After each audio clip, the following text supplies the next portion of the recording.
Hello everyone and welcome back. From this video onwards, we are going to start a new thing in our Microsoft Excel tutorials.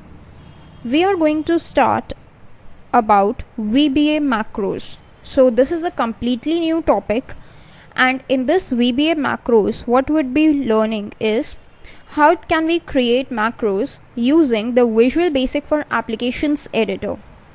Now before starting on this thing, we must brush up a few topics such as how can you create a macro, how can you use the macro, and how can you write a macro using VB.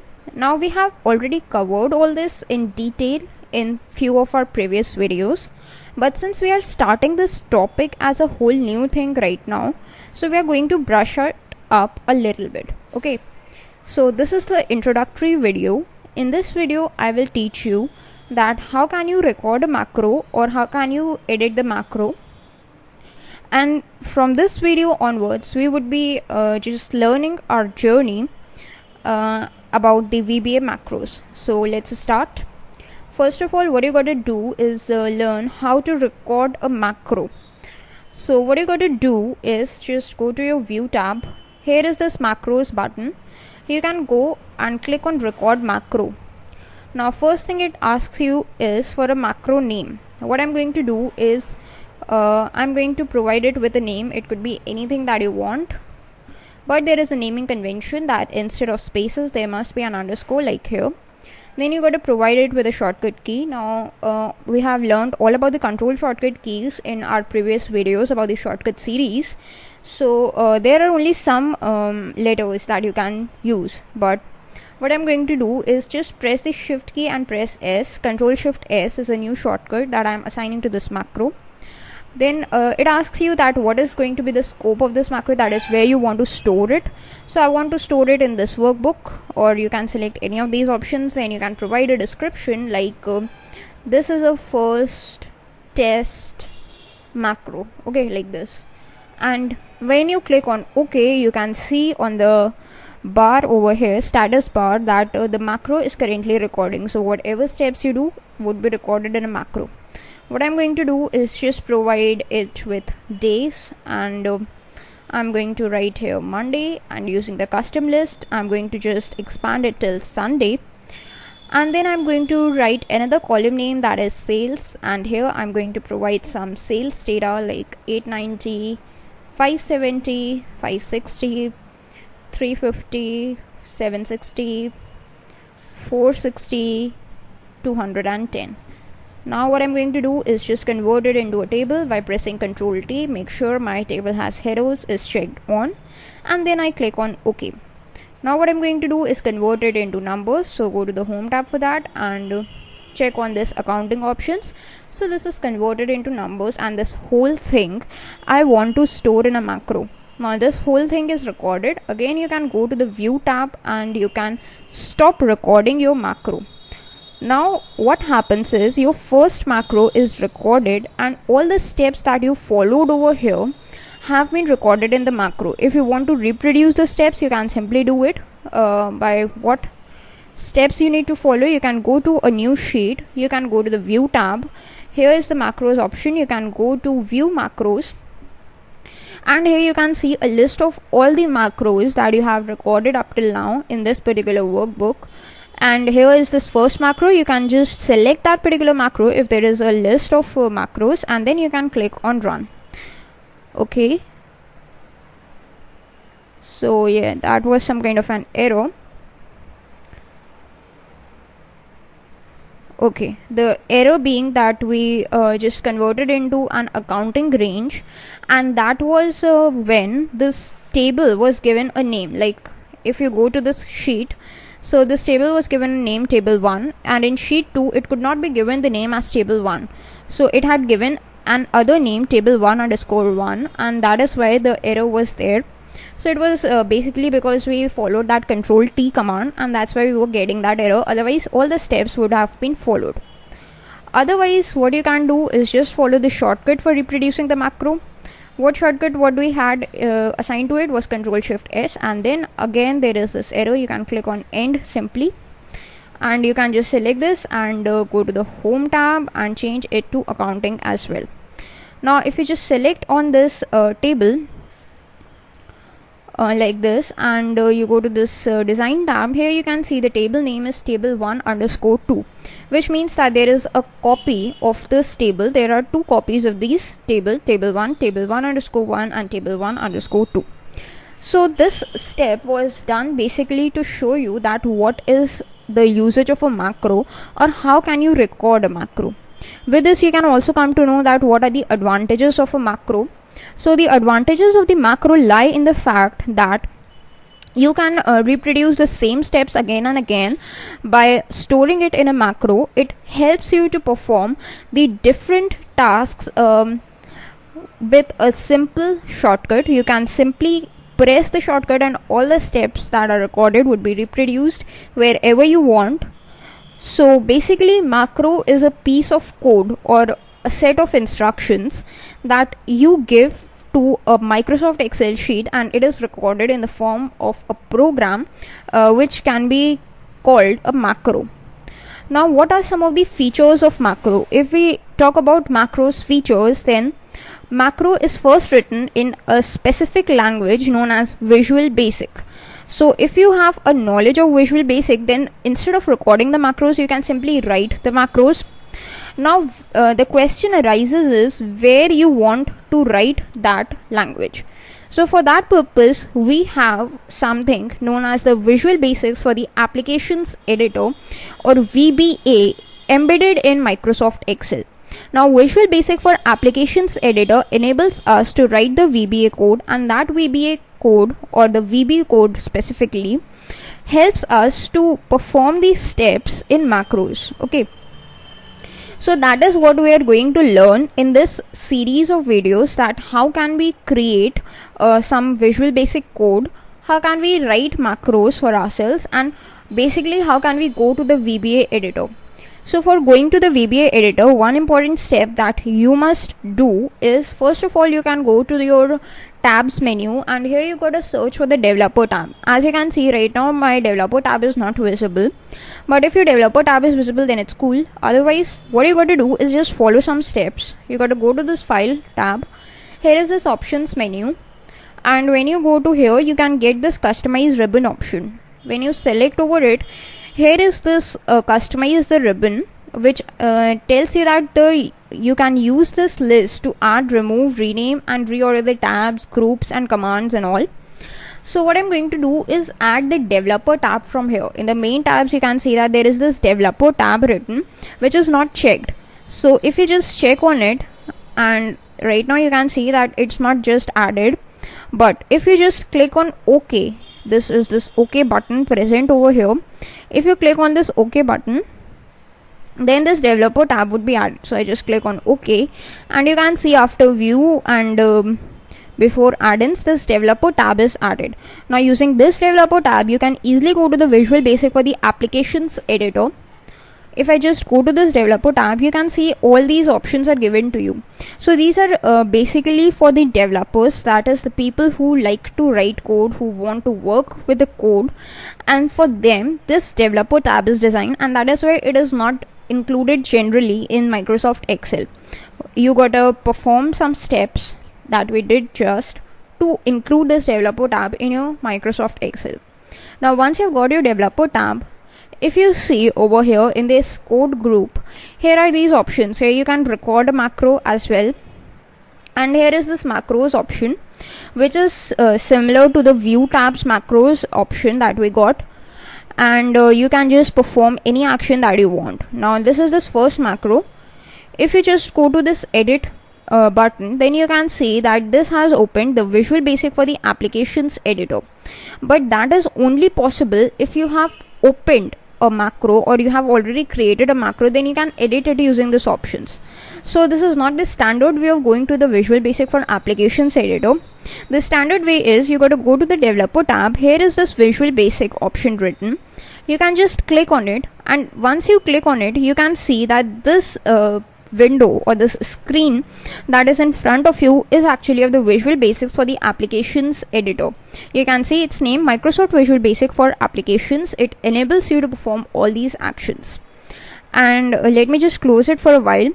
If you just hover over it, so it gives you a shortcut that is Alt F11. If you just follow that shortcut, press Alt 11 from your keyboard, then also this screen appears in front of you. So basically in this video we learned that what is the usage of the Visual Basic for Applications editor in macros and how can you record a macro. Now in the next video we are going to learn about this Visual Basic for Applications window. We are going to get ourselves familiar with this window so that we can work with it in the upcoming videos. So I hope you all have enjoyed this video, and I also hope that you have learned something new from this video. If you did, please let me know your thoughts in the comments below. Till then, goodbye.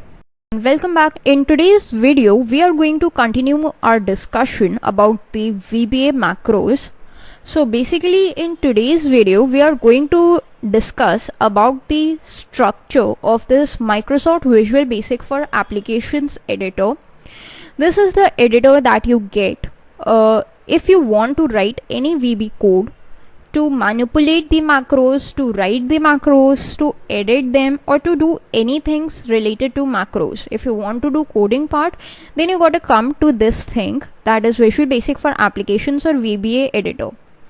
So in the previous video we have already seen that how can we open it once we are in Microsoft Excel sheet, but for your reference I'm just going to show you again. So this is your Microsoft Excel sheet. You can just go to the developer tab and click on Visual Basic to open it, or simply you can use the shortcut key that is Alt F11 to open this thing.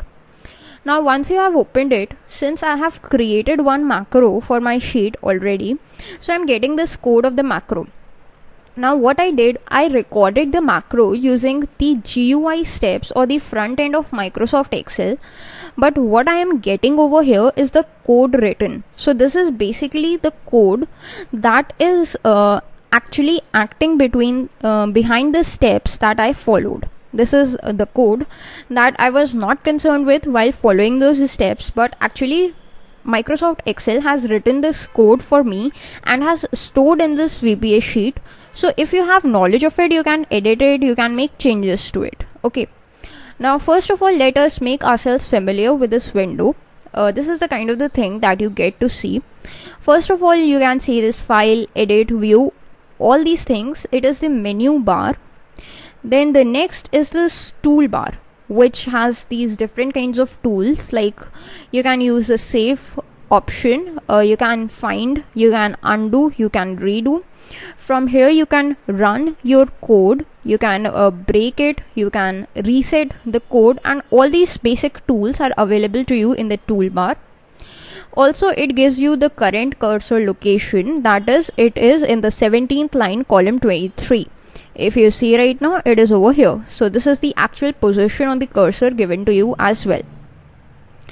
Now here if we come to the left hand side, the first thing that we get has a heading called project, VBA project. So this is basically known as, if you just go to the view tab, then this is known as the project explorer.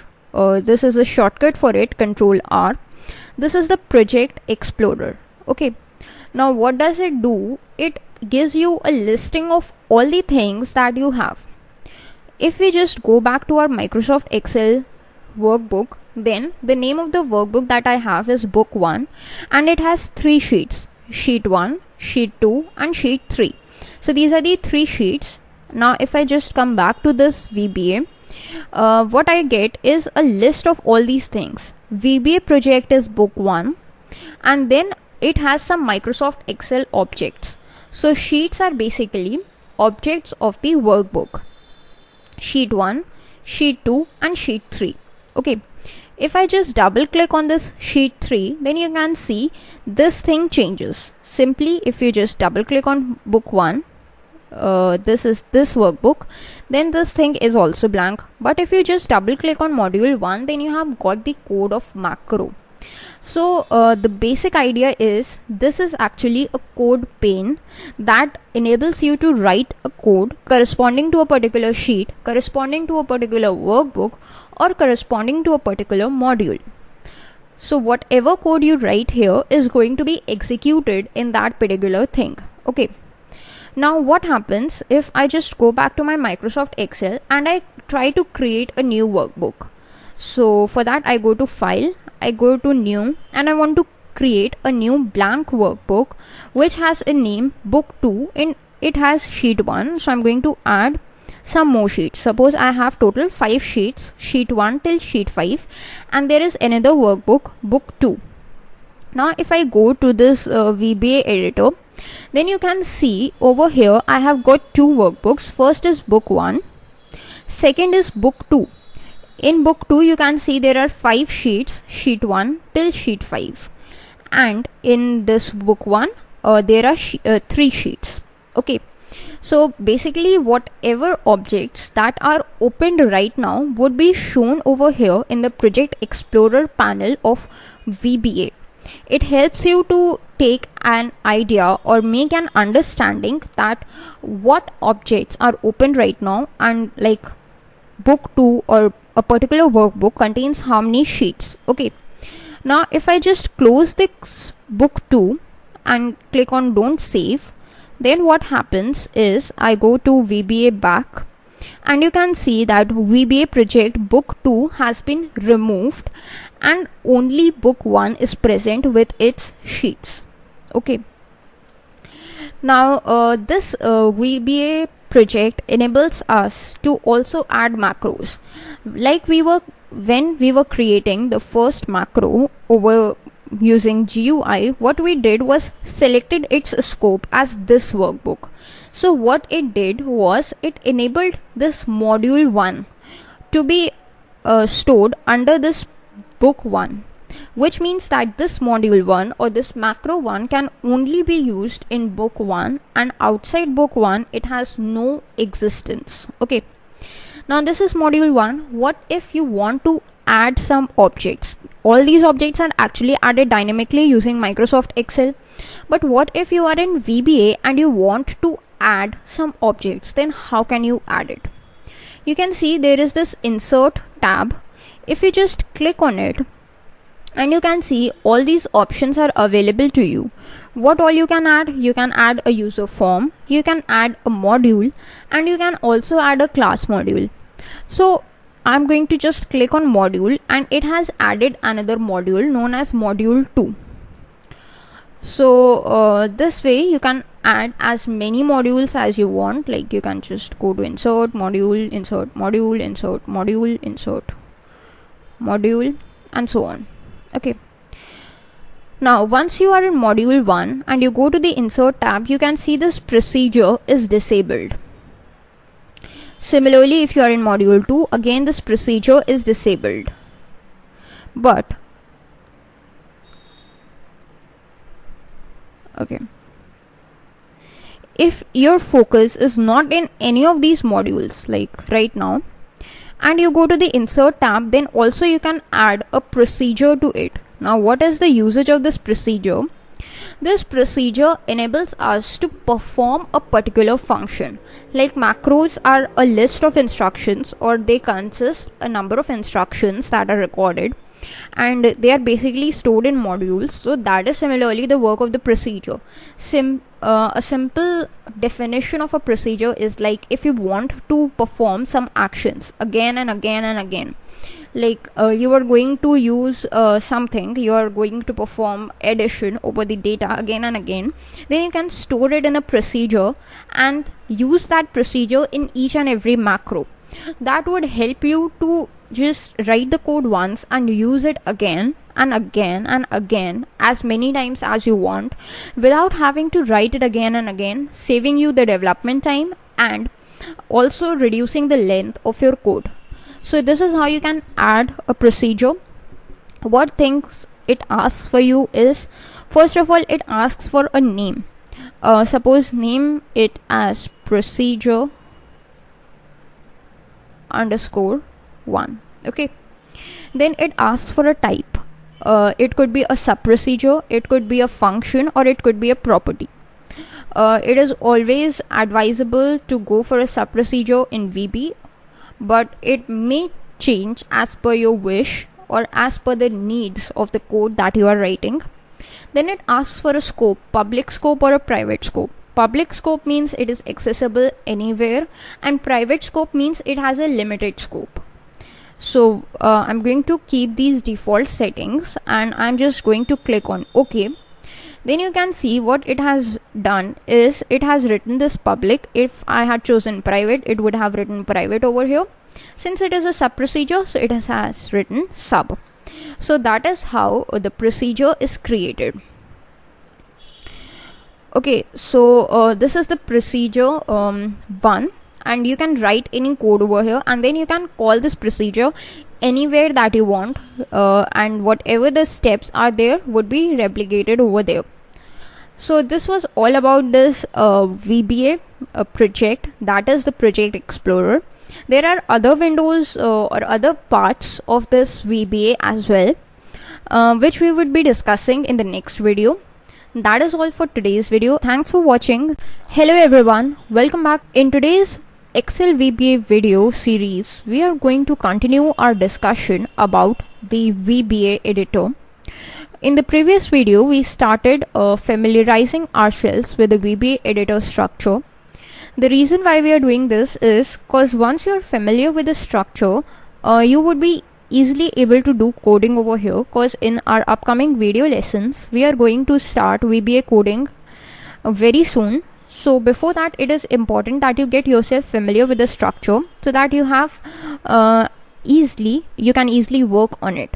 Okay, so in our previous video we discussed about the menu bar, the toolbar, and we started our discussion on the Project Explorer. So we are going to continue our discussion. In the previous video, we created some modules and the sub procedures. In this video, we are going to expand our discussion with user forms, and we are going to see the other types of windows that we have in VBA. So what is a user form? A user form is nothing but a simple form that enables the user to interact and can enable the user to add any information that it wants.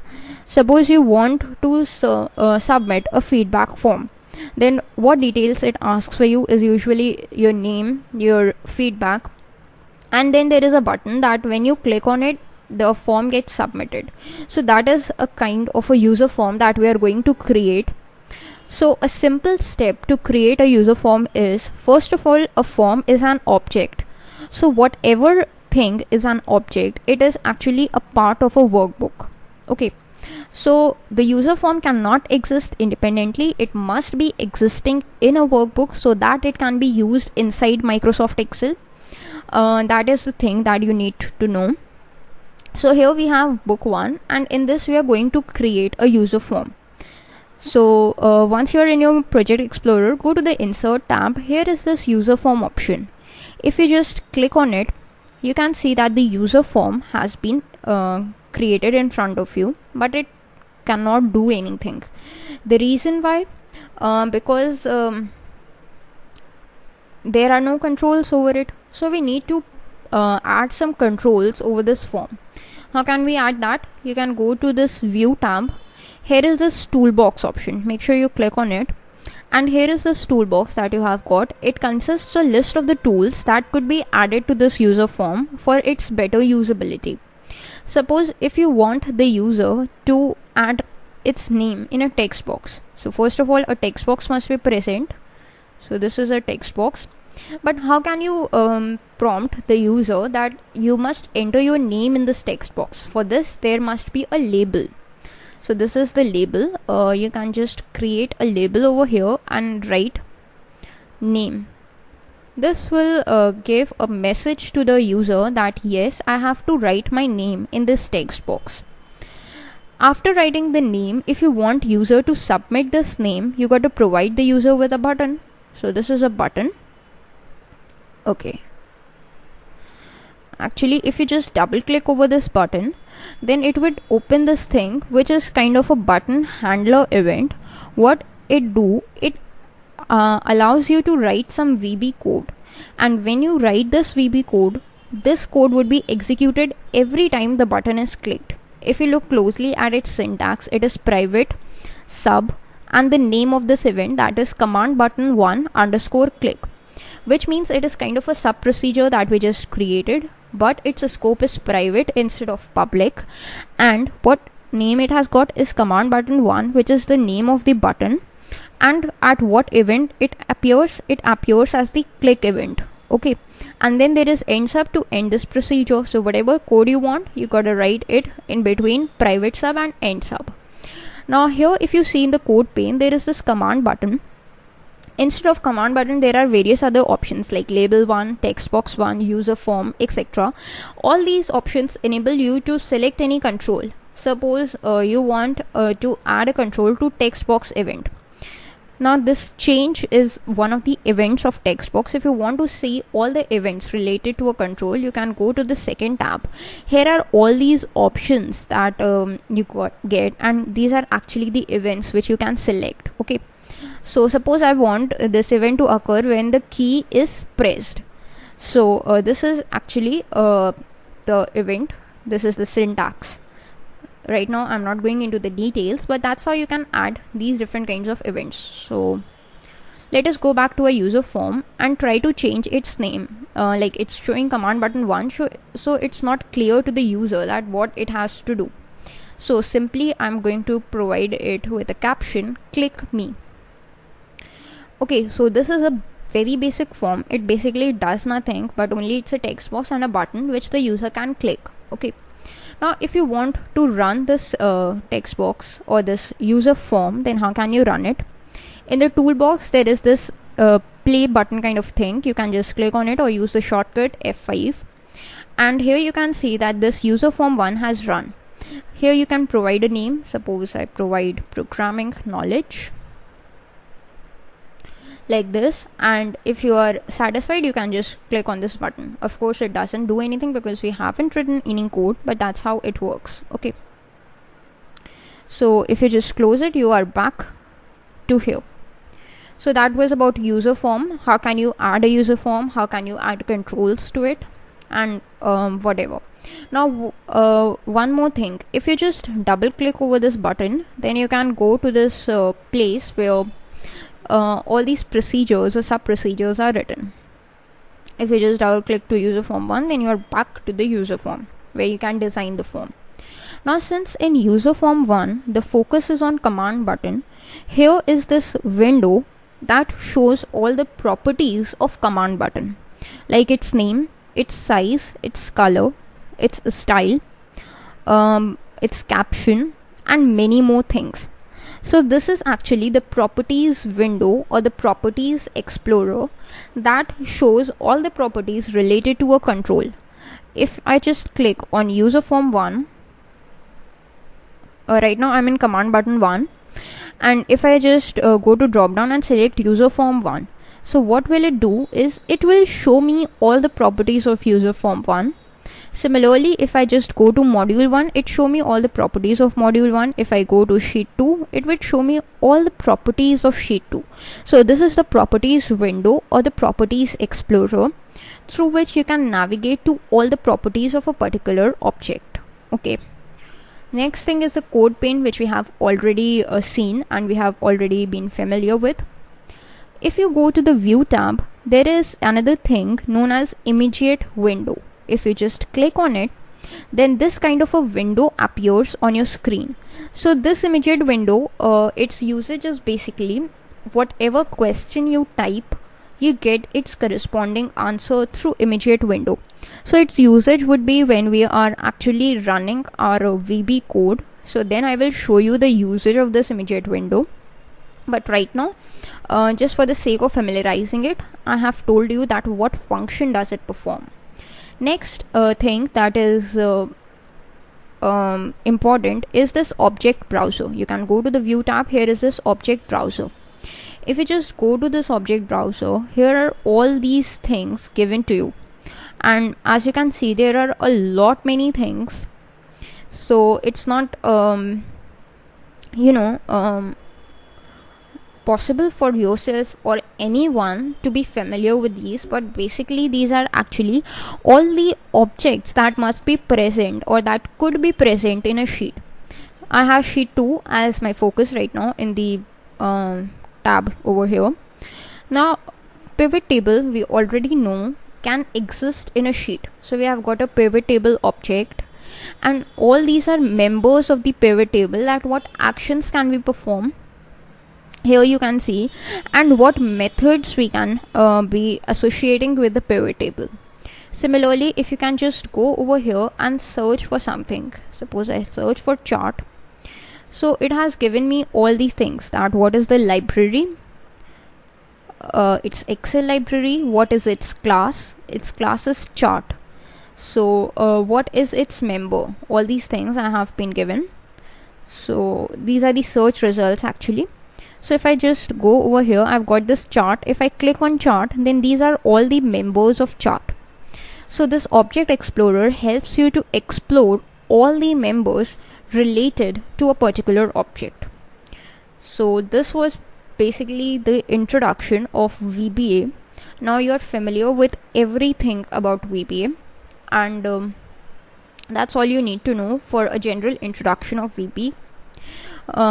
So this is one thing, that there is this small cross option. If you can just click on it repeatedly, then all the code panes that you have opened up till now, you can just close them one by one like this, okay, until you get to see this gray screen, means none of the code panes are open right now. And yes, that's all. Thanks for watching. Hello everyone, welcome back. In today's Microsoft Excel tutorials video, we are going to continue our discussion with the Excel VBA. And in this video, we are going to see that simply how can we write a macro for ourselves. In the previous video, we have recorded a macro, and using that recorded macro code, we have made ourselves familiar with the interface of the VBA editor in Microsoft Excel. Now it's time that we begin with our first code. So since our basic idea is about macros, so we are going to focus our first code on macros only. And in this video, we are going to learn that how can we write a macro. Also, we are going to learn some important things about a macro, and how can we save a macro enabled workbook or a macro workbook. Okay, so basically I am in my workbook from the previous videos only, in which I have created some macros. Now if you go to the developer tab and go to macros, you can just view the macros. You can see that there is this first macro and the procedure one we created. So it's only basically one macro right now. But what if you want more than one macro? Then how can you create it? You can go to Visual Basic, like it could be any number of macros you can write. So you got to search for a module. The macros are always present in a particular module. So in module 1 we have got this macro, and in module 2 if you see that there is no macro, so we are going to type our macro over here. If you go to this module 2 and you want to make sure that it is distinguished from other modules by saying that yes, I have written some macro over here, you can just go to this properties window and change its name as macro underscore write, that yes, I have written a macro. Okay, so yeah, that's macro write. And what is important for a macro is it must have a name, and it must be in the form of a sub procedure. For the sub procedure here, you can omit the public or the private scope, but you gotta use the keyword sub for sub. That tells Visual Basic that yes, this is actually a sub procedure that needs to be executed.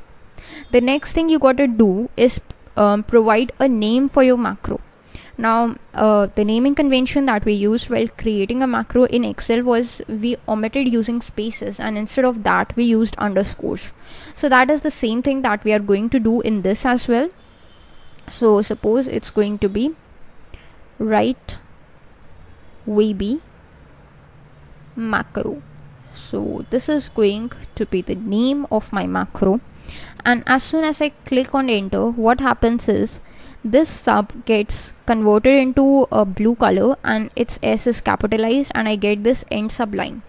This means that this VB editor has recognized this as some code and has changed it according to its conventions. Okay, now between the sub and end sub, what I can do is write anything that I want. Okay, now whatever I write would be the set of instructions that would be given to this macro, and whenever this macro is run or called, these instructions would be executed. Okay, so if I just write something, suppose I want to show a message box that says, you can see that all these things we have got, but I'm going to only provide it as prompt, or you can see, say a message that hello, I am programming knowledge. And once you just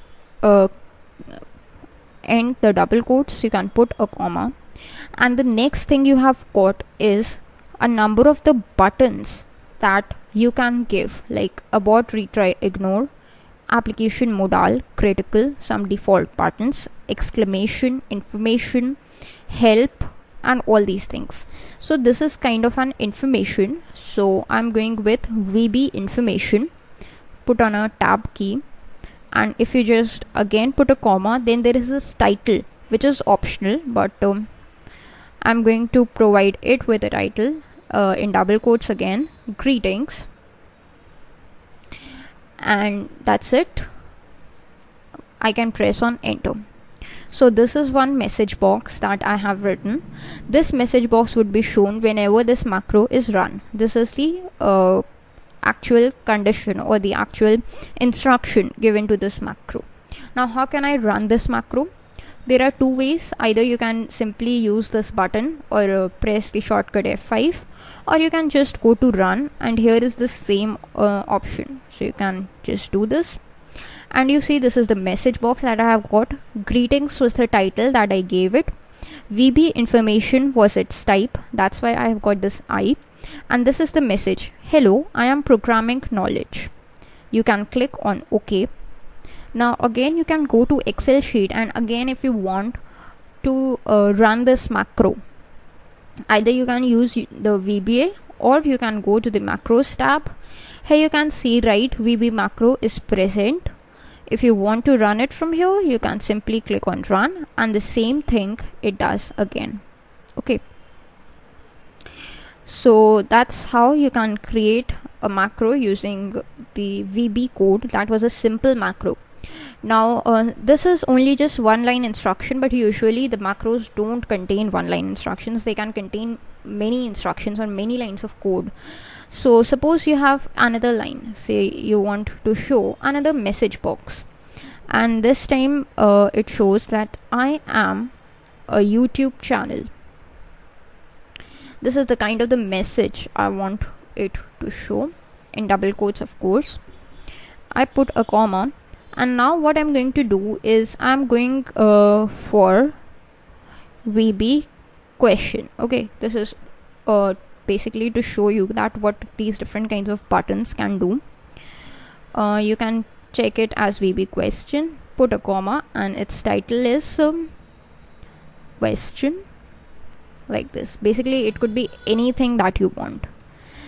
So if you just try to run it, then what happens is first you get this message box that greetings, hello, I am programming knowledge. You click on OK, and then you get this second line that is question, I am a YouTube channel. Okay, now one thing you must have noticed that in both these message boxes we got different icons. One was a information and then was a question. That was because of this VB question. So this defines the type of the message box. Also in both of these messages boxes we got only OK button, but what if you want more than one button? Say you want both OK and cancel buttons. So you can just go to message box, type something, say sentence. This is a simple sentence. Okay, put a comma, and then there is this option of VB OK cancel. You can put a tab, put a comma, in double quotes, info. Okay, and then if you just run this macro again, what happens? First this thing information, then this thing question, then this thing sentence with two options, OK and cancel. So this is how you can simply write a VB macro. Now let us close this VBA. Now what happens is this sheet or this workbook has some macros in it. What if I try to save it by pressing the shortcut Control S, then it asks for a place, okay. Then I'm going to keep the default settings, and if I click on save, then this is the thing I get. It gives me an error that to save a file with these features, which is basically the macro features, click no and then choose a macro enabled file. Or to continue saving it as a macro free workbook, click yes. Now if you want to click yes, then all the macros that we have created would be destroyed and it would be saved as a normal workbook.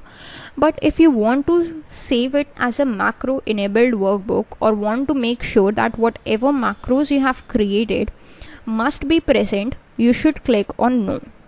So just click on no, and from the save as type, which is basically Excel workbook right now, you can go and select the second option, which is Excel macro enabled workbook. If you just select on it, you can click on save and see there is no error. It has been saved successfully. So that is all in today's video. I hope you all have enjoyed it, and I also hope that you all have learned something new from this. Thanks for watching. Hello everyone, welcome back. In today's Excel VBA video, we are going to discuss that how can we create or perform cell referencing using VBA macros in Microsoft Excel. Now what is cell referencing and what does it do, we have already covered previously in our Microsoft Excel video, so I'm not going to reiterate it. But in this video, what I'm going to show you is instead of using the Microsoft Excel, how can we use the VBA code or the developer tab for using that cell referencing, and how does it works. So that is our topic for today's video, and let's start with it. So first of all, what you got to do is make sure that you are in Excel. Then you got to open the VBA. For this, as we have already discussed, there are two possibilities. Either you can go to the developer tab and go to VB, that is Visual Basic, or simply you can use the shortcut which I'm doing right now, which is Alt F11. Now as soon as you do that, you will see that this VBA window has been opened. And let me just minimize my Microsoft Excel as well, like this, so that both of them are visible side by side. Now once you have opened your VBA, what you got to do is go to the insert and insert a new module. Now when we are inserting a new module, this means that we are creating a new macro. So this module 1 is inserted by default. In the properties window, let us change its name to something that is relevant to what we are doing, that is cell underscore reference. Okay, so because this is the thing that we are going to do.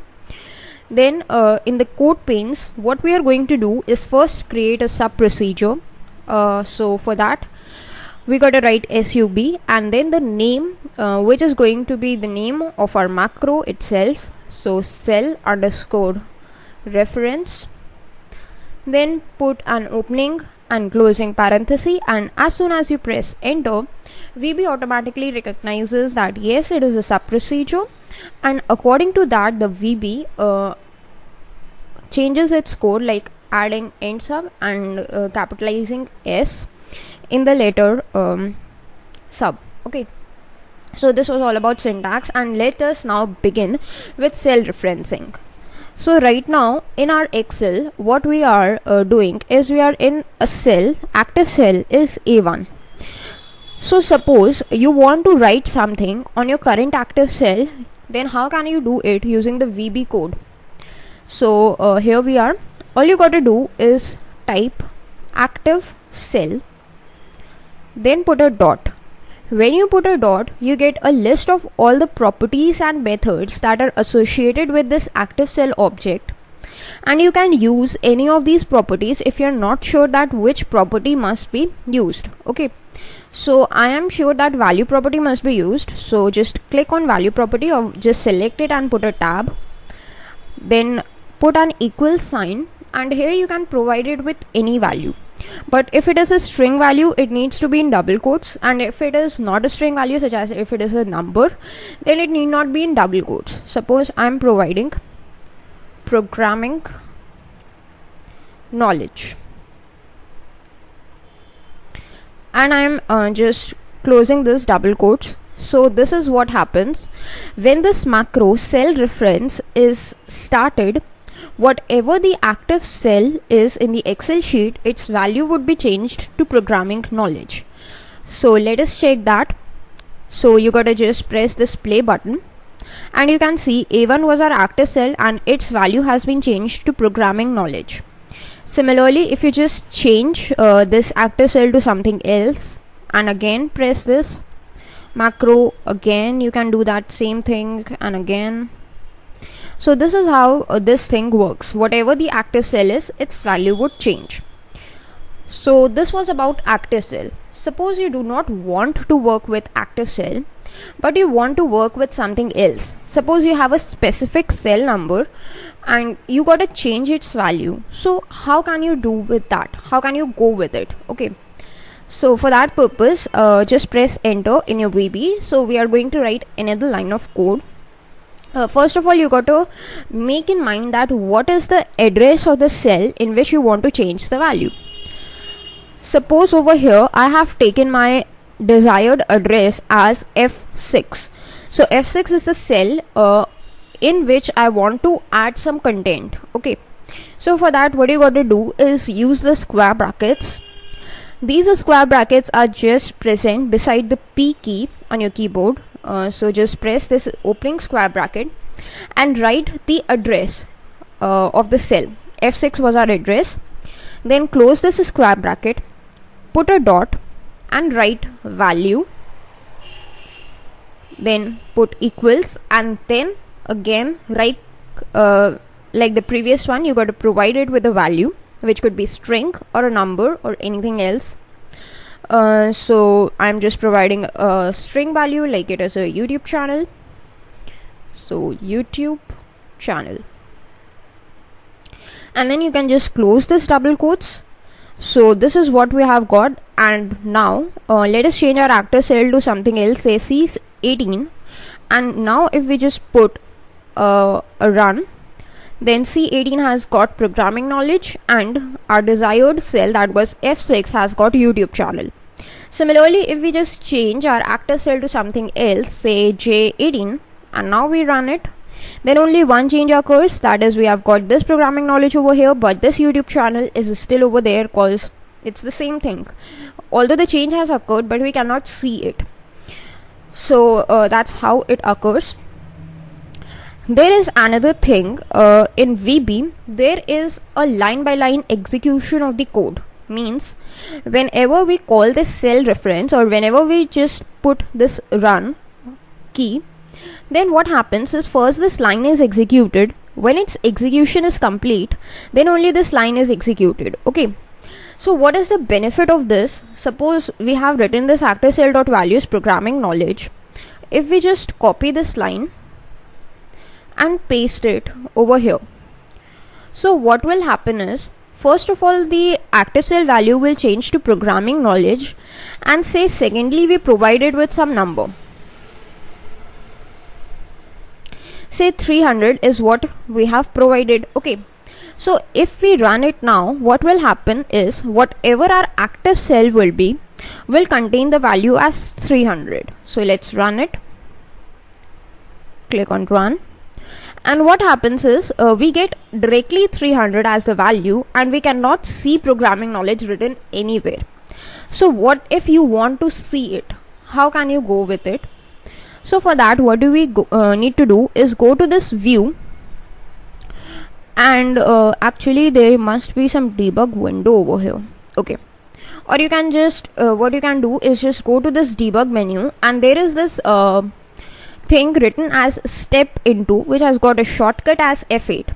So if you use this shortcut F8 instead of F5 for running this macro, then what will happen is you can see this step-by-step execution of the code written in Visual Basic. So if you want to try it, just click on step into, So this is this yellow line which shows that what line currently we are on, and if you just press F8, this means that the previous line has just executed and now VB is preparing to execute this particular line. Okay, so our active cell is F15 and we are going to see the changes.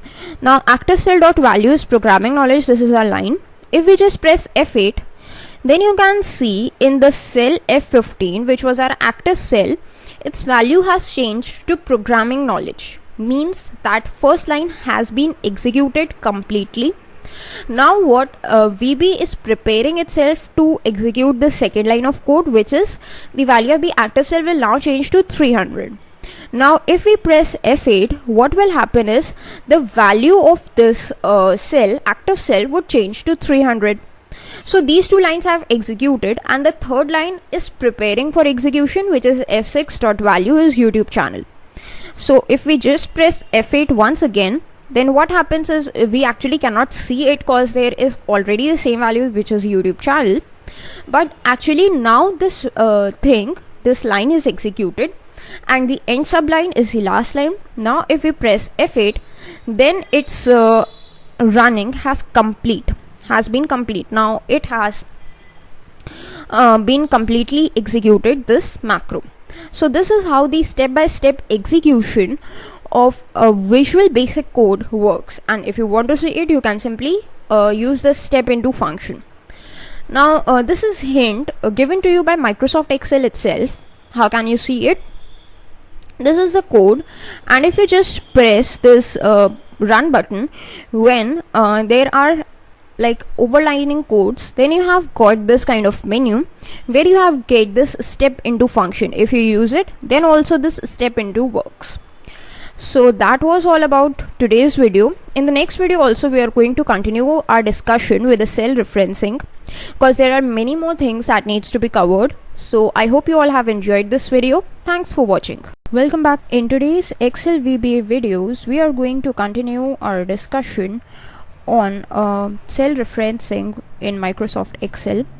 In the previous video, we started our discussion on the cell references, and we created some of the cell references in VB. So in the previous video, we worked upon how to edit the contents in active cell and in a particular cell. Then we also learned about the step-by-step execution using the step into function of the debug menu. So in today's video, we are going to look at some of the more methods through which the cells could be referenced in Microsoft Excel. And apart from this, we are not going to just look at a single cell, but now we are going to work on a range of cells. Okay, so let us start our discussion. This is our code of the cell reference macro from the previous workbook. So I'm going to just change the contents over here only. Now the last line you can see, F6 dot value is YouTube channel. This helped us to change the contents of a particular cell, that is F6. Now what if we do not want to change the contents of a particular cell, but we want to change the contents of a range of cells? Okay, so how can we go with it? So a simple method like the one we used here is of square brackets could be used. Like if we just put a square bracket and then we specify the range of the cells. Okay, so the range of the cells must be specified by using two parameters. First is the starting position and the last or the second argument is the ending position. Like suppose I want A4 till E4, this all 5 cells to be containing some particular kind of text. So my range is A4 to E4. Okay, so let us just type the starting address of the cell, then put a colon, and then put the ending address of the cell, that is E4, close the square bracket, put a dot and write the word value equals. Here you can specify whatever content you want to write. Suppose what I want to write is say test. Okay, so I have written test and then close the double quotes, and then you can simply press F5 or F8 So what I'm going to do is just I'm going to delete these cells, because we have already taken a look at it, and only I'm going to focus on this. Okay, now if I just press F5, okay, so what happens is the macros over here are disabled. To enable them, you can go to the macros over here, click on run. Okay, actually sometimes this problem occurs, so you gotta open this workbook again, and firstly we need to close this workbook. Okay, and then you gotta reopen it.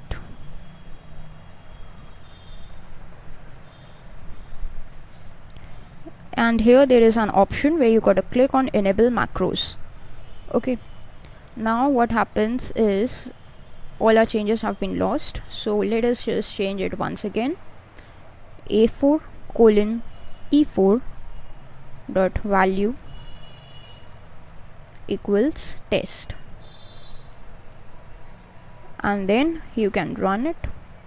So you can see that in these 5 cells test has been written as we required. Okay, now similarly if we just want to move in a row wise fashion, then also we can use the same thing. Suppose we want from A4 till A16 test 2 to be written. So what you got to do is provide starting point, that is A4, provide with the ending point, that is A16, close the square bracket, put a dot, value equals test 2, and close the double quotes. And then when you click on run, all these have been simply added with the value test 2. So that is how you can work with a range of cells both in a column wise fashion and in a row wise fashion. Now another method is through the range method or the range function. You got to type range, open the parenthesis. Here simply like this you can provide a range of cells or a single cell. First I'm going to show you for a single cell.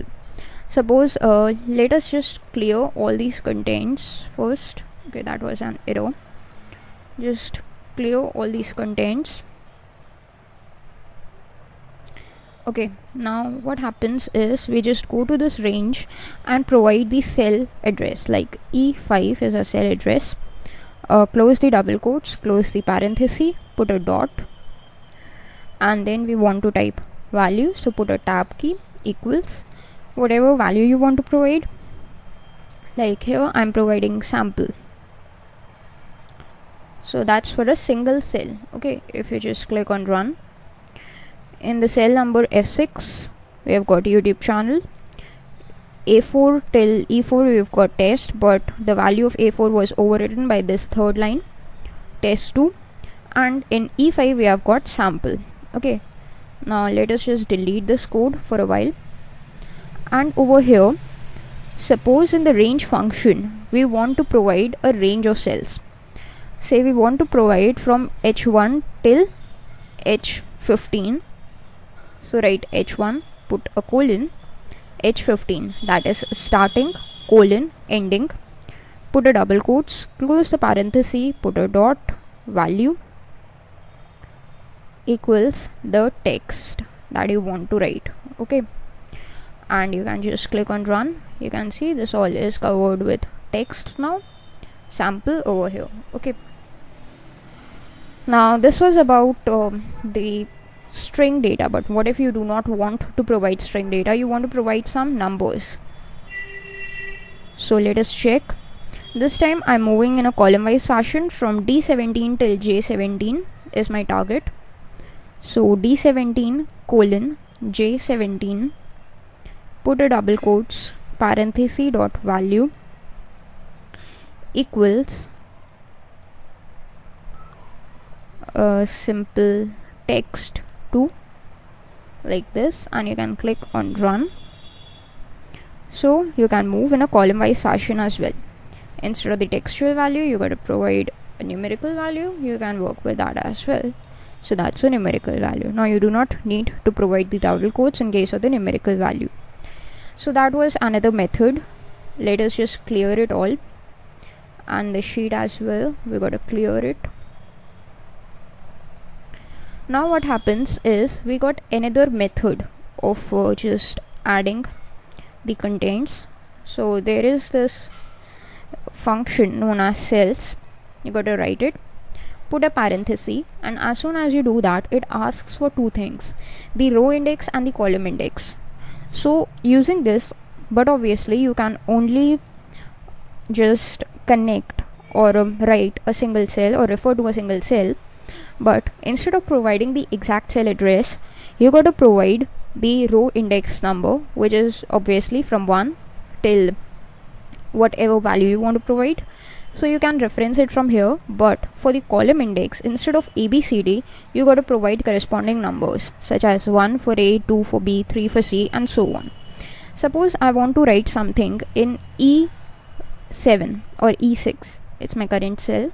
So if we talk about row index, it's going to be 6, but if we talk about column index, it's going to be 1, 2, 3, 4, 5. So 6, 5 is my target. 6, 5. Close the parenthesis, put a dot, write value equals, say, hello. Okay, and then run it. So in the cell number 6, 5, that is referenced as E6, we have written hello. Similarly, if there is something else like cells, put a parenthesis.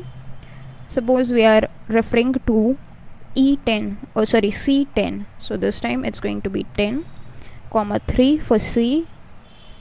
Okay. Put a parenthesis, dot value.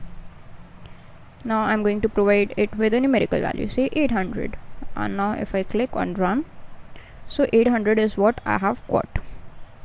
Similarly, let me show you one another example.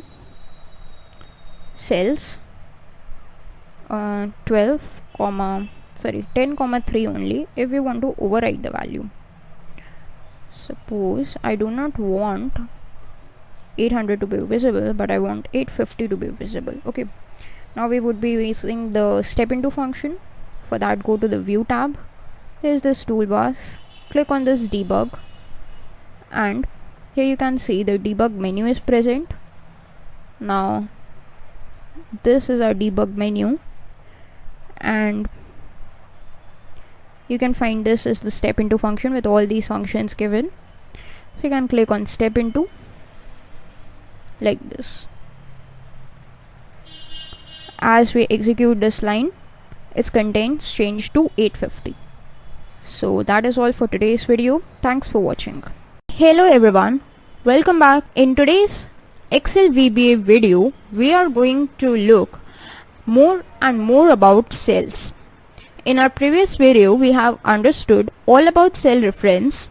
We have created a macro named cell reference, and using the VB code, we have understood the various methods through which we can refer a single cell or a range of cells in Microsoft Excel.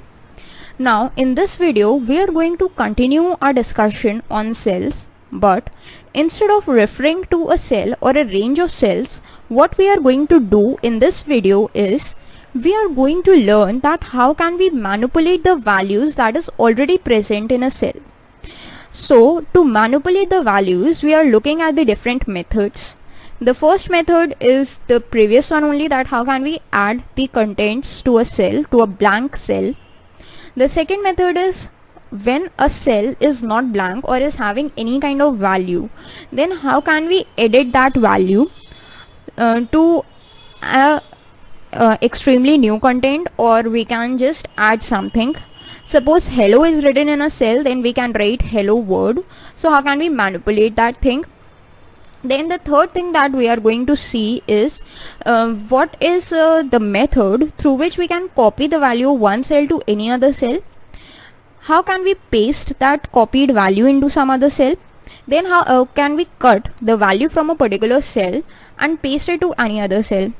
Now this thing we are going to look firstly at a single cell, and then we are going to see that how these same expressions or same operations could be performed on a range of cells. So this is all what we are going to see in today's video, and let's start with our discussion. So from the previous video only we have this macro called cell reference, which has no code right now, but I'm going to begin writing the code. So first of all, what I'm going to do is just add some content in a particular cell. The cell I'm using is B3, and in B3 I'm going to change its value, or I'm going to write some content like programming knowledge.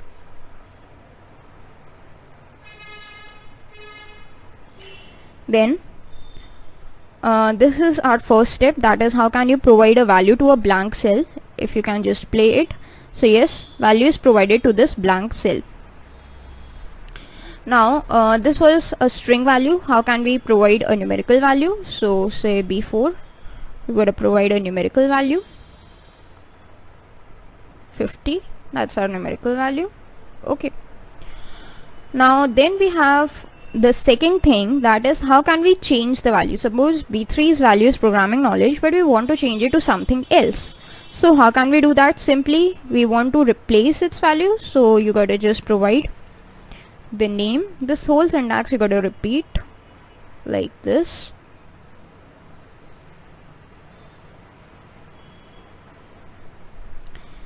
So its value would be changed. For this we got to use the F8 key for the step into function. Programming knowledge 50, YouTube channel, it's been changed like this. Okay. Now what is the other thing? It is when you want to change its value to something else. Suppose you want to manipulate its value. How can you do that? So let us write something in the cell B5 equals, suppose I write hello. So if I run this function, B5 has got hello in it. Now I decide that I do not want to write just hello, but I want to change its value to say hello world. How can I do that? So that's like concatenating the value. So for concatenation, what you got to do is provide the cell number dot value. This is the same thing that you got to write. Why we are writing this? Because we are trying to change the value. Now we want to keep this hello as it is. So this hello is right now stored in B5 dot value. So here we got to write B5 dot value. That is whatever is the value of B5, you got to write the same thing and then add some other things to it. Now what are these other things? It is a space and word, and then put the double quotes again. Now if I run this, you can see hello word has been written. So this is how you can manipulate the values. If you want to have a clearer look at it, let's start with a step into function. So here you can see when this line is executed, you get hello value in this, but when this line begins its execution, the next line, hello is taken from this plus word is added. If you just execute it, it's hello word. Okay. So this is how it works. This is how you can manipulate the value. Now how can we copy a value from a cell to other cell? Suppose hello word is the value of B5 and I want to copy it to G10. So how can I do that? First of all, you got to write B5 like this dot copy. Copy is a method, so you got to just write copy. Then what you got to do is paste it in the cell G10. Okay. So when you use this method or property of copy, this hello word is copied into the clipboard, and then you got to provide the target cell where you want to paste it. For pasting, you got to provide with a value known as PasteSpecial. When you do that, whatever is copied in the clipboard right now would be pasted in this cell. So if we just run this, then you can see that in G10 hello word is pasted, and this hello word is right now present in the clipboard as evident from this dancing arrows. If you just go to the home tab and try to view the clipboard over here, like this, then you can see hello word is present in this clipboard. Okay, and these dancing arrows are present as well. But what if you want to get rid of these dancing arrows? So for that, what you can do is use a simple thing. Write the word application and put a dot. When you do that, you get a list of options. So you gotta go to cut copy mode and put a tab. Now what is this cut copy mode? This cut copy mode ensures that the dancing ends are visible or not. That's a simple thing, but actually it works that whether these dancing arrows or these dancing ends should be visible or not. As we in the Excel, to get rid of the dancing ends, we double click on anything or any cell, so that clipboard gets cleared and this cut copy mode is disabled. So this is what we are going to do through coding. So just set it to false like this and put an enter. Now what happens, let's just use this F8 right now, step into function, so that we can understand everything. First it's hello, then it's hello word, then its value is copied, then it's pasted, and then as soon as this application dot cut copy mode is set to false, you gotta press F8 and you can see that these dancing ends have been removed. So that is how it works. Now this was about copy. This was about a single cell. What if you want to copy a range of cells and want to paste it? Suppose first of all, for that purpose we want to provide a range of data. Suppose from A5 till A10 dot value, I want to provide it with, say, hello. Then we gotta just run it first. Okay, now what do we need to do is just paste this value in some other set of cells. Suppose from E7 to E12. Okay, E7 till E12. What do we need to do is provide it with a value dot value. What is going to be its value? The same value that was in A5 till A10. Now let us just all remove this, or like this, for a cleaner code. And when we run this, okay,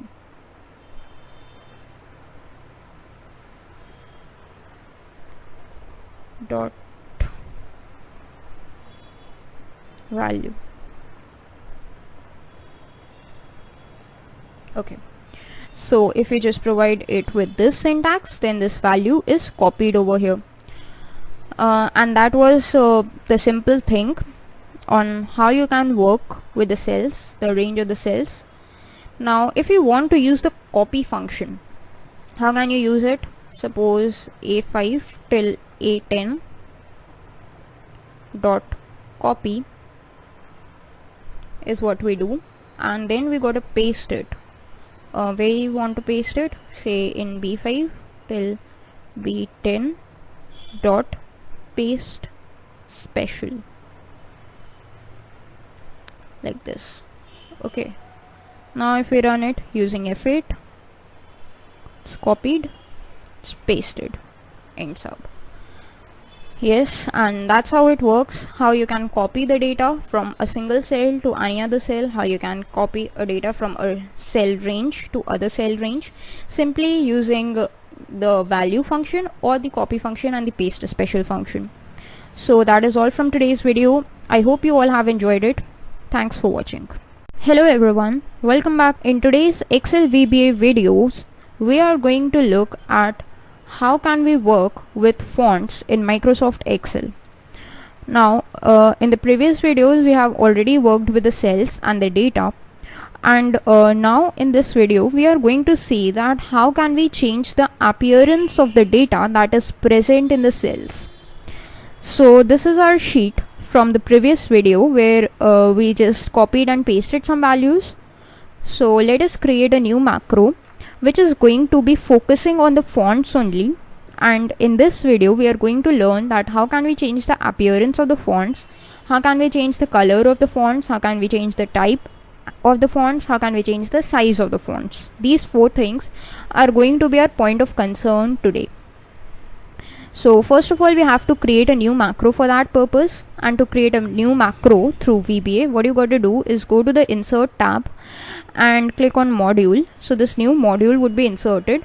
Go to this Properties window over here and change its name from Module 1 to something more specific. Since we are playing with fonts, so I have named it as Font. When you are in Module 1's code pane, you got to first provided with a sub procedure and provided with a name font, which is going to be the name of our macro itself. Then open and close the parenthesis to make sure that yes, it is a sub procedure. And as soon as you press enter, VB automatically identifies it as a sub procedure and adds end sub at the end. So this is the whole procedure of creating a macro. If you want to cross check it, you can just go to the developer tab, macros, and you can see font macro is present over here. Now in this font macro, we are going to provide the fonts. So for the fonts to be provided, we must have some sample data. So we have B5 till B10, this hello, and we want to change the font of this hello. So what we are going to do is first refer to it, and first of all what we are going to do is change the type of this font. Okay, so that means we are going to change the name of this font. So to change the name of the font, first of all we got to reference that particular range of cells, that whose font we want to change. So using the range function, we have already studied about this function, provided with the starting value colon the ending value, and then put a dot. Then you got to search for a property called font. Now using this font property, you can do many things, such as changing everything about the font, its appearance, size, color, everything. So select font by putting a tab key, then again put a dot. Now when you put a dot, all these properties that you get to see are actually associated with this font. Now with this you can check that what all things you can change about this font. What I'm going to change is the name of this font. So just provide n and put a tab, then put an equal sign. Since the name is going to be a string function, so that must be included in double quotes. Okay, so there are some general names which everyone knows, and if you are specific that what font name you want to choose, you can simply type it, or you can refer to the font name by going to this home tab, and from here you can just select this drop down arrow, and all these font names would be available to you. So you can just select any one of them, but I'm going to select a simple Arial font. So type Arial and just close the double quotes. Right now its font is Calibri, but when I execute it, its font would be Arial. So just run this macro, and you can see now its font has been changed to Arial.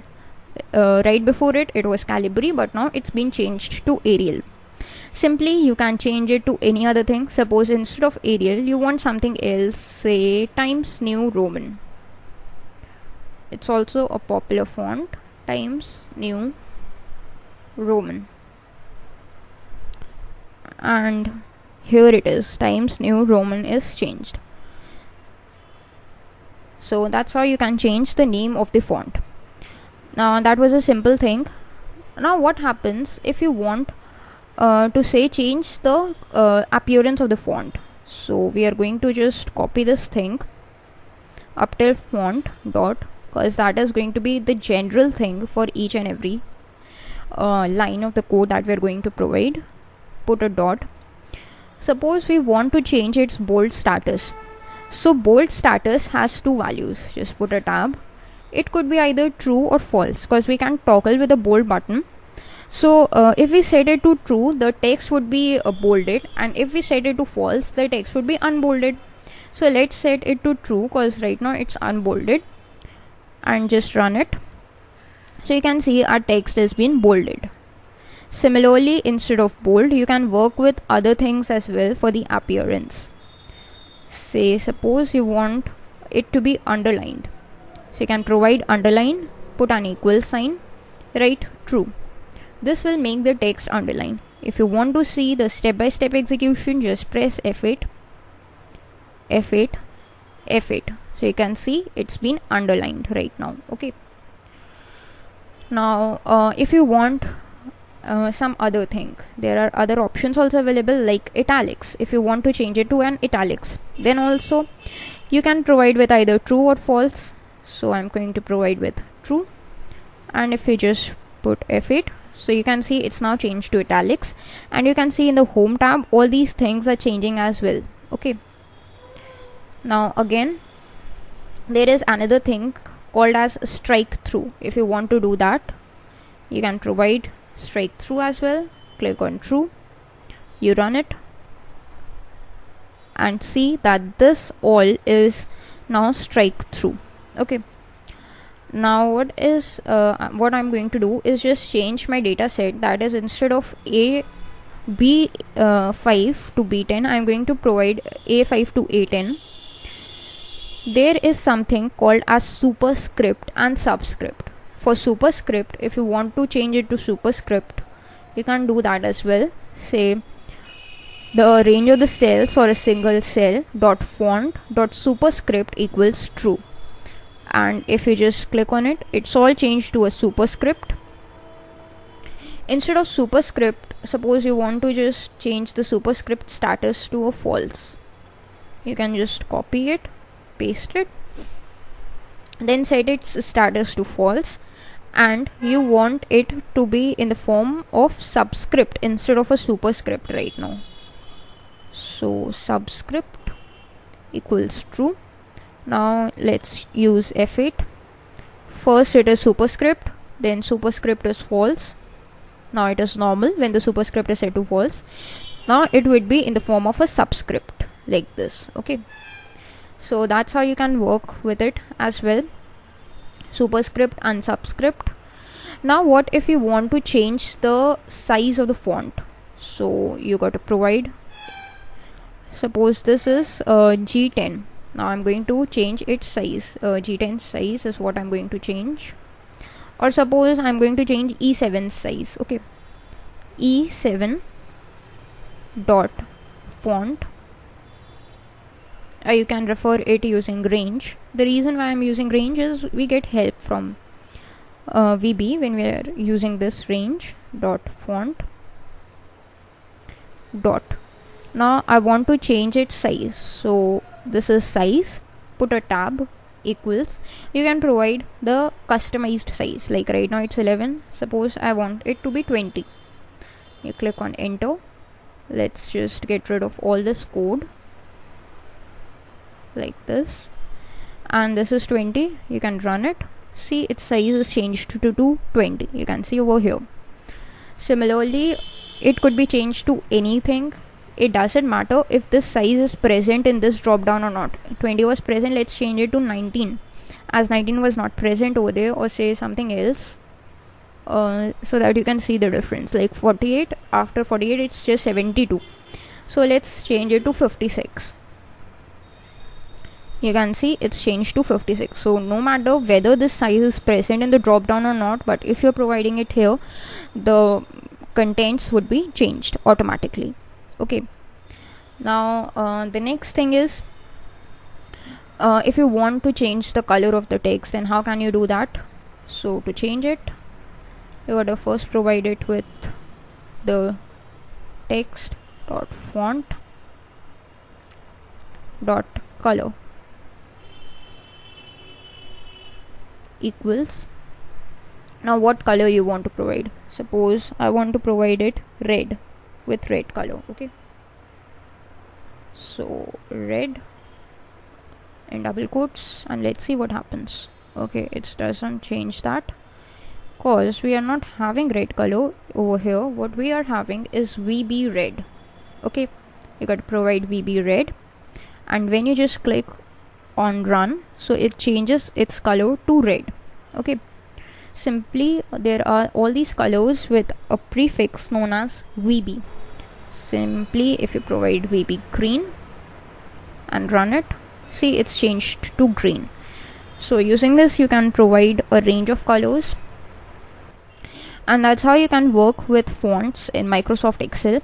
That's all for the video. Hello everyone, welcome back. In today's Excel VBA videos, we are going to continue our discussion with the fonts that we started in the previous video.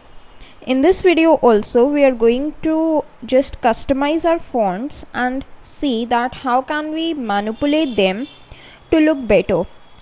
So in the previous videos, we learned all about how can we customize the name of the fonts and its appearance in the form of various options such as bold, italics, underline, superscript, subscript, its size, its name, etc. In today's video, we are mainly going to focus on colors. That is, how can we change the color of the font and the background on which the font is written. So these two things are going to be our main point of concern over here in this video. And apart from that, we are also going to see that how can we minimize our effort in customizing font or any other thing. So let us start with our video. First of all, what I'm going to do is create a new blank workbook for our purpose.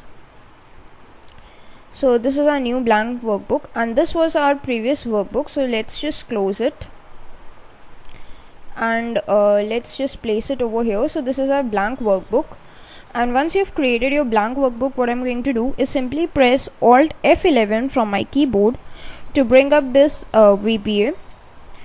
Now for starting purpose, what I'm going to do is first of all insert a module.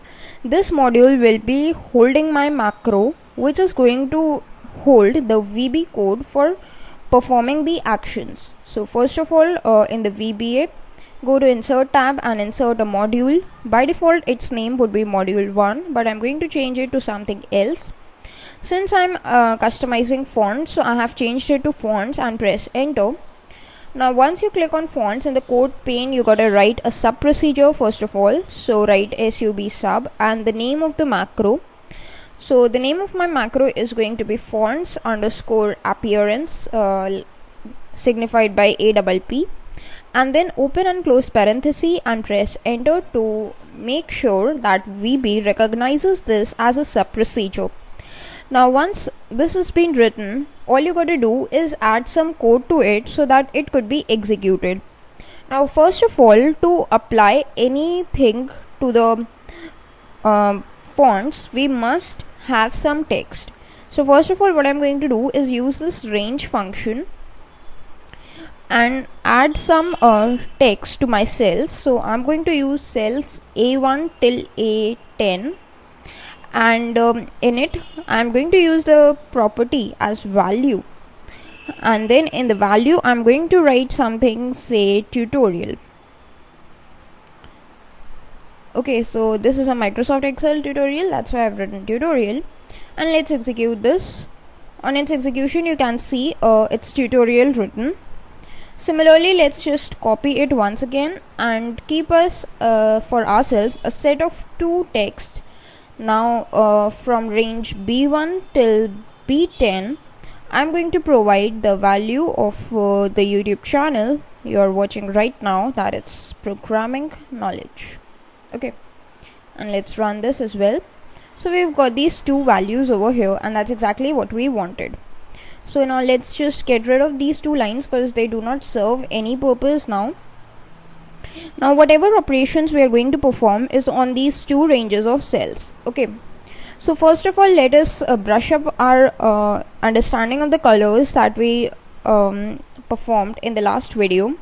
First of all, you got to provide it with a range of cells to which you want to apply the changes. I want to apply it first to the cells A1 to A10. So write it like this, then put a dot. Then you got to provide it with font property, because this is exactly what we are going to change this time. Again put a dot, and then you got all these options. So out of these you got to select color, and in color you got to select a color. Now the colors are in the form of VB, like VB red, VB black, VB white, VB green, and so on. So there are a set of predefined colors only which you can select. These are basically the general colors like red, blue, green, yellow, white, black. And apart from that, there are two colors which are new over here, which are cyan and magenta. So suppose you want tutorial to be written in VB magenta. So you gotta write VB magenta like this. Okay. And once you click on run or press F5 from your keyboard, what happens is the color of your text changes to magenta. Now if you want to change it to something else, say cyan, you can simply write cyan like this, and again you gotta execute it and its color changes to cyan. Simply, if you want it to be of blue, you can change its color to blue, VB blue, and you can press F5 so that its color changes to blue. So this is one method how you can change the color of the text given. There is another method given to us by Visual Basic, and that is through the usage of ColorIndex. Now right now we have used this color property of the font, but we gotta use another property through which we can change the color, and that property is known as ColorIndex. Okay, so what I'm going to do is simply type in range, and this time I'm going to use my second range of cells, that is from B1 till B10. Then put a dot, then it is font, FONT font, put a tab, then put a dot again, and then the second property you are going to use in color, that is ColorIndex, which is highlighted just now. Instead of color, you got to use ColorIndex. So just put a tab equals. Now ColorIndex, as you can see, requires an index value. Now index value has a predefined range. In Visual Basic, the ColorIndex is only valid from 1 till 56. So there are only 1 till 56 color indexes available. And if you want to use a color index property, you gotta provide any number between 1 to 56. Then its color would be changed according to that particular index. Okay. But if you provide it something out of the range, such as a negative value or a zero value or a value more than 56, then it would result in an error. So I would show you both of these cases. So first of all, let us give it a valid value. Okay. Suppose I have given it as 5, so it is a valid value, and let's press F5 to see what changes it brings. So 5 color index is basically for a blue value or a blue color only. Let's change its color index to something else, say 10, and when we run it, it's in a form of green. So let's change it to color index 1, it's in the form of pure black. Then we have 56, which is the last value, it is in the form of pure black as well. Okay. 55, it's in the form of a shade of blue. So this is how you can toggle between these various indexes, and you would be able to see that what are these various values. Suppose we change it to 58, then what happens is you get an error, that runtime error 9 subscript out of range, cause what we are trying to do is access an index or a range that is not defined in Visual Basic. That is why we are getting this error. So when you get any error in VB, you either press debug or end. So I'm going to press end, and let's toggle between the values that are within the range only. Suppose 30, then it changes to something else. So that is the usage of color index. But there is an limitation, as you can see, that in color index what happens is you have no idea that what this value is gonna render.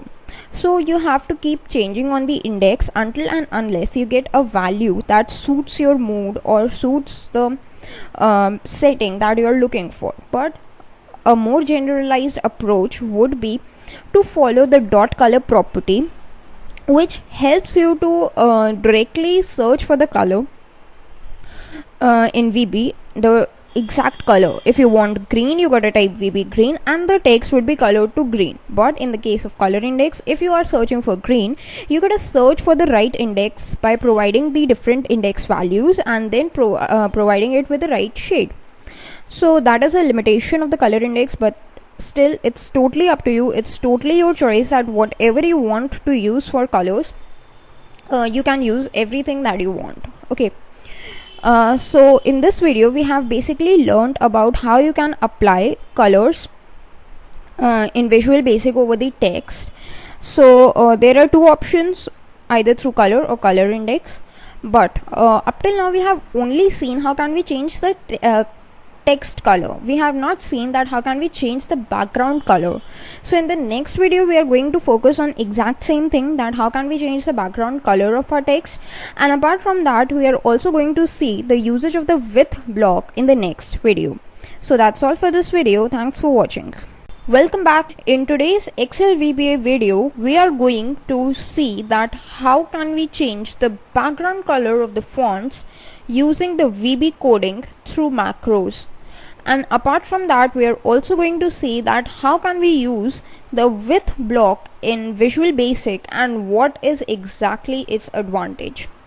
So in the previous video, we left off with the properties such as color and color index of the font, through which we can use to change the colors of the font. But we have not discussed up till now that how can we change the background color of the font. Okay, so in this video, that's exactly what we are going to do. We are going to see that how can we change the background color of the fonts using the VB coding. So let us start with our discussion. So here what I have is my Excel sheet in which A1 to A10 and B1 to B10 I have some text which is in different colors. Now in the right side of my screen I have VBA opened, which is holding a module known as fonts.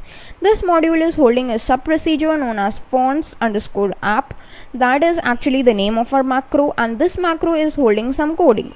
Using this coding we have already changed the color of the font, but now let's see how can we use this coding to change the color of our background on which the font is written. So let's start. First of all, we got to type the range on which we want to change its background color. So the range that I'm choosing is A1 to A10 first of all. After you have written this, you got to put a dot. Now here what we used up till now was a property called font, because we were considering the font thing. But now we are going to choose another property that is known as interior.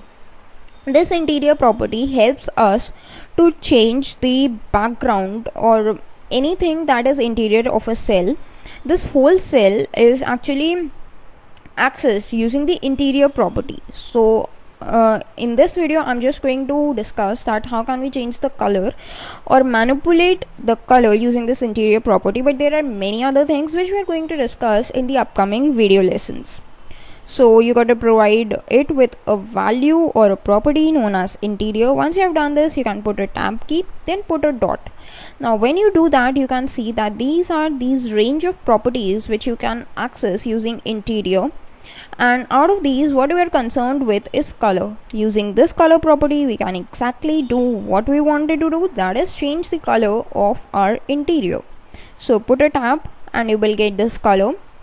Then we know that what values does color accepts in the form of VB blue, VB red and etc. the different colors. So since the range is A1 to A10, we are going to use a yellow background or a yellow color for our interior. So just write VB yellow and press enter. Now once you press F5 from your keyboard or hit this icon to run it, you can see that the background has changed to a yellow color. Similarly, if you want some color else, like say VB magenta, you can just go with that as well. You gotta provide it with a color and hit run. So its color is changed to magenta. So that's one way. What's the another way? The another way is, say you type in range. Now I'm going to use B1 till B10. And in interior, I can use the color index property as well. Okay, that's the color index equals. Just provide it with 1 and see what happens is, okay, I've got this black color. So let's change its color to VB white so that the text is visible like this.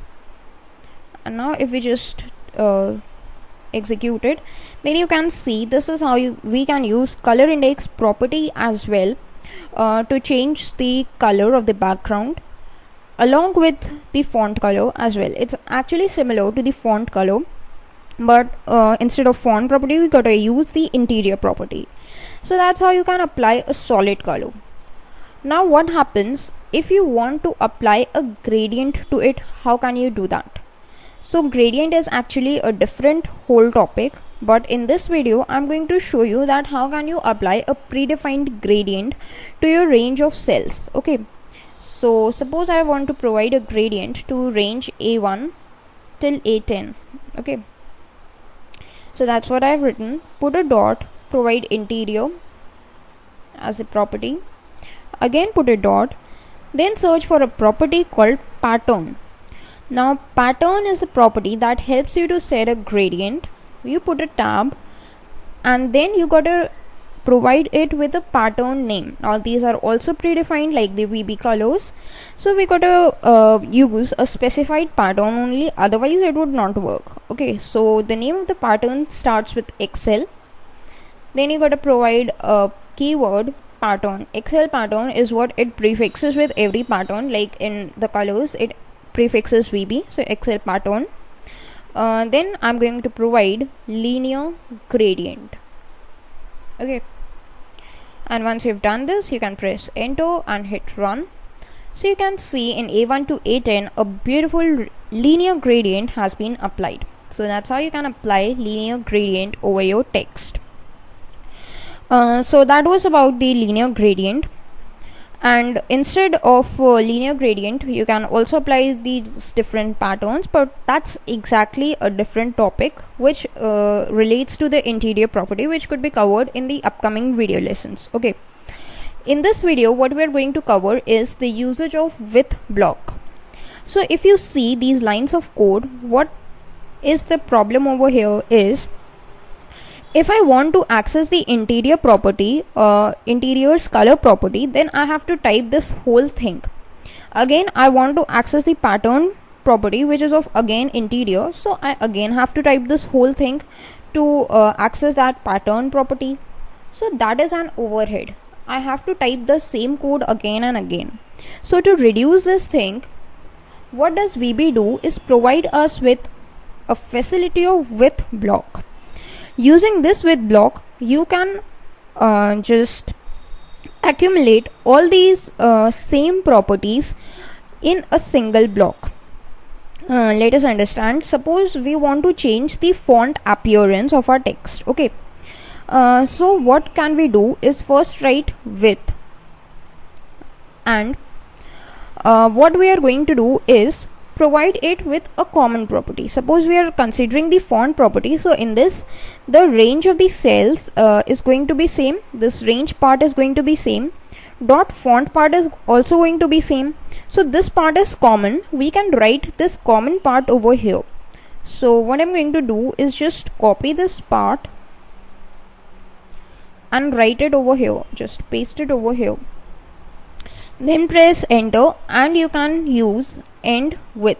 Okay, so that's the with block, and in this with block we can specify any property very easily, and all the properties that we provide would be omitted with this code and still they would work. Okay, so I'm just going to put a tab for proper indentation and then provide it with values. Say I want to change the name of the font, so I put a dot, and once you put a dot you can see that it has access to all those properties which can be only accessed when we have written all these things. So this is a shorthand notation. So I'm going to change its name, so provide it with n, put a tab.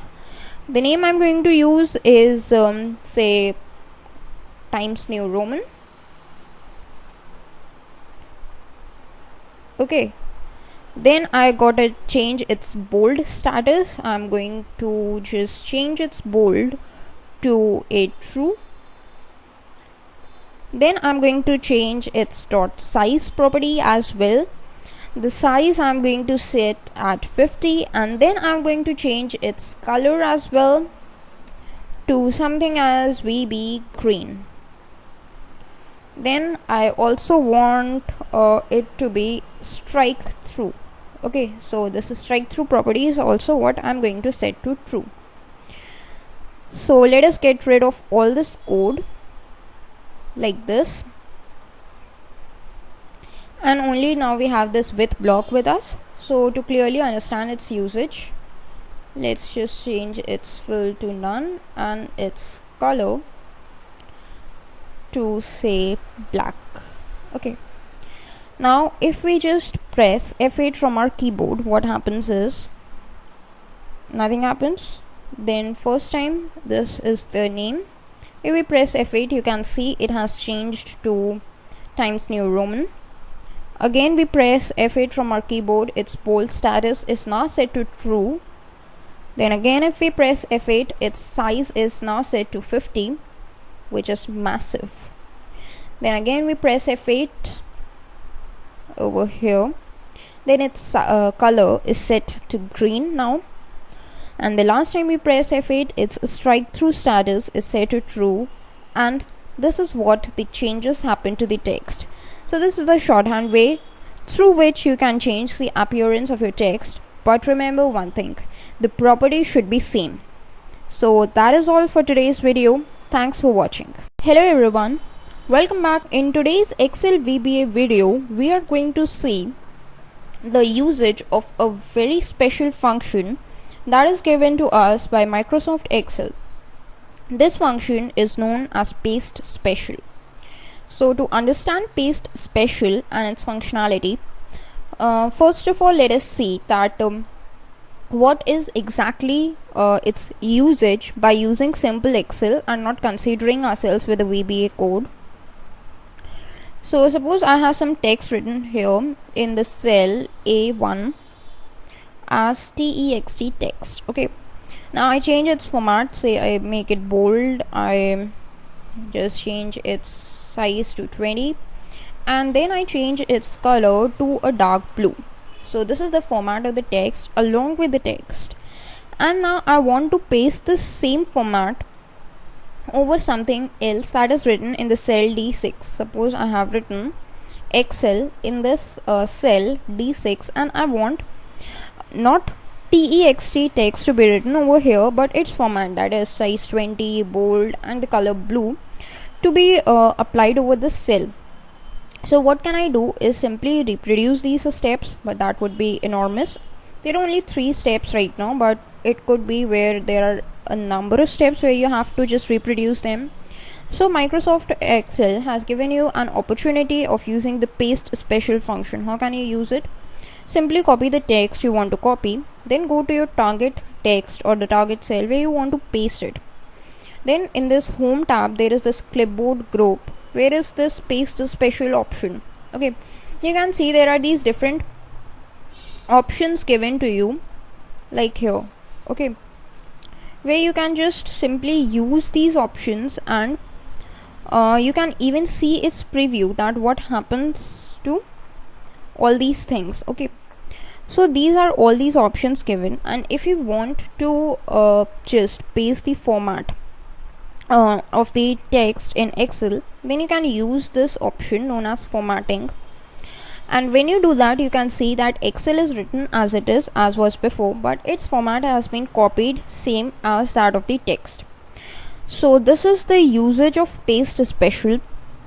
And not only formats, it could be used to paste the different things. Suppose I again copy this text, and now in this cell I just want its value to be pasted and not the format, only the value in a simple default Excel. So what can I do is just go to this paste values option. Here is this values, and I just click on it, and only text would be pasted and no values would be pasted. Similarly, over here I want the width of the cell to be pasted, so there is this option, keep source column widths. If I just paste it, then this width is taken over here. But if I just decrease this width over here and I just try to normal paste, I use a normal paste, then this width is not preserved. Okay, but if I use this different keep source width option over here, then you can see its width changes as well. So that is the usage of PasteSpecial,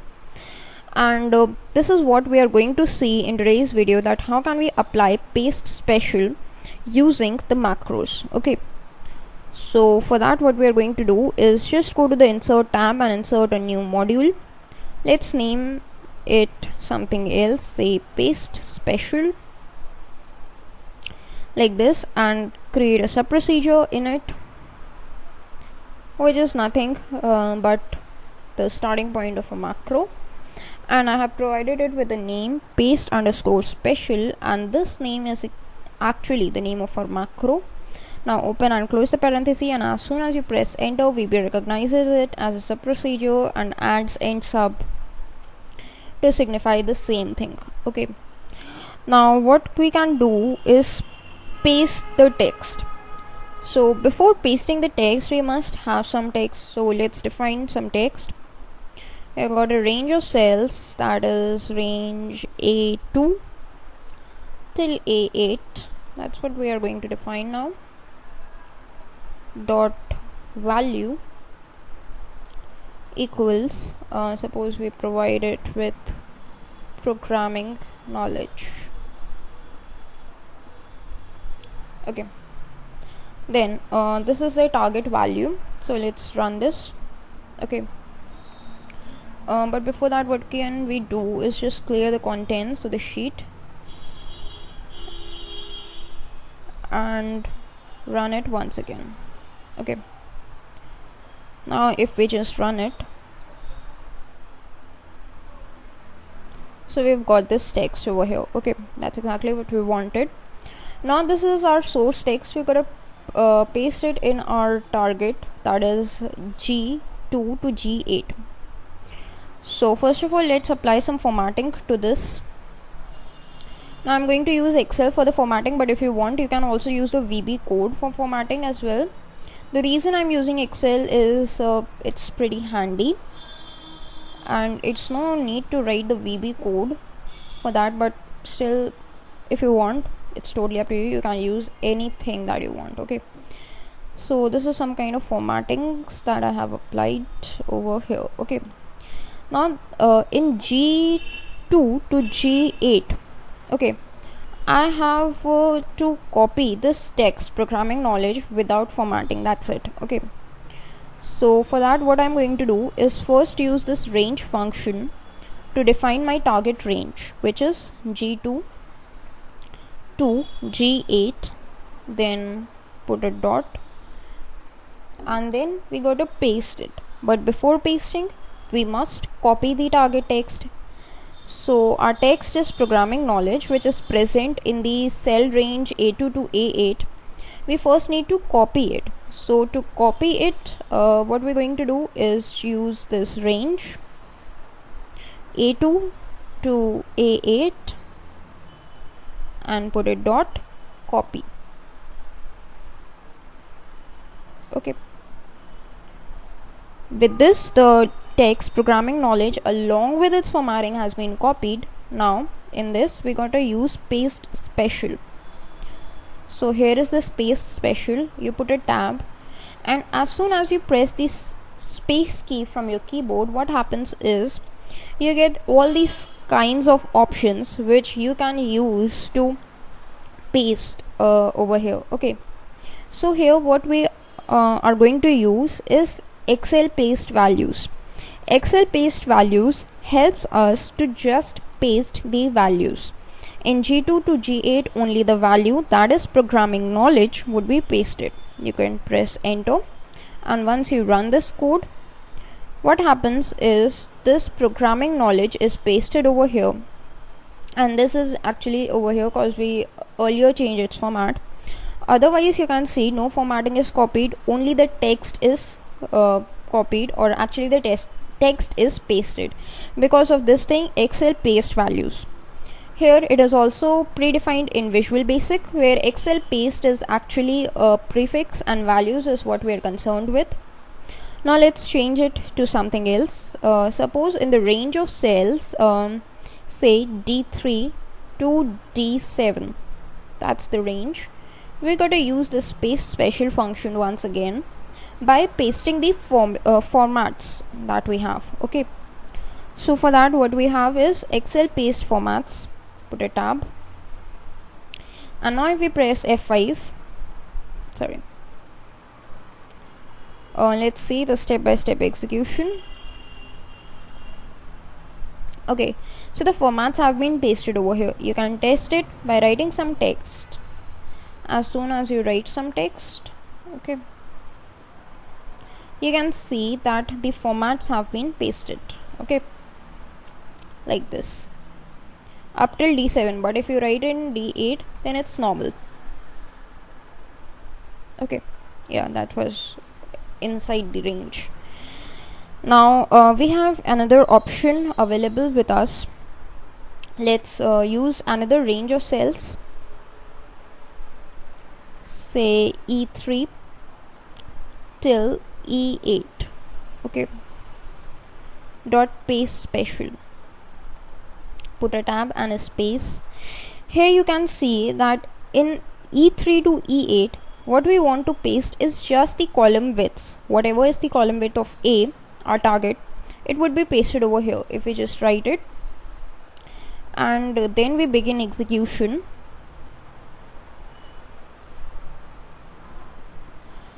you can see in E3 till E8, what happens is whatever the column width was of these cells has been pasted over here, okay. So that's how the PasteSpecial works. And if you just use this PasteSpecial, then you can see, suppose I'm providing another range of cells, say A6 or A10 to A12 dot PasteSpecial, and put a space, then you can see you have got all these options, and using these options you can access these different things. Like if you want, if the source text has some comments and you want only those comments to be pasted over at some other place, then Excel paste comments is what you can go with. And similarly, if you want to paste the validation rules, then you can go with it. If you want to paste the formulas, you can use this formulas option. If you want to paste formulas and number formats, you can use this option.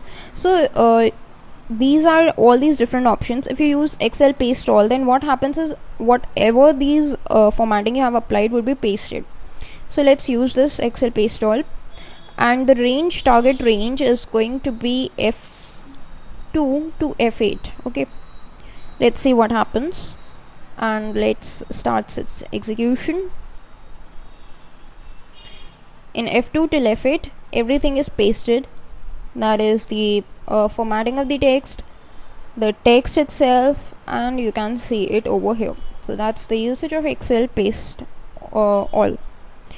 So using these different options, you can explore the different properties given to you by the PasteSpecial, and look for yourself that whatever you are looking for is provided by it or not.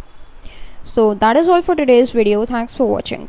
Welcome back. In today's Excel VBA video, we are going to see some different kinds of formattings that we can apply to our cells in Microsoft Excel.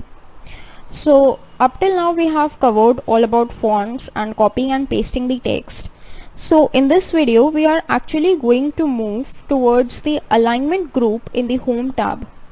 And if we take a closer look at the alignment group, roughly we have these alignment options and the orientation options available to us in Microsoft Excel. So we are going to see these different kinds of options over here only. We are going to see that how can we change the orientation of the cells in Microsoft Excel. We can see how can we wrap text over the cells in the cells, or how can we unwrap it. Then also we are going to see that how can we merge or unmerge the cells in Microsoft Excel. But all this is going to be used with the help of the Visual Basic coding through macros. Okay. So first of all, let us add some text over our sheet in Excel. So Excel is the simple text that I'm going to add up till this and up till this. Okay. So this is what I have created. And if we just go to the alignment tab, here is what we have as orientation. If you can see, we can change its direction, say angle counterclockwise. So these are these different angles of orientation which we get over here using this orientation option.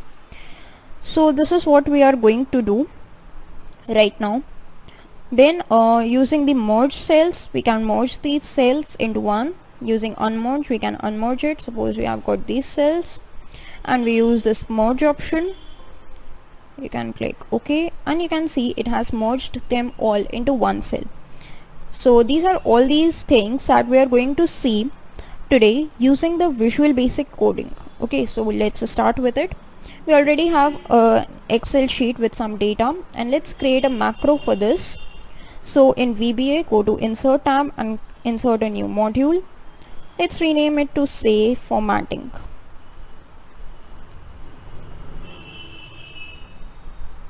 Then just create a sub procedure in it by using the keyword sub and providing it a name like format underscore cells, open and close parenthesis. This is going to be the name of our macro, and let's start formatting.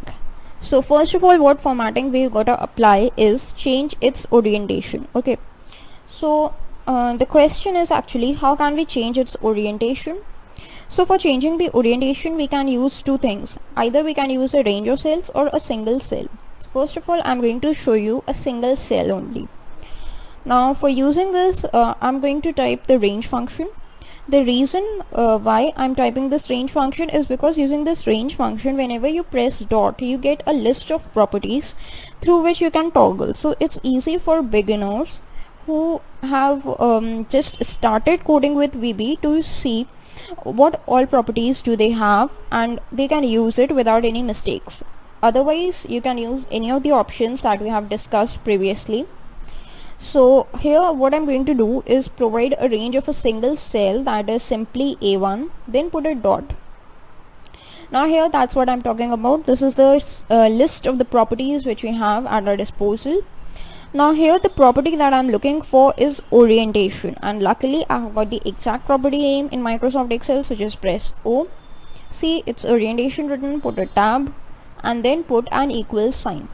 Now as you can see, orientation provides us two methods through which we can just rotate our text either in a clockwise direction or in a counterclockwise direction. Okay, so both of these directions it could be rotated, but it needs some angle of rotation, that is by what angle you need to rotate the text. So that is what we got to provide over here, that is the value of the angle with which we want our text to be rotated.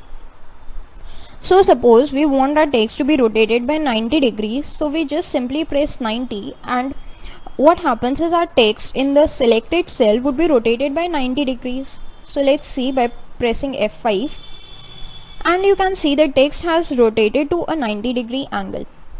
Now this is one example. Let us just copy this whole thing and paste it. Okay, now what happens is, suppose we do not want 90 degrees, you want some else angle, suppose you want 30 degrees. So what will happen is the text will first rotate to 90 degree, and after that it would rotate to a 30 degrees. Okay, so for this let us use F8 for step-by-step execution.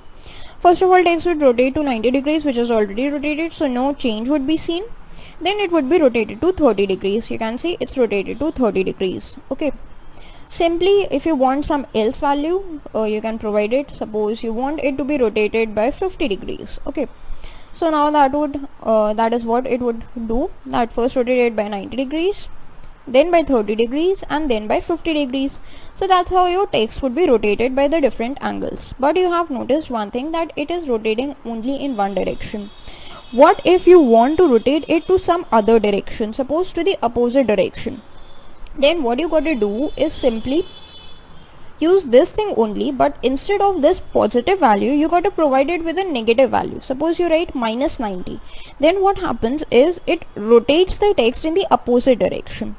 Now let's see what happens. Let's use F8. First of all, it rotates 90 degree over here, then again if we press F8, 30 degree over here, 50 degree over here, but as soon as we press minus 90, then it goes to this other direction and the rotation of the text happens in the other direction. So that is why, because we have used this negative sign over here. Negative sign means it toggles the direction. Simply if you do not want it to be rotated at 90 degree but by some else value, you can just copy this thing, paste it and provide the value. Suppose you want minus 60 degree, or then you want some else, suppose minus 10 degrees. Okay, So that's how you can work with it. You can simply press F8, first 90 degree, then 30 degree, 50 degree, then minus 90 degree, minus 60 degree, minus 10 degrees. Okay, that's how the rotation works.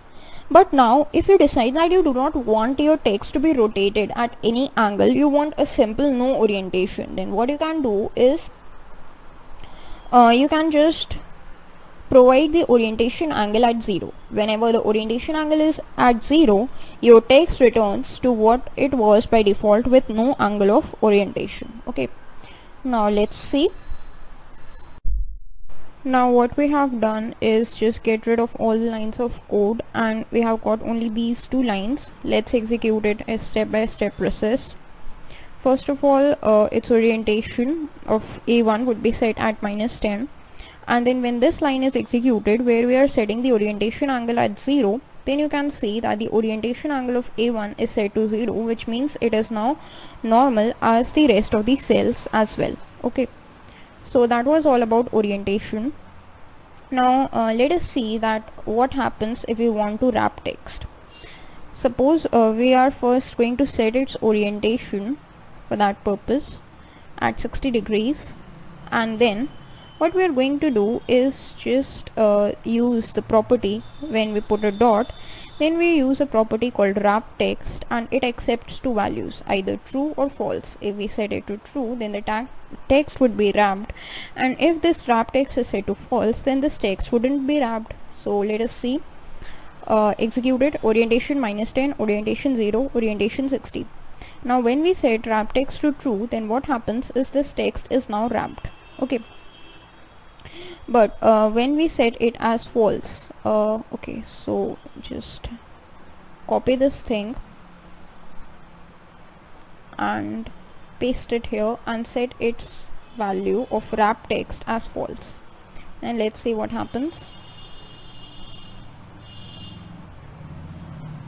Okay, so let us just execute it. This is orientation set to 60 degree. This time we have set the wrap text property as true, so you can see here that it is written like this. But now if we set it to false, then it is written like this. So that's about wrap text in MS Excel. So that is all for this video. In this video we learned about orientation and wrap text properties, which are basically a part of the alignment group. In the next video we would be looking at some more properties which helps us to format the cells, and one most important property in it is merging and unmerging the cells. So that's all for this video. Thanks for watching. Hello everyone, welcome back. In today's Microsoft Excel video, we are going to learn that how using the Visual Basic for Applications editor in Excel, we can do some of the basic operations that we used to perform simply using Microsoft Excel. So in today's video we would be learning about how can we merge the cells and how can we unmerge them. Then we would be learning about the cell alignment, that is how can we align the cells horizontally, how can we actually align the text horizontally in a cell in Microsoft Excel, and all this would be doing using the Visual Basic code. So let's start.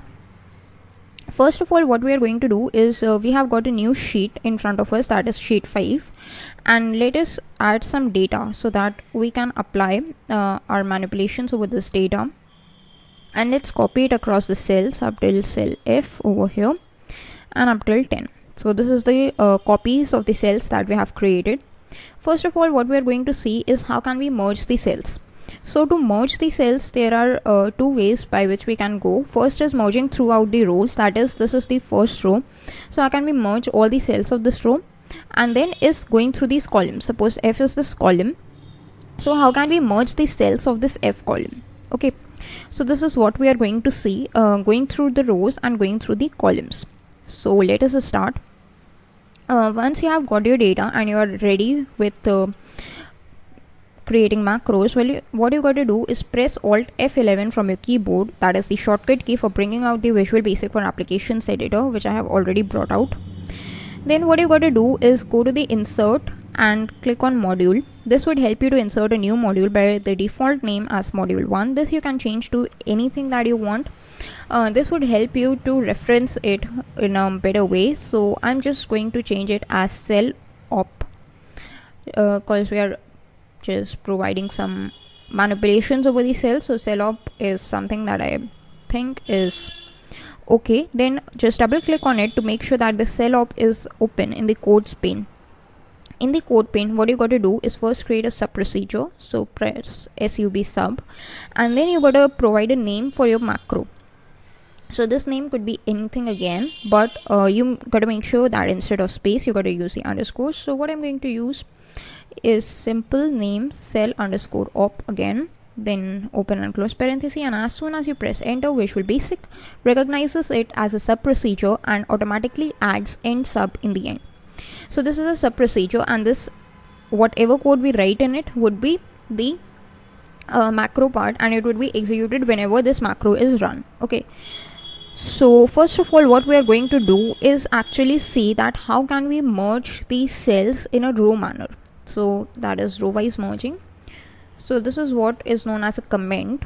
That's I have added a comment, row wise merging. So you can see its color is changed to green, and Visual Basic would not execute it, but it is for the better readability of the person who is actually looking at the code. So row wise merging means we need to perform our merging in this row wise fashion. Suppose we want to merge the cells A1 till F1. Since they are in the same row, and that is row number 1, so we are going to merge them. How can we merge them? First of all, we got a reference to the cells to which we want to merge. Since there is a range of cells, so a simple function for that purpose would be this range function.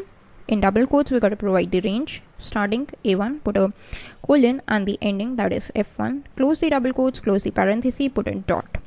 After putting a dot, we are searching for a property known as cells. Now what is the cells property? This cells property allows us to manipulate these cells in whichever way that we like, or whichever way that we want. So just put in cells, and you can see that there is present, it is present, you can see it. Then put a tab key and the cells would be written, then again put a dot. Now what we are going to do is merge the cells. Now in the cells property, we have some more methods and properties through which we can merge our cells. Now in cells itself, there are two methods through which we can merge the cells. So if you just type M, you can see there is this thing written as merge. If you just use it, then you can also merge the cells, and there is another thing known as merge cells. Both of them are used to merge the cells. So first we would be learning about the usage of this merge. So put a tab, and let's see what happens. So we got to run it. So how can we run it? This is this play button. You can just press it, or you can use the shortcut F5. Now as soon as you press that, you will get a dialog box from Microsoft Excel that merging cells only keeps the upper left value and discards other values. Why we get this? Because in A1 till F1 we have got a number of values. So Microsoft gives us a warning that if you want to merge the cells, then what will happen is whatever is the leftmost value, that is the A1 value, it would remain, and all the other values would be lost. If you are okay with this, then you can proceed, otherwise you can click on cancel. So I'm okay with it, so I click on OK, and what happens is my cells have merged and only A1's content is remaining over here. Okay, this was one method of merging. Then another method, let's look at that. So over here also range A1 till actually A2 till F2 is the range we are going to take now. Dot cells, put a tab, dot. This time we are going to use this other method called merge cells, and then put a tab. So merge cells is actually a property, so we got to assign a value to it, that is true. So you put an equal sign and write in true. And now if you run it, then what happens is you again get the same warning. You again got to press OK, and you can see that A2 till F2 have also been merged. So this was about row wise merging, and these are the two methods using the cells property through which you can merge the cells. Now let's look at other methods. There are two more methods through which we can merge the cells, and this time we are going to practice the column wise merging. So let us just comment it out that this time we are going to provide or practice the column wise merging of the cells. Now again we got a reference range of the cells. Okay, we are going to merge the cells, so we got to specify a range. Now let us take this first column. A3 till A10 is the column that we have, and this is the column that we can merge. So A3 till A10 is our desired range. A3, put a colon, and then A10, close the double quotes, close the parenthesis, put a dot. Now instead of going to the cells property, what we are going to do is use another property. So if you just press M, then you can see there are two other properties available. One is merge and the other is merge cells. So these are these two things that you can use to merge the cells. Now it doesn't matter if you are using column wise merging or row wise merging, you can use both of them in any method that you want, but this is what I'm going to do, is just put this dot merge, and if you just execute it, this time I'm going to use this step into function.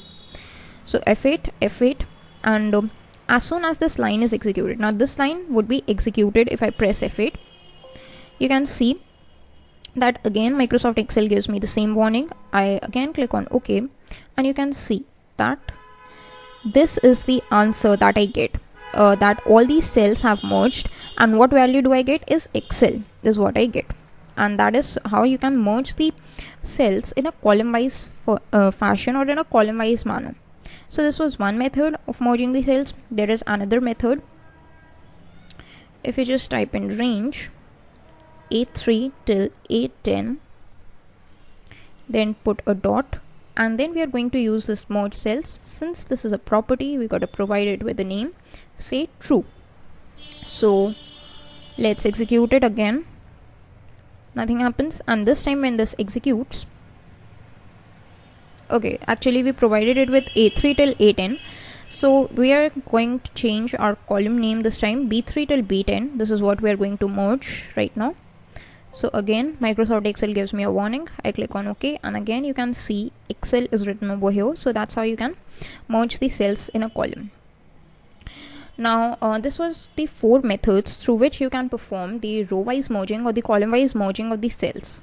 Now what happens if you want to unmerge the cells? How can you unmerge the cells? When you have merged them, how can you unmerge the cells? So first of all, you got to provide it with a range, say A3 till A10 is the range of the cells which I want to unmerge, put a dot. Then there is a simple method called unmerge. If you just put a tab, then A3 to A10 would be unmerged. If we just execute this, you can see that these cells have been unmerged and only this A3 has got the content. That's one way of unmerging the cells. What is the other way? Is simply you write again the range of the cells which you want to unmerge. B3 till B10 is the range of the cells, dot cells. Now using the cells, since we merged it, we can also unmerge it using this cells property. You can just put a tab, and once you execute it, you can see B3 till B10 have also been unmerged. Now you can see that these two rows, that is row 1 and row 2, have got this Excel content which is aligned to the left, but that is not looking visually correct. So we have to change its horizontal alignment, and that is the question where comes the property of alignment. That is, how can we set the alignment of the text in a cell using Visual Basic. So this is something that we are going to cover in the next video. Along with the horizontal alignment, we are also going to cover the vertical alignment, because it plays an important role whenever you are merging these cells. So that is all for today's video, and I hope you all have enjoyed it.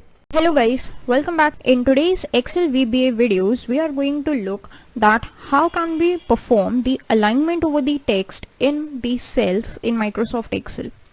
Now, as we all know that this alignment can be of two types. First is the horizontal alignment and the second is the vertical alignment. Now, if we want to use Microsoft Excel simply, then we can simply go to the Home tab, and in the alignment group, we have got all these options. So these are the 6 options of alignment that we can perform. That is top, middle and bottom for the vertical, and left, middle, or the center and the right for the horizontal alignment. So in today's video we are going to look at just that how can we perform the alignment over the cells in Microsoft Excel both horizontally and vertically.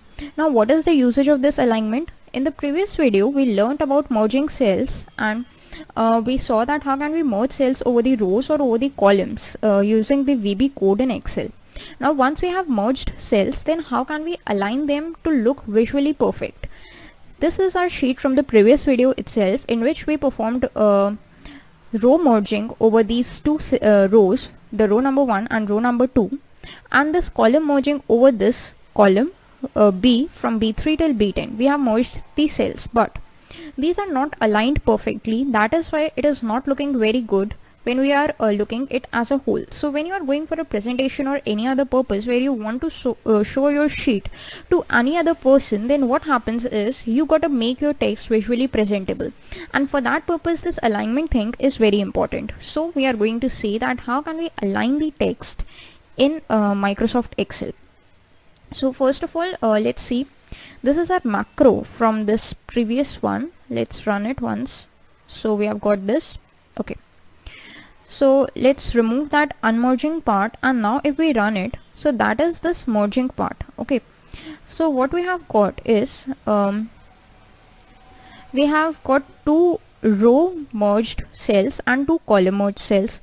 Now both of them are aligned to the left, and this is aligned to the bottom, while this is at the right alignment. So let's just turn its alignment back to this default one like this. Okay, so let's see that how can we apply alignment over the range of cells. Okay, and this alignment can not only be applied over the range of cells but also over a single cell as well. So I'm going to show you that as well.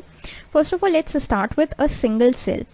Suppose there is a single cell, say F10 is what we have, and let's see how can we apply alignment to it. Okay, so let's just increase its width so that it's visible correctly.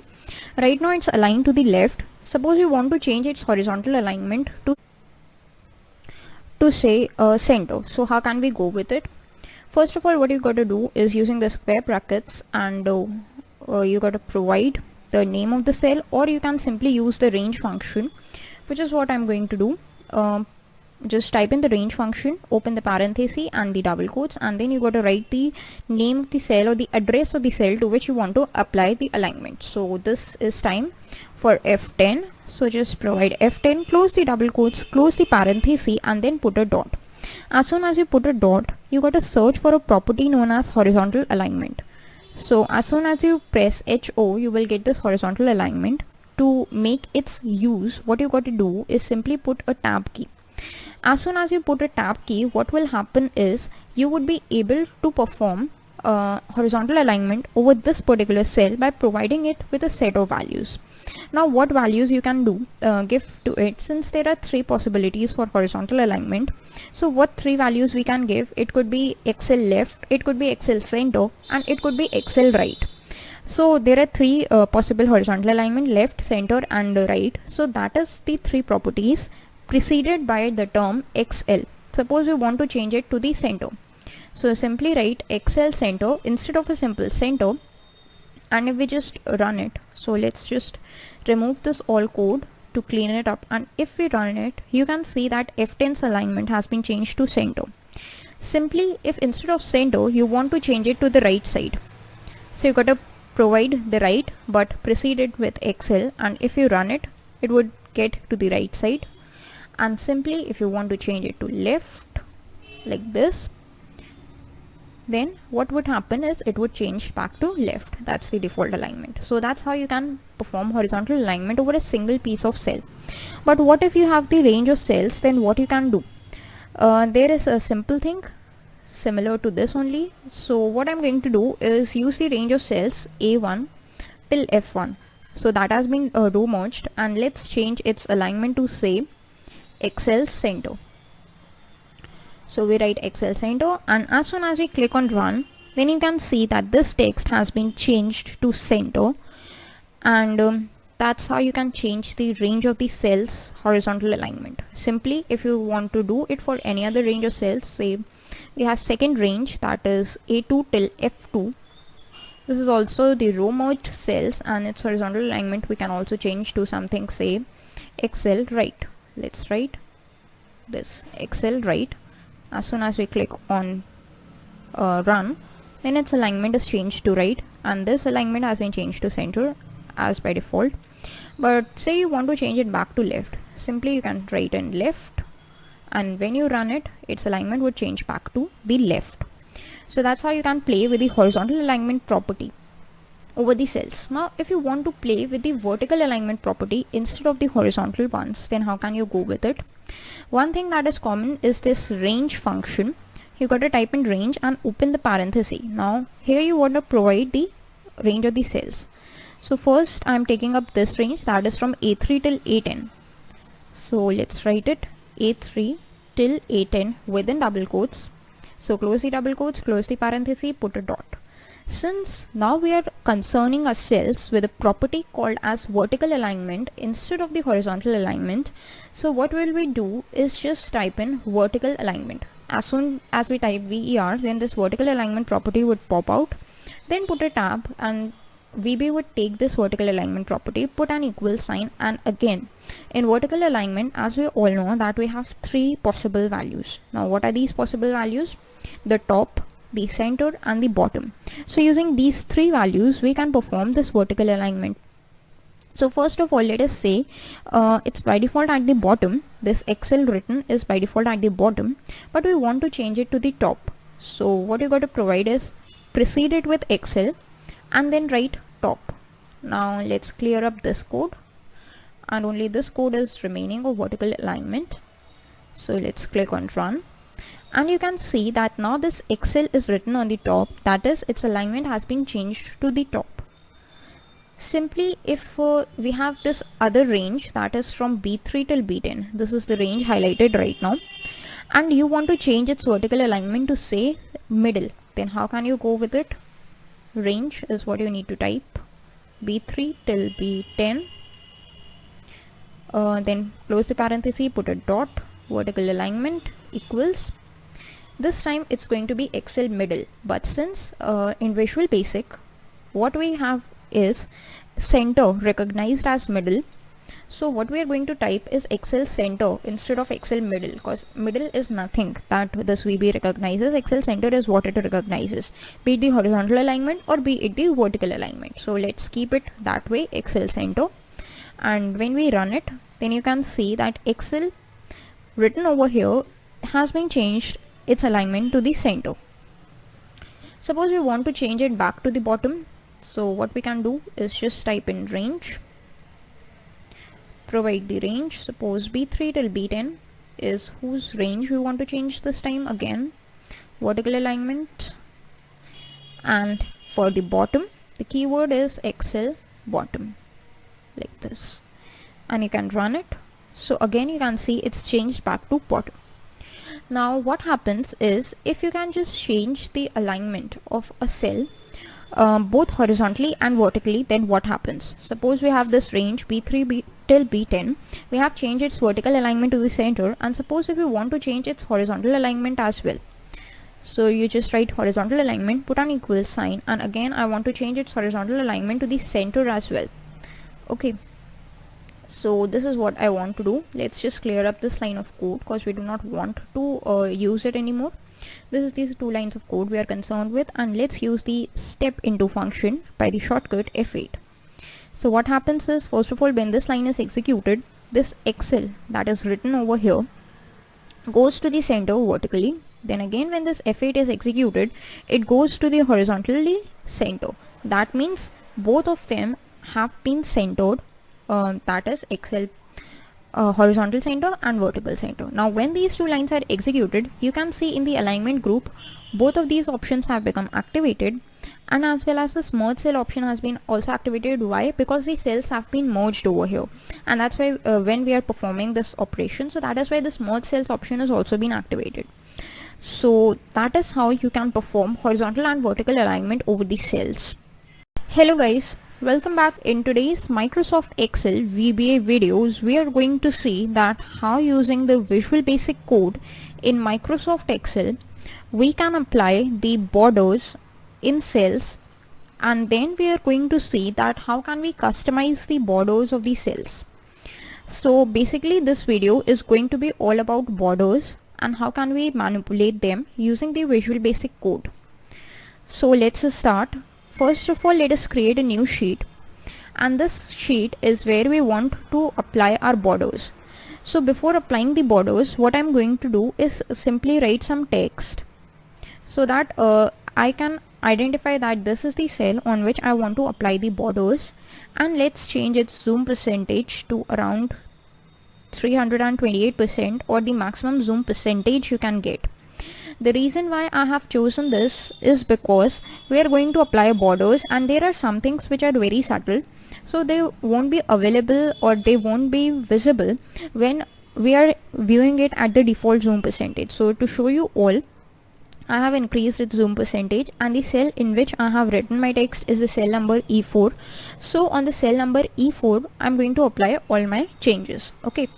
So since this is all going to be associated with a macro, once you have opened your Excel, you got to open your Visual Basic for Applications editor. For that, you can go to this developer tab itself and go to Visual Basic in the code group, or what you can do is simply press the shortcut Alt F11 and then you will get this VBA editor in front of you all. Then once in the VBA editor, what you got to do is go to the Insert tab and insert a new module. This module will be holding your macro. So let's rename it to borders. The reason why we are naming it to borders is so that we can identify that what is the usage of this module or what is the usage of that particular macro that we have created. Once you press enter, you can see this borders module is being created. If you double click on it, you can just get this blinking arrow over the code pane, means this borders is now available for you to code.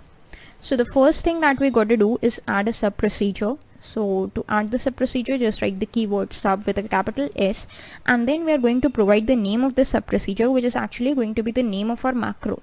So let's provide it a name, that is borders, and open and close the parenthesis to make Visual Basic realize that yes, it is actually a sub procedure, so you gotta treat it as a macro.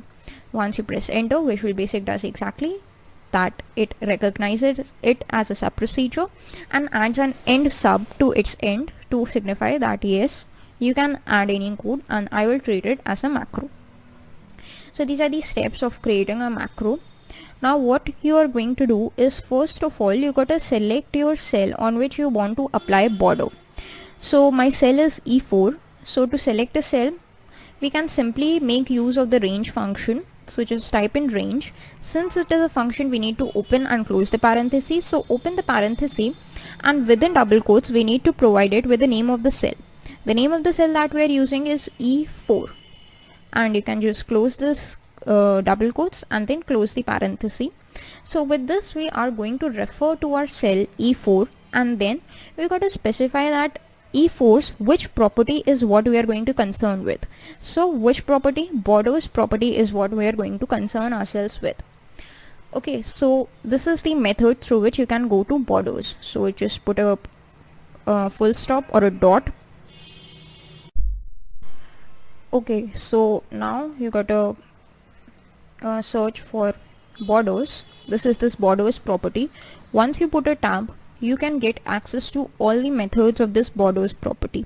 Now there are various methods of this borders property, but that is not all these methods that we should try, because there are these different options. But to apply the basic borders, there are three main options that we must consider. These three options is, first, the border style, that what is going to be the style of your borders. Second is what is the color of your borders, and the third one is what is going to be the weight or the thickness of your borders. So these are the three main options that we must concern ourselves with. So the first thing is the style of the borders. So for the borders style, once you have got this borders property, what you got to do is again put a dot, and then you go to this option or this property of the borders that is known as line style. Once you get to line style, you would be able to apply the style of the borders that you want. So just put a tab and an equal sign. Now here you can provide some of the default values that have been provided to you by Visual Basic. Now using these default values, you can provide the different line styles for the borders. So we have 5 different types of values, of 5 possible values for the line style. Now what are these 5 possible values? First is a dot, then a dash, continuous, double, and a none. So these are the 5 possible values. Suppose you want a continuous line along the borders. So what you got to type is Excel continuous, like this. So continuous is the line style, and we got to precede it with Excel to make sure that VB understands what it is. If we just run it, then you can see that we have got a simple black border with a continuous line. So black is the default setting of the colors, and this thickness, which is actually 1, is the default thickness. If we just change it from continuous to anything else, there is another possible value, say dot. If we want to apply a dotted border, then if we just click on run, then you can see that we have got a dotted border for ourselves.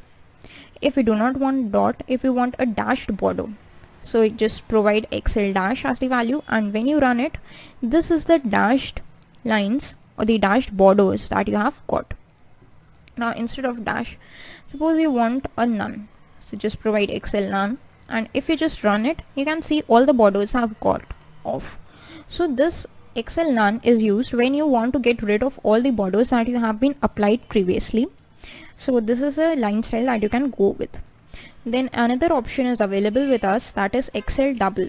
If you just write Excel double and click on run, then this double borders is what we have got.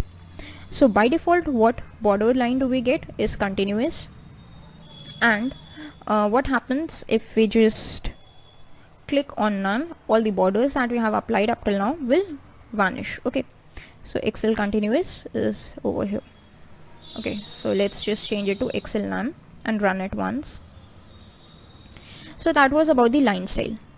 Now what happens if you want to change the say color of your borders? Okay, let us again select the cell using the range property E4, within double quotes put a dot, select borders property, put a tab, then put a dot. Now instead of line style, we are concerning ourselves with other property that is known as color. So using color, we all know that we can use the default values provided to us by Visual Basic, that is VB red, VB green, VB blue, VB magenta, VB cyan, etc., or anything else basically. So let us go with VB red. Now if we just run it, then you can see we have got a continuous line style of the border, and the color of the line has been changed from black to red. Why? Because we have provided it explicitly. If we just change it to say VB cyan, then what happens? This line color changes to cyan. If we provide any other color, say magenta, it's changed to magenta. So this is how you can play with the border color. Now if you want to play with the border line weight, then you can do that as well. Go to this range function, provide E4 as the cell, put a dot, select on borders, put a dot, then we are going to play with its thickness or its weight. So the property we have got is weight. You can just put a tab, and we have got values up till 4. If you say if you just keep it 1, then what happens? You have got a very thin border. If you keep it at 0, then you will get this kind of error, because 0 is not a possible value recognized by the weight property. You can just click on end. So the possible values are from 1 till 4. Suppose you provide it with 5, which is out of the range. Again, you will get the same error. Okay, so let's say if we just provide it with 4 and run it, then you can see you have got this real thick border with weight 4. So that's how you can work with the weight. So yeah, and there is one more thing, that using this range or this border colors, you can use another method to just color the borders, and that is through ColorIndex. We have already taken a look at its usage before. but let's look at it again. Suppose you provided with 26. Then what happens is, if you just run it, or we can just remove this line, and now if we run it, then 26 we have got this color. Let's just change it to 1, and let's see, the color index for 1 is black, so we have got this black.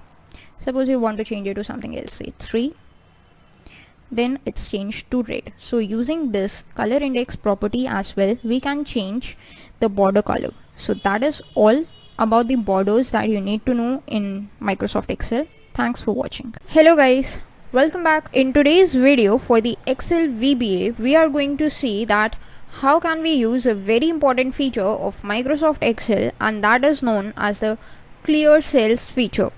Now this clear cells feature, as you might all have guessed, is used to clear the contents of the cell, or that's what it sounds like, but that is not its only feature. This clear cells feature enables us to clear up multiple things in the cells. Okay, so before getting into this function or this clear cells feature using the VB code, let us first see that where it is present in the home tab. In the home tab it is present. In the editing group you can see this clear thing. So we have got all these options that you can clear all. You can clear the formats, the contents, the comments, or the hyperlinks. So these are the options that we get when we want to clear anything. That is, whenever there is a content of the cell present, we can clear its contents directly, or we can clear its formatting, just remaining with the contents. We can clear only its contents. We can clear if any comments are there, or if there are any kind of hyperlinks also, then we can clear. Okay, so let us first prepare our data, which is going to consist of all these things first, so that we can clear them. So first of all, let us create a link. This is going to be a hyperlink over here. So I have typed the text as link, and let's add a link to it. And okay, so we gotta add a link to it. So you can simply go to the insert tab, and in the insert tab you have got all these things where you have this hyperlink option. You can just go to it, and you would be able to insert a hyperlink to it. Okay, so what I'm going to do is insert a hyperlink for this Excel VBA first video, and I'm going to click on OK. So you can see this is the hyperlink. It has been created, and if I just click on it, then that video would start to play. Okay, so this is a hyperlink. Then what do we have is some other piece of text. Say in this cell B1 we have some other text, text text. That is a simple text, so we would be using the second feature, that is clear contents over here.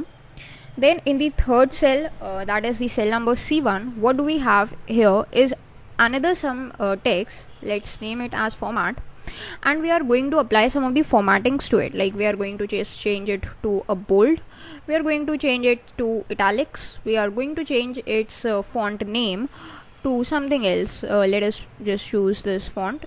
You can choose any font, it's totally up to you. I'm just going to modify its size as well.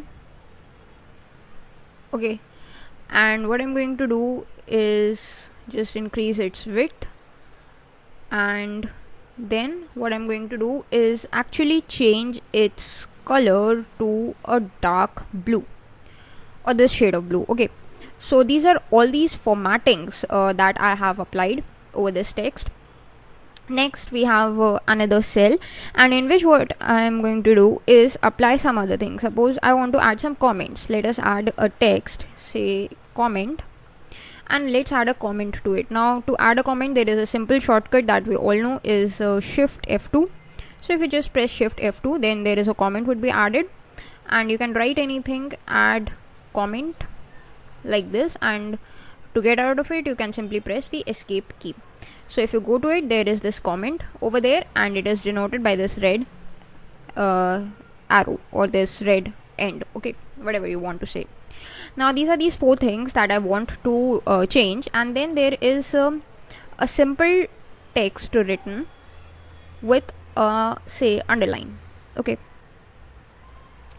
this is what I have. So I have 5 cells onto which I want to apply the changes. Okay, so let's just minimize it like this. So we have got our VBA editor as well. Now to use the VBA editor, we need to first create a macro. Okay, so to create a macro, what steps we need to do is, yes, go to the insert tab and insert a module first. Now let's rename it to something else, like say clear cells, so that it is somewhat meaningful, like this. And then let's create a sub procedure so that VBA recognizes that yes, this is a macro that we have created and what we actually want to do with it. So let's create a sub procedure, sub, and name it as clear cells. So this clear cells is going to be the name of the macro. Just open and close the parenthesis and press enter.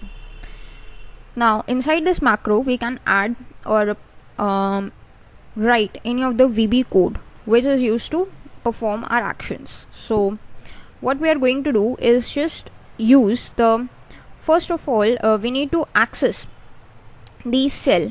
Okay, that particular cell we want to access. So just use this range function. We would be starting from the A1 cell. Use the range function. Within double quotes, write the name of the cell like this. Close the double quotes, close the parenthesis, and when you put a dot, you will get options to clear the link. Okay, what you want to do from this cell is you want to clear its hyperlink. As we have added the hyperlink, so you want to clear the hyperlink. So to clear the hyperlink, what you need to do is simply press CL. When you do this CL, when you press the CL, you get all these options. You can use simple clear, you can clear the comments, you can clear the contents, and all these options that are similar to the clear function that we got in Excel. Okay, so here what I'm going to do is clear the hyperlink. So just select this option, put a tab, and let's see that what happens when we execute this function. To execute it, you can simply press F5 from your keyboard, or you can simply press F8 as well. Okay, so let's see what happens. F8. Okay, actually nothing is happening. So let's see. Okay, so the thing is the hyperlink gets cleared, but this thing formatting is not cleared. Now if you just look at it, link is written in blue color and it's underlined like this. The link has been cleared. It's not linked to that video anymore, but its formatting is not cleared. So clear hyperlinks, what it does, it just clears the links, but the formatting remains the same. Now if you want to clear the formatting, you have to use the other option. Okay, so suppose I want to clear its formatting as well. So just use this range function in A1, put a dot, and use this clear formats option. Now when we just use this clear formats option, then what happens is its formatting is now cleared and it has changed to a normal piece of text. Okay, so suppose we have some other piece of text that is in the cell B1, and we want to clear the contents of the cell. Text is written without any formatting. We want to clear that text. So what we can do is simply write it, put a dot, and use the option that we have is clear contents. When we use this clear contents option and we execute this, then you can see that the contents have been cleared at all. Okay, and now nothing is visible. Then this format is again used to clear the formats. So we have already used that function, so I'm not going to show it again. But there is another function or another feature or another property that we have, using which we can clear everything. Suppose over here we have some formattings applied and there is a text written as format. So we want to clear both of them in one go. Then what we can do is simply use this range, write the name of the cell, that is C1 over here, and put a dot, and there is this clear option. Simple clear without anything like clear contents, clear formats. You do not need to specify anything, simply you need to write clear. And when you do that, what happens is you can see that whatever formatting was applied on the text, it has been cleared, and apart from that the text has also been cleared. Okay, like this you can see. Okay, the text has gone, the formatting has gone as well. However, if some formatting is applied to another piece of text, suppose I have applied this formatting like this to some text piece, text I have written. and I have applied some formatting to it. Okay, now what happens is, if I want to clear the formats, then what happens is the formats would clear and the text would remain. But if I clear the text, the formats would still remain, and if I write anything to it, the formats would be the same. Okay, so this clear function, what it does is it clears both of these things in one go. Similarly, if you want to clear the comments, you can use the simple function, this range d1 dot clear comments. There is this another option. If you just execute it, then you can see that the comments that were present in the cell D1 have now been cleared, and this red edge is now no longer visible. Similarly, if you just use this range once again in E1 and just clear the contents, then what happens is this text content has been cleared, but you can see this underlined formatting is still applied over here. You can see over here. Now if I just type any text, say hello, then you can see this underlined formatting is still applied. So that is clear contents, that it will only clear the contents, but the formatting that you have applied will remain as it is. So that is all in today's video. Thanks for watching. Hello guys, welcome back. In today's Excel VBA videos, we are going to see that how can we work with the delete cells feature in Microsoft Excel. Now if we just open this Excel and create a new sheet by the name of sheet 8, this is where we are going to perform our operations for the delete cells. Then you can see that in the home tab there is a group named as cells, and in this cells we have this delete option. So when we just go to this delete option, then what options do we have is we can delete a single cell, we can delete entire row, we can delete entire column, and if we want we can delete entire sheet. So these are the options that we get. So if we just go to this delete cells option, then there are these 4 options that we get. Entire row and entire column is something we have already understood. There are these 2 options, shift cells left or shift cells up. If you are deleting something, say if you are deleting a column, then what happens is the data that is on the other column will shift to the left. But if you are deleting a row, then what happens, the data in the row that is below it would shift towards the upper side. So using these options you can recognize, or you can make sure that what option you want to perform. So these are the controls that are given to us by Microsoft Excel, and all of these controls is what we are going to see using the VB code in today's video. Okay, so before starting with that, what we are going to do is add some text into our sheet so that we are able to identify that what happens. So what we are going to do is add unique text in every cell.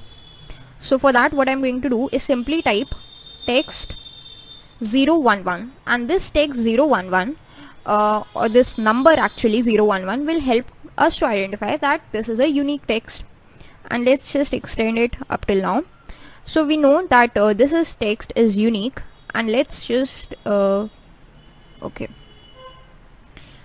let's change its name to text 021 and the name of this text as 031. And when we extend it like this and like this, then what we get is some unique pieces of text. The reason why we have created, so that we can easily identify that what is happening. Okay, so once you're done with your text, what you got to do is bring up your VBA editor that I have already brought up by using the shortcut Alt F11. Then let's create a new macro for this purpose. Go to the insert tab and insert a new module.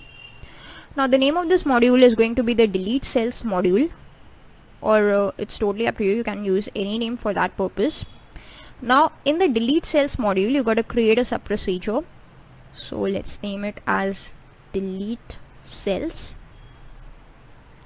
and open and close the parenthesis. So this is the sub procedure. Now when we have created the sub procedure, let's see that how can we use the delete cells feature. So first of all, let us just create or add a text into a new cell, completely new cell, that is G6, and let's see that how actually this delete function works. So using this range function, we first provide it with the name of the cell, that is G6 in double quotes, and when we put a dot, we have this function known as delete. Now what this delete function will do is it would help us to just delete the contents of the cell.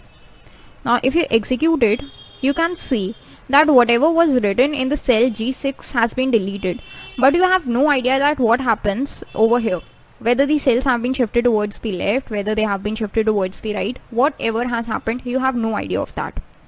However, if you just go over this place, let's pick up some text that is in between, say this B5. If we just try to delete the contents of B5, then please take a note that what is the scenario of the text right now. And if I execute this line, you can see that what happens is only the cells have been shifted towards the up, and there is no shifting of the cells towards the left or whatever it was. Only the cells have been shifted towards the up. So whenever there is two options of row and column, the column will precede, that is the column shifting would happen. Okay, so this is about a single say cell, but what if you want to delete an entire column?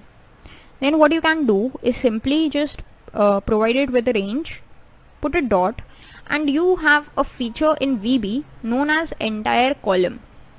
If you just use this feature, then you would be able to use this entire column, and you can just delete the text of entire column. You can perform any of the operations in the entire column that is referred using the range function. Now right now we are referring to the B column, so whatever function you perform would be performed on this entire B column. Now you can just put a dot and search for delete. Now what will happen is entire B column would be deleted and the cells would be shifted towards the left. The contents of the C column would be shifted towards the left. Let's see that.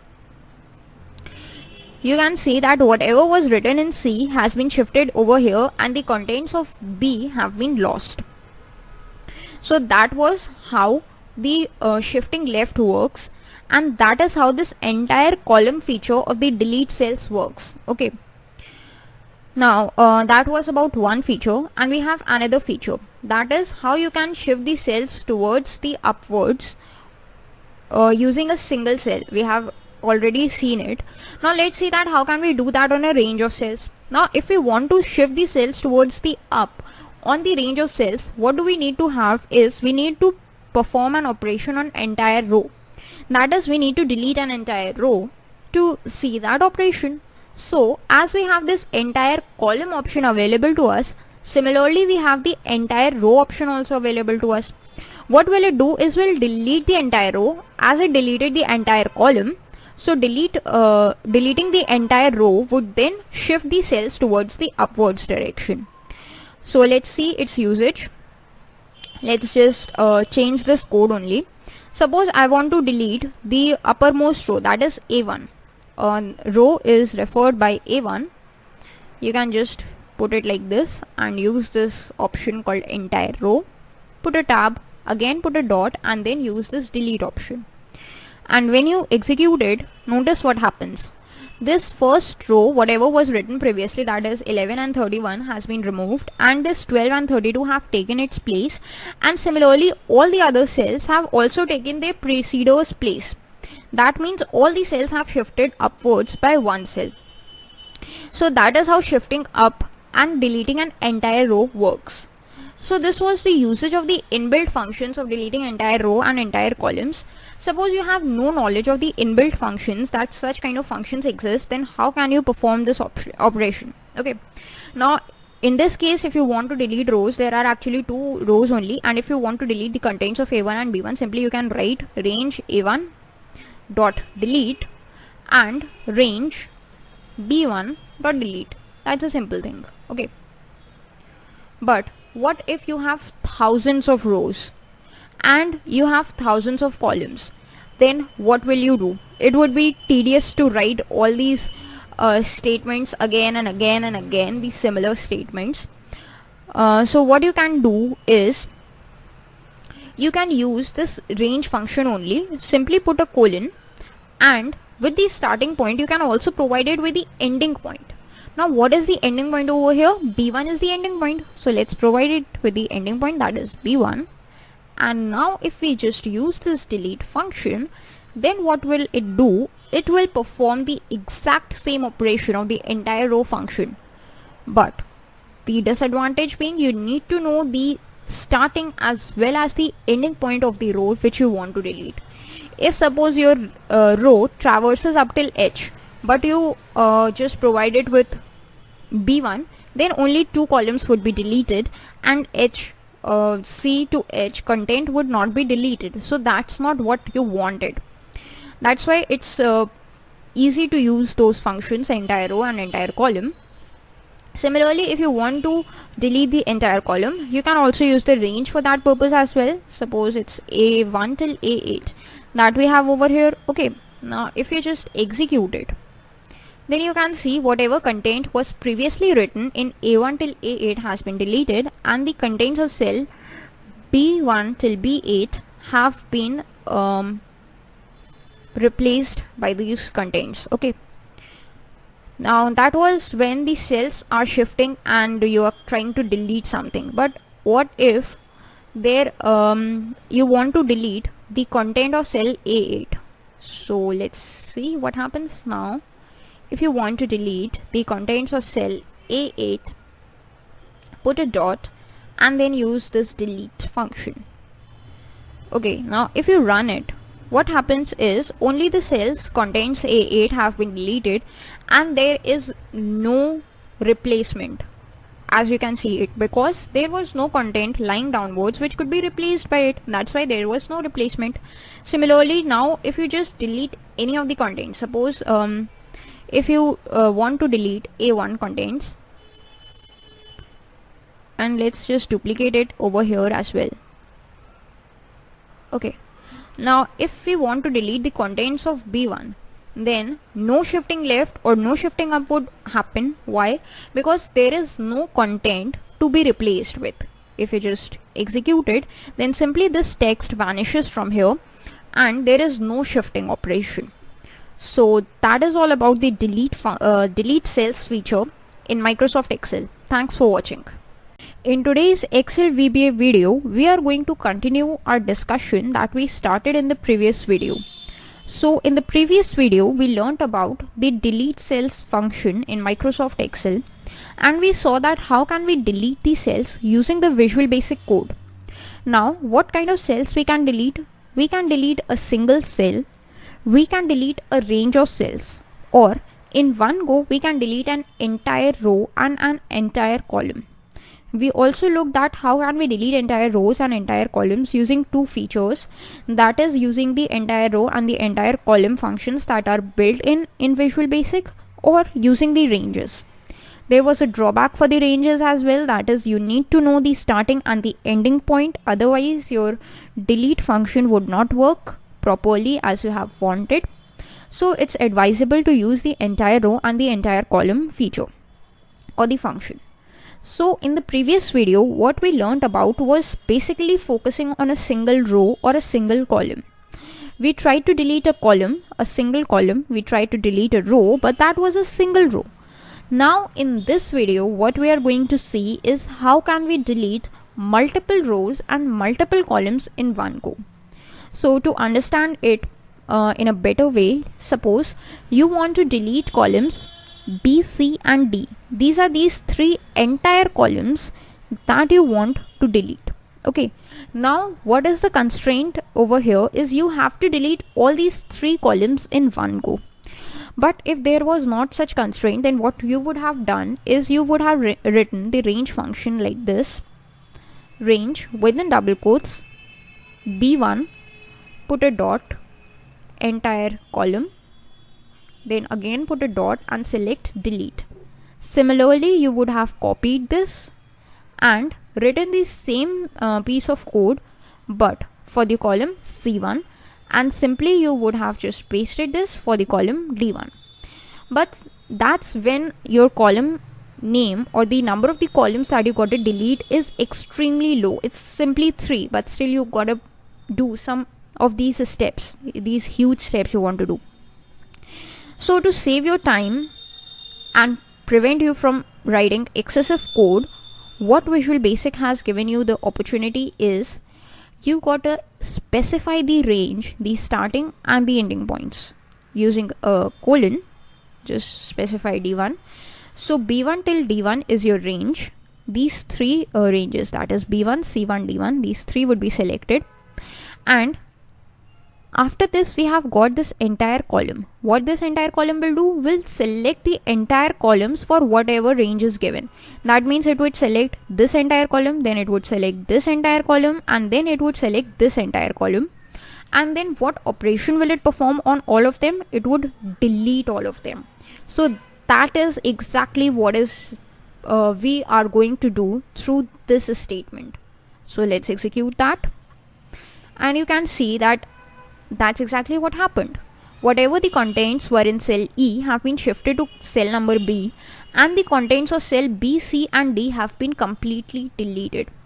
So that's how you can delete the entire columns, more than one column in one go. So there must be something similar for the rows. Yes, there is. So let's just delete this line of code and see. Suppose you want to delete rows from 2 till 5. Okay. This is all the highlighted data is what you want to delete. So how can you delete it? So first write the range function. Now in the highlighted data, if you see, the starting point is the row A2, means second row is where we want to start a deletion. So A2, just write it, then put a colon. Now see what is the ending row. The ending row is A5 or the fifth row. So just write A5. Then what function we are going to use? We are going to use entire row function, because the entire row is what we are going to delete right now. Then you can put a dot and use the delete function. So it would delete this highlighted data. If you just execute it, then you can see all the highlighted data went off, and the data that was below it has taken up its space by shifting the cells up. So that is all about deleting the cells. Now you are able to delete any kind of data that you want to delete, whether it is from between the table or from an independent cell or wherever it is. You can delete any kind of data. But Microsoft Excel provides you another feature. So if you just expand it and go to the cells option, then in this delete there is another feature. We have looked at delete cells, we have looked at delete sheet rows, we have looked at delete sheet columns, but there is another option given to us, that is delete sheet. Now you can delete the data from sheets, but what if you want to delete the entire sheet? So a simple explanation for it was that you can just click on this plus and a new sheet would be created. Simply you can just right click and go to delete, and here this Microsoft will give you a warning. You can either delete it or click on cancel.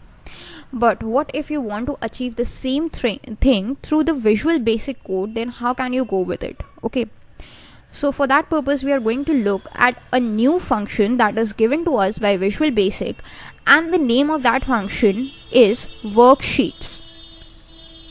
So if you just write the name of the function as Worksheets, and remember one thing, it is not worksheet, it is worksheets. That's plural of worksheet, worksheets. So this worksheets function works similar to the range function, but the range function was used to refer to a cell or to a ranges of cells. This worksheet function is used to refer to a worksheet or a range of worksheets. Okay, but we are going to just look simply at a single worksheet. Okay, so let's see that how it works. So just write worksheets, then open the parenthesis and open the double quotes. Okay, so as you can see, it has given us the intelligence that it wants an index. Now this index, since we are using double quotes, so it must be a text over here. Now what is this text going to be? This text is going to be the name of the sheet that you want to delete, and this has got to be exactly similar to the name of the sheet that you want to delete.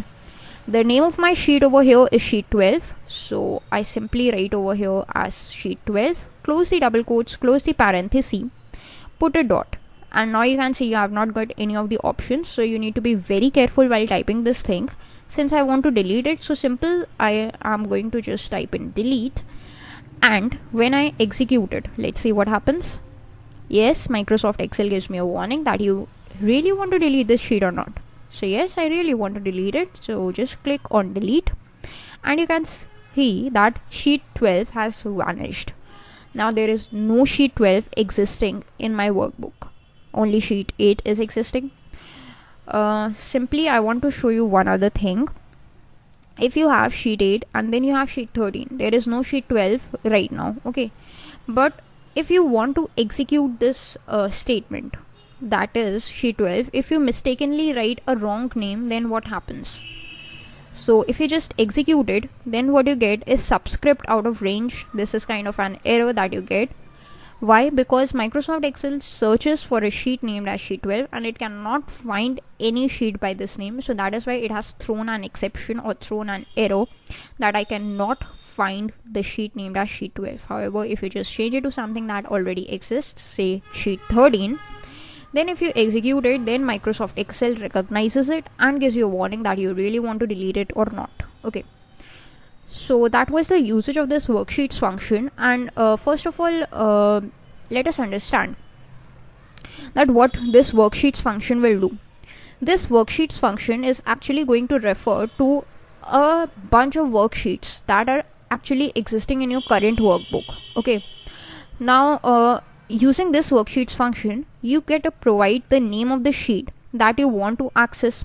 Now, since I have provided sheet 13, which means worksheets function has got the information that yes, I want to perform all the operations on sheet 13, and then it asks for another thing, that what operation do you actually want to perform. So what operation do I want to perform? I want to delete it. So that's why I provided a dot and written the delete function, which enables Microsoft Excel to understand that yes, I want to delete worksheet 13. So that's all with the delete function.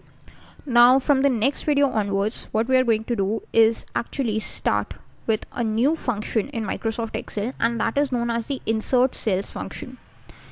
So this insert cells function is again present in the home tab in the cells group only. This is this insert function. So using this, we can insert the cells. Hello guys, welcome back. In today's Excel VBA videos, we are going to see a very important feature in Microsoft Excel which we teased in the previous video, and this is known as the insert cells feature in Microsoft Excel. Now in the previous videos, we have already covered the delete cells feature of Microsoft Excel, and this insert cells feature is exact opposite of the delete cells feature. We already know that it is present in the home tab. In the cells group, there is this insert cells feature we have got. So if we just expand it, then we have got these 4 options in the insert cells. First, it allows us to insert the cells. Then it allows us to insert rows, whole rows, and then it allows us to insert whole columns. So these 3 options are related to the cells only, but it tells us that we can either insert a single cell or a bunch of cells in the form of rows or columns. Then we have an option of insert sheet, which allows us to insert a new sheet. So before jumping into its visual basic code, let us first understand that what is actually its work and how it works in Microsoft Excel. So before that, let us get some data for ourselves. Suppose we have this text 011 data. The reason why we are getting this data, so that we can easily identify that what of the cells or where the cells have been inserted. Okay. So suppose I have my cursor over A5, and now if I click on insert cell, then what will happen? Let's see. A new cell is inserted at A5 and all the rest of the contents have been shifted towards the downside. Okay. Now what happens is, suppose I want to insert a new cell at A11. And I click on insert cell, then again all the shifting that is done is towards the downside. So that was about a single cell. When you want to insert a single cell, then if any content is available in the cell previously, it will shift towards the downside, and at that particular address a new cell is inserted. Okay. Now what happens if you want to insert a whole new row? So suppose I want to insert a new row at A2. So I go to this option, I expand it, and I go to this insert sheet rows.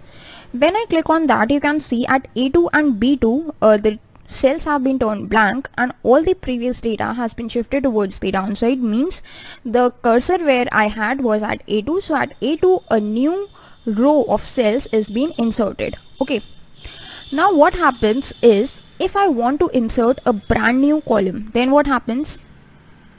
Suppose at the A column only I want to insert a new column, or let's take B as an example this time. So I go to the insert tab and I select insert sheet columns. When I click on that, all the contents that were previously in the cell or in the column B have now been shifted to the column C, and now the column B has brand new cells which is empty. That means wherever your cursor is, the cells would be inserted at that place, and whatever data was already existing in that place would be shifted either to the right side or towards the downside. Now if you have noticed one thing, this shifting of the cells is completely opposite to that we encountered in the case of delete cells.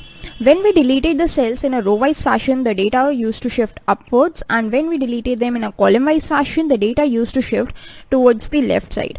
So from here we can make out that yes, insert cells feature is complete opposite of the delete cells feature.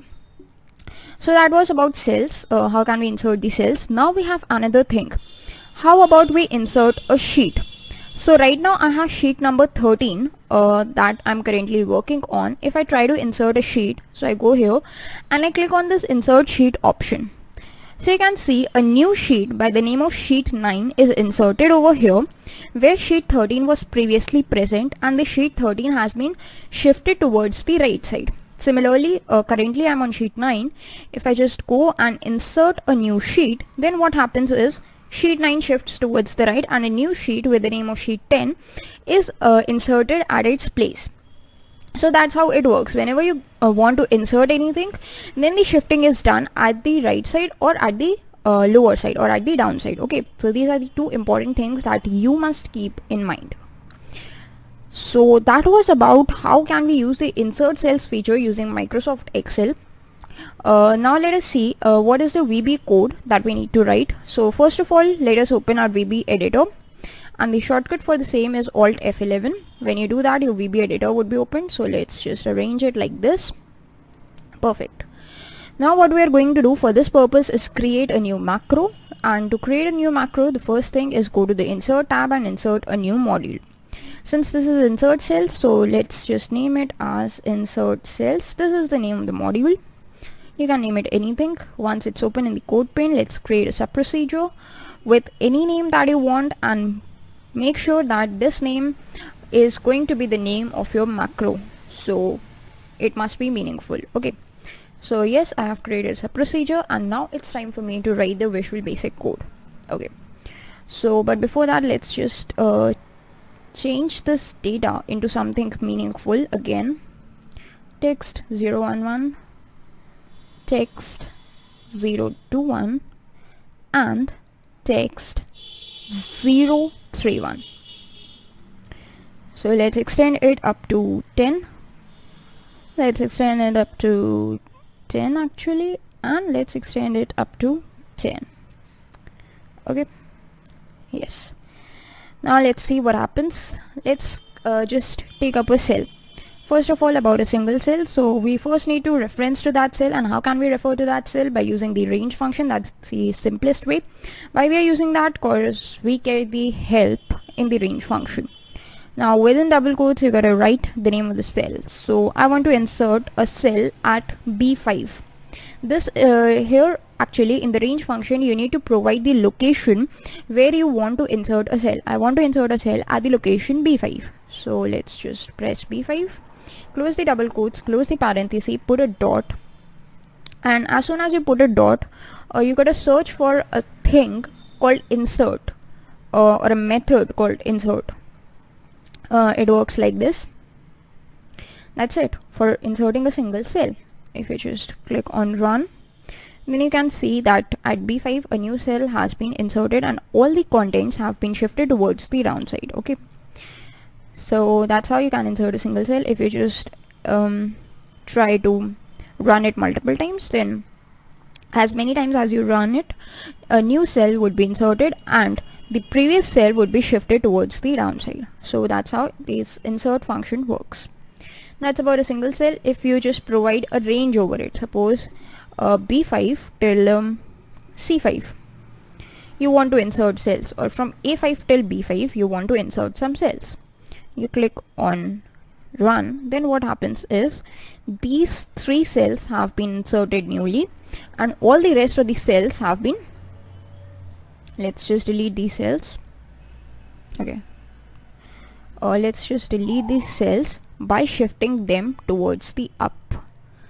Okay, so these 3 cells have been inserted. If you just run it again, then you can see these 3 cells have been added newly and the rest of the cells have been shifted towards the downside. Okay, so that was about range inserting. Suppose you want to insert a new row, then what you can do is suppose you want to insert a new row at A3.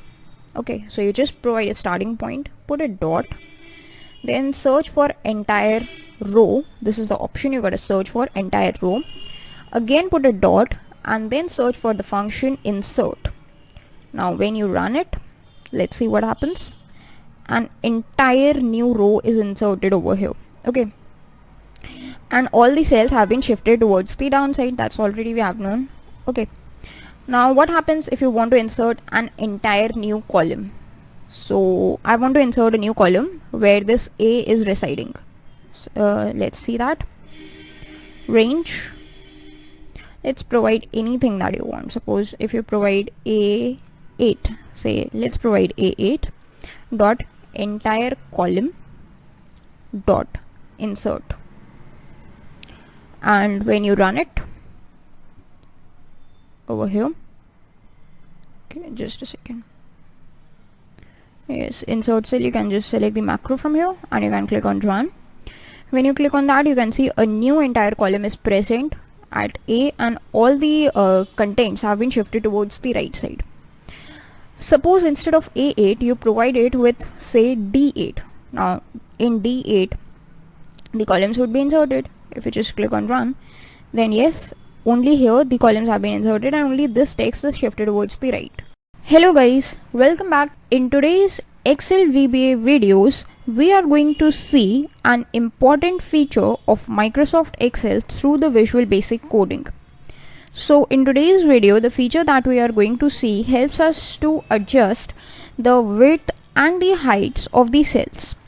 When we are talking about the width, then it refers to the columns. That is why the whole term that we get over here is known as the column width. And if you just go to any cell and try to drag it towards the right or towards the left, then you can see there is this kind of an option that you get over here which tells you about the current width in points and in pixels. So that is what we can just adjust right now using the stylus. So this is the column width, and similarly if you go to these row numbers written like 1, 2, and you can adjust the height of the rows as well. So this is how you can adjust the rows height and the width of the columns.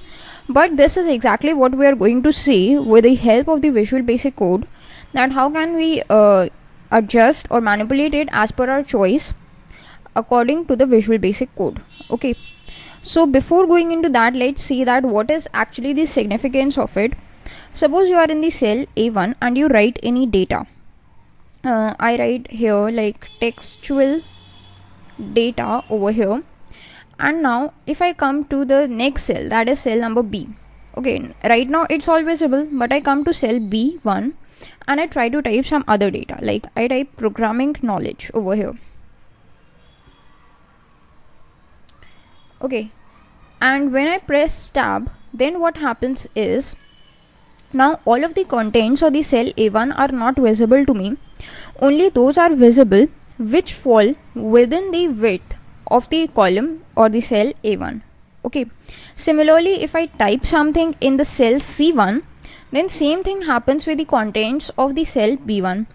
So this is something that needs to be addressed, and that is why we need to just adjust the widths of the cells so that whole of the data is visible by dragging them over here like this. Okay, and using this we can get a custom width, or if you want you can just increase the width to around this much, but this space is left. So if you want your column to be fitted automatically, then you can just double click over here, and now the cell B1 is containing an automatic width. Okay, the width is auto selected. Similarly for the cell A1 as well.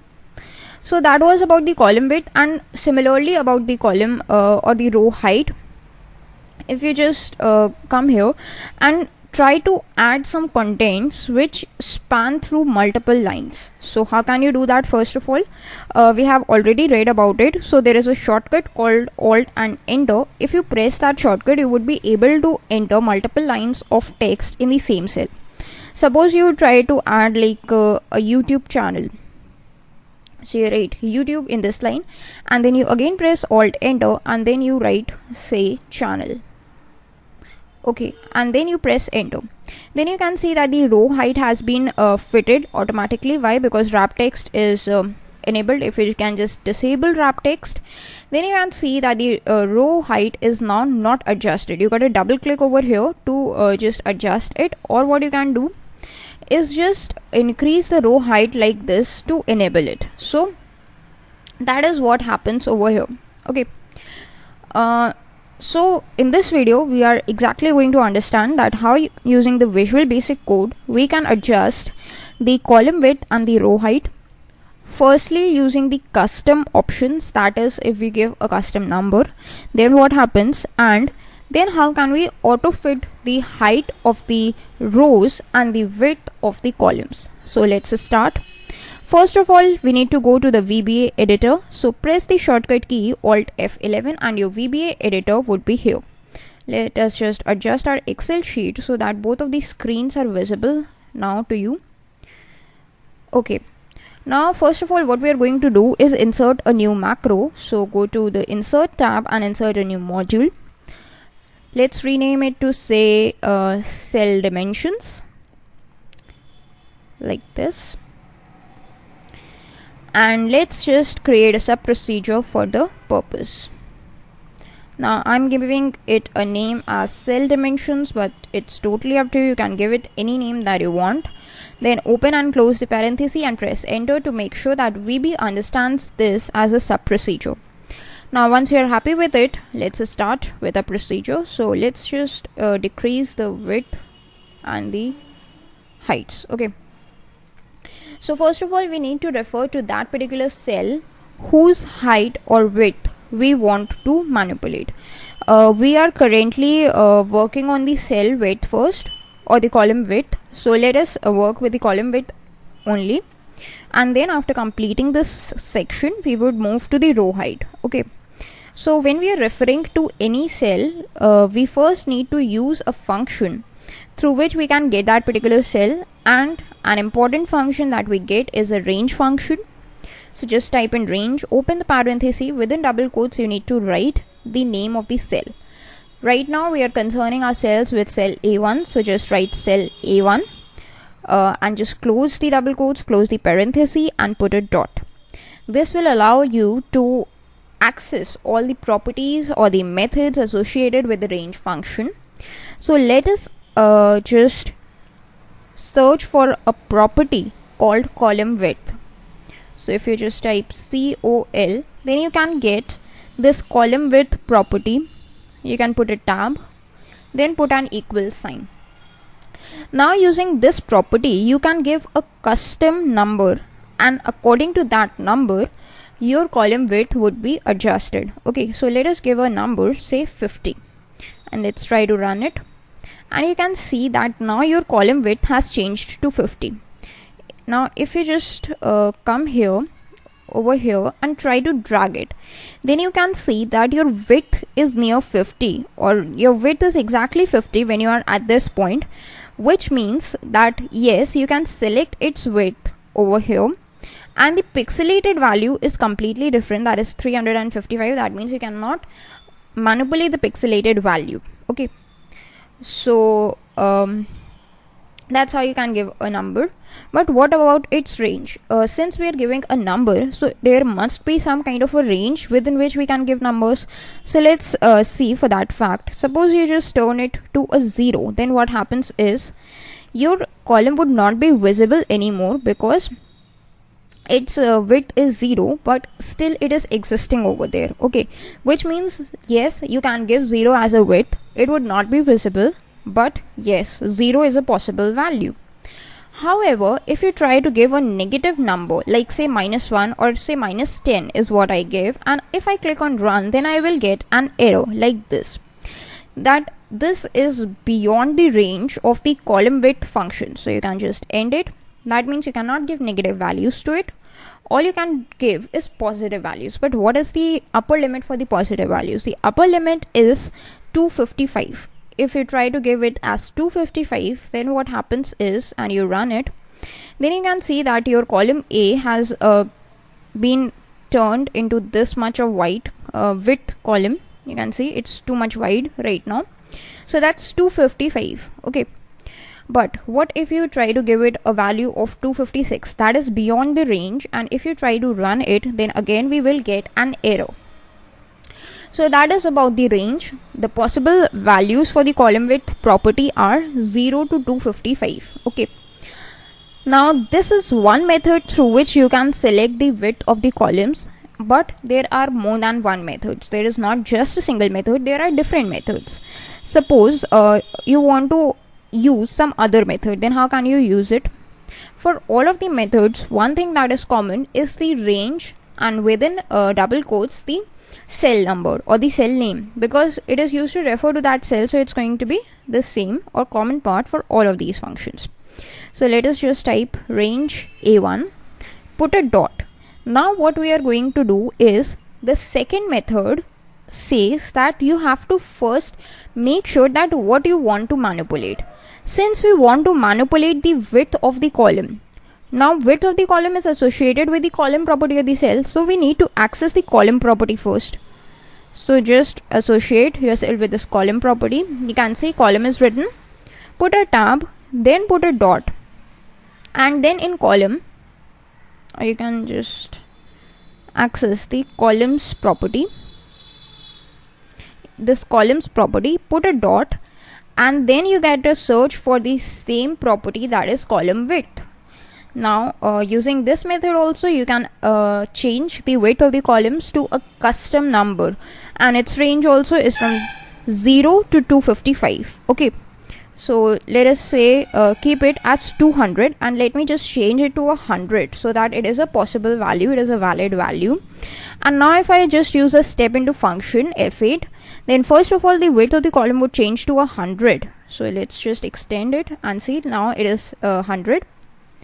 Now if you just change it once again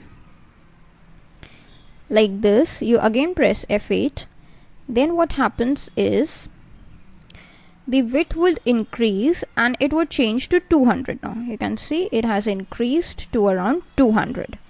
So that's how you can just change the width of the columns. The rest of the things, there are some more methods through which we can manipulate the width of the columns, and about the row height also we have some data we are going to discuss in the next video. That's all for the video. Thanks for watching. Hello guys, welcome back. In today's Excel VBA video, we are going to continue our discussion which we started in the previous video about manipulating the columns width of the cells using the VB code. So this is our screen from the previous video itself, where we have used this column width function to set a custom column width for our cell named A1. Okay, now what we are going to do is by using these two statements, we have found out that the width that we get in those cases is very wide. We cannot just navigate through it, and if we try to navigate it, then there is a lot of white spaces remaining after our data. So it is not advisable to get so much of white space because it is not good for viewing purposes. Okay, so now what option do we have from Microsoft Excel is we can just auto fit it. Okay, that means whatever the space that your text requires would be used by the cell. Okay, the cell, the width of the column would be auto fitted according to the need of your particular cell. Okay, and it is dependent on the cell cell by cell basis. That is, if the cell has 2 letters only, it would be that wide. If the cell has 2 words, then it would be that much wide. So how can we fit the column width to the auto fit using the VB code is what we are going to see right now. First of all, you need to refer to that particular cell using the range function. That's the common part. Range A1 like this, then put a dot. Then since we are currently trying to auto fit the width of the columns, so what will we do is just use this keyword columns, put a tab, then again put a dot. Now in the columns property, we have a property or a method named as autofit. If we just try to access this autofit method, and you can just put a tab, then what happens is this will allow your column width to be fitted automatically as per the contents of the cell. So let's see its usage. Let me just clear these 2 lines of code because they are no longer required now. And as soon as I click on run, then you can see that over here textual data requires this much of space, and that is why it has been auto fitted. Suppose if we just try to change its content to say textual only, and now if we just run it, then you can see now A1 requires only this much space, and that is why it has been fitted to around this much only. So that is the usage of this auto fit option. But that is for the column width only. But if you want to set this auto fit for the rows, then what you can do is you need to just refer to the cell simply as range, then put a dot, and now instead of column you have another function in front of you that is known as rows.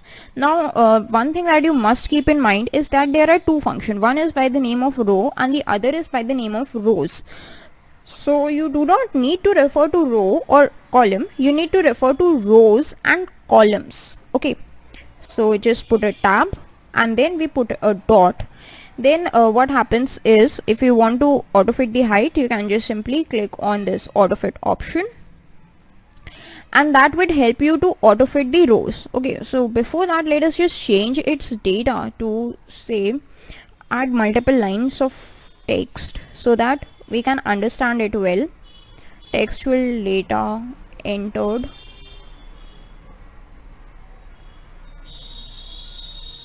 in multiple lines like this. Okay, now let's see what happens if we just try to auto fit the rows. You can just run it and you can see that the rows have been auto fitted. Now if you want to auto fit the columns again, you gotta write just the same thing.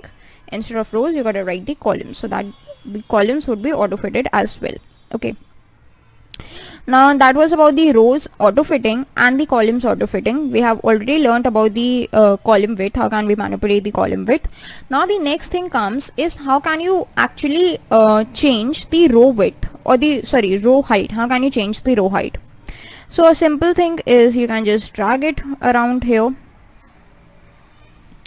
and you would be able to change it. But what happens if you want to do it with the help of code?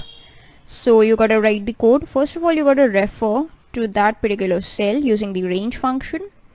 So I'm just going to apply it on the range or the cell number A1 only, then put a dot. Then you can search for a function or a method called as row height. If you just put a tab and put an equal sign, then you can give a custom row height.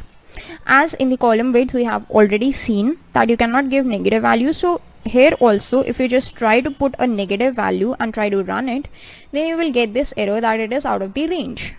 So you gotta provide with a valid positive number, or if you just provide 0, that's perfectly valid. If you try to provide it with any kind of a positive value like 10, it's possible, it's valid. If you provide it with 255, it's valid. Now the range for this row height thing is completely different than from the column width. Okay, for the column width, what the upper range we had was 255, but over here it's completely fine. let's just see what is the upper range. So if we just try to provide 500, we will get that it is an error, means that 500 is out of the range. So its range must be around something like 400. Yes, 400 is a valid value. What about 455? That's invalid. So it's something between 400 till 430. Let's just try it. Yes, 430 is also invalid. 420 is invalid. Okay, so 410 is invalid. Okay, I think 400 is the upper range. Actually 401 is also a valid value. Let's see for 405. 408, that's valid. 409 is also valid. So yeah, 0 to 409 is the valid value for the rows, and for the columns what it is, 0 to 255. Okay, so that's about the row height. That is one method. Actually there is another method. If you just put a dot and search for a function called rows, and then you put a dot and search for this row height function, then also you can give a row height over here. Suppose you try to give it a 300 and you try to run it, then the row height would be changed to 300. Okay, so these are the two methods for the row height. How can you manipulate the row height as well? But that was about only a single cell. Suppose if you are concerning yourself with the row A1, then all the cells in the row A1 would be manipulated with this. But if you want to turn it for kind of multiple rows from suppose A1 till A10, then what happens is, let us just keep it at 30 so that it is visible. Now if you want to go from A1 to A10 and want all of them to be completed with a width, or sorry, a height of 30 in one go, then you can simply use the range over here within the arguments in the range function, that is A1 till A10.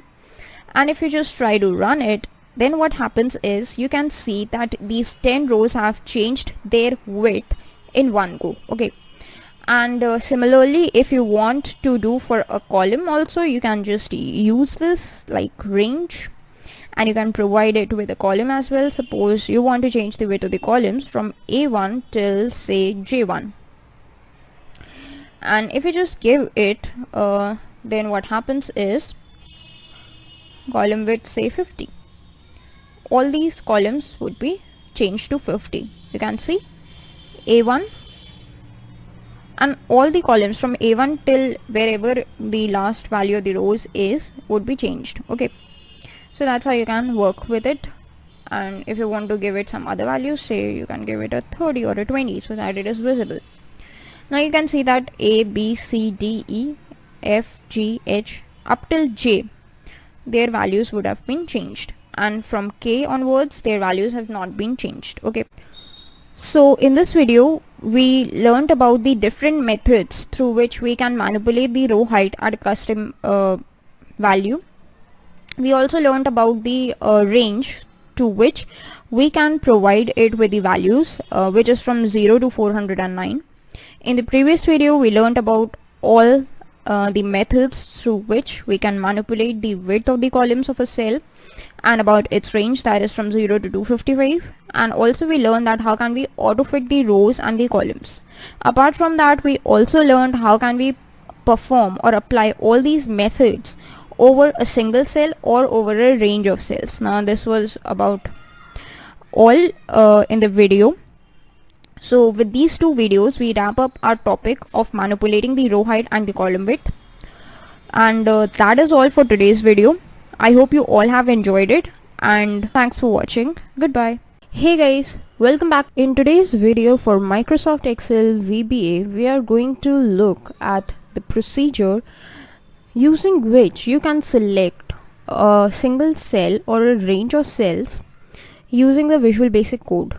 Now selecting a cell is pretty simple when we are using the simple Microsoft Excel GUI. All you got to do is just hover your mouse around here and there, and you can just click on that particular cell and that cell would be selected. So how would you know that particular cell is selected? You can just see this green outline around the cell. Now we also have studied about the go-to feature in Microsoft Excel, and using that go-to feature, once we enter any particular cell address, then that particular cell is selected. So in today's video we are going to see that how can we do this exact thing using the Visual Basic Code. So let's start. I have got a new sheet named sheet 11, and let's just create a macro for this purpose. So in VBA editor, you go to the insert tab and insert a module. Now if you are wondering that how can I get this VBA tab, simple shortcut is Alt F11. Once you have opened your Microsoft Excel, you can press Alt F11 from your keyboard to bring out this VBA editor, or else you can just go to the developer tab, and here is this Visual Basic, which you can bring up as well. So this is our VBA. Let's insert a new module. By default you will get a name as module 1, so let's just rename it to something that is more relevant to our context. So cell select is what we are actually going to see today. So in the code pane, let us start its code by creating a sub procedure and providing a name for our macro, that is cell select.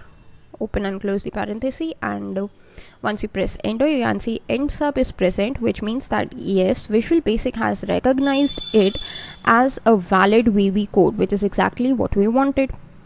So now what we are going to do is just select a particular cell. So the cell I want to select is I5. Okay, so first of all, what we got to do is use the range function, and the reason we are using this function is so that we can refer to a particular cell. So just use within double quotes, write the name of the cell I5, close the double quotes and close the parenthesis. Now once you press the dot, you will have to select for an option or search for an option called select. Now once you just type it, you can see this is select written, and that's it. This is the code for selecting a particular cell. If you could just run it, then what happens is the current active cell or the current cell that is selected is I5, and that's exactly what we wanted. Now using this code, you can select any number of cells. Suppose you have selected I5, now you want to select some other cell. Suppose F6 is the next cell that I want to select. So you got to press this, put a dot, and again search for select. Now if I run this code, so I have to use the step into function with the shortcut F8 so that I can use the or see the step-by-step execution. So first of all, let us just select some other cell.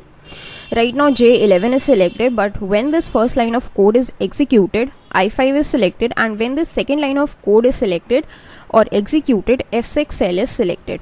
Okay, so that was about a single cell, but since we know that using the range function we can refer to a range of cells as well. So what happens if we just provide a range of cells instead of a single cell as an argument to the range function and use the select property? Then what happens? Let's see that as well. So in range, let us provide a range of cells that is from A1 till G1. So I'm providing it with a range of the same row A1 till G1 like this. This is how you provide a range. Put a dot and add select to it. Now if we just press F8, so first of all I5 is selected, then F6 is selected, and after that this A1 till G1 is selected. This whole is selected. Okay, so when you provide a range with a select property, then whatever is given in that particular range is selected. Now that was about a row. What happens if you just provide a range for a column? So that's pretty simple as well. This time let us provide for a column B1 till B10. Now we have 10 rows, 1 to 10, and the column is same, that is column number B. So this is the code for it. Let us execute it. I5 is selected, then F6 is selected, then A1 till G1 is selected, and then B1 till B10 is selected. So that's how you can use the select function. So that was all about the select function in VB. Now there is another function and the property that is very important, is known as activate property. What happens when you want to activate any kind of cell? Okay, so what happens is, let us just see what happens if we want to activate a particular cell. So right now we want to activate a single cell. So using this activate function, you can actually activate a single cell or multiple cells as well. So let's just provide it with a range, and within parentheses let us provide the address of the cell.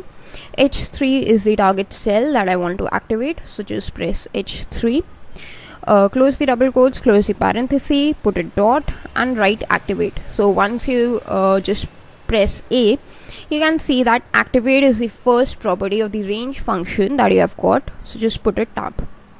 Now what happens is, if we just run this cell or this piece of code in the macro, then what happens is activate actually does the same thing as the select function. It also selects that particular cell, and select function also selects that particular cell. Okay, so basically their properties are similar. What they do is select a cell or a range of cells. So if you just look at it, then activate and select are basically synonyms of one another. You can activate a cell or you can just select a cell. Similarly, if instead of a single cell you want to do that same thing, that is activate the cell for a range of cells, then how can you go with it? Just use the range function, put double quotes, you can provide the range. Suppose from D4 till D8 is what we want to activate,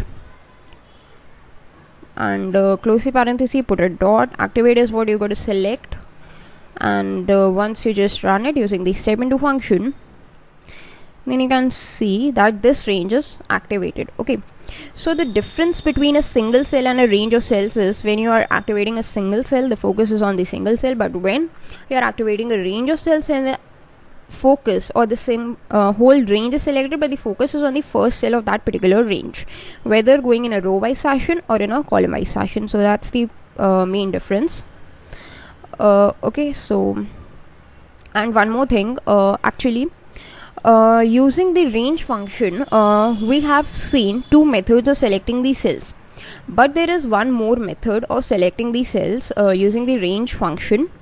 Suppose you want to go to the range function, and instead of providing the names of the columns like H3, A1, G1, what you can provide is a number that substitutes these letters. So how can you go with it? For A, the number goes as 1, for B, the number goes as 2, and so on. So using that particular thing also, you can provide the ranges with like a kind of criteria for it. So let's see. Suppose you just write 1 like this, and again you write 1 like this. Okay, and what I'm going to do is actually use the select function over here. So just put a dot and actually use the select function.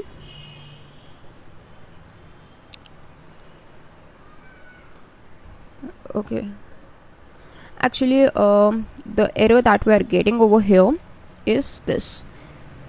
That's the same double quotes, or in the same double quotes it's going to be there.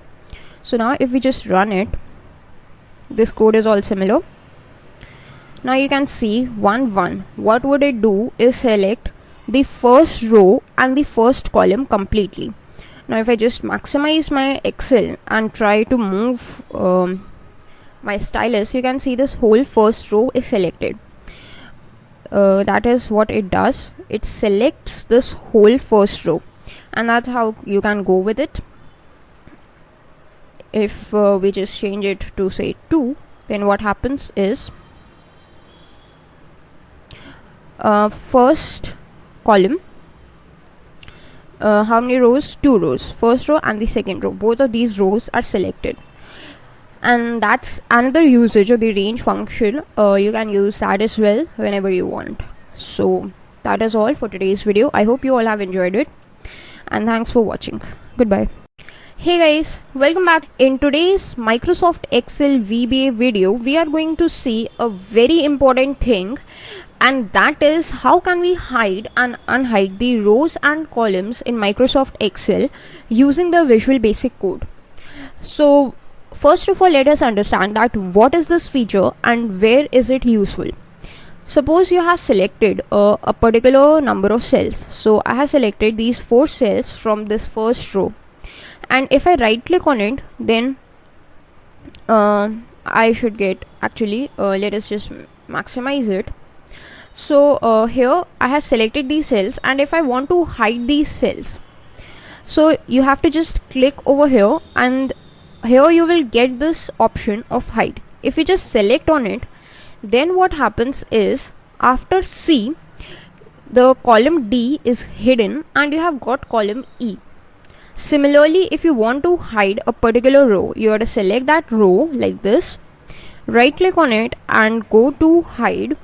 Once you click on it, you can see the first row has hidden and the row numbers that are visible are from second. Okay, now you can just press Ctrl Z to restore the things back to normal. Now this is exactly what is the feature of hide and unhide, but actually I have just shown you hide, so let us just unhide it as well. Now once the columns have been hidden, you can see that this kind of thing appears over here, that there is something was present over there but it was hidden. So if you just right click over here, you get this option of unhide. So if you just click on unhide, then this column D is unhidden and you can just increase its width to anything that you like. Okay, and similarly you can go with rows as well. So that was the feature of hide and unhide and where it is used. Suppose in a company you are preparing a spreadsheet and that contains some of the data that is not to be shown or that is not to be viewed by everyone. There is some kind of data that only a manager needs to view, there is some kind of data only an employee needs to view, or there is some kind of data that only the client needs to view, or some kind of data needs to be hidden from the client. So in case of that, you do not need to make separate spreadsheets in Microsoft Excel, but using the same spreadsheet and specifying the user modes as different modes, which we have already covered in the previous video in our Excel course, you can just hide some of the columns for those particular users, and when you open that sheet for that particular user, then only those columns would be visible to him which are unhidden. So that is a pretty important feature that is given to us by Microsoft Excel.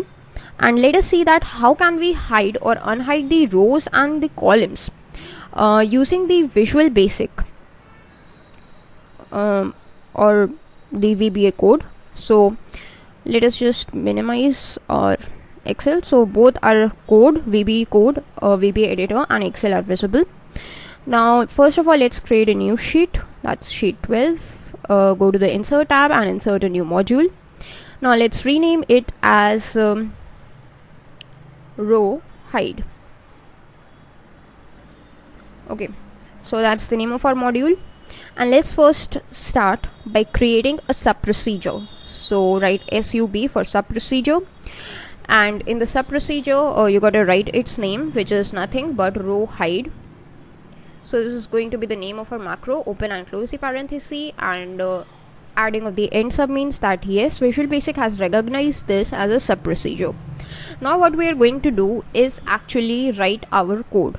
So what code we are going to write is, first of all, we are going to hide some of the rows. Okay, so for that we are going to use the range function as always. So let's use the range function, and in the range function let us just reference a particular cell or a single cell. Suppose you want to hide the 8th row, so what you got to search for is A8. You got to write A8, close the double quotes, close the parenthesis, put a dot and search for something written as rows. Now here you do not need to search for row, but you have to search for rows. There are two things, row and rows. You have to search for rows, that's a plural, put a tab, then put a dot, and then you have to search for something called as hidden. Now once that's written, you have to provide the value as true. The true value for hidden indicates that yes, we are going to hide our rows, And if you provide a value as false, that means that you want to unhide your rows, so just provide it with true. And let's run this. So you might have noticed that after the row number 7, what we have got is the row number 9, and the row number 8, which was previously visible to us, has now been hidden. That is because of this line of code. Similarly, instead of A8, suppose you want to just hide any other row. Suppose you want to hide A12.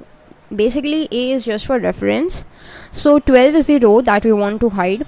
So just provide rows, this plural form, dot hidden over here, and set its value as true.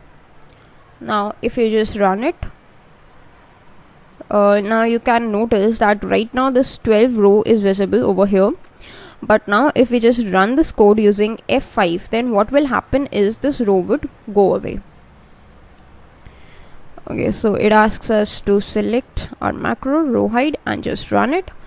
Now you can see that this row number 12 has been hidden, and that's how you can go with it. Now once you have hidden the rows, you decide that no, now I want to unhide them, and you want to unhide the rows. So how can you go with it is, you can simply just type the same syntax, and instead of true, what value you need to provide is false this time. So a false value will indicate to VB that now you want to unhide those rows, and you can just write this false simply like this. And one by one, let's run the code by using the step into function, that is the F8 shortcut. First of all, the row number 8, so you got to divert your attentions over here. So this is the row, okay, and if I just press F8, let's just get the focus here, and you can see after 7 the row number 8 is now visible clearly. And now for the row number 12, let's just again press F8, and you can see that the row number 12 is now visible as well. So that's how you can unhide the rows, but that was for a single row. However, if you want to perform the same action for the multiple rows, then how can you go with it? Let's just delete this piece of code and write a fresh piece of code, that is using the range function. What you can do simply is provide a range of rows, like from A1 till A10 is the rows you want to hide. You gotta put a dot, search for rows, put a dot again, and search for hidden, and then you can provide the value as true, and that's it. If you run this code, then 1 to 10 rows are hidden, and the row number you can see starts from 11 right now. If you want to unhide it, then you can simply press or provide its value as false, and when you run it, 1 to 10 are again visible, all the rows are visible. So that's one method of referring to a range of rows. But what happens if you want to search for any other method? If you do not want to provide it with a column name, then what you can do is use the method that we learned in the previous video, that you provide a number. This is the column number, then you put a colon, and then you provide the number of rows that you want to hide. So I want to hide 13 rows, then put a double quotes, put a parenthesis, put a dot, search for the plural rows, put a tab, again put a dot, search for something called hidden, put a tab, put equals, and then change its value to true. Now if you just run it, then you can see 13 rows have hidden, and the row number now starts from 14. So if you just change its value back to false, then what happens is all the rows would be visible. So that was all about hiding the rows and unhiding them. Similar things can be done with the help of columns also. What you got to do for that is, instead of this row, what you got to provide it with is columns. Now there should be this plural columns as well, like you use this plural rows, there must be this plural columns, and for this columns you have to select the letters. Suppose we want to hide columns from A till H, so A colon H is what you need to provide, and just change its value to true. Now if you just run this piece of code, then A to H columns have hidden, and now the columns start from I. But if you want to hide a single column, So let's say you want to hide column number O1. You can just select O1 and you can just run it, and you can see after N, O is hidden and P is now visible. So if you want to unhide it, you can just change its value to false, and you can run it and see that O is now visible. So that is all for today's video, in which you learned about how to hide and unhide the rows and columns in Microsoft Excel using the Visual Basic Code. That's all for the video, and I hope you all have enjoyed it. Thanks for watching. Welcome back. In today's Excel VBA video, what we are going to do is see that how can we perform some of the manipulation over the Microsoft Excel sheets using the Visual Basic Code. So up till now we have been seeing that how can we provide manipulations over the cells of a particular sheet in Microsoft Excel using the VB code. So in this video we are going to see some of the manipulations that we can perform on sheets. So let us just we have this sheet 12, and let's just open some more sheets. So now we have sheet 13, sheet 14 and sheet 15. So we are going to perform all our operations on these three sheets only. So first of all, let us just create a new macro for this purpose. Now I have my VBA editor over here using the shortcut Alt F11. That's the same shortcut you can use as well. Now go to the insert tab and insert a new module, and let's just rename it as sheets. So it would tell us that yes, we are going to perform some actions on the sheets, and let's create a sub procedure and provide this sub procedure as a name as sheets, which is going to be the name of our macros as well. And now VB has recognized it as a sub procedure. Now what we are going to do is see that how can we provide any kind of like manipulation over the sheets. So currently we are in sheet 13, and if we write any function, suppose we write the range function, and using the range function we want to change the values of particular cells. From A1 till cell A10 we want to change its value as hello. That's what we want to do. Okay. Now if we just run it, you can see cells A1 till A10 have got their values as hello. Why in sheet 13? Because we are currently in sheet 13. So if we change our sheet, current sheet, to sheet 14, and now we run it, then what happens is the same thing happens in sheet 14. Now this sheet 14 has all these contents, but what happens if currently you are in sheet 14 but you want to change the contents of sheet 15 while your current or active sheet is sheet 14? Then how can you go with it? So luckily Microsoft Excel VBA provides you a code for just that. You have in Microsoft Excel VB a function known as sheets. This is sheets, that is plural of sheet.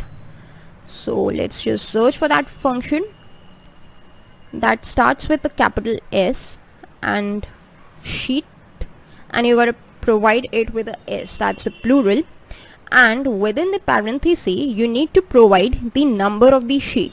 Okay, suppose I want to provide manipulations to my sheet number 15, so just provide 15, close the parenthesis, and once you press a dot you got to provide this whole range function over here.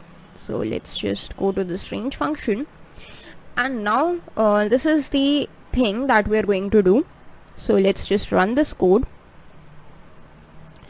Okay, so the problem that we have got over here, actually the problem was instead of sheets, what is the name of the function is worksheets. So sheets is not the name of the function, but worksheets is the name of the function. So if you write this worksheets, and now if we just run the code, then you have got no error, which means this line has been executed clearly. So let's go to sheet 15, and now you can see A1 till A10 we have got this hello over here. So that was one method of using the worksheets function. Suppose you have another sheet as sheet 16 and you have renamed it to something like say SH. Okay, that's the name of our sheet, SH. Now instead of the number, if you have renamed some of your sheets and you want to refer to that particular name of that particular sheet, then using the worksheets function, instead of this sheet number, what you can provide is the name of that particular sheet. So how can you provide a name? Since name is something that is in a string format, you got to provide it with double quotes, and within double quotes you got to provide exactly what is the name of the sheet. So let us just keep all the remaining things as same, and let's go to sheet 15, so that our active sheet is something else and we want to perform manipulations over some else or some other sheet. And now if you want to just click the run function or run it, then you can see no error we have got. If you want to just check it, go to sh, and here A1 till A10 we have got our values as hello. So that's how you can refer to the sheets. You can change the contents of one sheet while you are in some other sheet. Now what happens if you want to add some sheet? Right now we have around 16 sheets, but you want to add some more sheets. Simply you can just press this plus function, but there is this VB we are talking about right now. So let's see how can we add sheets using the VB. So search for this function or add this function called worksheets, and you can just provide a dot, and here you can see you have got this bunch of options. So all these options you can see. So you have to search for an option called add, which is exactly the first option, and once you just run it, you can see a sheet number 17 has been added. But what happens is our focus was on sheet sh and sheet 17 was added before it. So you can just run it once again and see that before sh the sheet 18 has been added. But what if we want to add any sheet after sh?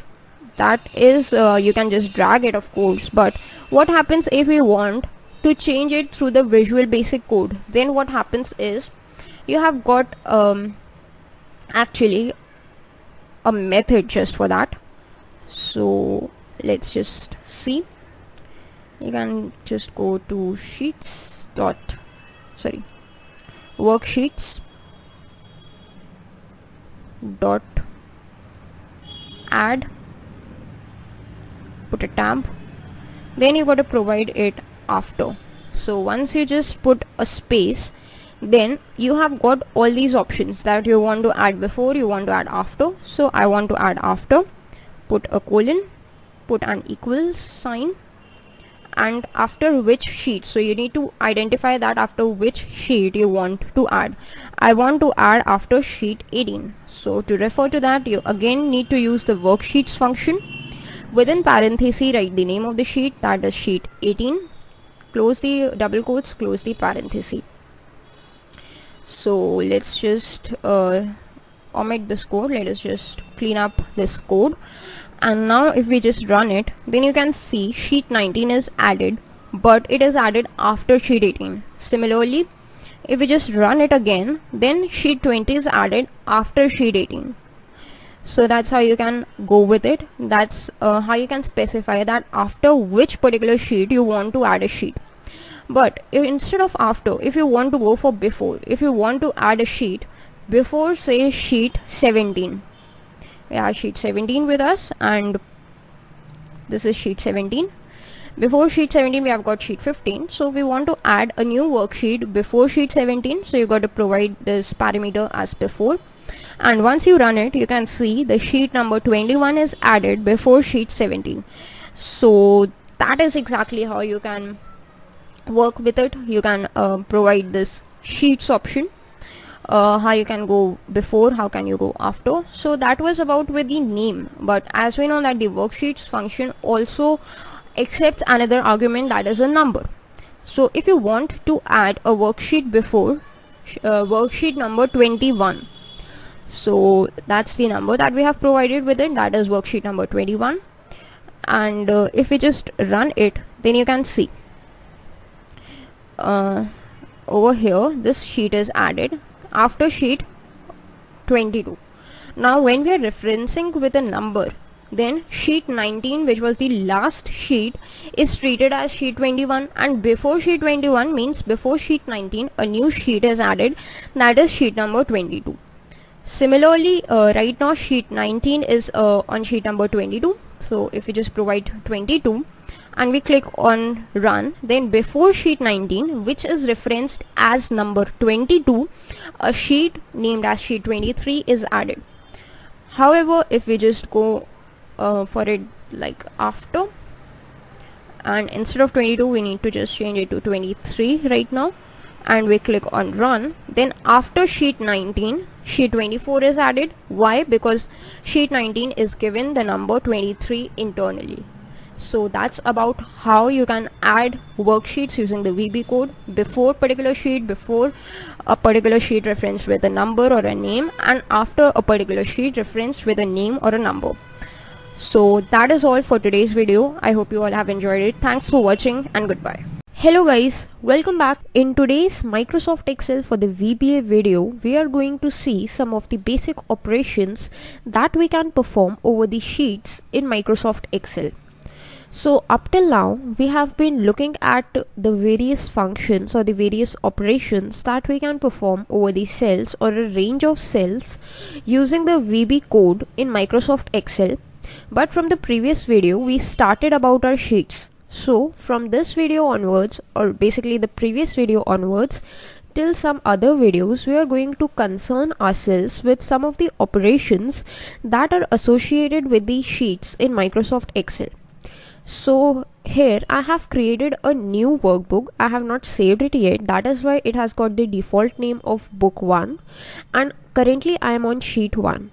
So let us start. In today's video, what we are going to see is, first of all, we are going to see a property of Microsoft Excel worksheets. This property is known as the name property.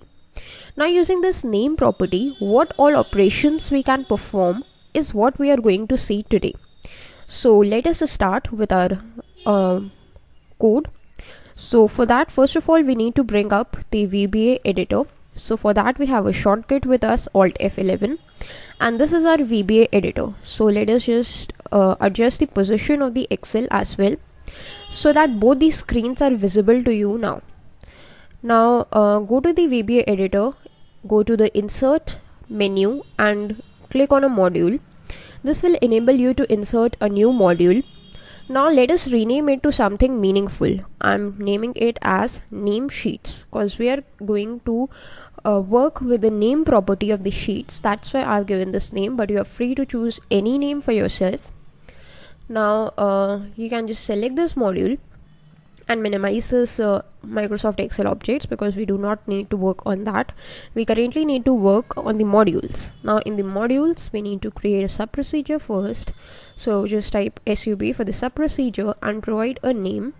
This, as you all know, is going to be the name of our macro. So just provide a meaningful name, open and close the parenthesis, and as soon as you press enter, VB will recognize it that yes, it is a sub procedure, and will add the end sub line to terminate this sub procedure.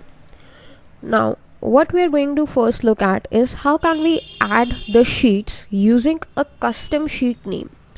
Up till now, we have looked in the previous video that how can we add sheets in Microsoft Excel. So if we just revisit it quickly, then we need to write this worksheets function, then put a dot, and we had this add option. So if we just put a tab and we try to run this code, then a sheet 2 would be added before sheet 1, which is the current sheet. Also in the previous video, we learned about that how can we add a sheet at a particular position. So that I'm not going to tell again. If you want to watch it, you can just watch the previous video. But what if you want to add a sheet with a custom name? So how can you go with it?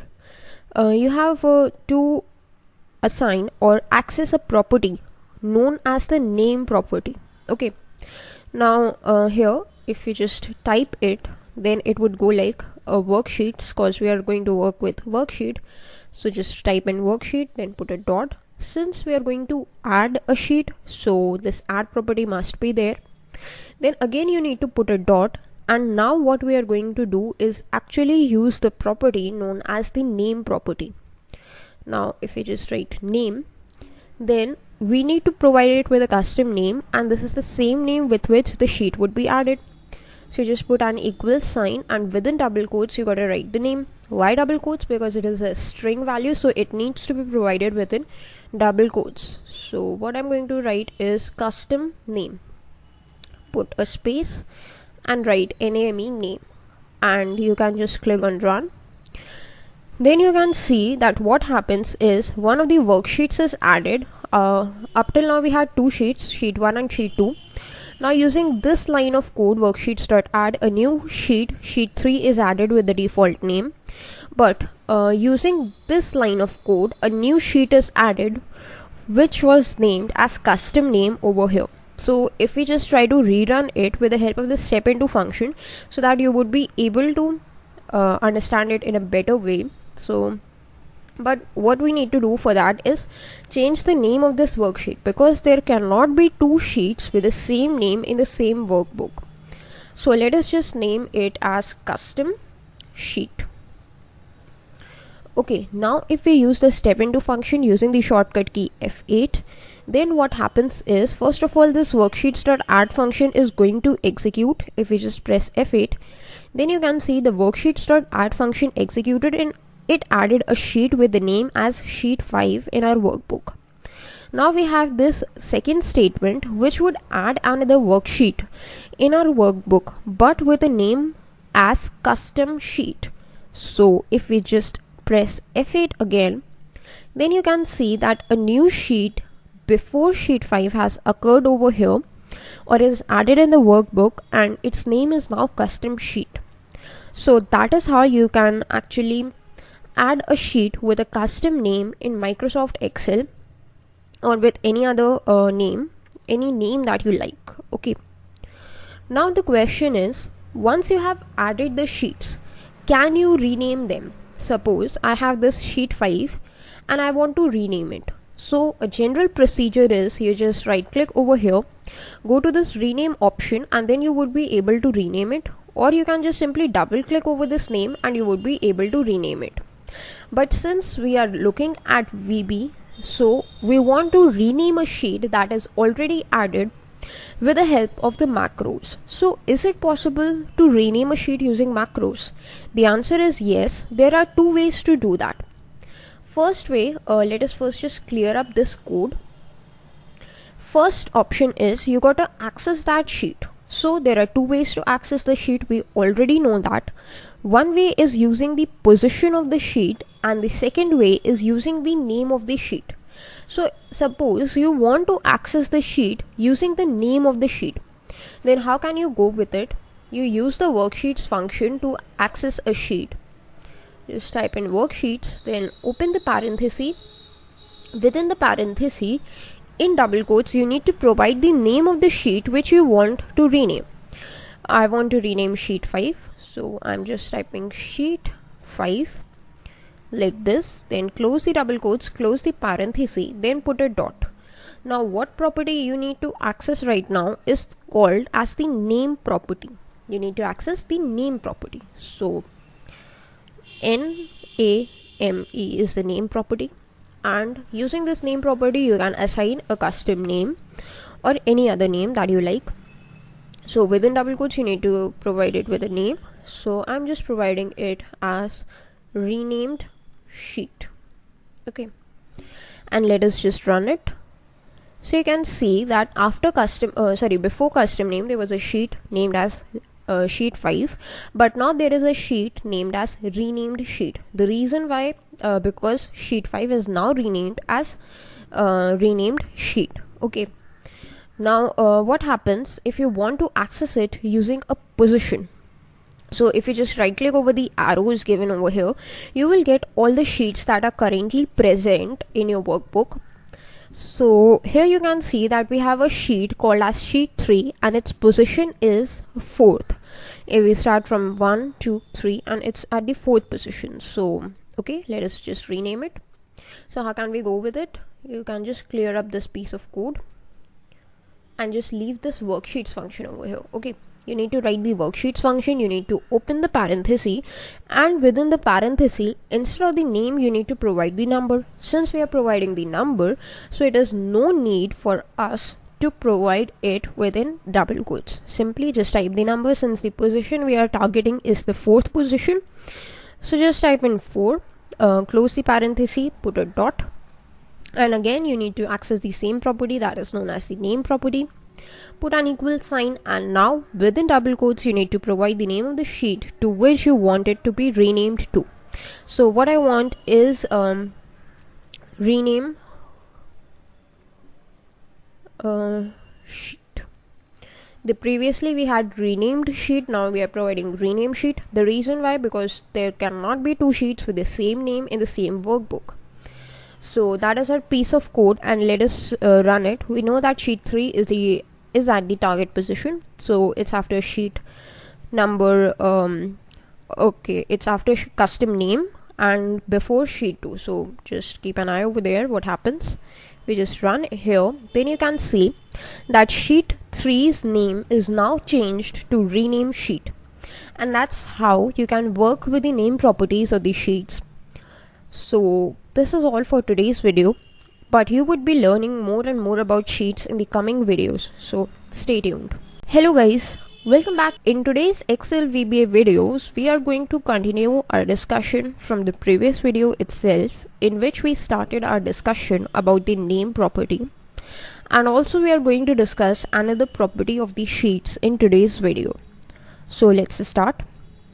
This is our screen from the previous video itself, where we created a macro named as name sheets, and in this macro we provided some code which was used to rename a sheet. So in the previous video we talked about how can we add a sheet with a custom name and how can we rename an existing sheet. Okay, so these were the two things that we talked about in the previous video. In today's video, what we are going to see is what are the other applications of this name property of the worksheets. Okay, now this name property is not only used to assign a simple name to a particular sheet, but it can also be used to get the name of the sheets. It is a two-way property, which means that it can be used to set the name of the sheets, and on the other hand it can also be used to get the name of the sheets. So up till now we were using this name property to set the name of a particular sheet, but what happens if you want to get the names of a particular sheet? Then also you can use this name property. So the question is, how can we do that? So let's see. Let us just clear this line of code, and if we just right click over here, then you can get this activate menu, and in this activate menu you will get all the names of the sheets that are present in the current workbook.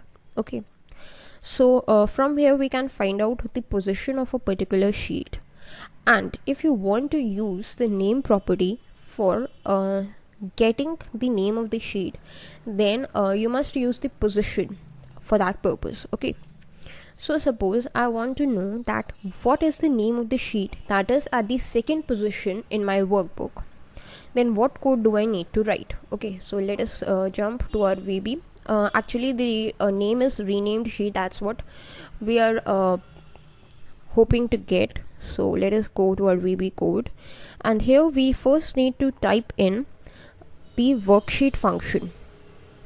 Okay, so just type in worksheets, within the parenthesis provide it with the index, that is 2, close the parenthesis and put a dot. Now after the dot you need to write the name of the property, which is nothing but the name property. Okay, so name. This would help you to get the name of the sheet. Since we are not using the equals operator, we are not assigning it to anything, so VB would itself recognize that right now what we want to do is get the name of the sheet that is present at the second position. Now it would give us a name, but we need to store the name at some place, or we need to show it to the user in some way. So one way to do that is use a message box. A message box we have already seen is a kind of a box that shows you some kind of information. It shows you some kind of a message. So let's just write the message box. For that message box, what is the code? Let us write it over here. You simply need to type in the word message box, that is MSGBOX, message box, and within parenthesis you need to provide what value you want over here. So what value do I want? I want this particular value, this whole value. Okay, So let us just cut this piece of code from here and paste it over here. So what this code says that whatever is the name of the sheet which is present at the second position must be displayed in the form of a message box using this piece of code. Okay, so let us just run it, and when we run it you can see that in Microsoft Excel this is a thing shown over here. This is actually known as a message box, and in the message box what message do we get is the name of that sheet.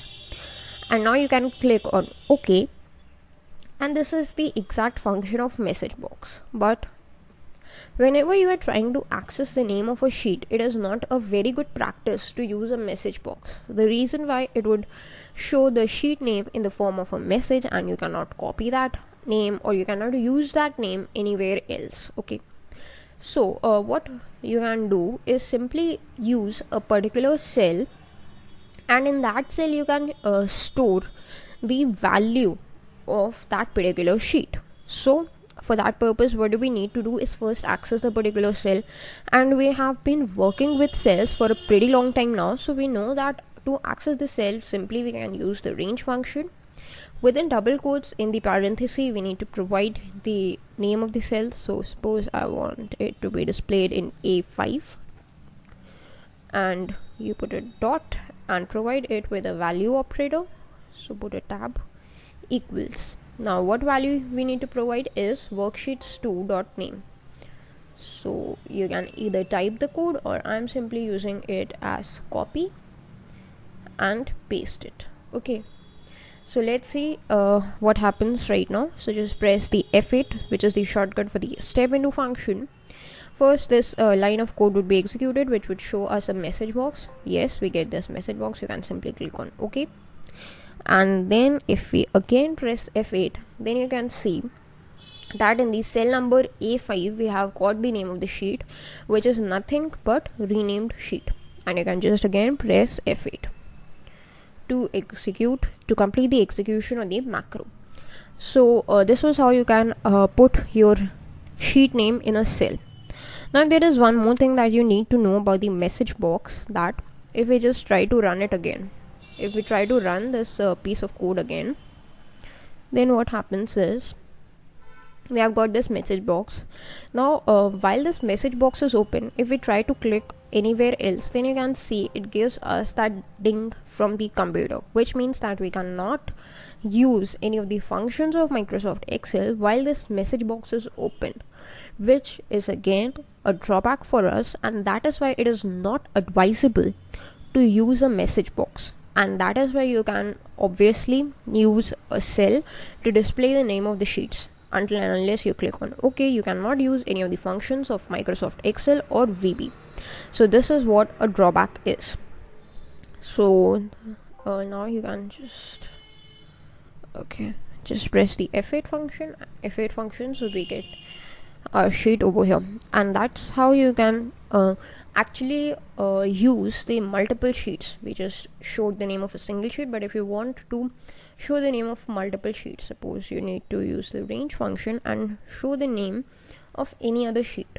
So simply you can just type it. Suppose in the cell number B5 you want to show the name of some other sheet, the sheet that is present at position 3. You can simply write worksheets on position 3 dot name is what you want to do. So let's just clear up this piece of code of message box, and let us run it using the step into function again, so that you are able to understand it.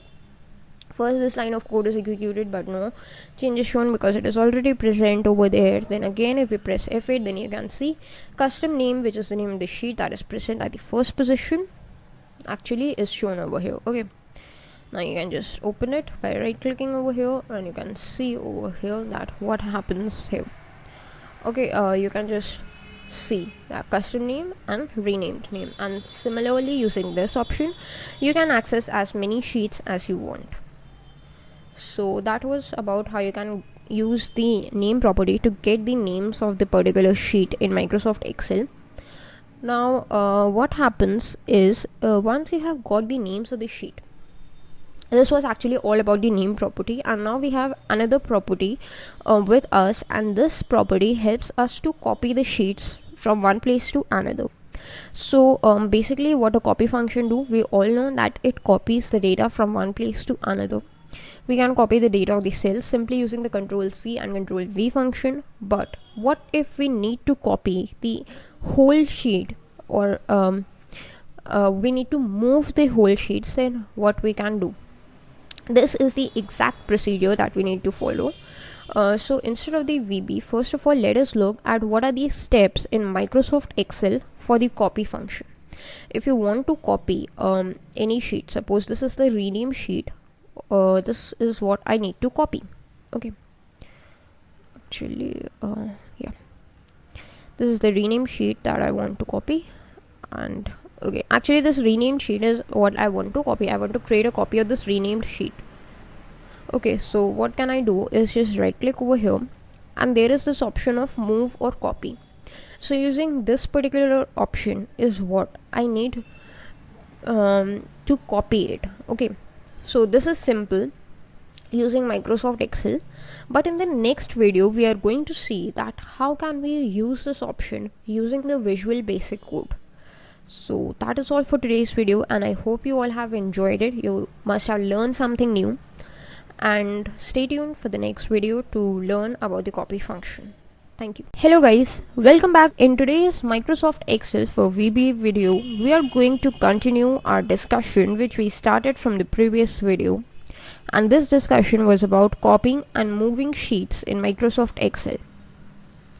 So let us start. In front of your screen you can see that this is the workbook which I created in the previous video, and we were trying to copy this sheet known as renamed sheet to some other place. So to copy it simply using Microsoft Excel, what you need to do is just right click over here.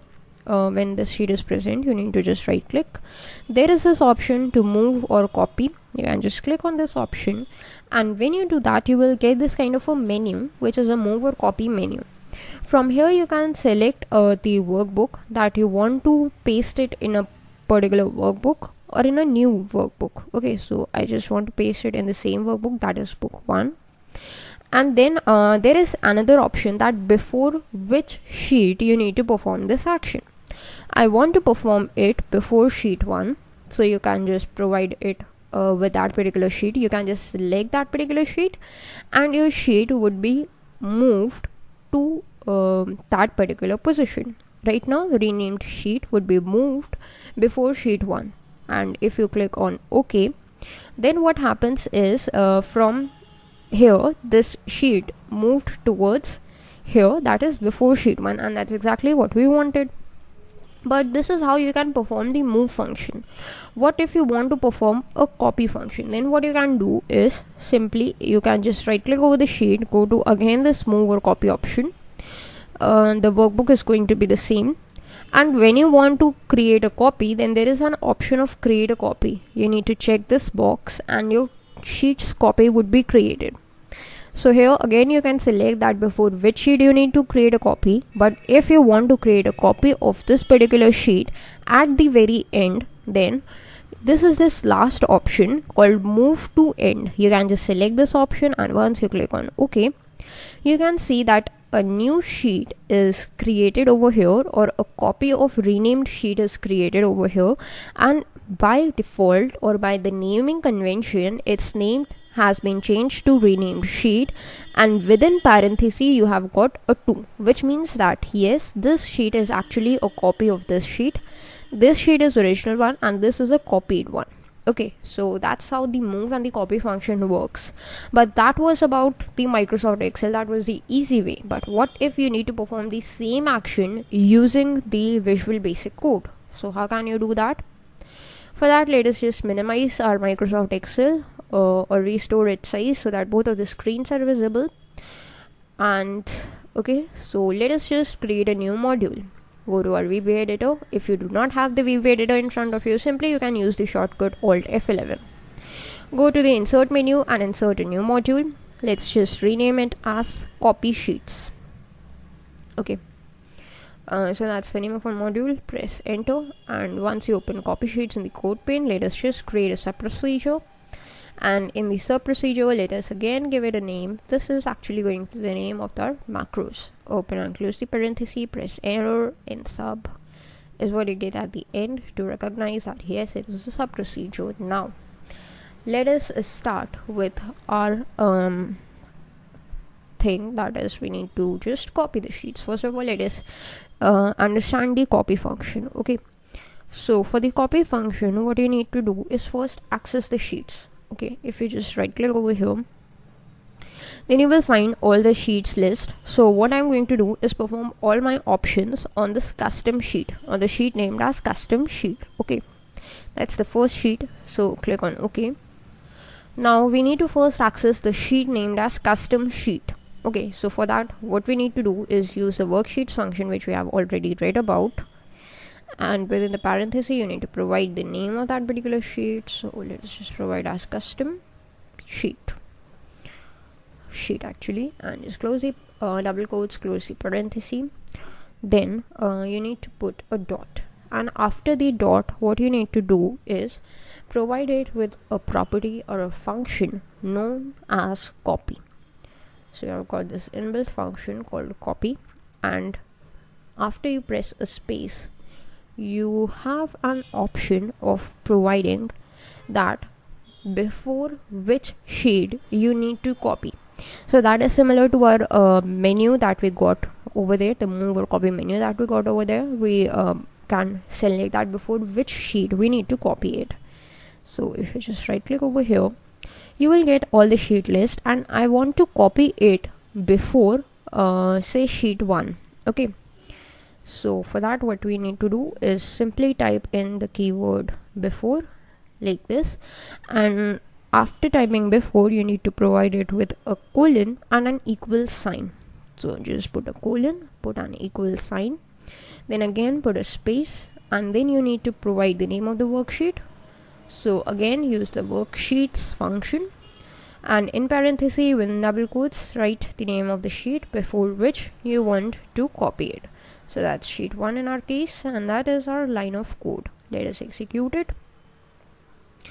And if we just right click over here, so you get this menu, sheet menu. What you can see is custom sheet 2 is a copy of custom sheet is created just before sheet 1, which is exactly what we wanted. Okay, so that was about before. How can you copy a sheet before a particular sheet? But what if you want to copy it after a particular sheet? Now this is used when we are trying to use that move to end function. So if you want to use that function, you do not have move to end option over here. What you can do is just right click click over here and find out the last sheet's name. It's right now renamed sheet 2, and after this particular sheet you can just copy your sheet. Okay, so that's actually RA named. I tried to give it renamed, but it was a typo, that is RA named. Okay, so let's just work on it. So what you need to do for that purpose is actually just get rid of this piece of code and write in worksheets function what sheet you need to copy. That's custom sheet, that's the name of the sheet, custom sheet that I want to copy, and what operation you want to perform, I want to copy it. Position after, okay, after which thing? After a worksheet which is need to be accessed with a worksheets function. And what is the name of the sheet? It is RA named sheet and space with parenthesis 2 to specify that yes, it is a copy, and close the double quotes, close the parenthesis, and when we try to run this piece of code, it's run. You can see after renamed sheet 2 we have got a custom sheet 3. Why sheet 3? Because we have already created a copy of this custom sheet with a 2. So you can see that in this activate menu we have got our custom sheet 3. So that is how you can copy the sheets. Okay, so that was the usage of the copy function. But what if you want to move your sheets? like we had this copy or move option. We had two options: we can copy the sheets or we can move the sheets. So what if you want to move the sheets? Then what happens? The syntax to move the sheets is same as the copy sheets. All you gotta do is simply write the piece of code, but instead of the copy property, you need to use the move property. So if we just right click over here, suppose I want to move sheet 1. Okay, so I need to access worksheets using the worksheets function. I need to access the sheet whose name is sheet 1. Then put a dot. Now instead of the copy property, we need to provide the move property. Then before after, that is the position that's mandatory to perform. To put before, put a colon, then put an equal sign before which sheet I want to move it to the first position. That is before worksheet named as custom sheet. So worksheets, and within double quotes you need to provide its name, that before which sheet. So in my case it is custom sheet. Okay, so that's how you can work with it, or simply I'm just going to copy it so that I can show you the after method as well. This time what I'm going to do is move a sheet named as sheet 2 and move it instead of before. I'm going to move it after. After which sheet? I'm going to move it after sheet 1. So wherever the sheet 1 is, after it we would get the sheet 2. Okay, so this is a piece of code and let's run it. Let's just look at the position right now. It's after custom sheet 2. Now if we just run it, and now if we look at the position, then sheet 1 and sheet 2 are at the first two positions, then is custom sheet and all the other sheets. So that's how you can use the move and the copy functions in Microsoft Excel using the VB. And that's all for this video. I hope you all have enjoyed it. Thanks for watching. Hello guys, welcome back. In today's Microsoft Excel VBA video, we are going to see that how can we change the color of the sheets that are present with us in Microsoft Excel using the Visual Basic Code. Now when we are talking about changing the color of the sheets, what we are going to change is actually the tab color of the sheets. Now if you can just see over here, right now it's white in color, and if you just right click over here, you will get this option that is tab color. So if you just select any of the color from here, suppose I select this green, okay, then what happens is you can see that now if this sheet is referenced, then it is referenced in green color. So that's how you can change the tab color of the sheets in Microsoft Excel simply using the Excel. But since we are learning about VB, so we would be seeing how to do the same using the Visual Basic Code. But first of all, the thing that we must understand over here is what is actually the usage of changing the tab color of the sheets. Suppose you have a workbook that contains multiple sheets. Some of the sheets relate to the HR department, some of the sheets relate to the finance department, some of the sheets related to the manufacturing department, and so on. And all these sheets are present in the same workbook. Then you need to classify them, that which sheets are related to the HR department, which are to which department, and so on. So in that particular case, this color thing works very well. You can color code a particular sheet that simply, suppose for HR department you can give a color code as green, for the finance department you can give a color code as blue, and so on. So that is the usage of coloring the sheets using the tab color feature, and that's why Microsoft has given us this feature.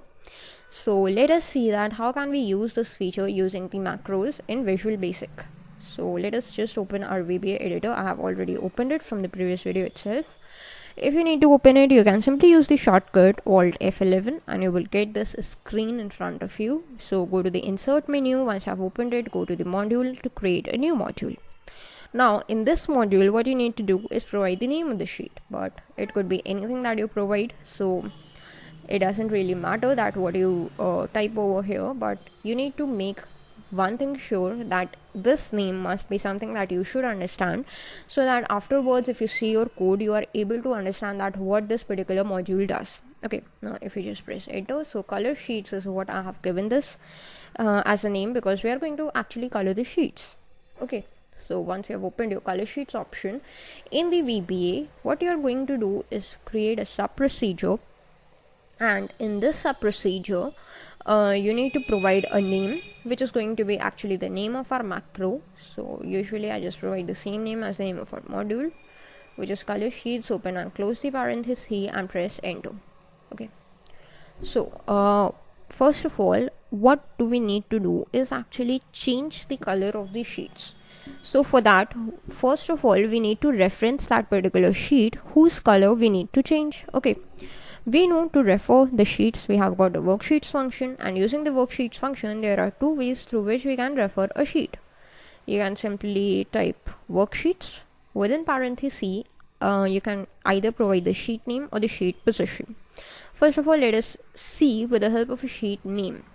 Suppose I have sheet name as sheet 1, and this is the name of the sheet whose color I want to change. Okay, so just close the double quotes and close the parenthesis.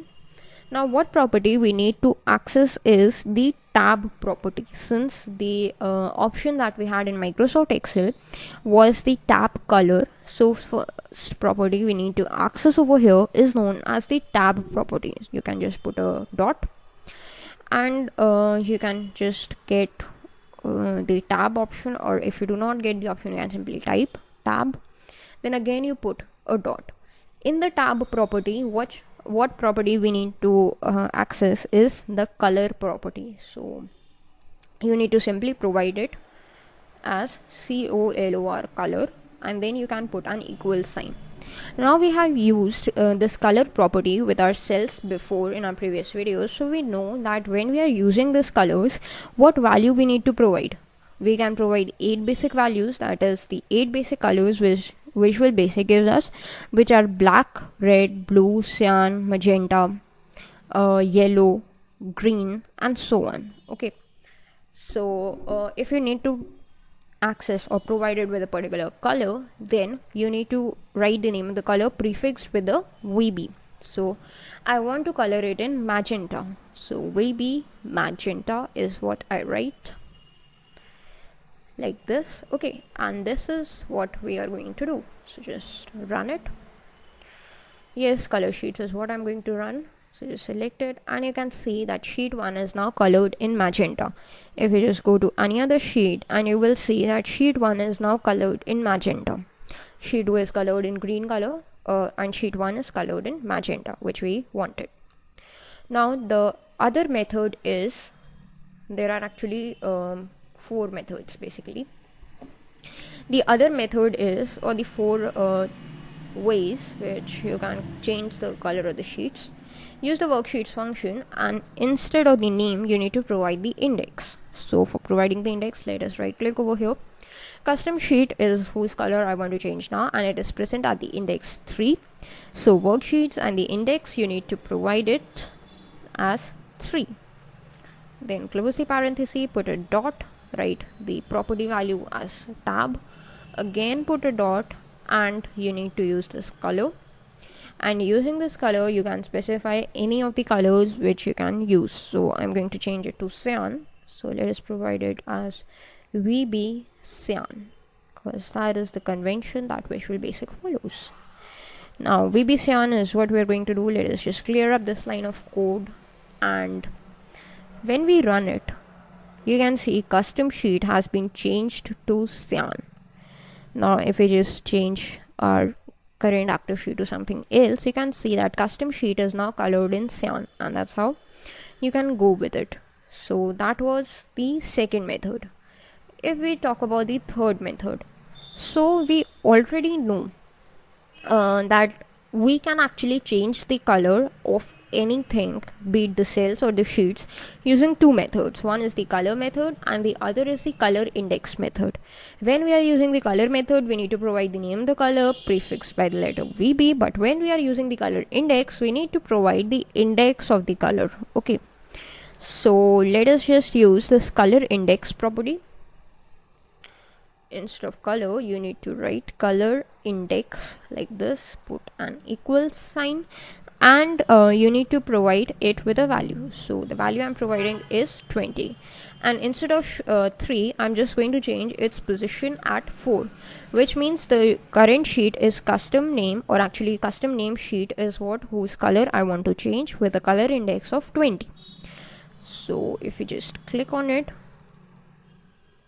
then you can see that we have got this light blue color, which is actually what we must get when we're using the color index 20. So that's the light blue color with which our sheet named as custom name is changed to.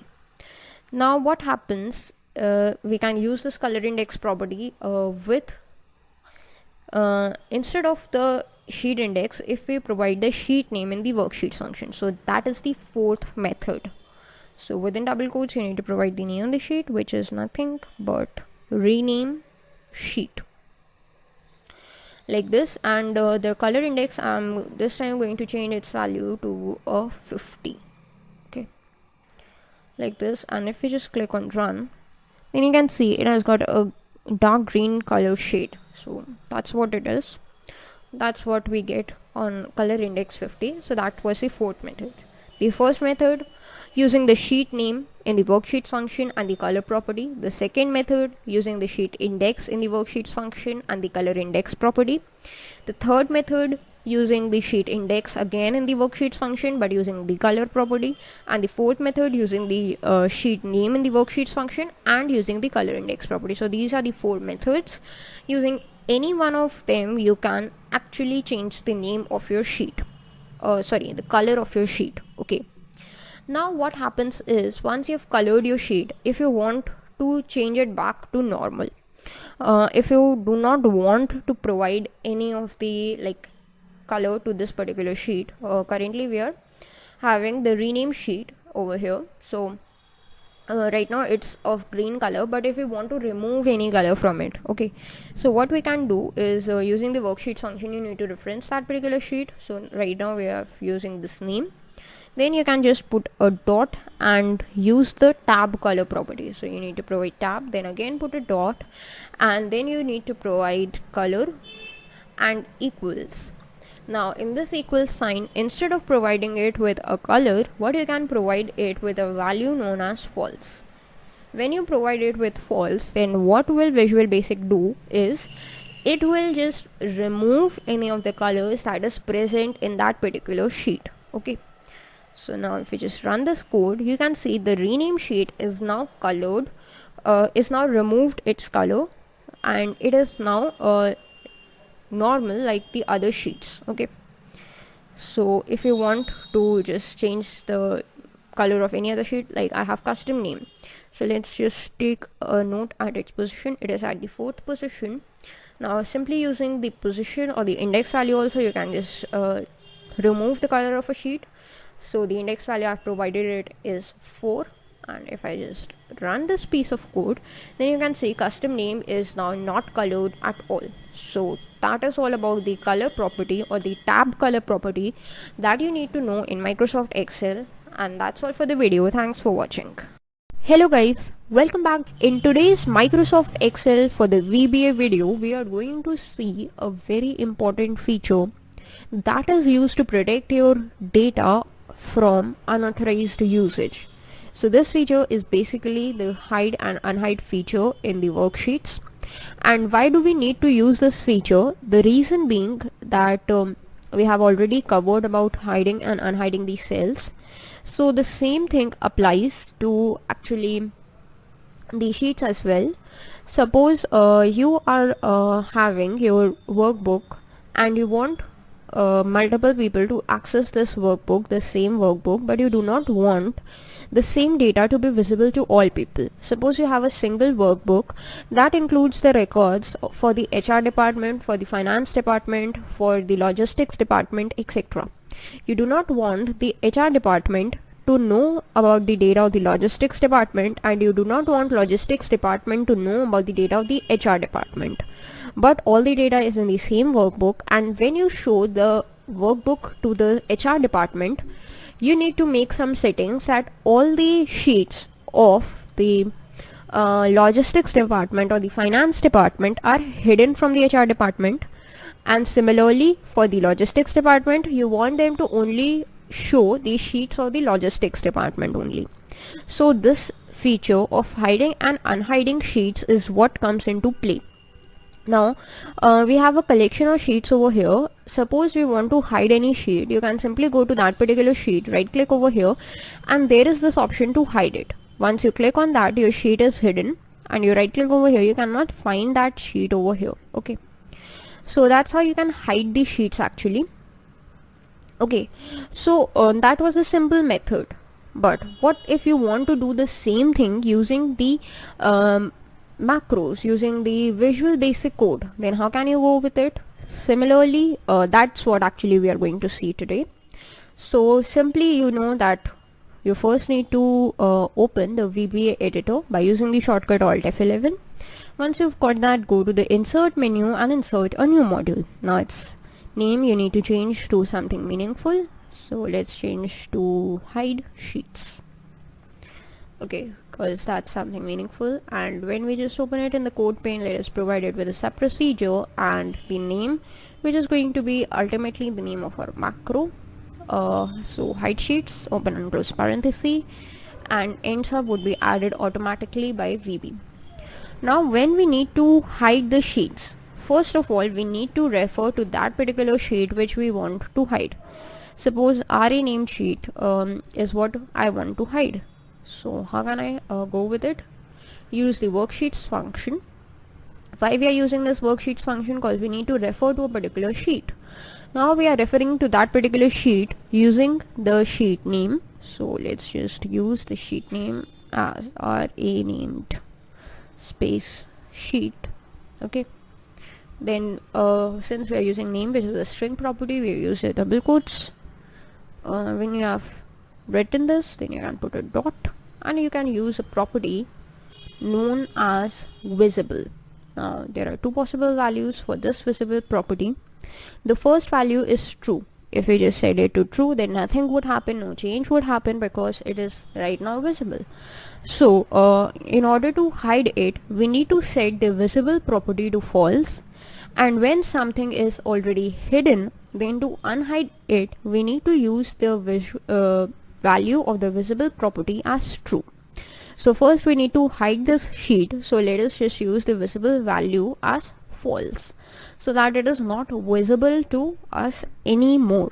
Okay, so this is what our code is, and that's our sheet. If we just run this piece of code, you can see after custom name we have got custom sheet 2, and if we just right click over here, you cannot find the sheet as RA named sheet anywhere. Okay, so to bring it back, we need to set its property as true, and if we just execute this piece of code, then this sheet is now visible at wherever its previous position was, that was before custom sheet 2. You can see over here that it is visible now. Okay, now we already have a sheet known as rename sheet that we just hid using the Microsoft Excel without using the VB code. So let us just bring it back as well. We can just run it, and you can see rename sheet is also present. If we just right click over here, yes, rename sheet is present. So that's how you can hide and unhide the sheets simply in Microsoft Excel, and that was a very simple example. So that was actually one method, but there is another method that instead of this name for the worksheets function, you can also provide it with like the index of the worksheet function. Okay, so let us just clear up this piece of code. If you want to refer to any sheet using the index, then you need to provide it worksheets is the name of the function. Within parenthesis you need to provide its index, that we all know. So just right click over here to find out the index whose sheet you want to hide. I want to hide custom name, and its index is 4. Okay, so let us just provide an index of 4. So that's how we can refer to our sheet. And now the property that we are going to access is the visible property. So let's set visible equals false. Now custom name is right now visible, but if we set its value to false, then what happens is that you can see custom name is no longer visible. You can just right click over here and you can see custom name is no longer visible over here. Now right now what we can see from this particular data or this particular list is rename sheet is present at the index 4. So if we just run this piece of code again, then what happens is you can actually select hide sheets macro from here and you can run it. Then you can see that nothing happens. Rename sheet is not hidden. The reason being, we are seeing this list, but actually what is happening in the background is custom name is the name of the sheet which is present at the position 4. So if you again provide this piece of code, then nothing would happen. Okay, but if you just change its value to a true, then what would happen is, and you just run it, custom name was the name of the sheet, and it is now visible again. It is again present back at its position, that is position number 4. Now once we have hidden our sheet, and now we can easily work with hiding and unhiding the sheets. The next thing that is important is, what if you have hundreds of sheets and you want to move your cursor to a particular sheet, you want to activate a particular sheet. Then to activate a sheet, what you can do is just toggle over here like this, and you would be able to activate any particular sheet. But there are, if a number of sheets, you can just increase its length over here from here, and you would be able to just access more sheets. What if you have more than the sheets which can come over here? So you can just right click over here and you will get this menu, which is actually the activate sheet menu, and using this activate sheet menu you can activate any particular sheet. But it is also possible if there are a limited number of sheets. Suppose in your workbook you have like 500 sheets or 100 sheets, then how can you work with it? Okay, so for that purpose we have a function in Microsoft Excel, and this function is known as the activate sheets function. Now we have already seen it in the cells, that how can we activate cells or how can we select cells. So using this function we can actually activate or select a particular sheet in Microsoft Excel as well. So let us see that how can we use it. So instead of the visible property, we are going to use another property that is known as activate.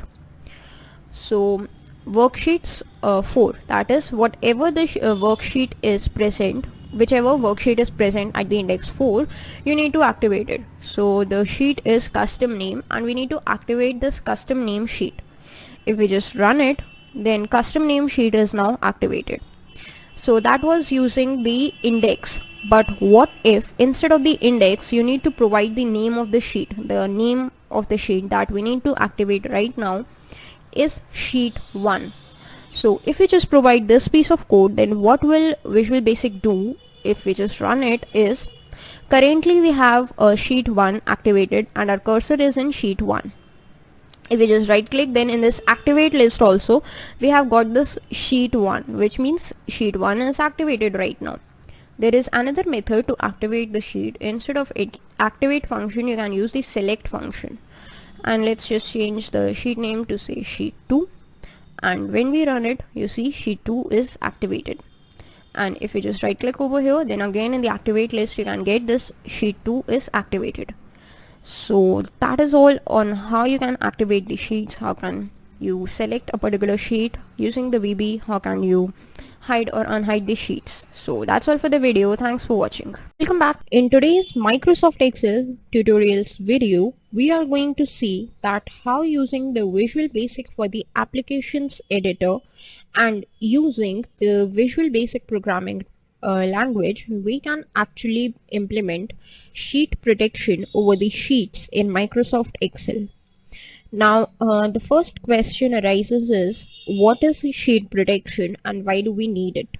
So sheet protection is actually, as the name suggests, is the way through which you can protect your sheets from unauthorized access. Then why do we need it? We need it because data is a very sensitive thing and we need to protect our data from unauthorized usage or unauthorized access. That is why we need to put in check that only authorized users are able to access our data. That is why we need to provide sheet protection. Since in Excel sheets we put a lot of sensitive data, so it is equally important to implement the good strategies for protecting that particular data. So that is why we have got an option of sheet protection in Microsoft Excel. Now we have covered a detailed video in Excel that how can we implement sheet protection in Microsoft Excel. So I'm not going to revisit it.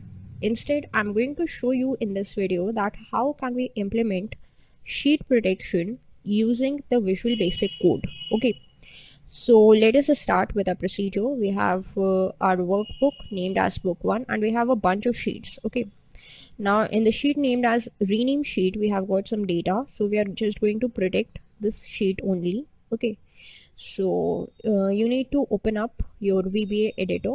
The shortcut Alt F11, you can just press it anywhere and VBA would be open in front of you. Now once you've opened your VBA, you need to go to the Insert tab and insert a new module. Now you can rename this module to anything you want. I'm just going to rename it as Protect Sheets, but make sure you give it a meaningful name, and then open this Protect Sheets in the code pane and create a sub procedure for it and give it a name. Now the name of the sub procedure is going to be the same name of your macro. So again, make sure that you give something meaningful. Then you need to open and close the parenthesis, and VB would recognize that yes, it is a sub procedure and would add end sub to make sure that yes, whatever code you write is between these two lines. Now we need to write the code to protect our sheets. So first of all, let us just break down that code. Now the thing is, we need to protect a sheet. So to access a sheet, we first need to use the worksheets function. Okay, because for the sheet protection, we need to first access that sheet. So to access that sheet, use the worksheets function. Within the parenthesis, you can either provide the index of the sheet or the name of the sheet. So I'm just providing its name. That is nothing but rename sheet. So that is the sheet name that I provided. Then I need to put a dot. When I put a dot, I need to provide it with a property, and this property will determine that what function would be performed on this particular sheet. So rename sheet is the name of the sheet, and what function I'm going to perform on this sheet is what I'm going to select using the property. So the property that I'm going to use is protect. So when I use this protect property, VB will recognize that yes, I want to protect my sheet. Now a general convention is you need to protect your sheet using a password. I have protected my sheet. The next thing that I need to do is provide it with a password.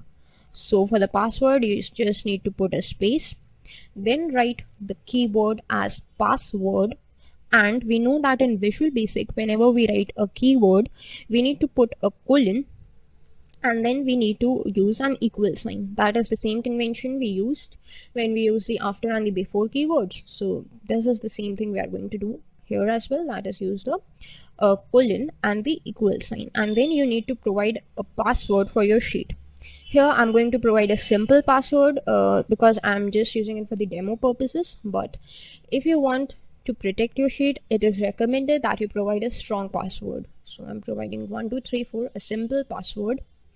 Now right now, if you can see that I'm in rename sheet and I can easily get to this sheet because there is no protection in it. But once I run this code, it's run. Now you can see if I just right click over here, then you can see that we have this option of unprotect sheet over here. Okay, while in custom name we have this option of protect sheet. This option of unprotect sheet means that I cannot actually perform any action on this sheet while it is protected without a password. Suppose I want to enter any data in the cell of this rename sheet. Then I get this error from Microsoft Excel. The cell or chart you are trying to change is on a protected sheet. To make a change, unprotect the sheet, you might be requested to enter a password. Okay. So if I want to make any changes to this particular sheet, then I need to unprotect it first, and then only I can make changes to this particular sheet. Okay, so to unprotect it, if I just right click and go to unprotect sheet, then it requires me to enter the password, and this is the same password that we provided while protecting the sheet. So until and unless you have the password to unprotect the sheet, you cannot actually unprotect the sheet and you cannot perform any changes to it. Okay, so yeah, I know that the password was incorrect. So now if I want to unprotect the sheet, I can do the same thing using the Visual Basic code as well. Okay, so we know now how to protect the sheet. Now how to unprotect the sheet? To unprotect it, use this worksheets function. You can just open and close the parenthesis, provide it with a name, and the name is nothing but rename sheets that we're going to unprotect, provided with a name. And now instead of the protect property, what property we need to provide it with is known as the unprotect property.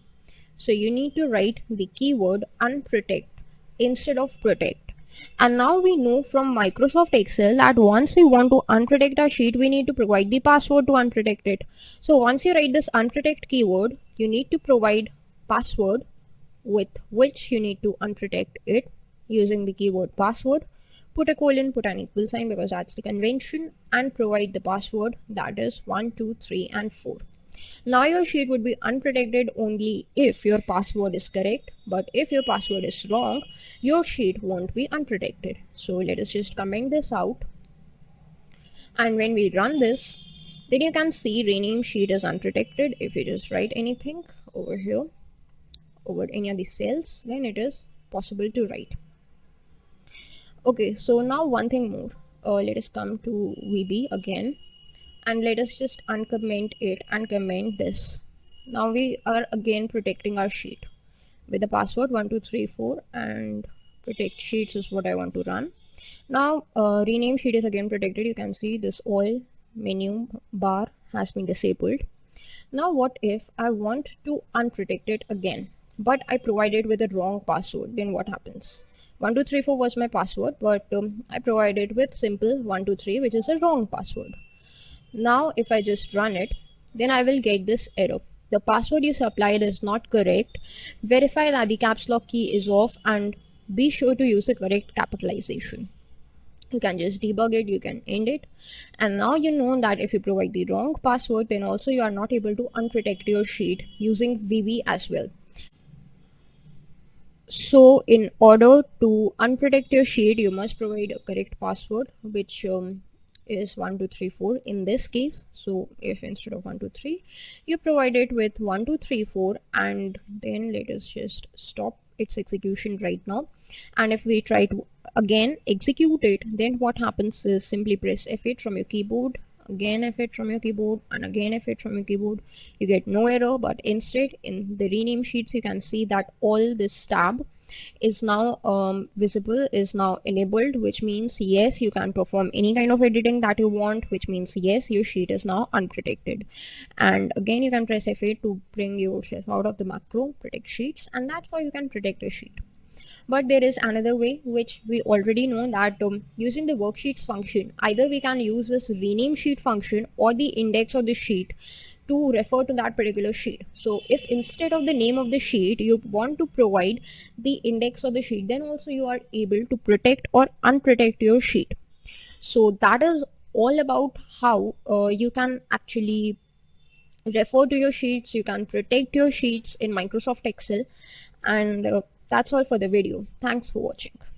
Hello guys, welcome back. In today's Microsoft Excel VBA video, we are going to see that how can we perform some of the operations over a workbook in Microsoft Excel. Now, up till now in the previous videos, we have seen about the various operations that we can perform over the cells or over single sheets in Microsoft Excel. Now, in today's video, we are going to start that how can we perform some of the operations over the workbook in Excel using the VBA code. So the first thing that we need to do is, let's see that how can we create a workbook in Microsoft Excel. So to create a workbook, we are going to actually do the same thing, that is the creation of the workbook using the macros. But before that, let's see what is the procedure to create a workbook. Once you are in your Excel, you can go to File, and then there is this new option. Here you will get a ton of options, that is what you can create. Either you can create a blank workbook, or you have got some of the templates from Microsoft Excel which help you to create that kind of a workbook. Like you can create a billing statement, you can create a blood pressure tracker, expense report, and many more things. So if you want to create a new workbook, you simply can go to a blank workbook and you would be able to create a new workbook for yourself. But in this video we are not going to see that what happens if we just create something like from Microsoft Excel, but we are going to look about the Visual Basic code. So let's start. Once you're in Microsoft Excel, you can just simply open your Visual Basic for Applications editor using the shortcut Alt F11. After you have opened it, you can go to the Insert menu to insert a new module, and let's change its name to Create Workbook. Make sure to give it a meaningful name so that you can later identify that what is its purpose. Now let's create a sub procedure. Also let us name it as Create Workbook. Now whatever name you provide your sub procedure is going to be the same name that your macro is going to have. Now this is what a sub procedure looks like in Visual Basic. So inside the sub procedure we can write any piece of code. The piece of code that we need to write is actually adding a workbook or creating a workbook. Since we are talking about a workbook, so the function that we have got in Visual Basic for this purpose is known as workbooks. Now in the previous videos we have already seen that we want to access sheets, so we've got a function as worksheets. That is same naming convention is followed over here as well. Since we are trying to access a workbook, so the name of the function that we have got over here is workbooks. Now once you have written workbooks, make sure that you write it in the plural form, that is workbooks, put an S at the end, then you put a dot, and you have got all these options. From these options you can see that many of them are self-descriptive, but what option we are searching for right now is the add option. When you write this add option, what would happen is a new workbook would be added. Now with this step, what will you do is you will create a new workbook for yourself, and just the creation of the workbook doesn't mean that your workbook is being saved at a particular location. It is just the creation of the workbook. So this statement would help you to create a workbook, but once your workbook is created using this function or this statement, you need some other piece of code to save that workbook. Okay, so let us execute this, and you can see that we have got a new workbook open. Let us just maximize it so you are able to see it.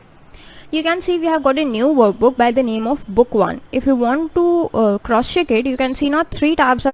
So that's how our workbook is created. Our new workbook by the name book 1 is now created. Okay, now let us come back to our VBA editor. Here we perform this action of creating a workbook, and now the book is created. Now what happens if once our book is created and we perform some actions to it? Now once we have performed some actions, then we need to just actually save it as well. So how can we save our workbook? Okay, so that for that what you can do is you can actually save it while it is being added. Like once you have added this workbook, this statement, then in this statement only you can save that workbook. Okay, that means either you can just write this statement and the workbook is created, like this book 1 is created right now, and if you want to save it, you can just go to file and go to the save as option. But if you do not want to do that, you want to do something or everything using the Visual Basic code, then what you can do is simply save the workbook like this only. So how can we work with that? For that, what you need to do is just use this workbooks function, put a dot, and use this add function. This is mandatory because we are trying to add a workbook, so this function is mandatory. But after add, you can again put a dot, and you can see there is a lot of options over here as well. So from these options, what option we are going to choose is a save as option. Now here also you can see there are two options, the save option and the save as option. The save option can only be used when we are trying to save a workbook that's already present and we have done some changes to it. But since we are trying to create a new workbook and then save it, so we have to use the save as option in this case. Okay, so let's use the save as option. Actually save as option is what we are going to use, the save option. So save as is going to be our option.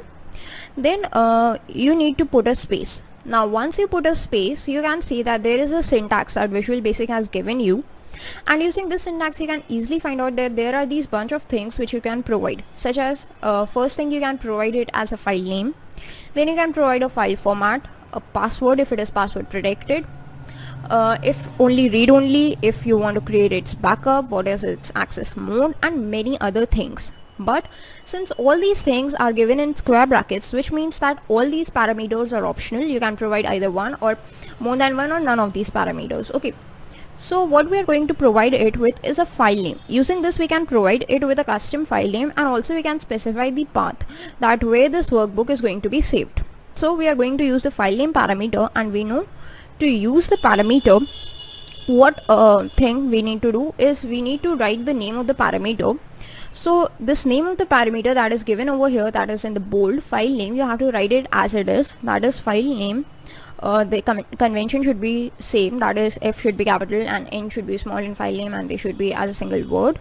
Then you can put a colon over here and put an equal sign, and as you press space, you need to provide the path, the whole path where this workbook is going to reside, and apart from that path you also need to provide the name of this workbook. Okay, so I have a path with me, so for that path I can just go to file and open.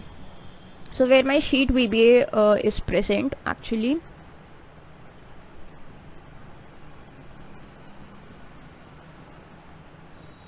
So this is my path. If you want to go to your path, you can open your current worksheet, then go to the save as option and go to the browse folder, and in this browse folder from here you can just copy the path. Okay, so I have copied my path, and this is the same path where I am going to just provide it. Now instead of Excel VBA, I am going to, actually Excel VBA was the name of my folder, so let's just keep it that way, Excel VBA. Then again put a slash, and then you need to provide the name of the workbook. With this name your workbook is gonna be saved. So let's just save macro created. This is going to be the name of my workbook, that's macro created. And then you can just put a dot, and you need to provide its extension. The extension, default extension for Microsoft Excel sheets is .xlsx. So XLSX is that extension. You can provide this extension, and that's it. So this is how you can create a workbook and save it as well. So let's just delete this statement, because this is the statement we're going to work on, and let's just run it. And you can see that a new workbook is created, and if you see now its name is not book 2, which should be by convention, but its name is as macro created. Why? Because as soon as it was created, it was also saved in the folder. If you go to file and you try to open a workbook, you can go to this browse option, and you can see that sheet VBA is present, and I chose the same location where sheet VBA was present for the macro created workbook as well. So now macro created workbook is also saved in the same location where this sheet VBA was present. So now you can see that yes, macro created workbook is now saved as well. So that's how you can create a workbook and as well as save it using the macro or the Visual Basic code. That's all for the video. Hello guys, welcome back. In today's Microsoft Excel tutorials video, we are going to see that how using the Excel VBA, once we have created a workbook, then what operations we can perform on it afterwards. That is, how can we open a workbook in Microsoft Excel, And after that, performing some changes, how can we save it or how can we close the workbook? So in the previous video we learned about how to create a workbook, and after its creation we saved it at a place with a custom name. So if you have remembered, then macro created was the name of the workbook which we created and saved it. So I am in currently this workbook only, which is the same workbook which we created using the VB code. Okay, so now what we are going to do is actually open a workbook using the Visual Basic Code or the VBA editor. So let's see what we need to do. First of all is press Alt F11 from our keyboard to bring up this VBA editor. In this VBA editor, go to the insert menu to insert a new module. Now this module we can just rename it as we are performing operations on workbook, so op workbook is going to be our name of the module, and let's just create a sub procedure. Op workbook is the name of a sub procedure as well. Open and close the parenthesis, and this is a sub procedure that we have got. Inside it you need to write the code. Okay, so first of all what do we need to write is the code to open a workbook. So to open a workbook we first need to access the workbooks function. Okay, workbooks function we all know is the plural of the workbook which is used to access a particular workbook. Then you need to provide a dot operator. Then you can see that there are these various options available, and from this options you can just select this open option. Now once you selected open, you need to provide the name of the workbook which you want to open. Okay, so just put a space, and again you can see that there are all these things present in front of you, which means that all these options or all these parameters are possible whose value you can provide. So you can provide value of any of the parameters that you want, but to provide the value you first need to specify the name of the parameter. To specify the name of the parameter, you can just cross check the name from the list of the options given, like I want to specify the file name. Then after you have written the name of the parameter, you got to press the colon and then put an equal sign, then put a space. After this, in double quotes you need to provide the path of the workbook which you want to open. So let us just put the double quotes and just paste let's just search for the path. So we come to our Excel, go to file and open, and from here you can just go to browse, and in this browse you can just copy this path.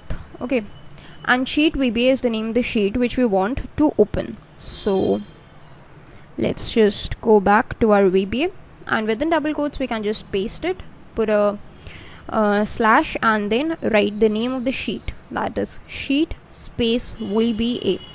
So this is the name of the file which we want to open.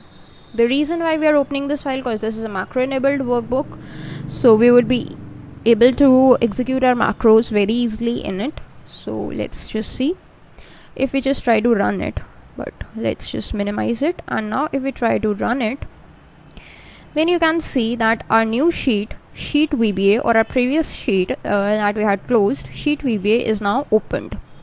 So that's how you can open a workbook that is already present using the workbook function.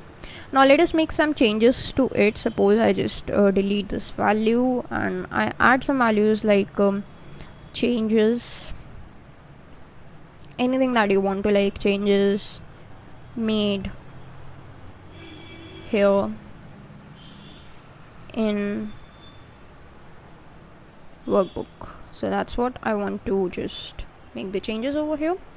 Now I again want to save it. So what you can do is simply just go to the workbooks function. Either if you just use this workbooks VBA editor, there are two options to save a workbook. If you are in the same workbook and you want to save this workbook, then you can first open the VBA editor for sheet VBA workbook.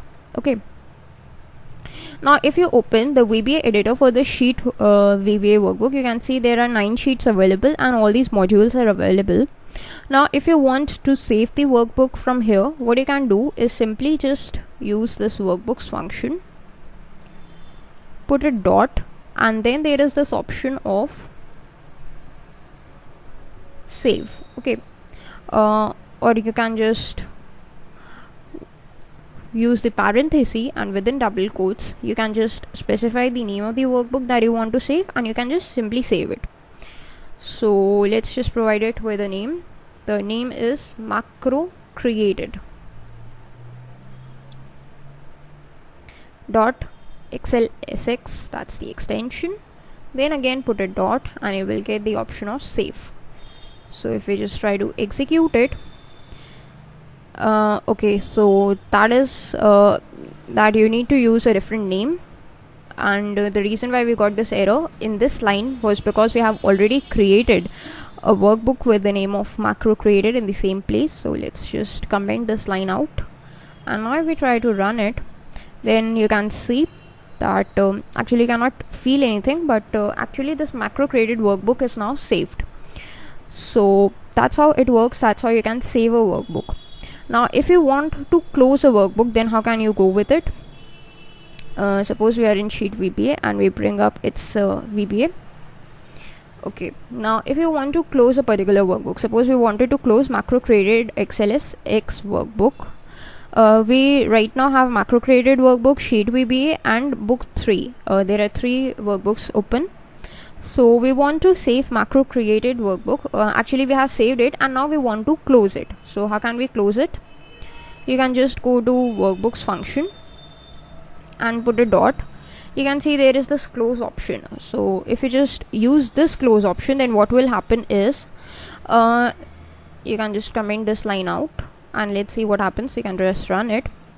You can see that we have got a warning from Microsoft Excel that you want to save changes to your sheet VBA.xlsm. The reason why we have got XLSM as the extension, because it was a macro enabled workbook, and it is asking you to save it because we haven't saved it at up till now. So if you just use that workbooks function and put a close in it, this means that you would be able to close the current workbook. So I do not want to close this workbook, but I want to close some other workbook. Okay, so what workbook I want to close? I want to close this macro created.xlsx workbook. So for that, what we need to do is, after this workbook function, within the parenthesis we need to provide the name of the workbook along with the extension that we need to close. I want to close this macro created, that's the name of my workbook, and provide its extension. And what operation do I need to perform? I need to close it. Okay, so just close, and when you run it, then you can see nothing happens. But if you open this up, then we have got sheet VBA, we have got book 3, but our macro enabled workbook, that was actually the macro created workbook, that was the name of the workbook, is now being closed. So that's how you can close the workbook. But if you want to save the particular workbook, that is, we are in sheet VBA, and now if we want to save the sheet VBA named workbook, then how can you go with it? We know how to close this workbook. So before closing, we need to save it. So for that, workbooks, within the parenthesis you need to specify the name, because if you just go with workbooks and put a dot, then there is no option of saving it. So you need to provide it with a name, and the name of our actually workbook is sheet VBA.xlsm. That's the name along with the extension. Then put a dot and use the save option, and then we can just close it using workbooks dot close. Or alternatively, you can provide like workbooks within the parenthesis. You can provide the full name like sheet space VBA dot XLSM, and then you can just close it, or simply you can just directly close it. So if you just try to execute it using the F8 function, first of all it is saved, and then if you just try to close it, then yes, it's closed. You can just check it, like book 3 is now only open along with this VBA editor, which is now for book 3. Okay, so if you want to check it, you can go to the file and open our sheet VBA. Then once the sheet VBA is opened, you can see whatever changes we made over there are now present. So that's how you can open, close and save the workbooks in Microsoft Excel using the VBA code. That's all for the video. Hello guys, welcome back. In today's Microsoft Excel VBA videos, we are going to see some of the important operations that we can perform over the workbooks using the Excel VBA. Now, in the previous videos, we have already seen that how can we create a workbook, how can we save a workbook using the save option and the save as option. Then how can we open a workbook and how can we close a workbook, all using the VBA code in Microsoft Excel. In today's video, we are going to see some of the basic operations, that is, how can we get the name of a workbook, of the current workbook, how can we activate a particular workbook, then how can we delete a workbook, and how can we create a new folder in Microsoft Excel. So all this we are going to see using the Visual Basic for the Applications Editor or the VB code. So let's start. First of all, we are going to see that how can we get the name of the active workbook or the present workbook that is open on in our screens. Okay, so to get the name of this workbook, we need to first open the VBA. So for opening the VBA editor, we know Alt F11 is the shortcut key. So if you look at it, currently we are in a workbook called as macro created.xlsx. Okay, so let's create a new module, insert a new module to it, and workbook ops is going to be the name of this module. And let's just create a sub procedure, and the name of the sub procedure is also going to be workbook ops. Open and close the parenthesis, and this Microsoft Excel recognizes it as a sub procedure. Now first of all, we need to get the workbook name, which means that we would get the name of the workbook that is currently active, which means macro created. Okay, the macro created workbook is currently active. Now if we just go to our Excel, then we have macro created workbook, we have sheet VBA workbook, and we have this VBA editor. So we have two workbooks open, but the current workbook that is active or on which the VBA is working on is the macro created workbook. So if we try to access the active workbook, then this macro created workbook would be accessed. So how you can access the active workbook? You have got an option called active workbook. So active workbook is the option or the method that you need to write. Then you can put a dot, and you can see you have got all these options in front of you. So we can get the name of this workbook. We are currently concerning ourselves with the name of that particular workbook. So you can just go to name, that's NAME name, and that's how you can access its name. Okay. Now since we want to display this name, so how can we display it? There are two methods which we have already discussed. One is using a message box. You can simply use a message box, and within parentheses you can just specify this active workbook.name. Or what you can do is you can access a particular cell, and in that particular cell you can get the name of this active workbook. So let's specify a cell using the range function. The cell is A6, where I am going to specify the name of the workbook. So put a dot and add value, put an equal sign, and after this I'm just going to copy paste this whole thing, that is active workbook.name. So let's just copy it and paste it. Okay, now let's just run it one by one. So let's just minimize this VB, or just open up this thing. Okay, yes, let's run it using this step into function. First is message box. So what do you get? In the macro created workbook, you get the name of the current workbook or the active workbook, that is macro created.xlsx. You can click on OK, and then there is this range. You can just press F8 and F8.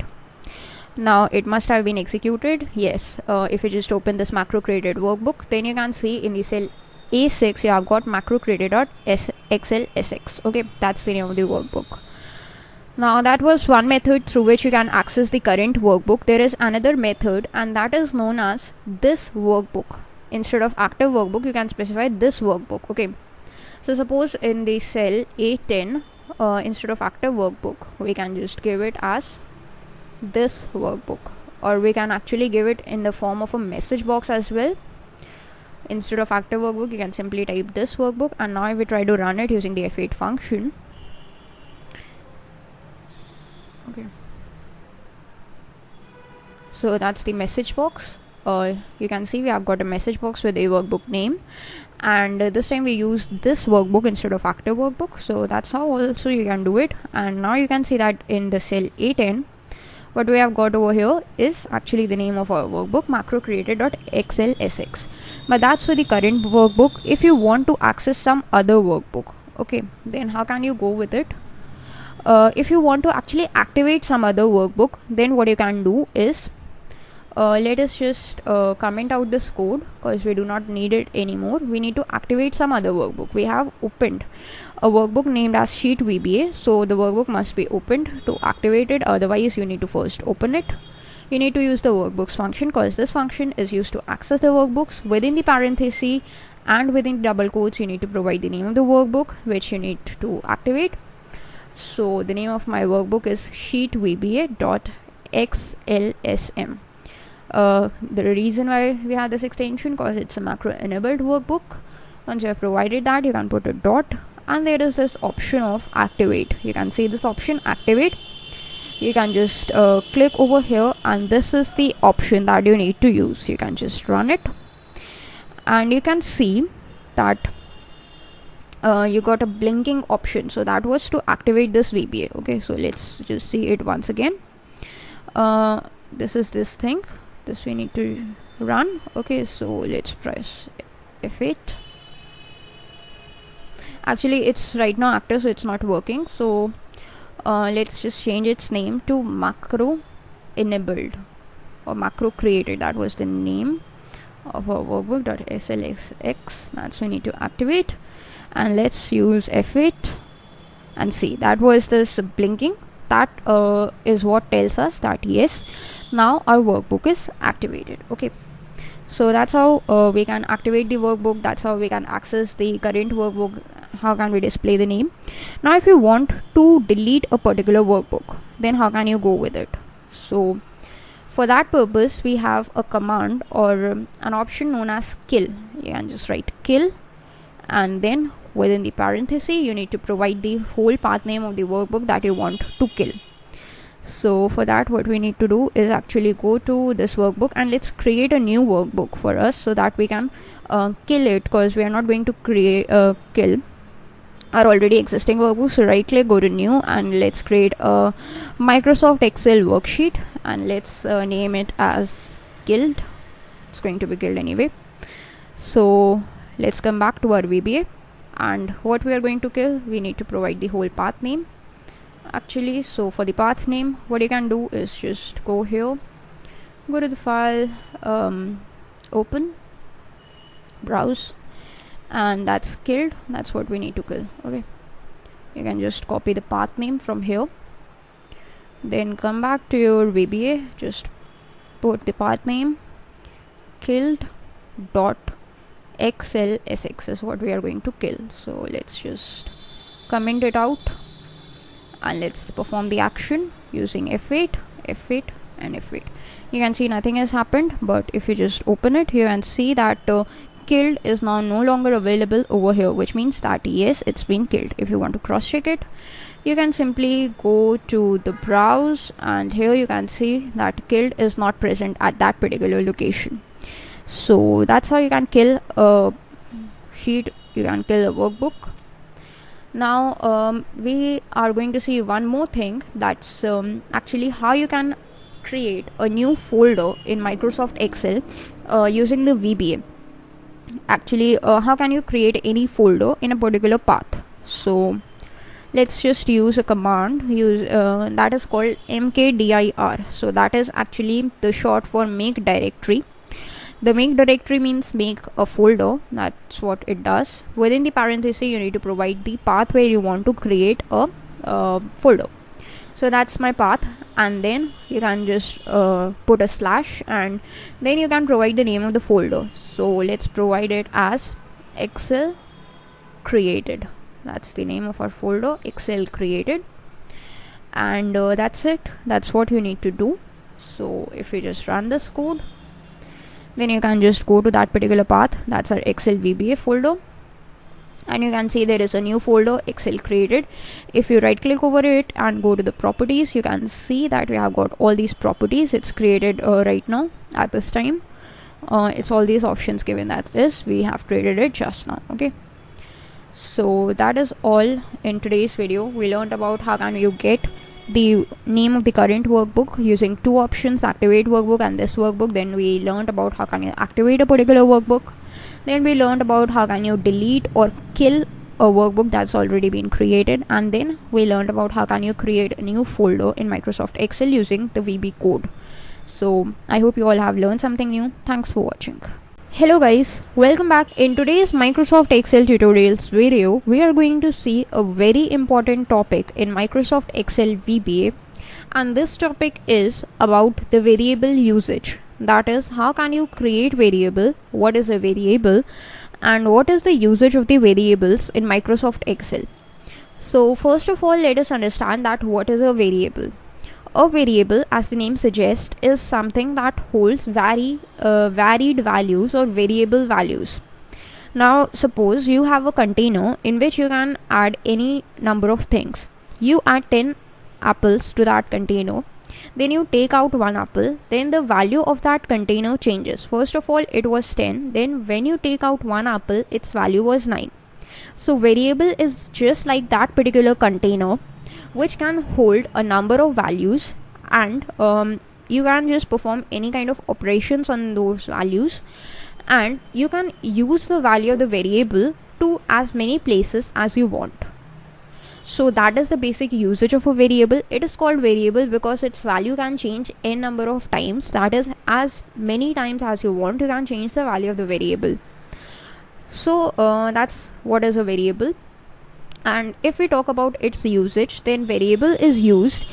Suppose you have a range of cells in which you want to provide a same value. Then you need to just write the same thing again and again and again, but instead of that you can actually provide the value to a variable, and you can use that variable for that particular purpose. So let's see it with the help of an example. For better understanding, we have our workbook macro created. We have a sheet called sheet name, and let's just go and create a new module so that you are able to understand it in a better way. Okay, so let's go to the insert tab and insert a new module. Let's rename it as variables. So that's the name of our module, variables. Let's create a sub procedure also with the name as variables. So let's write the piece of code. Suppose what we need to do is in E1, E3, E6 we have to write programming knowledge. So what you can do is put in the range function, the cell is E1 dot value equals programming knowledge. That's what you need to write, right? Knowledge. Okay, then you can just copy this whole thing and paste it here and paste it here. The next value we had was E3 and then we had E6. So that's how you can work with it. That is, you can just copy paste, and in 3 places you have to write programming knowledge. Now if you just run this code, we have got programming knowledge in these 3 cells. That's we all know. But now we are asked to change its value. Like we need to split the words programming and knowledge. So we just put a space, we just put a space, and we just put a space. So that is, we had 3 statements, so we put it 3 spaces. But what if we had 30,000 statements? So in that case we need to put 30,000 spaces. So that is a redundant work that we need to do, which is obviously of no use and requires lot of efforts. This is the place where variable comes. So you have to in this case just copy up this value and you can just provide it to a variable. Say v is the name of the variable, put an equal sign, and within double quotes you can just paste this value programming knowledge. Now wherever you want to access this value, I want it in the cell, say H3, I want this value. So instead of writing the whole programming knowledge, what I do is I simply type v. Now if I just try to run it, you can see as soon as I run this line, then in H3 the value of V, that was programming knowledge, is now written. Simply you can just paste it as many times as you want. You can just copy this statement and you can paste it as many times as you want, and in the same places, like suppose I want in H7, now I want in H9, all this V, the value of the V would be pasted. Now if you just run this, then we have got the values at every place that we wanted. Now if you are asked to perform any kind of change, like you are asked to do this, that there should be no space between programming and knowledge, it should be a single word. So now you can just change the value of the variable V, and wherever the value of variable V is used, it would be changed automatically. If you just run it, then you can see at these three places the changes have reflected just by changing a single place, changing at a single place, that is changing at where the value of V was present. So this is very important when you are working with thousands of lines of code, which is generally the length of the code when you are working in a company. So you do not need to perform changes at n number of places, you just need to perform the change at a single place, and then all the operations would be done accordingly. So that's the usage of the variables in Microsoft Excel. Now there are certain operations also that can be performed on variables. Okay, so that in this video right now we discussed about the advantage of the variables. Now we would be seeing that what operations we can actually perform on the variables. Suppose we just write a particular function, or we write a particular piece of code that in range or F17, that's F17 cell, what do I need to do? Its value needs to be changed to programming knowledge 2 times. We need to write it 2 times. Then what we can do is simply write the letter V. It holds the value of programming knowledge. We can simply write letter V. We can put an ampersand sign, and again we can write V. Okay, actually this is the statement, but we need to provide spaces like V and V, like this. Okay, so what would happen, it would write the value of V, that is programming knowledge, and then it would using the ampersand operator, it would just concatenate it with the second value of V. If we just try to run it, then you can see in the F17 we have got programming knowledge and programming knowledge. That's how you can perform concatenation over the variable values, and this is very useful when we have like 2 values. Suppose in V, let's just create 2 new variables. In A we have something called YouTube. In the variable B we have something called channel, and in the variable C we have something called as a space. So this is what we have, and in the cell F13 we want to paste YouTube space channel. Then in that case you can perform or operations on these 3 variable values A, B and C to change it into a sentence. You can concatenate the values in that sense, like F13, and you can just put a dot, right, value. Then what you need to write is put an equal sign, first YouTube, that means A, then you need to concatenate it with C, that is a space, then again you need to perform the concatenation operator with B, that is YouTube space channel. Now if you just try to run it, then you can see YouTube space channel is what we have got. So that's another usage of a variable. Now there is one more thing. If you want to use this particular combination of values in multiple places, then you can do that as well.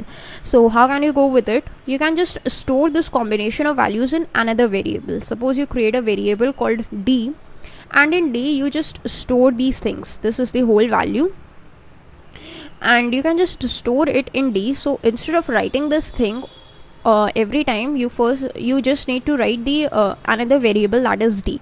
Now D would be holding the value YouTube space channel, and you want to write it here, you can simply write D, and when you run this piece of code, actually F13 is already holding this value, so let's change it to say F16, and now if we just run this value, you can see YouTube channel is present over here. So that's the usage of the variables. If you are trying to use the variable for a string value, you need to provide it in the double quotes, or you can just provide the value of the variables in the form of the variables, and Also, if you want to create a new variable, suppose E, and that's holding a number, suppose it's holding a number called as 1000.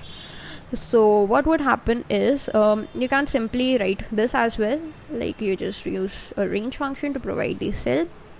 D7 is the name of the cell where I want its value, dot value equals E. So that's how you can store numbers in variables as well. If you just run this code, then you can see 1000 is present in E. So if you want to use a numerical value, you need not provide a double quotes, but if you want to use a string value, you need to provide double quotes in the variable. So that's how you can work with the variables, and that's the usage of the variables. And that's all for the video. I hope you all have learned something new, and thanks for. Hello guys, welcome back. In today's Microsoft Excel VBA video, we are going to continue our discussion which we started in the previous video. The discussion was about the variables. In the previous video, we saw that how can we actually use the variables, or basically what is the usage of variables, and how can we perform some of the operations over the variables. Okay, so in today's video, I'm going to continue our discussion on the variables. The reason why we are focusing so much on this, because variables are used extensively everywhere in any programming language. And this time we are having VBA, which is going to extensively use variables as well in the upcoming lessons. So it is better to have a clear understanding of the concept. So let's start with our video. If we try to look at a brief overview of the variables that we are going to discuss in this video, we are going to see that how can we just access the different types of variables. Actually, what is the different types of variables? How can we give the different types of data to a same variable? How can we declare variables in VB? And many more. So let's start with our discussion. On your screen, you could have see at on the left side we have our Excel, and on the right side we have our VBA editor. So first of all, in the VBA editor, go to the insert menu and insert a new module. Let's name it as variable types. So this is our new macro, that's variable types, and let's create a sub procedure over here using the keyword sub and write like variables types or whatever name that you want. Then open and close the parenthesis, and VB automatically recognizes this as a macro. Now what we are going to do is we have created a new sheet with the name of sheet 2. In sheet 2 we are going to perform some actions using the variables. Okay, so in the previous video we know that to use a variable in a Visual Basic, what we did was simply use a variable name and assigned it some value using the equal sign. Okay, and then we started to use it. So let's see that suppose we declare a variable with the name v, and then we assign some value to it. We want to assign a string value to it, so we assign like hello world to it. So now variable v is holding a string value, and now we want to just show this string value. We want to print this string value onto a cell, say A3 is where we want to print this string value. So simply we can write A3 in square brackets and put an equal sign and put the value of v. Now if we try to run this piece of code using the F8 function, let's see what happens is after this first line, now v is holding the value of hello world, and when we execute this, then you can see that in A3 the value of v, which was hello world, is now stored. Okay, so that's how it works actually. Yes, but after some time, after executing this statement, I realized that I want to perform some other action, like I want to store some numerical value, but I want to use the same variable, that is v. So in VB, it is possible that you can assign the numerical value to some variable that was previously holding some other values. Okay, which means that now to the variable v you can access or you can assign a numerical value instead of a string value.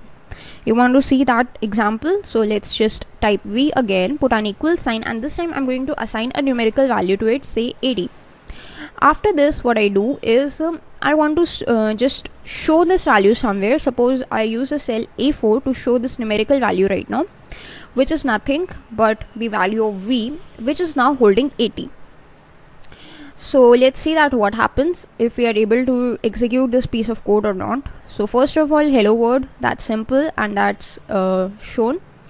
You can see no change because it's already been shown over there. So next we have v equals to 18. Now the error must have occurred in this statement, but you can see that there is no error, which means that this statement is perfectly fine with regard to Visual Basic. Okay, now v is holding a numerical value, so the data type of the variable v is now an integer.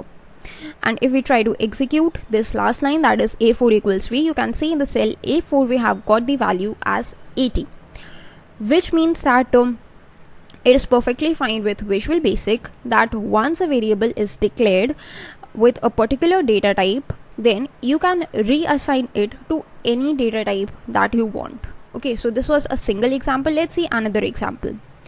After assigning it to the integer, if I want to assign a boolean value to v, so in v I want to assign a boolean value as false. In Visual Basic you have a data type known as boolean, which can hold two values, either true or false. So I want to assign false to it. Okay, so false is now assigned. Let's see what happens when we try to just use that value. We try to access that value by providing a5 equals v. So that's perfectly valid statement, and let's see if this throws an error or not.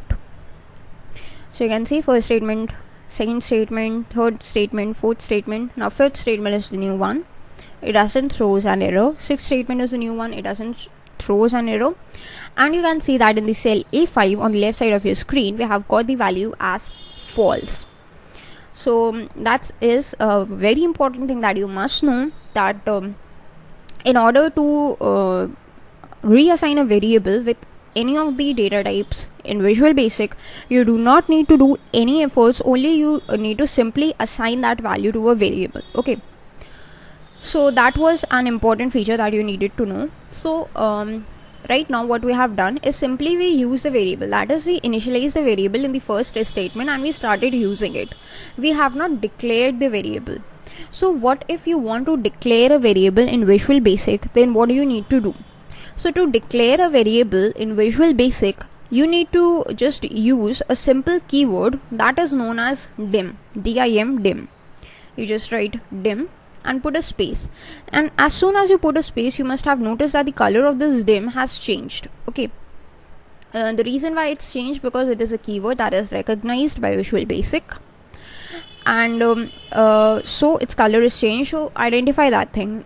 As you can see, in false its color is changed, in end sub its color is changed, in sub its color is changed, because these all are keywords, okay, which are reserved, which have a predefined meaning to the Visual Basic. So you write just a statement dim, then you put a space and write the name of the variable. Here I want to declare a variable named as v. Suppose you want to declare multiple variables. This is a single variable. If you just try to run this code, and let's just change the cell numbers to like b, so that b3, b4, and here we want b5. Okay, so let's execute this piece of code, and you can see everything is happening over here in the column b.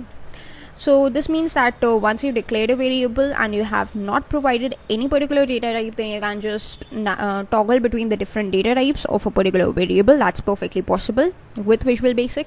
So that is a single variable. What if you want to declare multiple variables? There are instances where you want to declare multiple variables. You do not want to declare a single variable, you want to declare multiple variables. So that's also possible.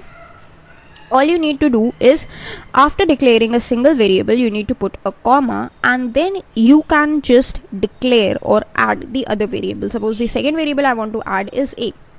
Now you can just see that as soon as you pressed enter key or you try to move to the next line, what happens is Visual Basic automatically adds a space after the comma to make sure that this is the convention that's followed. Okay, now if you try to run this code, then you can see nothing happens. Actually, we already had that code. So the variable a is declared, but it is not used anywhere. But Visual Basic does not give us any kind of error on this purpose. Okay. Also, we can just use any undeclared variable. Suppose if we just like write a, but we do not write v, which means we have declared only a. We have not declared v as a variable, but we are using this variable v. So if we try to run this piece of code with right now I'm going to use C column, C3, C4 and C5 instead of B3, B4 and B5. Then also you can see if I try to run this code, then you can see it's running perfectly fine, which means that Visual Basic is not handling this intelligently. It is not checking that whether a variable is declared before usage or not. It is just using that variable without any regard, but this is not the correct thing.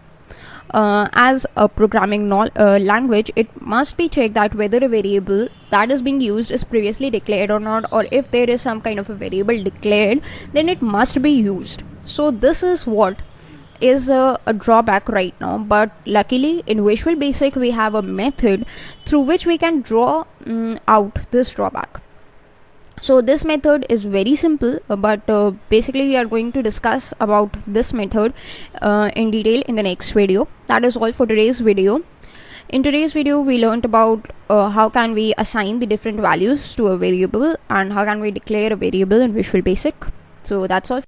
Hello guys, welcome back. In today's Microsoft Excel VBA video, we are going to continue our discussion on the variable types and see that how can we remove the drawback of the variable declaration that we looked about in the previous video.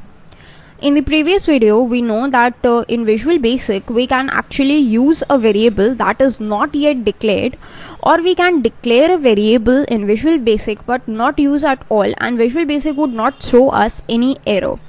So this is the piece of code which is from the previous video. Here you can see the variable A is declared but it is not used anywhere in our code, while a variable named V is used but it is not declared anywhere. So to remove this drawback, what do we have in Visual Basic is something known as option explicit. So option explicit is basically a combination of two keywords, option and explicit, but if you just write this statement as the first statement in Visual Basic, then what would it do?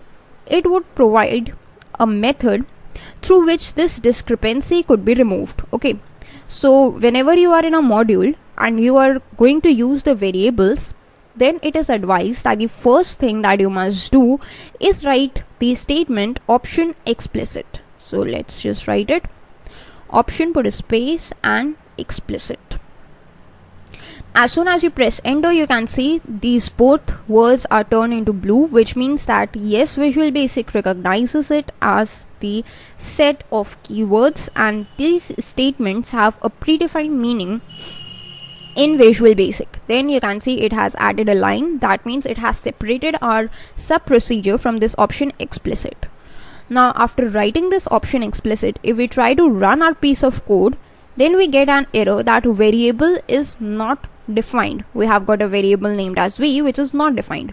So we are not able to execute the piece of code in which a variable that is not declared but is being used. So to remove this kind of error, we have to declare the variable as V. Now if we just try to run this piece of code, then what happens? It's running perfectly fine. So that's how it works. Okay, using the option explicit statement, it would give you an error whenever you are like using a variable but you are not declaring it. So that's how it works.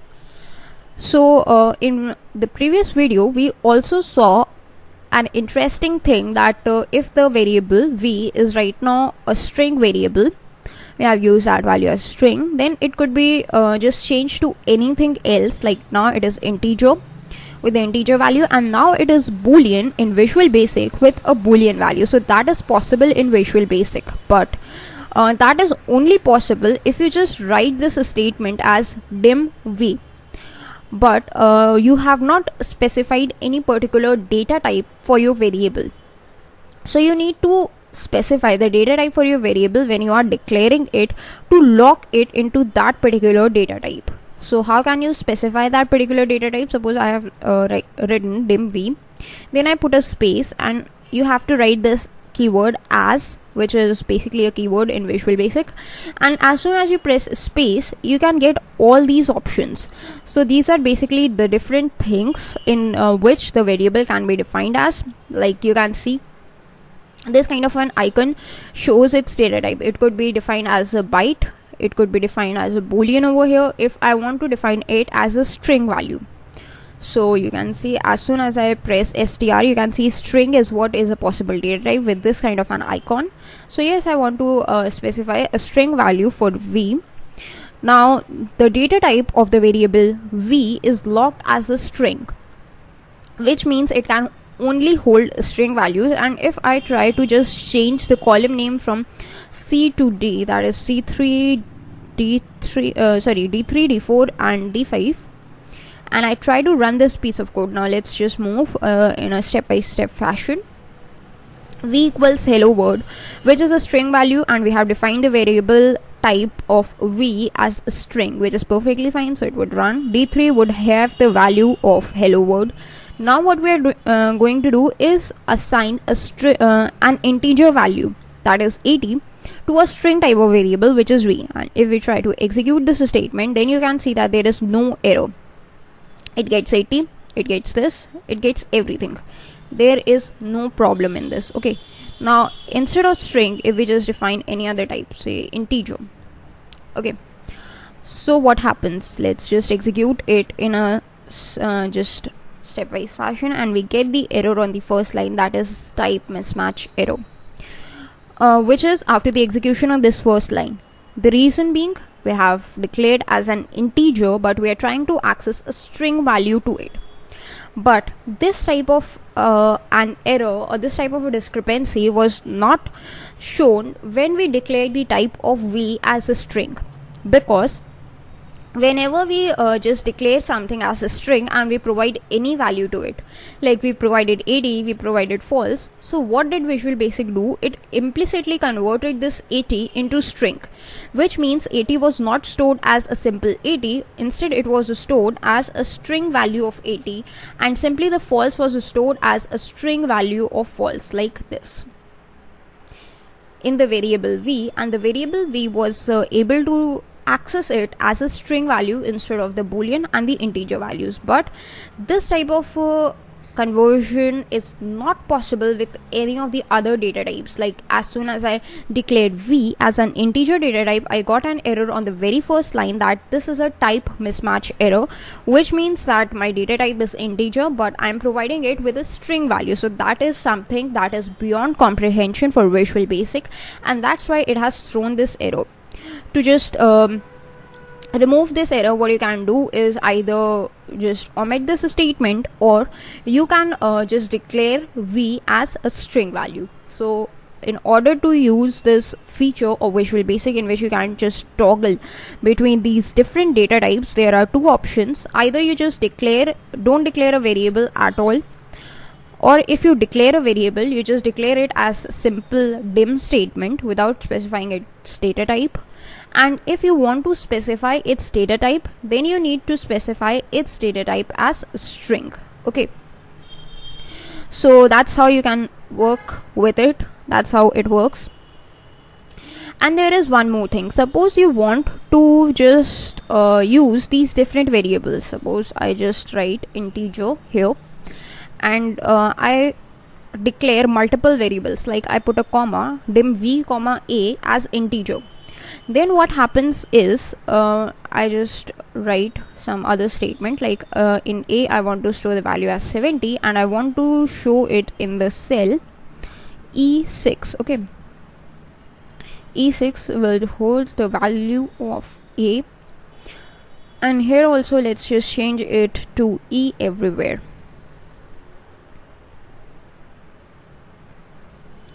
Okay, and let's run it. Then you can see that there is no error, means this first statement is executed, holding the value of v as a string, then holding the value of v as integer, holding the value of v as boolean, and then this was run holding the value of a as an integer. But you might be wondering that we declared v and a both as integers, and how it is possible that we get hello world to be executed without any error. The reason being, when you are using this statement, then what happens is this data type is the data type of only the last variable, which means that a is an integer, but v is not having any data type in Visual Basic. So if you want to just see it practically, what you can do is simply use this A and try to access a string value. Like I want to access Excel, and try to just print it in E7, the value of A, which is now a string. So if we try to run it, then you get a type mismatch error. And if you try to see where you get it on line where A has the value as Excel. So this is what happens. Only the last variable gets logged with this data type, while the other variable does not logs with the data type.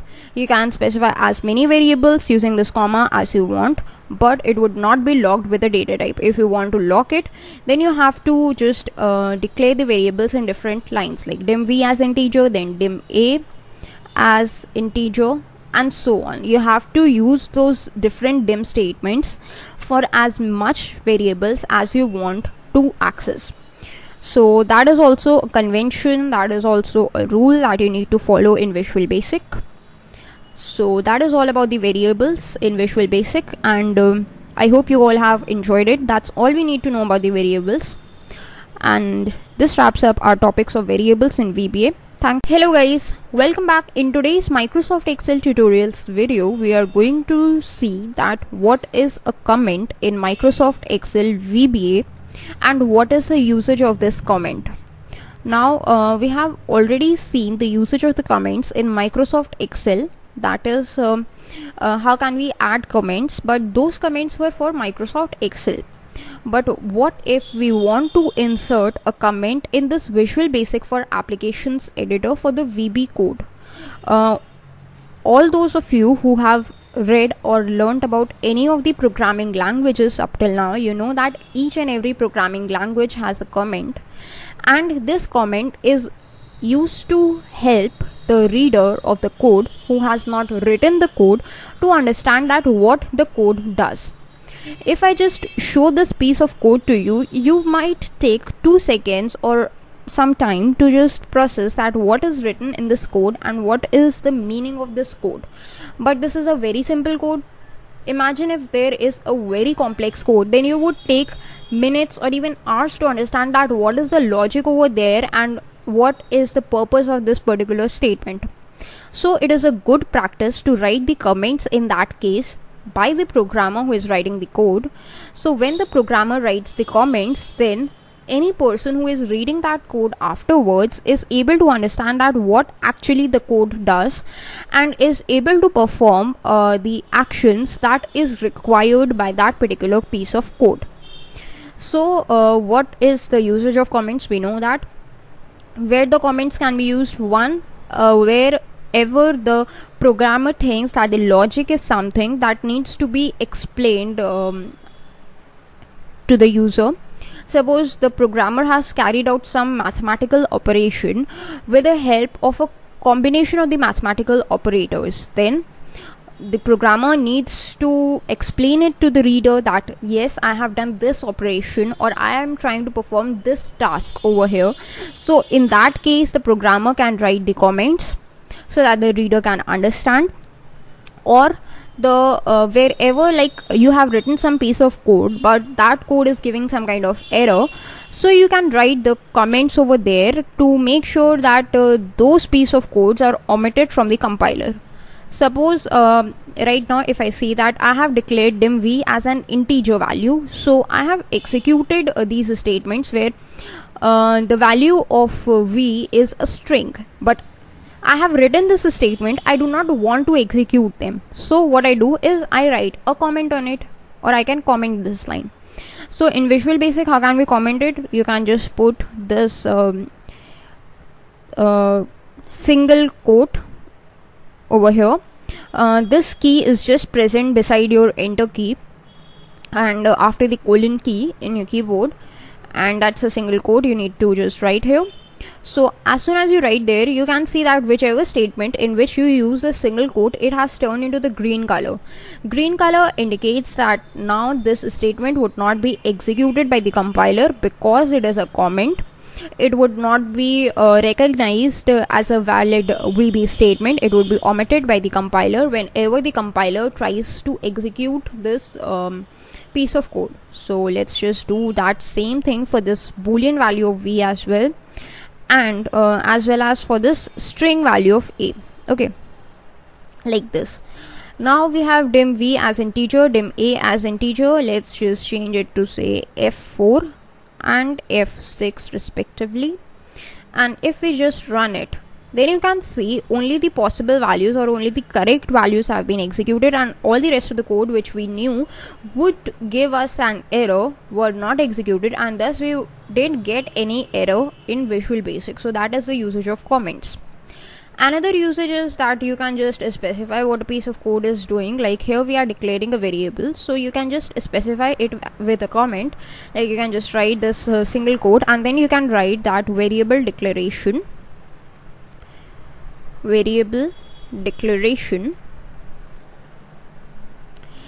and if you want a comment to span on multiple lines, what you can do is simply press an enter and again simply press a single quote key, and you can just write the comment, means whatever the number of lines maybe, you can simply write the single quote, and that would be the comments would be added. Okay, variable declaration, you can just write here like 2 variables declared,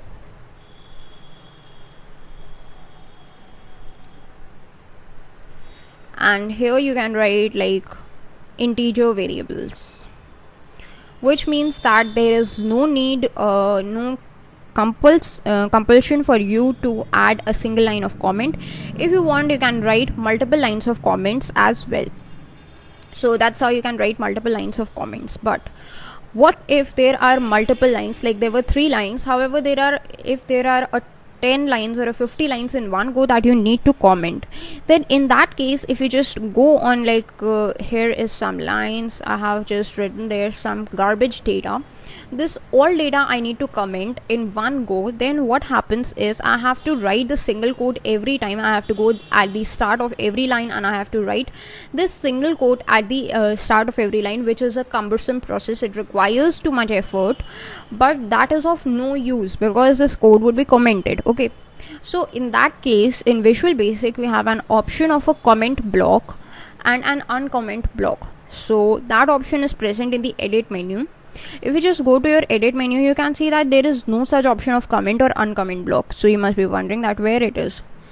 So the reason being, this is the default setting of the Visual Basic Code or the VBA editor, and in the default setting we do not have this comment or the uncomment block. We have to add it explicitly, like we added the developer tab explicitly in Microsoft Excel. It was not present in the default settings. So simply in this edit menu bar also we have to explicitly add this comment and the decomment block. So how can we add? To add anything, what you need to do is just follow these steps. Go to the view menu bar. This is this second last option, which is of toolbars. You can just go to here and you can see there are these bunch of options. You need to go to this customize option. When you go to this, you can see that there is this customize menu bar open in front of you, or this customize dialog box is open. In this customize dialog box there is this commands option that you need to go to, commands option, and in this commands option you can see this edit menu. You need to go to this edit menu and then you can see that there are these bunch of commands available. From these bunch of commands you need to search for this comment block. So this is our comment block. You need to bring it to the edit menu bar. So how can you do that? You can just double click over it and you can then drag it to this edit menu and you can just paste it or bring it at any place here. Like I want at select all option, after select all option. So here I brought this comment block. Simply for the uncomment block also we want also the uncomment block. So just double click and then drag it with your mouse button down all the time and then bring it just below this uncomment block, and you can see comment block and uncomment block are now available to you. Then you can just close this edit menu bar. So here you can see that there are these bunch of options available to you. If you want any of these options, you can simply add these options anytime that you want. Okay, these are these different options available to you, or if you want to remove that option, you can do that as well. Then you can just simply close this And now what we have is we want to just comment this whole block. So just select this whole block, go to the edit and just select this comment block option. So as soon as you do that, you can see that whatever piece of code that you selected was commented in one go for all the statements. Okay, now if you simply now you have commented it, but what if you want to uncomment it? So it goes both ways. You can just uncomment it as well. You can simply select all these statements that you want to uncomment, go to the edit menu bar, and here is this uncomment block. You can just uncomment it as well. Okay, so that's how you can work with it. Simply, if you want to just uncomment a single thing also, then you can just select that line and you can go to this uncomment block, then it would be uncommented. And we are getting this error over here because integer is a keyword in Visual Basic and this statement does not make any sense. So either you delete this statement or you just comment it. So to uncomment it, you can just go to the edit menu, uncomment block, whether it is a single line or it is a block or statement. Simply using the comment block also, if you want to comment, you can comment a single line or a block or statements as well. Okay, so that was about commenting and uncommenting the things. Now let's just clear up this piece of code. So that is all about the comments that you need to know. Now you know what is the usage of the comments, where are the different places where you use the comments, and how can you actually comment or uncomment some kind of a thing in Visual Basic. So one more thing, if you do not want to use that uncomment option and you want to uncomment any piece of statement, then you can simply remove this sign that we added for commenting it. That's the single quote sign. You can simply remove it and the statement would be uncommented. Okay, so that is all for today's video and I hope you all have enjoyed it. Thanks for watching. Hello guys, welcome back. In today's Microsoft Excel tutorials video, we are going to see the starting of a very important topic in Excel VBA, and that topic is known as loops. So let us first understand that what is a loop. A loop is something that is used to execute a piece of statement again and again and again until and unless a termination condition is met. Suppose we have a task from where we have to just write the numbers, like we have to write 10, here we have to write 20, and like this. That is with the difference of 10 we have to go on with the numbers up till 100, that is H100, and we have to write all these numbers. Okay, so one option is you can just select these both two and just drag it down, but that is too much dragging and you have to go till 100, so that's a small task. But what if you were given a task to go till 500? Then it would be too much of dragging and would require too much of efforts. So in that particular case, you do not want to use such a laborsome task or laborsome process. What you wanted to do was a simpler task. So using loops, you can do exactly that. With the help of loop, you can easily execute between the given piece of statements, and you can either increment the value or you can perform a particular operation on that.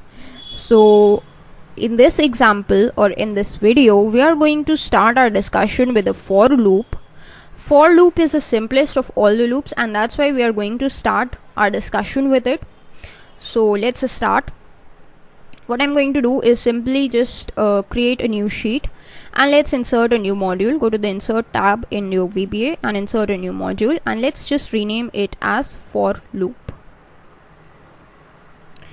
Okay, and let's just create a sub procedure, and that let's just name it for loop as well. Okay, so this is our for loop. So for loop, what do we need is a variable.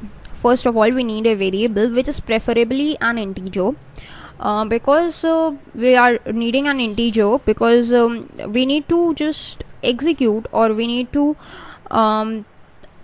traverse between the integer values. One is the starting value and the other is the ending value. We need to traverse between those values which are integers, so it is preferred that you just declare a variable as an integer. Now we know that how can we declare variables. So first of all, we need to write this option explicit statement, and then we can just declare a variable. Let's just declare dim I as integer. So this is a variable, which means that I is an iterator. The variable that is used to iterate through a for loop or through any other loop is known as an iterator. So we have declared I as an iterator. Now let's just start with our for loop. So what does the for loop says? It requires a starting and an ending condition, and it would just iterate through from the starting value till the ending value, one value at a time, and it would execute whatever the statements that are written in its body. Okay, so let's see its usage. Its usage is pretty simple. What you need to do is simply just write the keyword for, then put a space, and then you need to just use your iterator. So in our case, what is the iterator? The variable I is the iterator. So let's write I, then put an equal sign. Then you need to write the starting value. I want to execute this for loop 5 times, which means my starting value would be 1. If my starting value is 1, then my ending value would be 5. Then it would be executed 5 times. Okay, so I write 1, then I put a space, then this is the starting value, then I need to provide it with the ending value. So my ending value is 5. Okay, but between these starting and ending values, I need to specify a relation that 1 is the starting value and 5 is the ending value. For that purpose, I need to use a keyword that is known as to. So when I write this whole statement that for I equals 1 to 5, then for loop recognizes this as a valid statement and executes the line of code or iterates through from 1 till 5. Okay, then I put an enter, and now this is where I enter into the body of for loop. This place here is the body of for loop, and whatever code that I write over here would be executed 5 times. So what I want to execute here is simply I want to show a message box. Okay, that's what I want to show. I want to show a message box, and in the message box I want to show the current value of I. So simply I write I. The reason why I have indented it cause that is some statement that is inside the body of for loop, so it is advised to use indentation. Okay, and then you can simply write simply put an enter key. Then you can press the backspace to make sure that you are not indenting it anymore, and then you can write another keyword that is known as next. Now when you write this keyword next, for loop knows that you have to execute this line of code, and then you go to the next iteration. Means first of all the value of I would be 1, it would execute this with 1, then it would go to next value of I, which is 2. It would increment by 1 until 5. So that is a valid for loop. That's how the for loop is written. Let's see its usage. So let's use the step into function so that we can better understand it. First of all, I equals 1 to 5. Then we get a message box statement. When this statement is executed, you get the value of I as 1. You can just click on OK. Then we get this next. If we just execute this, we again go back to message box. Next increments the value of I, and we go to the message box to execute this. Now we get the next value of I, which is 2. Again we go to the next statement. Then we go to the next value of I. Again to the next statement. Again to the next value of I. Again to the next statement. Again to the next value of I, that is 5. And now when we go to the next statement, we are not going back to the message box statement because our ending range, that was 5, has been met. Now the value of I is 6. So that is out of the range of for loop, and that's why we go to this end sub statement or whatever statement that is after the for loop, and then that is our execution of for loop is complete now. So that's how it works. That's how the execution of the statement is done.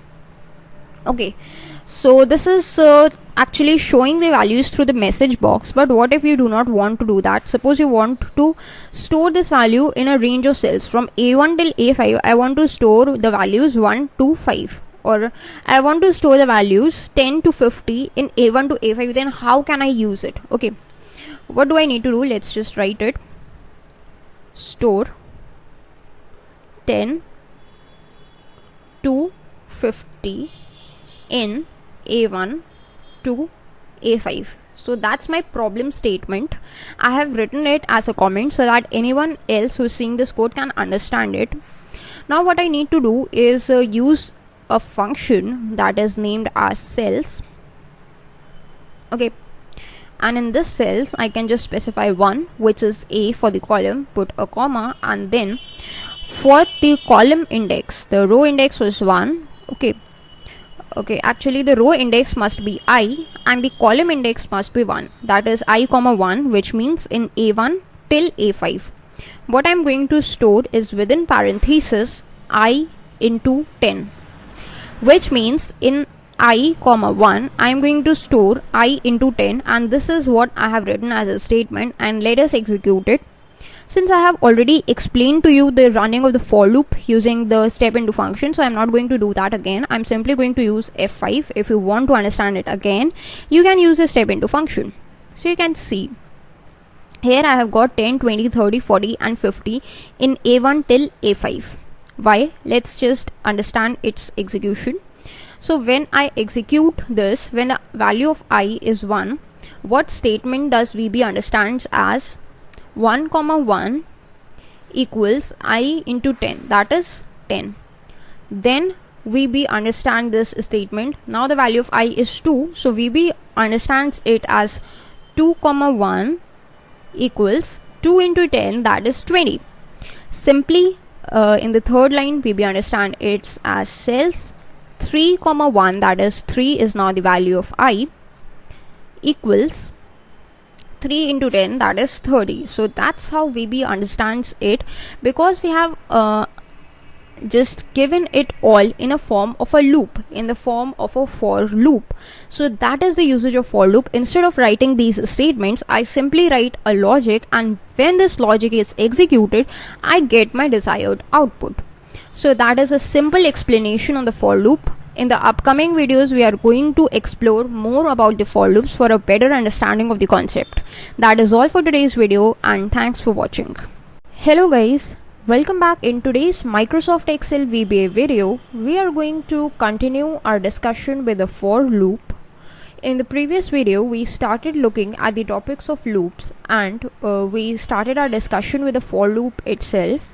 So in this video we are going to look at the for loop once again. We are going to look at some of the features of the for loops which would help us to understand the applications of this loop in a better way.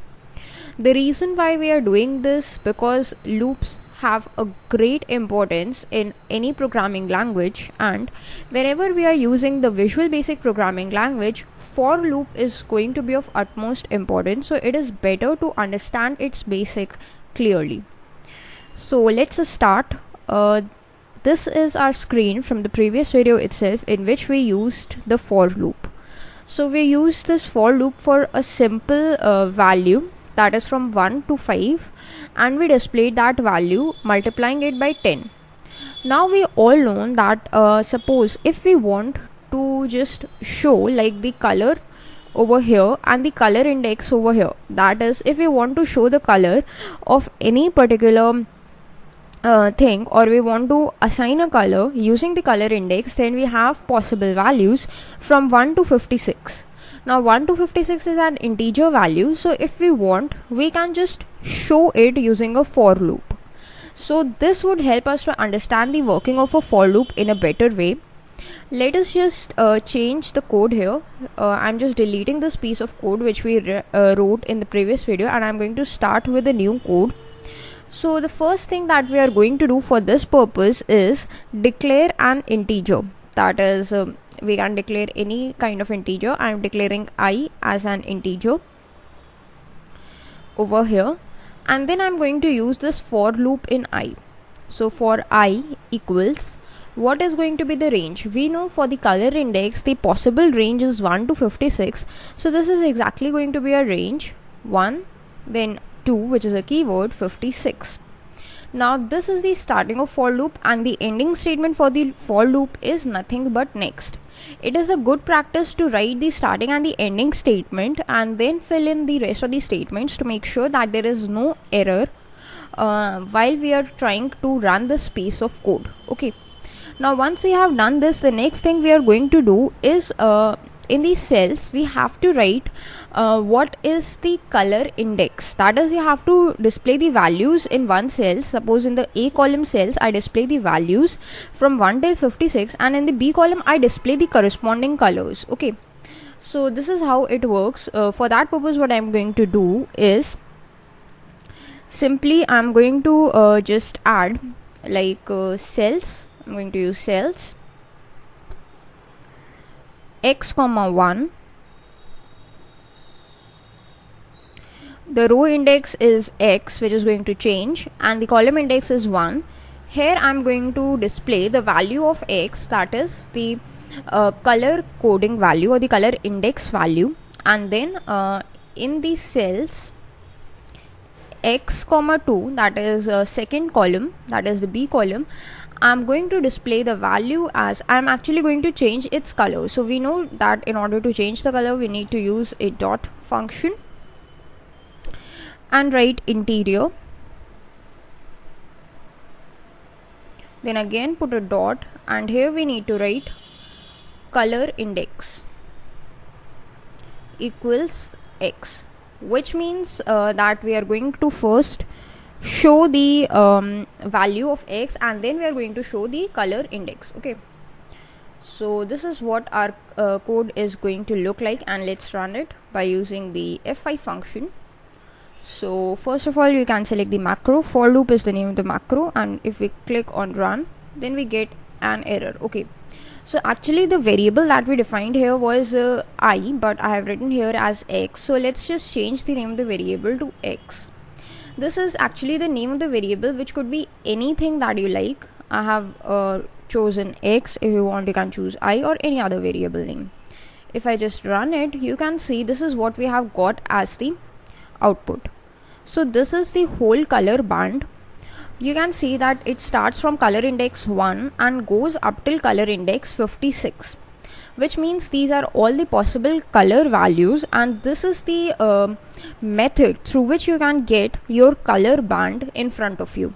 This would help you to select for a particular value. Suppose this H11 cell, whose color, whose actually background cell color you want to change to something like this, you can get the shade from here. That is, for 38 value you will get this particular color, this particular shade of pink, and you would be able to just apply it, or any other color like you want, which is orange, and these different kinds of shades. So this is the color band that you have got for yourself. Okay, so that is one application of for loop.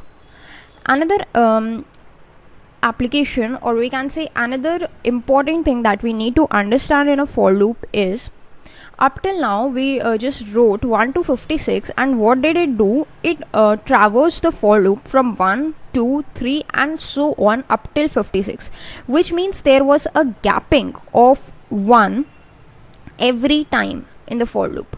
But what if we do not want the gapping of 1, we want gapping of something else? Suppose we want gapping of 2.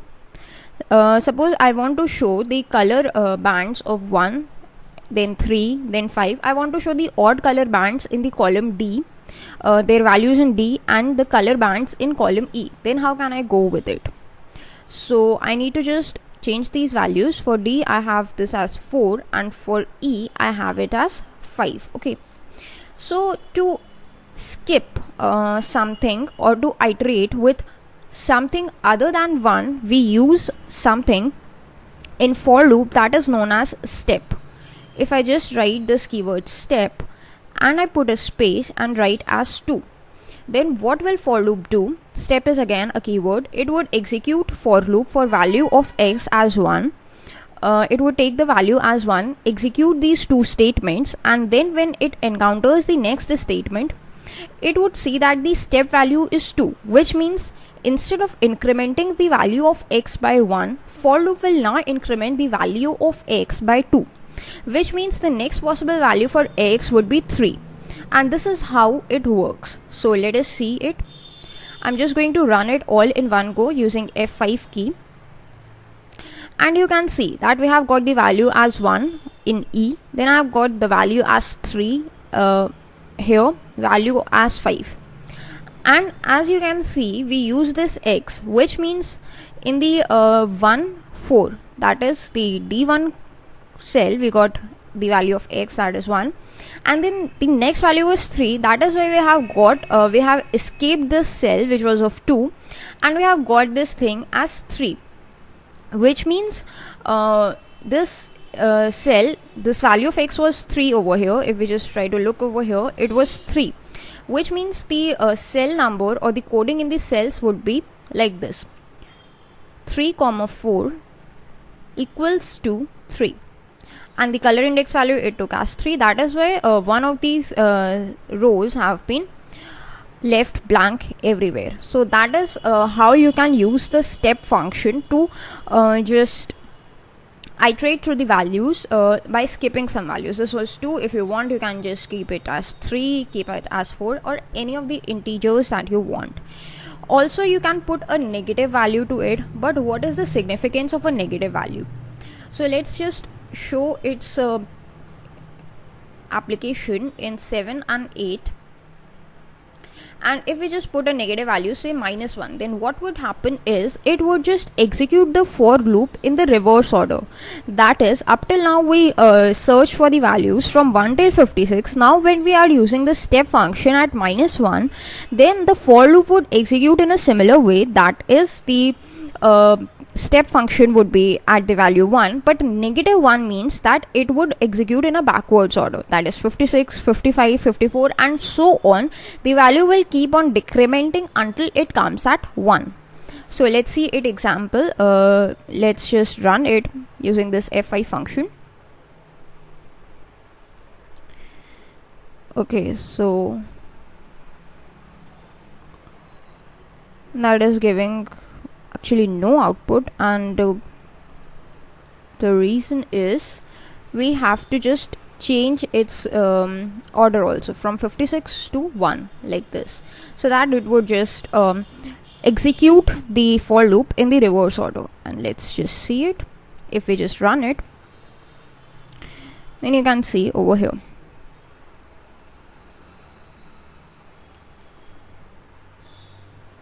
So that's how it works, and that is all for today's video, in which we learned about some of the variations or some of the syntaxes of the for loop, which is specifically the step function. How using the step function we can actually execute the for loop in a backwards fashion, or how can we just actually use this step function to execute some of the values and skip some of the values by incrementing its values, like step 2, step 3, and so on. So this was all about for loop that we need to understand. And hello everyone, welcome back. In today's Microsoft Excel VBA video, we are going to continue our discussion with the loops itself.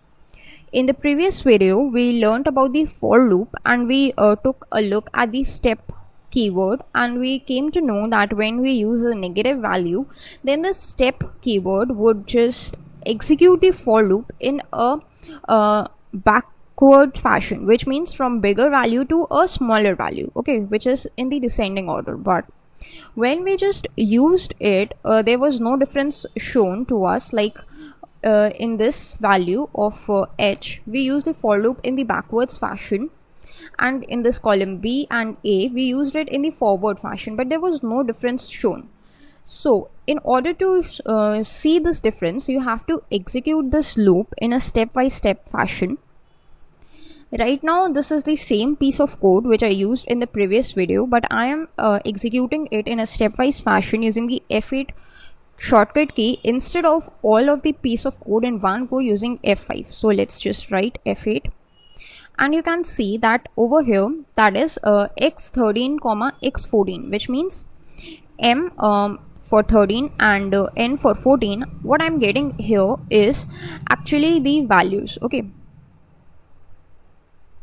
over here I'm getting the values one by one, which means right now the value was 52, which was shown here. But if I just execute it once again, right now I'm in next. If I just execute it using F8, then I go at this value, and after executing this 52 and decrementing the value of x by 1, what value do I get is 51. If I just execute it using F8, then you can see 51 is shown over here. and again if I try to execute it, then corresponding color value of 51 is shown. Again if I just execute next, then 50, then 50, 49, 49, and so on. So this is actually how this thing works. You were not able to see the difference when we executed it in one go using F5 shortcut key, but you would be able to look for it once you use the step into function. So that's how the loop executes in the backwards fashion. So that's how the backward loop works. Okay, so that was all about the for loop, and let us look at another example. Now this example is a for loop, but the reason why I'm showing you this example is so that you can understand that what all applications we can do with the help of loops. So I've created a new sheet here as sheet 4, and let's create a new module because we are creating a new macro. Let's name it as sheet name. Why we are creating this module? Because using the for loop we can show all the sheet names that are present in the current workbook. Right now 4 sheets are present: sheet 1, sheet 2, sheet 3, and sheet 4. And if you want to cross check it, you can go to Microsoft Excel objects in VBA, and you would be able to see for yourself sheet 1 till sheet 4 and this workbook. Okay, so using this workbook object, how can we access all the sheet names that are present using the for loop is what we are going to see right now. Okay, so once we have created a module, let us just create a sub procedure actually and name it as sheet name. Open and close the parenthesis, and it would automatically convert it into a sub procedure. Now once it's been converted into a sub procedure, what we need to do is write some piece of code. Okay, so let's just declare a variable first, dim x as integer, because x is going to be our iterator variable, that's why we have declared it as an integer. And let's just use this x in the for loop. So it's going to be for x equals to 1, that is the starting point, 2. We need to find the ending point. Right now we know that there are 4 sheets available, so the ending point is going to be 4. But what if hundreds of sheets are available and we are not sure about the ending point? Then how can we just write it? We have to use some dynamic way of writing the ending point. Luckily in Microsoft Excel we get something like that. So for this, what we need to do is write something known as this workbook. Now this workbook keyword helps us to access the current workbook. When we put a dot, we get all these options available. So we have to search for something written as sheets. Now sheets S with an S is a plural of sheet. You have to use this function sheets, put a tab to use it, then again put a dot, and you will again get all these options. So you have to use this count function so that we can get the count of sheets that are available with us right now. And whatever the count is, we have to go to that particular value of count as the ending value of our for loop. And then you can just simply write next to make sure that you are ending your for loop well and you are not trying to get any kind of errors. Now within the body we have to just show the name of these sheets. Okay, so what I'm going to do is I'm going to just show the name of these sheets in the columns like A1, A2, A3 and A4. I want to show these sheet names. So how can I do that? Using the cells function, right? The row index is going to be nothing but the value of x itself, and the column index is going to be fixed at 1, which means at the column number A. Then equals what I'm going to show what is known as the names of these sheets. So for that, what I'm going to write is this workbook. Now this workbook is mandatory, then you put a dot and then you write sheets. Now this thing is mandatory. Within the parenthesis, as you can see, as soon as you write parenthesis, it asks for an index. Now the index is nothing but our value of x itself. So write x, close the parenthesis, then put a dot and use this thing called as name, which means at the index of X, whatever sheet is there, we have to print its name. And where will this name go? This name will go at X comma 1, which is nothing but A1, A2, A3 and A4 and so on. Okay, so that is our for loop, and let's just execute this using the step into function so that we are able to understand it's working in a better way. Right now the value of X is 1. This is the value that we are going to execute, and you can see as soon as it executes in the cell A1, we got the value as sheet 1. Then it goes to next. The value of X now changes to 2, and now sheet 2 is what we get in the cell A2.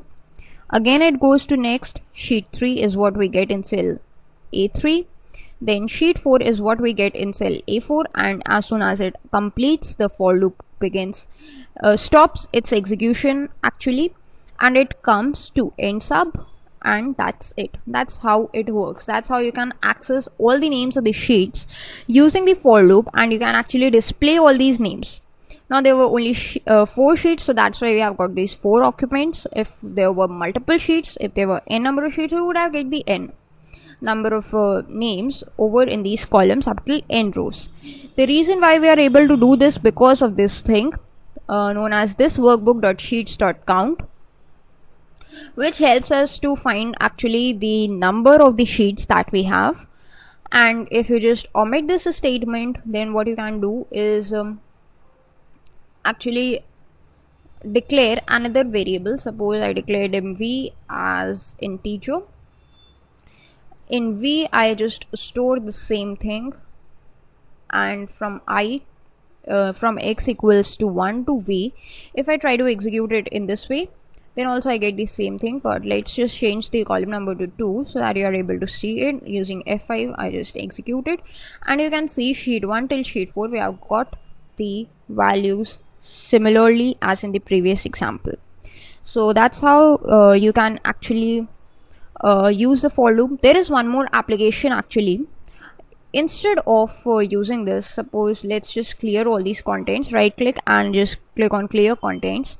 Now instead of using, or instead of actually specifying a particular column number, what do you do is specify the dynamic column number, which means you want x comma x to be the cell, which means 1 comma 1 would be the place where this first value would be displayed, then 2 comma 2, 3 comma 3 and 4 comma 4 in a diagonal fashion.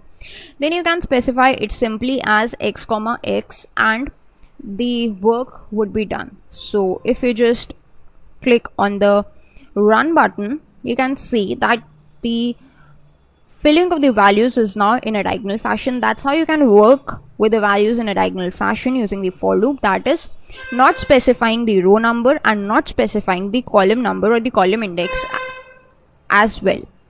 So that is all for today's video in the for loop. I hope you all have enjoyed it, and thanks for watching. Hello guys, welcome back. In today's Microsoft Excel VBA video, we are going to look at the different types of loops that are available to us in Microsoft Excel. In the previous few videos, we have already taken a look at the for loop in detail. Now for loop is one of the most popular loops that we have in Microsoft Excel, but this does not mean that it is the only loop that we have got. We have actually the 4 loops in Microsoft Excel, and these are for loop, which we have already studied about. Then we have for each next loop, do while loop and the do until loop. Now the reason why we have these 4 loops is because all of these 4 loops are different in their syntaxes. They accept different kind of values, but their function is common. That is, they used to iterate over and perform the repeated tasks again and again. All of these loops are used to ease out our work. They are used to actually iterate multiple times over the same thing, and used whenever we have to do the redundant job. So when we looked at for loop, we know that for the for loop to work, what do we need is the starting and the ending value to be present. So the for loop can only work when we know exactly that how many times we need to execute the loop, what is the starting value of the loop and what is the ending value of the loop, then only the for loop can work. But this is not always the scenario when we exactly know that how many times we need to execute the loop. So to overcome all of our problems, we have these different types of loops available with us, and these loops are something known as for each next loop, do while loop and do until loop. Now each and every loop has its own features, has its own properties, which we are going to see in today's video. So let us create a new sheet. This is sheet 5, and let us insert a new module, and let's name this module as loop types, so that we are able to understand that what we are going to do with this module or with this macro, that is we are going to study the different types of loops that we have. So let's create a sub procedure and also name it as loop types, so that this is actually the name of our macro itself, loop types. Open and close the parenthesis and write end sub to make sure that VBA recognizes it as a sub procedure. Now let us first write in the comments that what loop types we have. We have a loop known as for loop. We have already looked at it, so I'm not going to discuss about it.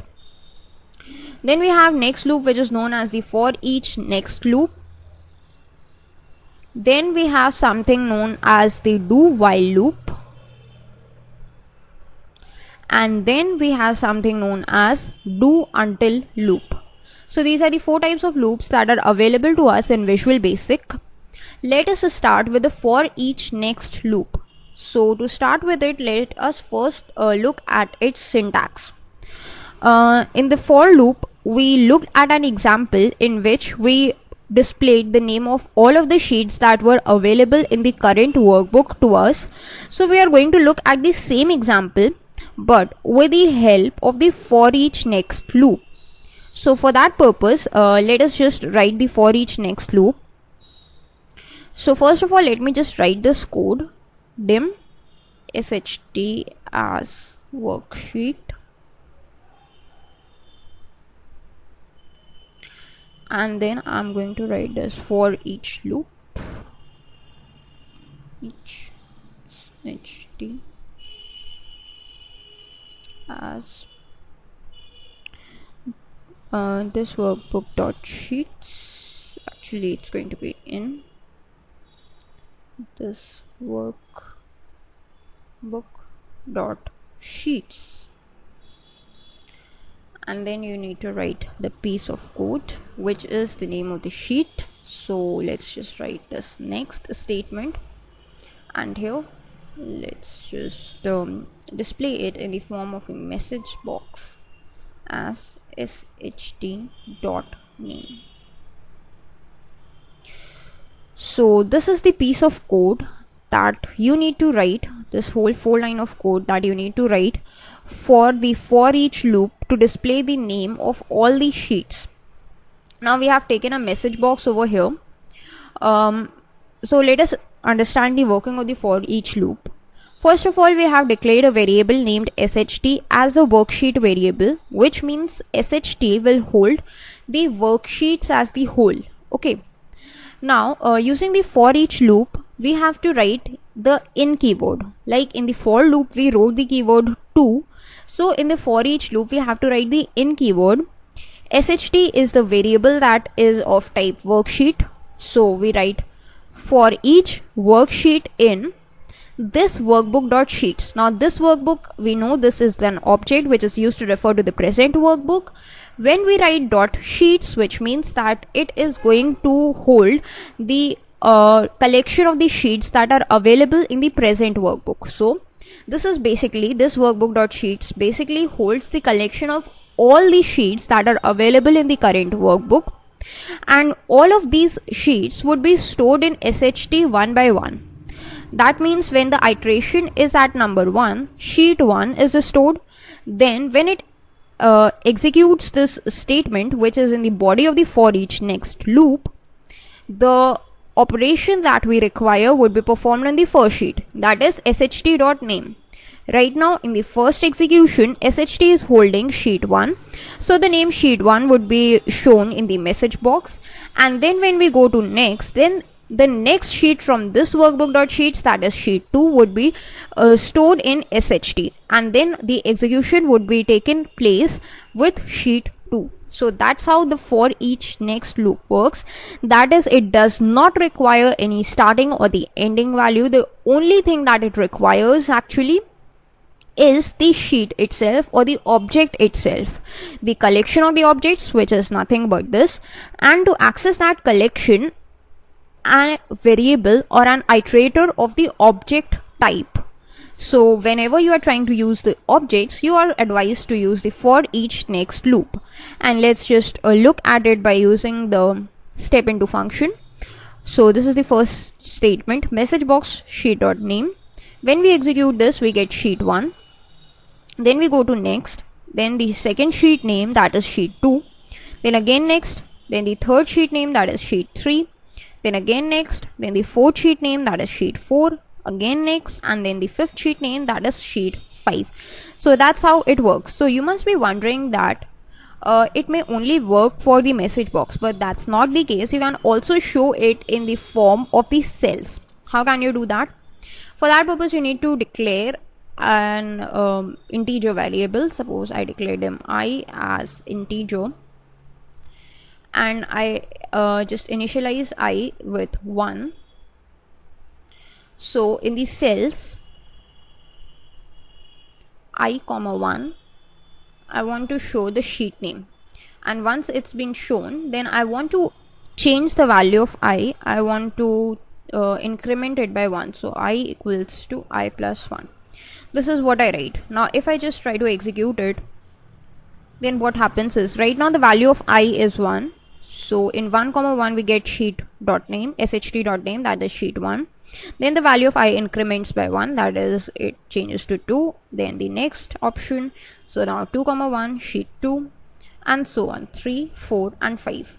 So that's how it works. That's how you can use the for each next loop. You can iterate through it, and that's how it works. So this was all about the for each next loop that you need to understand, and that is all for this video. Also in the next video we are going to cover this do while and the do until loop and understand their working with the help of the examples. So this is all for today's video, and thanks for watching. Hello guys, welcome back. In today's Microsoft Excel VBA video, we are going to see the two different types of loops in Microsoft Excel, and these are known as the do while and the do until loops. So first of all, the question arises is, what is the difference between the do while and the do until loops? The do while loop, as the name suggests, is used to execute or keep on iterating while the condition is true. On the other hand, the do until loop does the same thing, that is, it iterates through the given value until the condition is true. So this is the main difference, that is, it is used to do while the condition is true and until the condition is true. Okay, but what is the difference is how we write these loops, how the syntax of the loops goes. So this is the main thing that you need to understand, and for this purpose we are going to use examples. Okay, so first of all, let us look at the example of the do while loop. Now to look at the example, we have something that we have a small task that we need to do.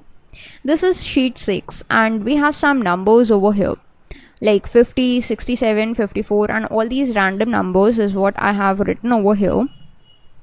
And in the cells just in front of them, what I need to do is write the value by adding 50 to it, which means if 50 is written, I want 100 to be present over here.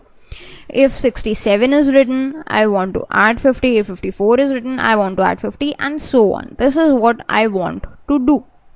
So a simple approach is using a do while loop.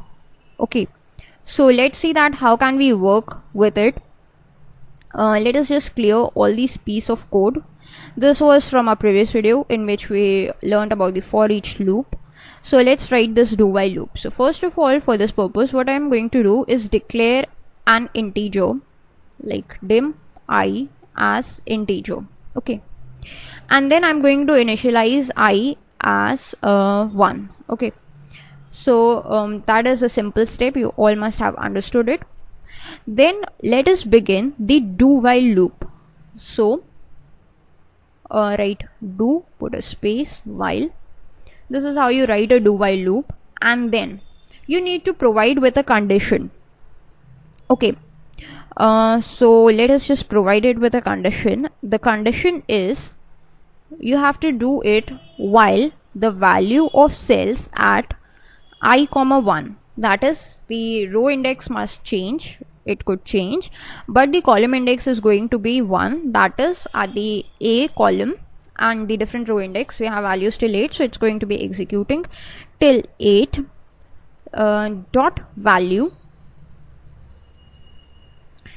to write dot value, and then you have to open and close the angular brackets, and then you need to write the double quotes, which means that you have to execute while there is some kind of value present in these cells, which means up till 8, and whenever there is no value present or the value is null, that is in A9, you have to stop the execution.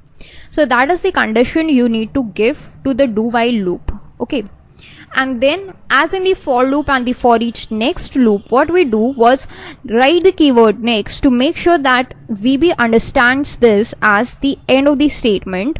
So over here what we are going to write is a keyword known as loop, do while, and when we write the keyword loop, then VB understands that yes, this is the ending body of the loop, and whatever statements we write in between is going to be the body of the loop, which is going to be executed again and again and again. Okay, so here in the column 2, that is in the column B, we want to show something.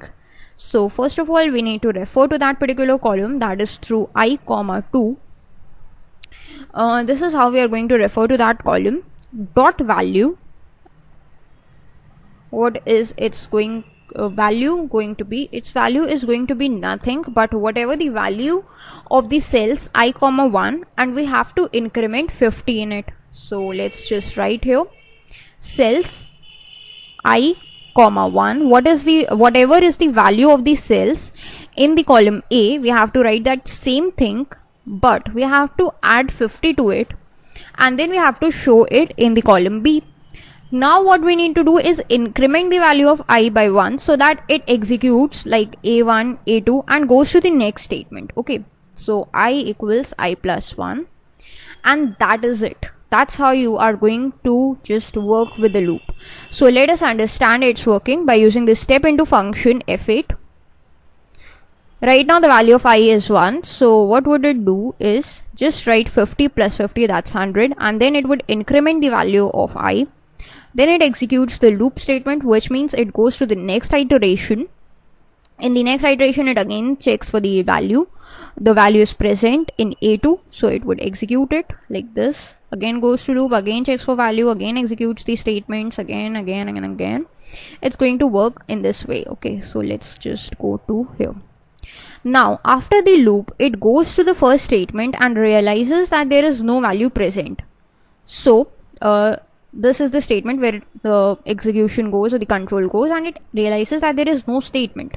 So it does not execute the statements inside the loop and comes out of the loop, that is at the end sub statement, and that is it. That's how the do while loop works. That is, it works while the condition is true, and that's actually the main thing, that is while the condition was true, it was executed. Okay, now this was the working of the do while loop. Let us look at the working of do until loop as well. Okay, so let's just create a new sheet for this, and let's clear up this piece of code, or just comment it. We can also comment it. Go to edit, comment block. This was do while loop, and let's now look at an example of do until loop. What we have is we have to do something with the value. Like suppose we just declare a variable like dim a as integer, and we need to provide the value of integer a as 1, and we have to execute it, execute some piece of statement until the value of a is equals to 5. Okay, so we have to first write the do until loop, do until, and then we need to provide the condition. So the condition is until the value of a is greater than or equals to 5. Okay, actually the value of a is less than equals to 5 until we have to execute this thing. Okay, we have to execute some of the statements. Now what statement is it going to be? The statement is we have to actually just show the value of a in the cell. So let's just write it. Cells a comma 1 is going to be holding nothing but the value of a, and we have to end this do until loop with something called as loop. As in the do while loop itself, the do until loop also stops its execution when it encounters this statement written as loop. Okay, so with this statement what would happen is until the value of a is 5, we would get the values like 1, 2, 3, 4, 5 in the columns a1 till a5, but for that purpose we need to increment the value of a as well. So let's just do this. A equals to a plus 1. As soon as a writes the value, then its value must increment. So let's just use this step into function.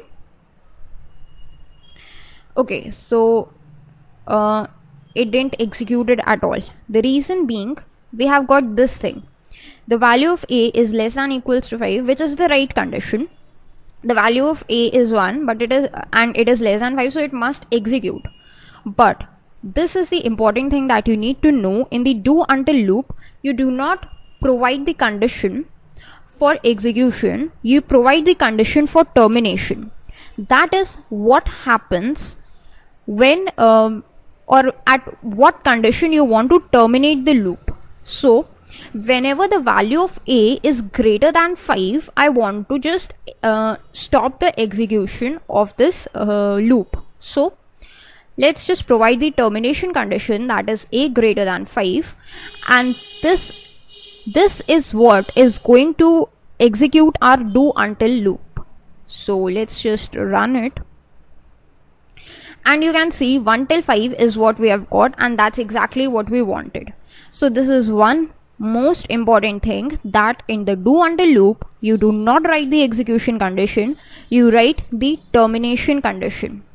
So that's all for the loops that you need to know. With this we have completely wrapped up our topic of loops. We have read about the types of loops, what is their usage, and what is the different syntaxes where we are going to use the different types of loops. And that's all for the video. Thanks for watching. Welcome back. In today's Microsoft Excel VBA videos, we are going to see what are the different types of errors that one can encounter while writing the Visual Basic code in Microsoft Excel. Now, these errors are something that occur in every programming language. Whenever you are coding, adhering to the rules of any programming language, then being a human, it is very much possible that you make a mistake. And in the programming terms, a mistake is termed as an error. So you are prone to make any kind of error whenever you are writing any code. Now these errors can be of two types. Either these errors can occur due to human mistakes or due to some of the logical or the syntactical errors. So let us take a look at the types of errors that are available to us in the Visual Basic. Now these are universal and may be applicable in other programming languages only, but in this video we are going to see them with respect to the point of reference of the Visual Basic programming language. So let us start.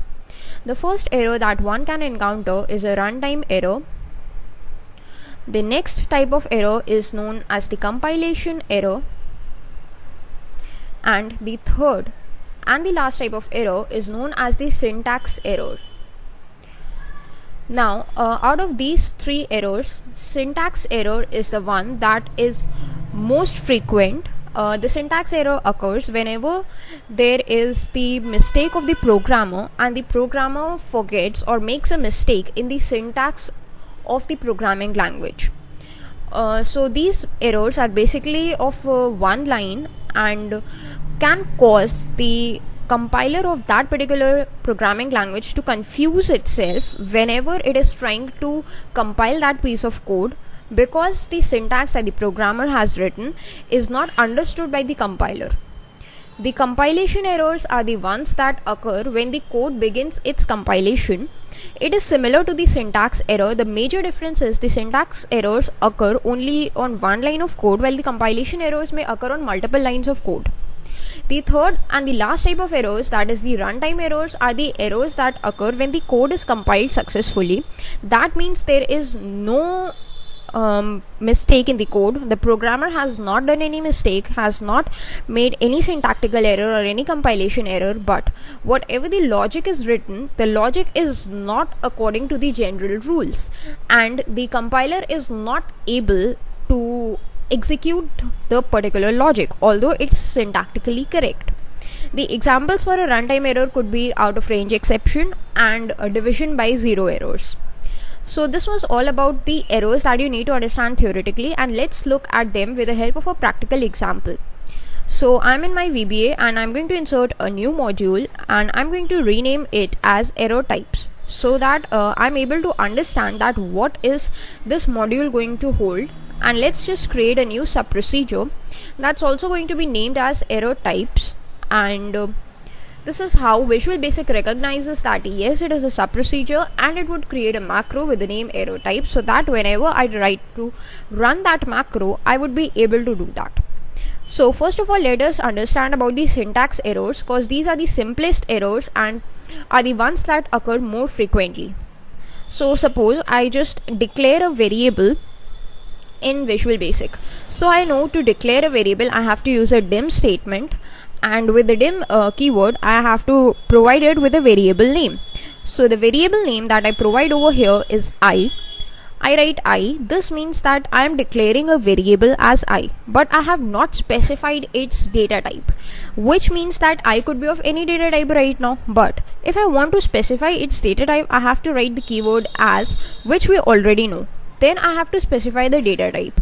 Suppose for example I forget to write this data type and I simply press enter.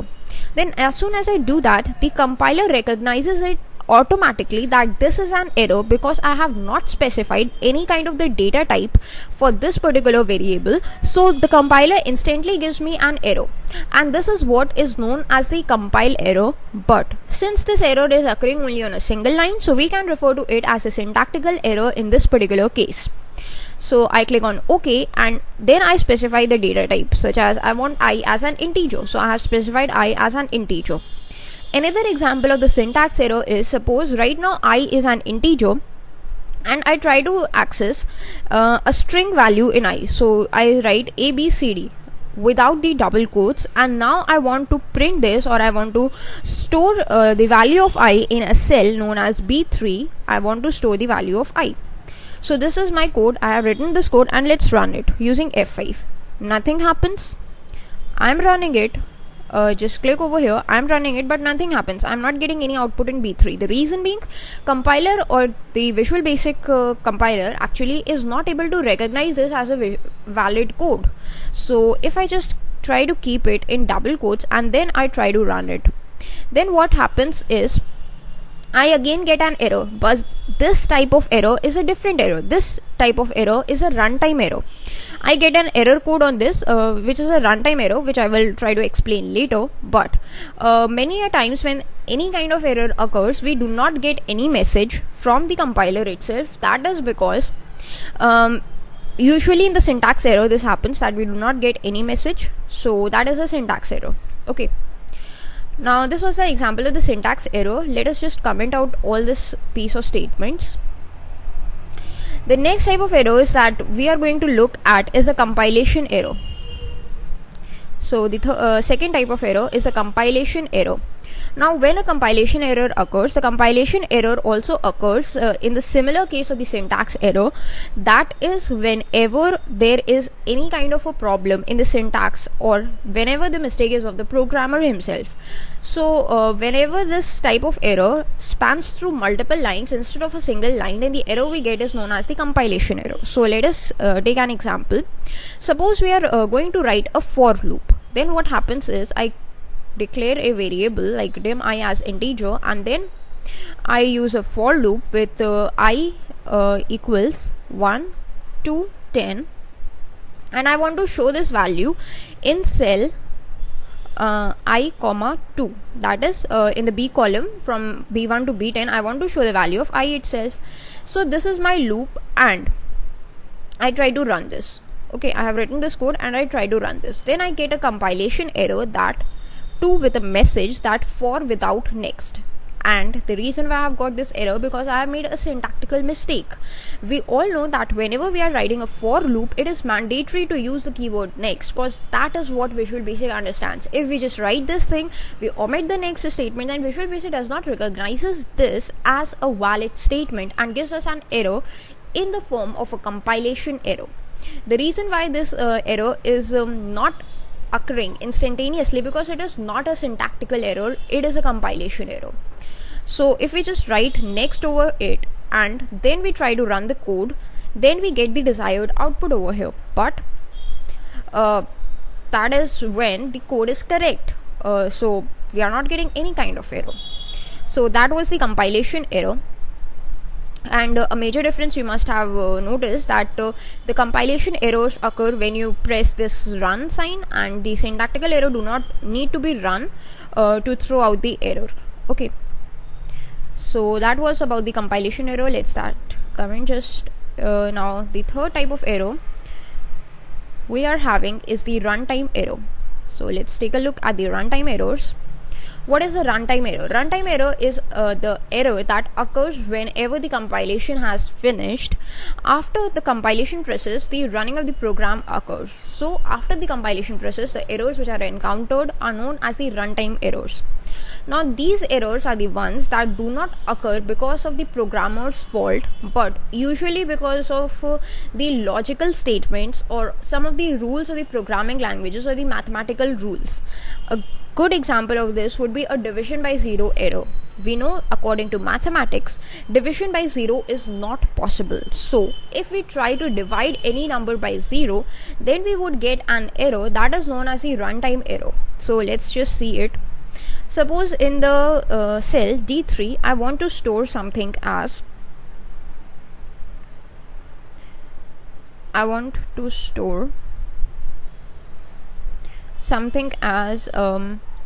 12 divided by 0. This is what I want to store.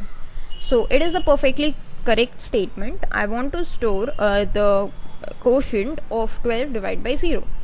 If I try to run it, I will get this code, runtime error, with a error code as 11, and the message that I get is division by 0, telling to me that I cannot divide any number by 0. Now this is not the mistake of the programmer. This statement is perfectly correct. It is correct as per the Visual Basic logic, but it is not correct as per the mathematics logic. To make it correct, I have to replace it by any number, say 6. If I do that and I try to run it, then I get the answer, that is 2. So these types of errors are known as the runtime errors. Another example is, suppose I want to access the color index. Suppose in the cell, say I use the range function on the cell D3, and on this cell I want to use the color index to color its interiors. Okay, dot color index, and I know its limit is still 56, but if I try to write 58 over here, then what happens is I again get an error, that is a runtime error with an error code 9, that subscript is out of range. Again, that is a perfectly valid Visual Basic statement, but again I am getting an error because the range that I have provided is out of the valid range, that is from 1 to 56. That's why I'm getting this error.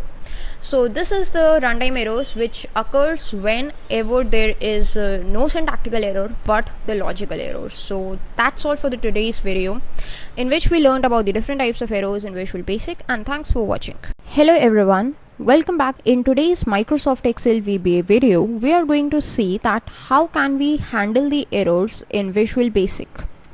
In our previous video, we learned about the three types of errors that can occur in Visual Basic code. These are the runtime errors, the compilation error, and the syntax errors. We also see that while we are writing the code, the syntax errors are the ones that are identified by the compiler while writing the code. But the compilation and the runtime errors are the two types of errors that are not identified by the compiler until and unless you press the run button. So suppose a scenario in which you are showing your code of the macro to someone else and the error pops up. That could be a quite humiliating situation.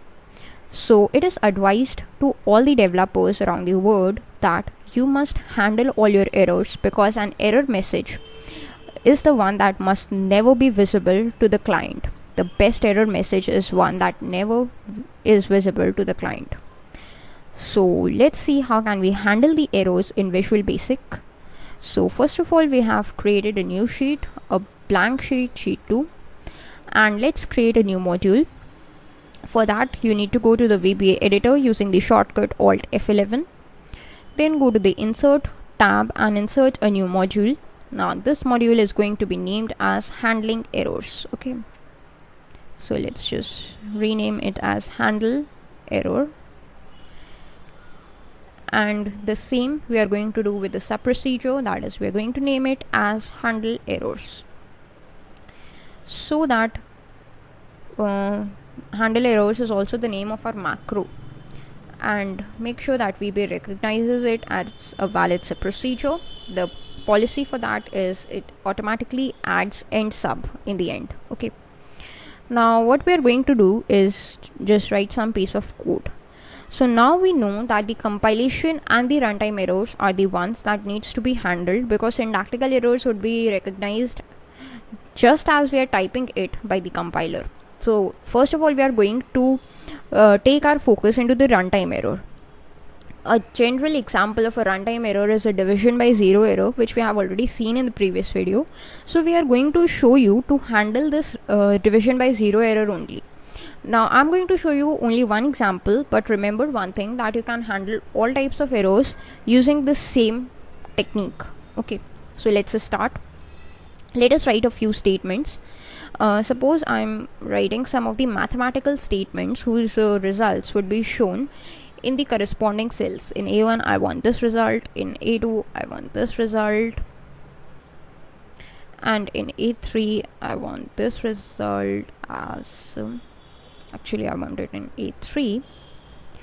9 divided by 0, which is what is going to throw an error. And let's just write some statements after it so that we know what happens automatically. So these are the four mathematical statements that we want to execute.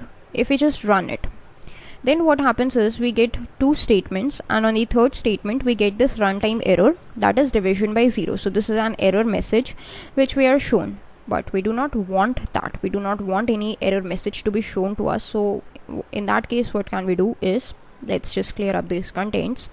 We can write a set of statements or a set of keywords as a statement to handle this particular error.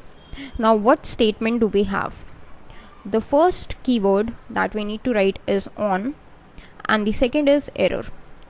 This set of keywords tell Visual Basic that whenever an error occurs in the given set of statements, then. So this is a command, and whatever you write after it would direct the Visual Basic to an action. So whenever an error occurs, Visual Basic jumps back to this on error statement. Okay, so on error statement is where Visual Basic jumps back, and after this on error, it is given two options. That is, there are two ways of handling an error. One is the resume statement, and the other one is the go to statement. Okay, so what do I want to do is, first of all, I'm going to show you the use of the resume statement. So just put a space and then we can write resume. After this, you have to write that what it should resume with. Should it resume with the next statement? Should it resume with the previous statement, or what? So a general example would be to resume with the next statement. That is, whenever we write this line on error resume next, what happens is Visual Basic will ignore the statement that is giving the error and will continue its execution up till the last line and will complete its execution, completely ignoring the statement which is throwing an error. So that is what this statement tells Visual Basic to do. So let's see its example. By using the step into function this time, on error resume next is what it gets. The A1 has no error, its result is displayed. A2 no error, A3 there is an error, 9 divided by 0 is an error. But because of this statement on error resume next, Visual Basic does nothing. That is, it does not shows any error message to us and continues its execution with the next statement, that is A4 statement 8 minus 2. So if we just try to execute it, then it is executed perfectly well and the sub procedure is exited as well. So that what happens when we use the resume next statement. So this was the one method through which you can actually handle the errors in Visual Basic. So let us take a look at the other method, and that other method is, let us just comment this all out. Now what we are going to do is take a look at another runtime error, that is out of the range exception. Okay, so suppose I have the cell as B1, I want to color its interior with a color index of 52. Now that's valid, but I want to color, I'm just copying this statement and pasting it here. I want to color B2 with a color index of 59, which is invalid. Now the same thing I'm going to do with B3 as well, that is a valid value. I'm going to color it with 45. Now this is also valid. So these three set of statements is what we have got, and let's just execute them one by one to see that what happens. B1 is perfectly valid statement, that is B1 is colored. B2 is invalid, so we get an error, the runtime error, that subscript is out of range. Okay, so after this error message is shown, VB stops its execution. So let's handle this kind of error using another method, that is through the goto statement.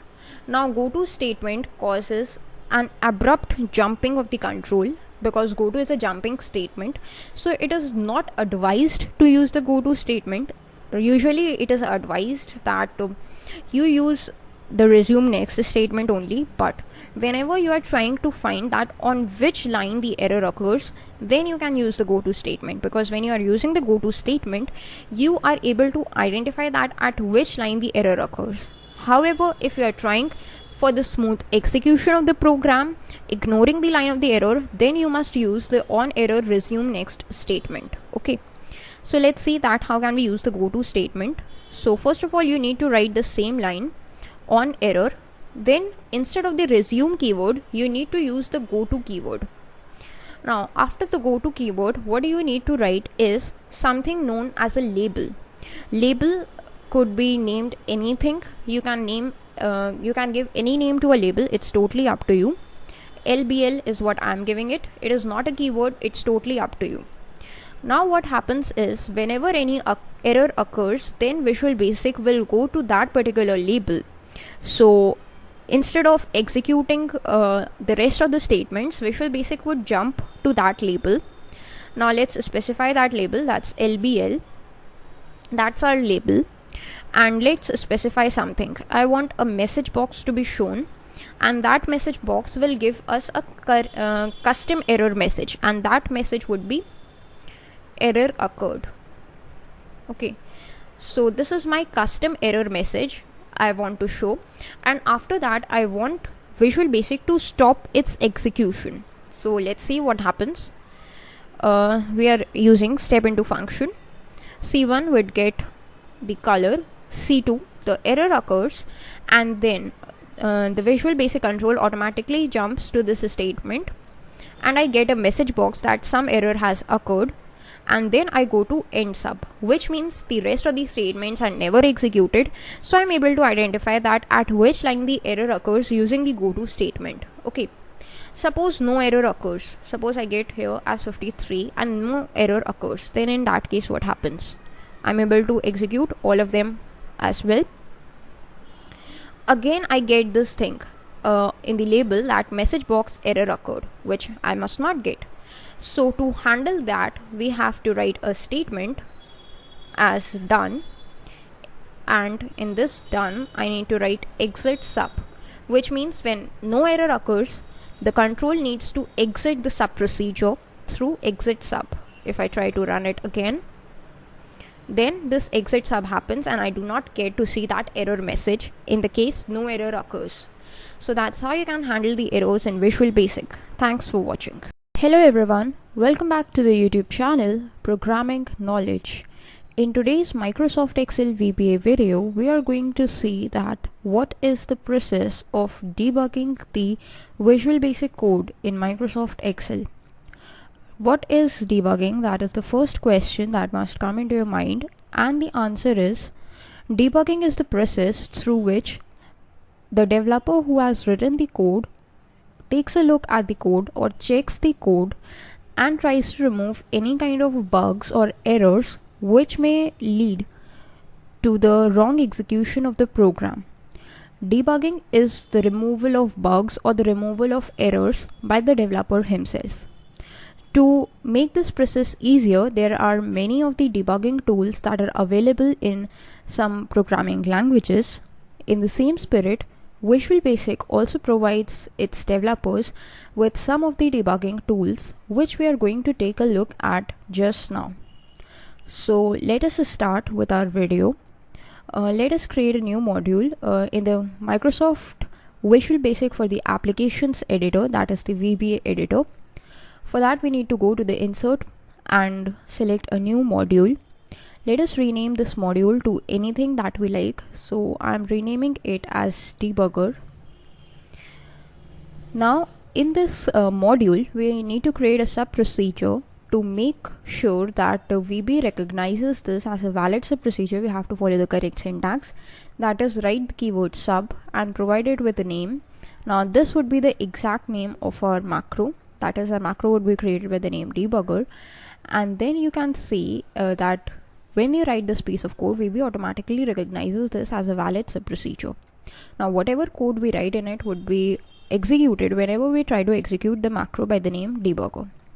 So first of all, let us write some piece of code. Suppose I just declare some variables, and I'm writing a very simple piece of code.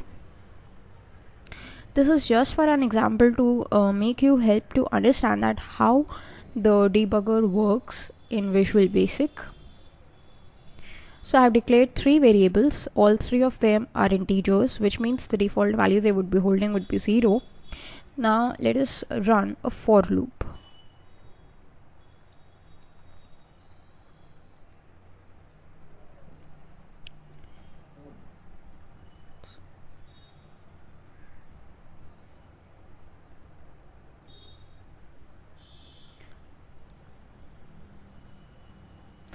And let us just initialize A with some value and B with some value as well. So this is the piece of the code that we have written, and if you can see, then we have declared 3 variables, I, A and B. We have initialized A with 3, B with 5, and we have run a loop of I from 1 to 8. That means 8 times this loop would run, and whatever is the sum of A and B would be stored in variable A. Now we are not storing it at any place. So this is the code that we have written. The value of A would be changing after every iteration. The value of B would remain constant, and the value of I would also change after each iteration. So that's what we have got. Let's see what happens when we run it. So let's run using the shortcut F5. Nothing happens when it's run in one go. So to watch its execution or to debug it, what do we need to do is go to this view tab, and there is this locals window. Here you can see locals window. If you can just click on it, and let us just extend it, maximize it. So you can see that this is the locals window that we have got. It has got 3 things: expression, value and type. Now what does this locals window do is when you just try to run any piece of code using the step into function or the F8 shortcut, then the step-by-step execution of the code is shown over here. That is the variable name in the expression, the values in this value, and what is the type of the variables in type. So let us see this. Let's use F8 over here.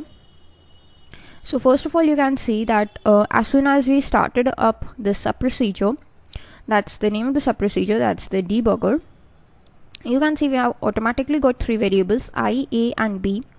Their values are 0, 0 and 0, which is the default value for the integer. And what is their type? Their type is integer, integer and integer.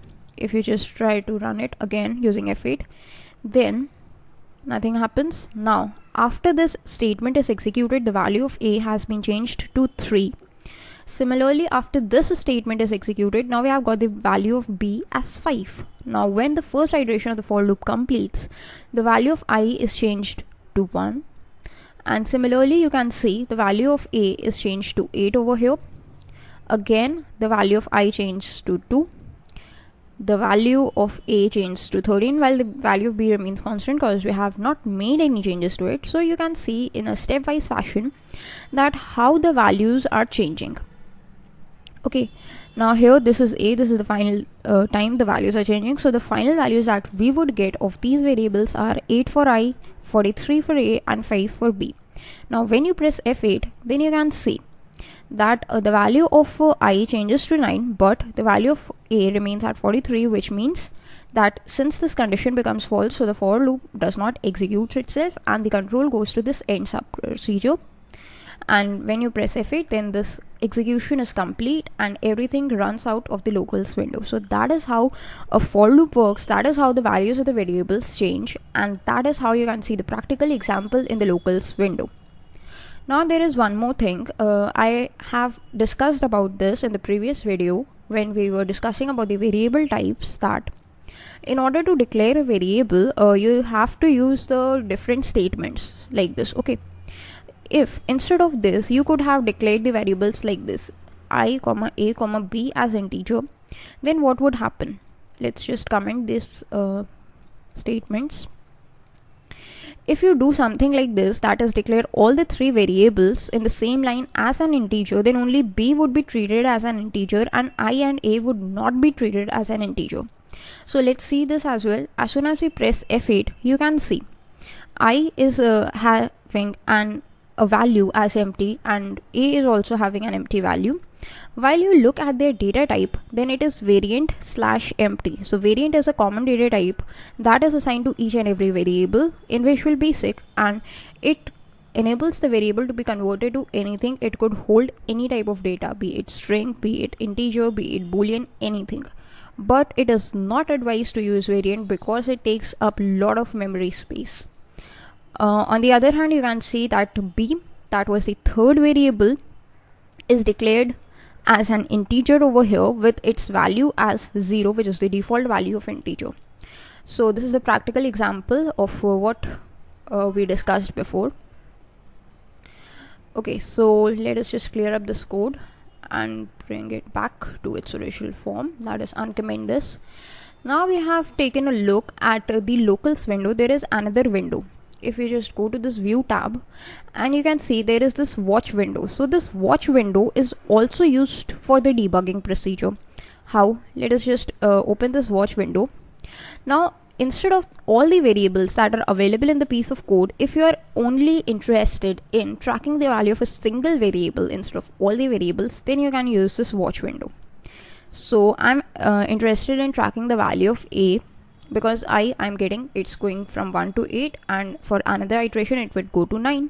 B's value is remaining constant, so I'm interested in the value of A. So I'm just going to select that variable, click right click over there, and there is this option of add watch. So I have done this and I will get this menu bar or this dialog box. Everything goes same.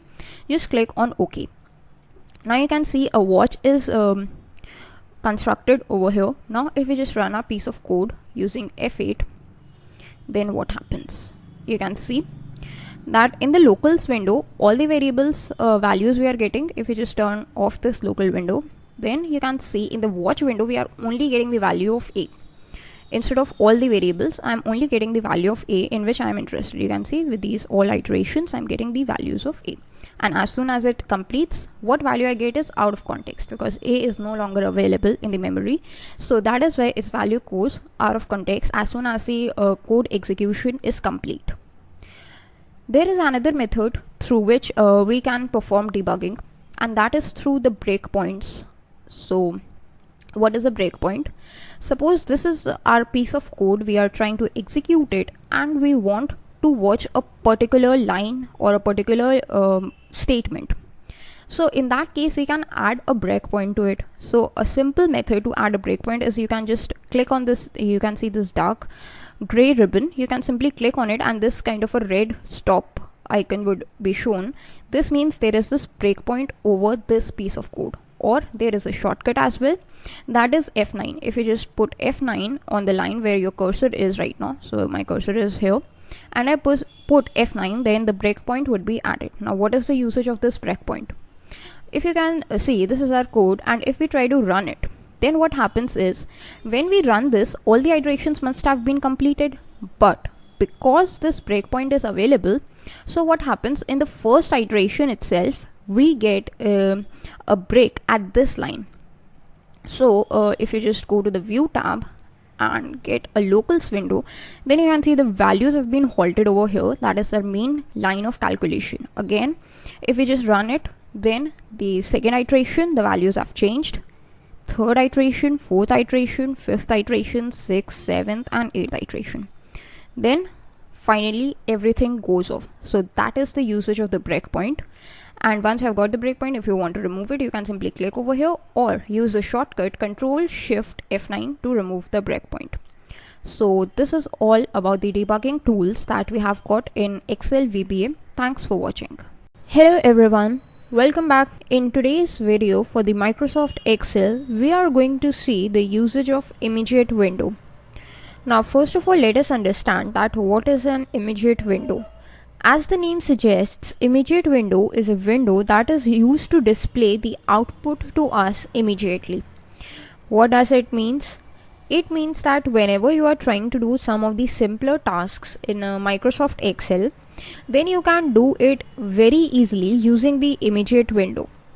Otherwise, if you want to do anything, you need to go to the insert tab and insert a new module.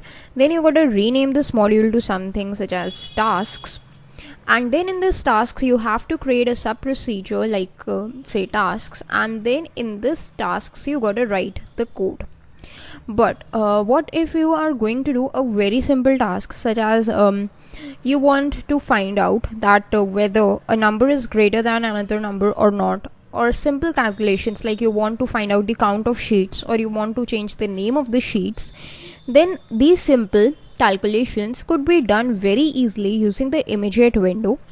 The advantage is that you do not need to write the whole sub procedure, you do not need to insert a module, and you would be able to perform those tasks immediately without creating any additional macros. Okay, so this is the advantage of immediate window, and let us now see what is its usage and how can we use it. So first of all, what you got to do is make sure that your VBA is in front of you. To get that, you can go to the developer tab and click on Visual Basic from here, or you can simply use the shortcut Alt F11, and then you will be able to see your VBA editor in front of you. Now once your VBA editor is open, you can see that there is no immediate window over here, so you have to make sure that it is visible to you. For that purpose, you can go to the View tab or the View menu bar, and here you will find this thing called as immediate window. You can click from here and the immediate window would be visible at once. Or you can use a shortcut as well. Once in your VBA, you can use the shortcut Ctrl+G, and when you do that, your immediate window would be visible to you. Now once your immediate window is visible, you can use two types of statements or add two types of statements in an immediate window. Now what are these statements? These statements are actually you can either get the value of something or set the value. So these are the getting statements and the setting statements. For example, if you want to find a simple answer to a question, like you want to find if 10 is greater than 8, so that is a simple logical operation that you want to perform. That means you want to get the output that whether it is true or false. So this is a get statement. So how do you write get statement in immediate window? You have to first use a question mark. Whenever you are using a question mark before a statement, it would recognize it as a get statement, means that this statement will give you the output.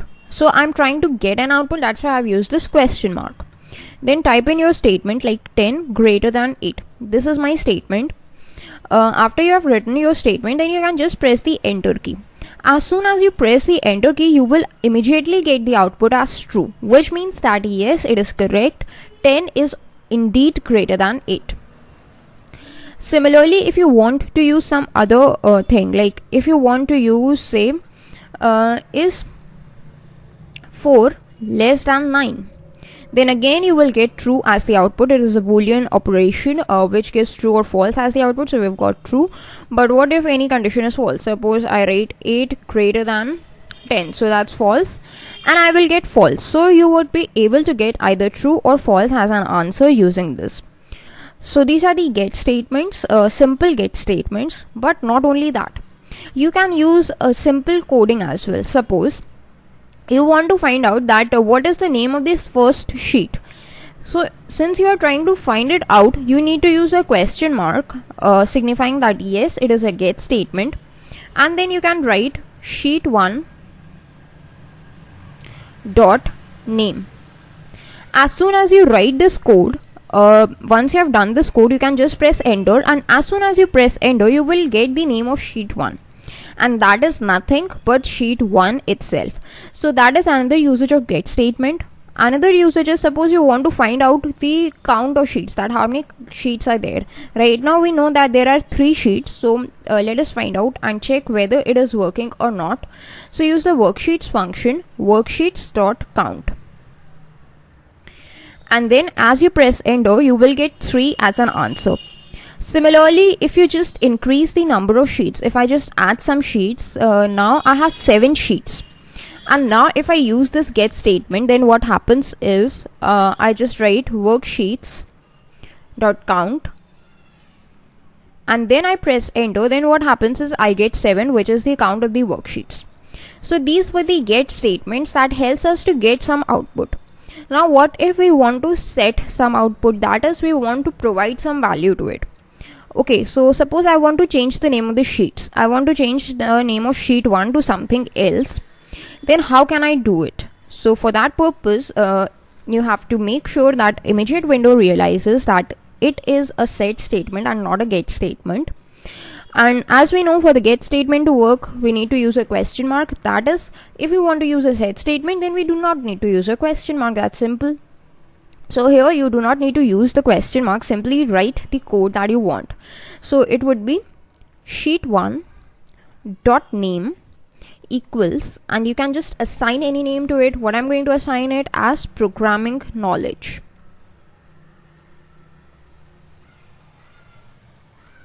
Like this, and once you press enter, then you can see you have got no output over here. But what was your goal? Your goal was to make sure that the name of sheet 1 here changes to programming knowledge, and that's exactly what happened. You have got your sheet 1 renamed to programming knowledge. Similarly, you can rename any of the sheets that you want like this using the set statements. But if you just write here, suppose you are writing this code like sheet 1 dot name equals something else. I want to assign it to something else, say YouTube. Okay, but instead of just assigning it, I have also used the question mark, which means I am setting the value, but I have also given it as a get statement by adding a question mark. Now when I press enter, then what happens is I get the answer as false, which means that now what happens is the immediate window checks that whether sheet 1's name is YouTube. So the answer was false, and that's why it has given us the answer as false. Similarly, if you just add the question mark and then you try to check the name, like if sheet1.name equals programming knowledge. So since its name is programming knowledge, then in this case we are going to get the correct output, or true, as the answer. So that's another way through which you can go with it. That is true. Yes, name of sheet 1 is programming knowledge. So that's another usage of get statement and the value checking. Okay. Now there is another thing. It could also be used with cells, not only with the sheets but also with the cells. Suppose you want to just change the value of any cell. We are currently in sheet 4 and I want to change the value of any cell. So let's just use this range function. I want to change the value of cell A4 as a sum number. I want to write 80. Okay. So this is what I want to do. I want to change the value of cell number A4 to 80. And when I press enter, then what you see is in sheet 4, cell number A4, I have got the value as 80. Now my current sheet is A3, and what if I again try to run this code? Then I have to actually write it again because it's nothing like I can reuse this code. I cannot reuse this code, so I need to write this code again. I can just use it for any cell. Suppose G6 is the cell for which I want to use, and then I write value equals say 90, and then as soon as I press enter, I get this value. Similarly, these are the set statements. If you want to use the get statement, that is if you want to use it to calculate the value from some sheet. Suppose I am in sheet 2 and I have some values of the cells over here. I have A1, A2 and A4 having the values. So I want to get the value. So since this is a get statement, we have to use the question mark. And then within the range function, you need to specify the cell of whose value you want to get. I want to get A1's value. Dot value. Then what happens is, as soon as you press enter, whatever the value was there in the cell A1, it has been printed here in the immediate window. Similarly, if you want to compare this value with anything, then what happens is you can simply use a question mark and then write the range function. I want to compare the value of cell A2 dot value. I want to check if this value is greater than 10 or not. So this is my statement, whether whatever the value of range of the cell A2 is, whether it is greater than 10 or not. As soon as I press enter, I get true because yes, it is 16, it's greater than 10. So these are the simple operations that you can perform in immediate window. And that is all for today's video. Thanks for watching. Hello everyone, welcome back. In today's Microsoft Excel for the VBA videos, we are going to see that how can we use the if-else statements in Microsoft Excel VBA. Now we have already written the formula for the if-else statements in the formula bar in Microsoft Excel. But in this video, what we are going to see is how can we use these statements as a part of the macros. Now for that purpose, we have taken some criteria on our screen. If you see on this Excel sheet, we have a sheet named as sheet 3, and in this sheet 3 we have written something. We have got some scores that are that is around 10 scores, and we have to calculate the result based on these scores. So we have to calculate these scores based upon this criteria. We have given this criteria, that is if the scores are less than 30, then we have to give the result as fail. If it is between 30 to 50, then it's third division. If it's between 50 to 70, second division.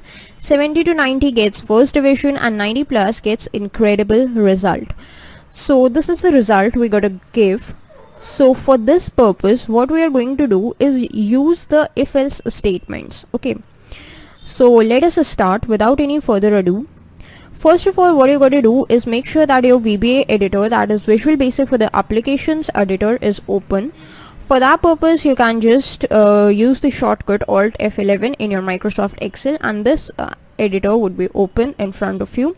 Then go to the Insert tab to insert a new module, and let's just rename it as If Else, making sure that we are able to recognize that what thing this module does, which is if else. Now once you are in your if else, you got to create a new sub procedure, and this is also going to be named as if else. Now this if else would also be the name of your macro, because whatever the name of your sub procedure is actually the name of your macro itself. Now you can just press enter. Now VB recognizes this as a sub procedure. So this was all the process that you need to do again and again and again to create a macro, and this process is now finished. Now whatever we are going to start is going to concern ourselves with the if else condition. So first of all, we are going to see the first test, that is we are going to write just the if statement. Okay, so we are going to write, we have to find out the value, okay, of the cell A2, that is if its value is less than 30, then you should give the result as fail. So this is the first condition for which we are going to check it. Okay, so let's just write it, if, and then you need to use the range function. Why? Because we know that in order to reference to any cell, we need to use the range function. If range A2 like this dot value is less than 30, then what do you gotta do? So you have to use this keyword then, which recognizes that the if statement is finished. So that's the syntax. You gotta write if keyword and the then keyword. These both are keywords. Since you can see its colors changed to blue, and whatever you write within these keywords, between these keywords, is actually your condition. So if condition, then you need to now write these statements which you need to execute once the statement is true. If range A2 dot value is less than 30, then in the range B2 you need to write B2 dot value must be changed to fail. So that is our condition, that if this condition is true, then we got to write this thing. Okay, so let's see whether it is working or not. And the reason why I have given the indentation over here, so that Visual Basic is able to recognize that range is actually a statement within the if block. Okay, then you can just run this. Okay, so then what you get is a compile error that there is an if block without end if. So that means, like in the for loop we used to write next statement at the end of every for loop, we need to write the end if statement at the end of the if condition to make sure that Visual Basic recognizes that where this is if statement ends. Okay, and then when you just run the code, then what happens is you get no output. The reason being because this condition is false. So if we just try to execute it in a step-by-step fashion, then you can see this statement is executed, and since its value comes out to be false, then what happens is this statement is not executed at all, rather end statement is executed at once. So this is the working of the if statement. But let us just say for some value which has a value less than 30, where this condition stands true, that is in the cell A7. So let's just change to A7 here and B7 here. Okay, now if we just try to run it, then what happens is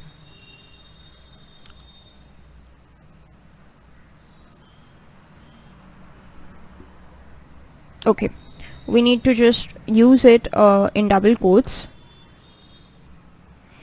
Okay, so we get the answer as fail, which means that the condition is true, so we get the output.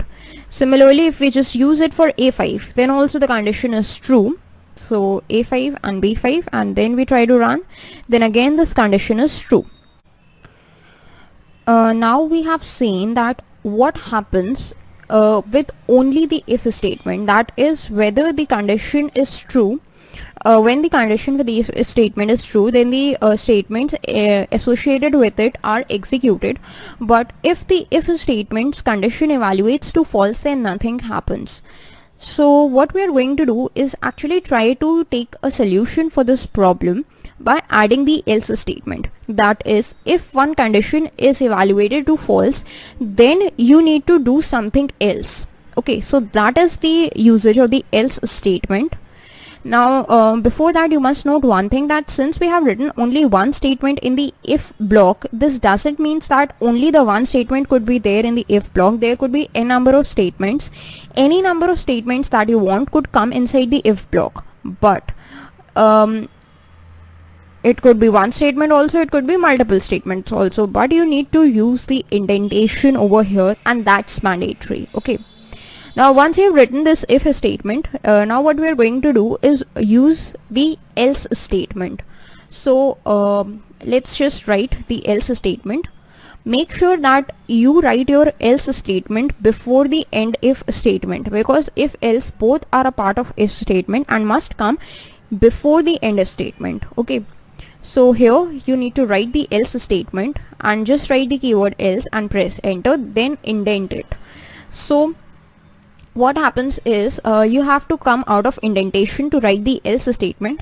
Like over here we came out of indentation to write the else statement, and then what did we do was just write the statements of the else part inside the indentation. So what are these statements? We need to write range, that is we are going to check actually the value of A2 again. Okay, so let's just change it to A2, that we are going to check the value, that whether if it is less than 30 then you need to print fail, else what you need to do is actually print pass. We are not abiding by the criteria, because we are only trying to look at the usage of the else statement, that whether the condition is true or false. If the condition is true, then you gotta write fail, else you gotta write pass. So this is what our statement is, and let's just run it. So what happens is we get pass as an answer. Similarly, if we just try to change it to something else, say A3, then what happens is the condition again is false. So now what we would be doing is using the step into function to step into and actually try to look at how this thing works. So use the step into function. First of all, this statement is executed, and since the condition evaluates to false, so we directly jump into the else statement, and then the else part statement is executed. Because we have not given any condition in the else statement, that is why whenever the if statement's condition evaluates to false, then automatically this else statement would be executed. So we would be getting the answer as pass, which is over here, and then the end statement and the end sub statements would be executed. So that is the if and the else statements in VBA. In the next video we would be actually looking at these if else statements only, but we are going to see that how can we handle multiple conditions through it. Right now we only handled one condition, but in the next video we are going to handle multiple conditions, so that we are able to use this whole criteria part. So that's all for the video.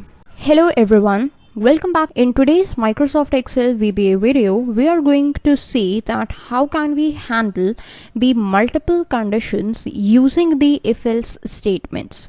In the previous video, we handled one condition, that was if the range or the value of a cell was less than 30, then we printed as fail, but when it was more than 30 or 30, then we printed pass. So that was only one condition which we handled, but that was not our goal. Our goal was to meet this criteria given to us.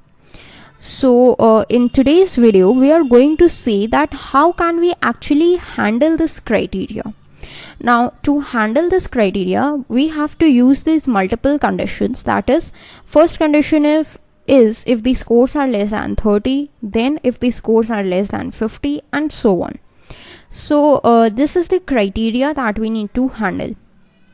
So for this purpose, we have to use multiple conditions instead of one condition. And when we are using multiple conditions, we have to use the if else statements. That is, not just a single if else statement, but a combination of the if else statements. So that statements are actually given a different name, which is known as if else statements.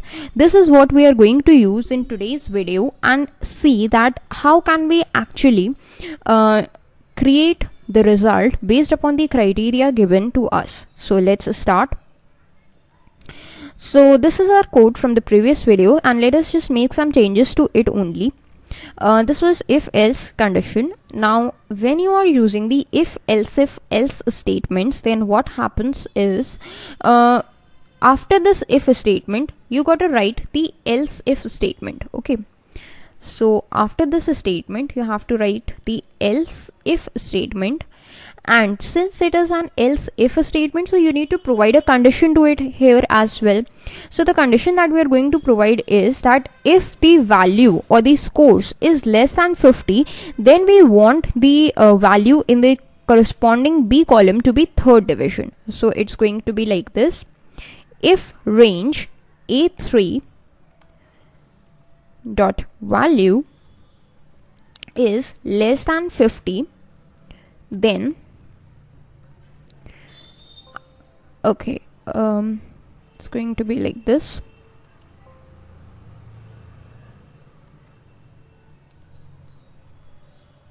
Okay, then what we want is the value of range B3. I'm just going to copy this from here and paste it here. It's going to be third division. So let's just write here. Okay, so this is the else if statement. What is the else if statement? You simply write the else statement and then indent it, and then write the if statement, and then you gotta again indent this statement. Okay, so this is the else if statement that you need to write, and on writing this statement you would be able to get to use actually the multiple conditions for yourself. Okay, so this is one method. Now if in this case, if you want to write the else statement again, then what happens is the else statement that you're writing just now would be the else statement of this if block. Okay, so for that purpose, what you gotta do is actually we can just remove this right now.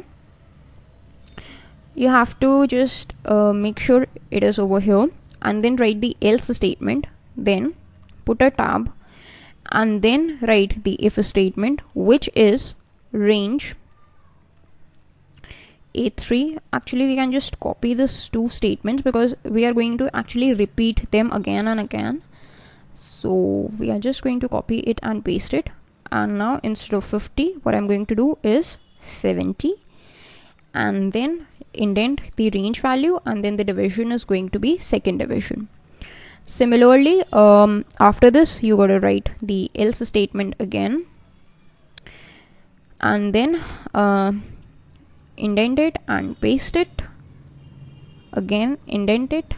Now it is going to be for 90, and then it's going to be the first division, and this is the final else part. In this case it's going to be actually incredible. Okay, so let's just clear up this code. It's going to be incredible. That's according to our criteria. Okay, so that's what we have written. And now if you take a look at it closely, then how many if statements have you used? You have used one if statement, 2, 3 and 4 if statements. That means the end if that you have written must be 4 times, must be there 4 times. So you have to write this end if 4 times because there are 4 if statements. So you got to end the if 4 times itself. Okay, so just copy paste it and indent it as well to make sure that your code is well read. So these are the 4 end if statements as well. Now if we just try to run this code, then what happens? For 78 we must get first division.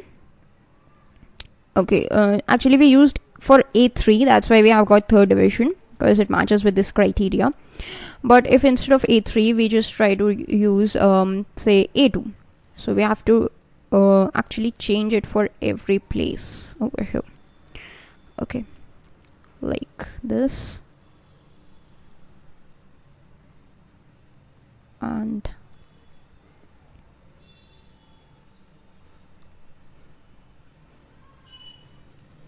okay, now if we try to run it, but I'm going to run it using the step into function so that we are able to understand its working. So let's start. First of all, this statement is encountered, but it evaluates to false. So our control goes to the else part. In the else part, it encounters another if condition. It again evaluates to be false. So it again goes to the else part. In the else part, again this condition is encountered. Again it evaluates to false. So it goes to the else part. Again in the else part, there is another if condition encountered. So it tries to execute it, but again it executes to be false.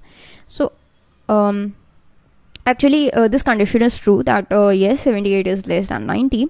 So this statement, that is range b2.value is first division, would be executed.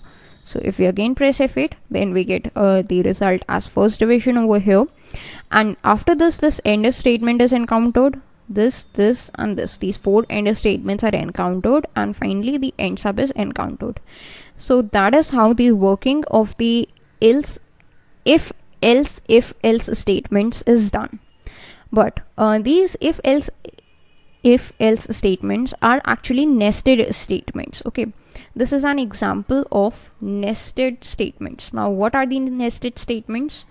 The statements that are associated with one another. That is, there is a container statement. If this is a container statement, then this is a containing statement, means this statement is inside this statement.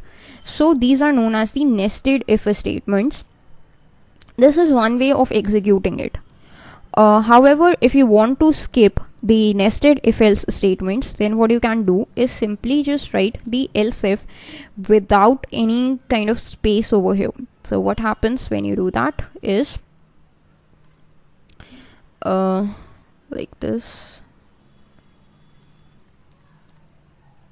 Okay, you can simply write it like this.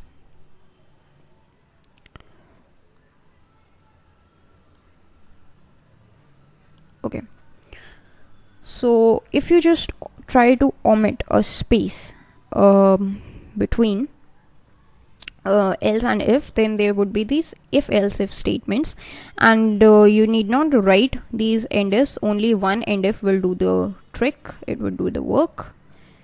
Okay, so this is a much cleaner piece of code. That is, you get all these statements over here. Let's just give spaces over here so you're able to understand it in a better way. All these statements, only one else part and only one else if end if statement. So let's try to run it for A11. Let's just change A11 over here.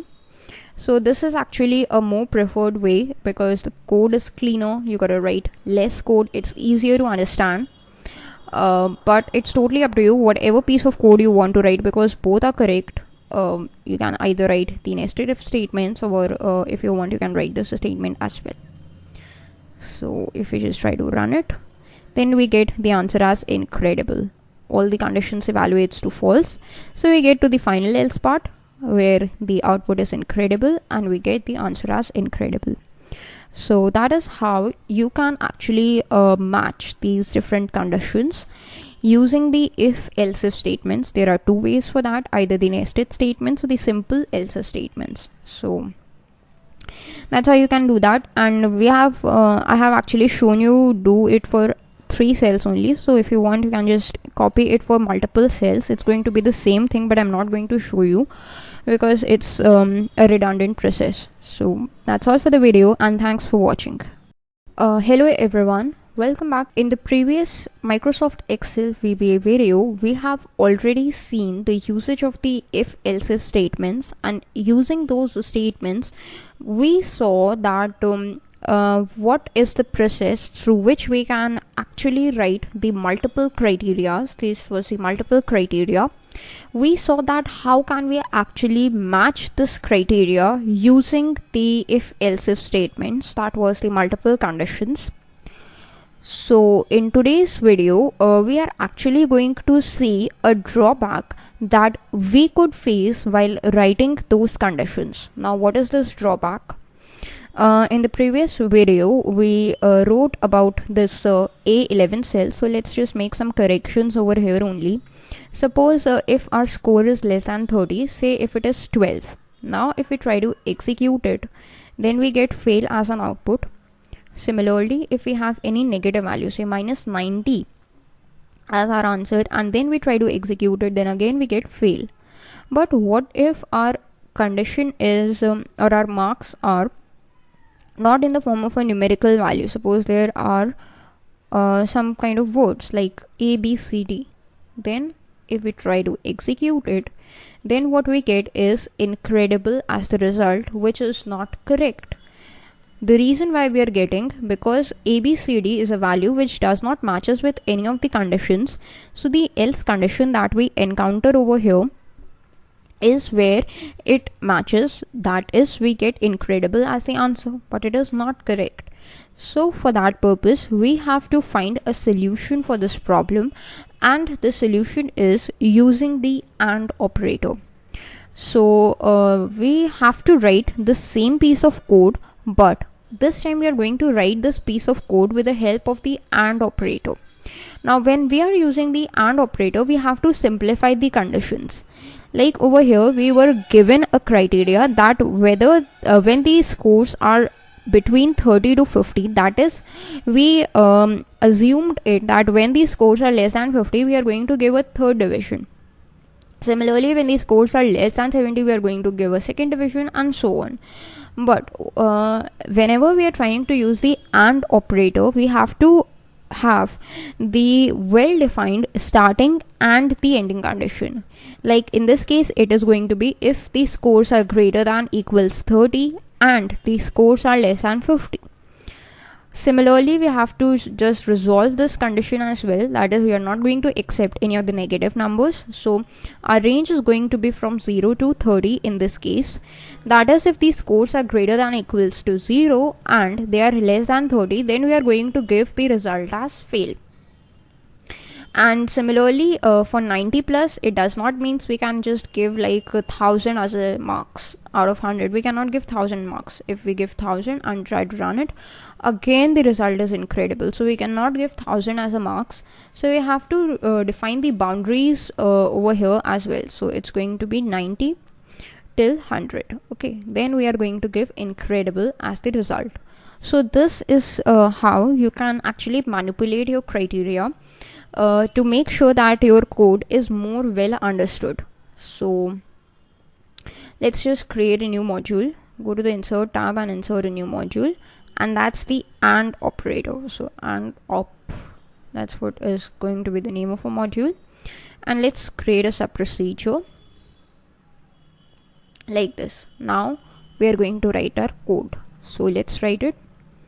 If we are actually going to use for a range as A2, so if range A2 dot value, so what I'm actually going to do is just I'm just going to copy it because it's going to be okay repeated again and again. So if range A2 dot value is greater than equals to 0, and you got to write the AND operator, that is AND, and again range A2 dot value is less than 30, then what do you need to do? Then in that case you need to write the value of range B2 dot value. This value is going to be what? Fail, since it's a string, so you need to write it in double quotes. Then what you need to do is specify the else if condition, else if without a space, okay, so that you are able to use it as else if statement instead of the nested statements. Range A2 dot value is greater than equals to 30, and range A2 dot value is less than 50, then again you need to nest it or indent it basically, and then write range B2 dot value.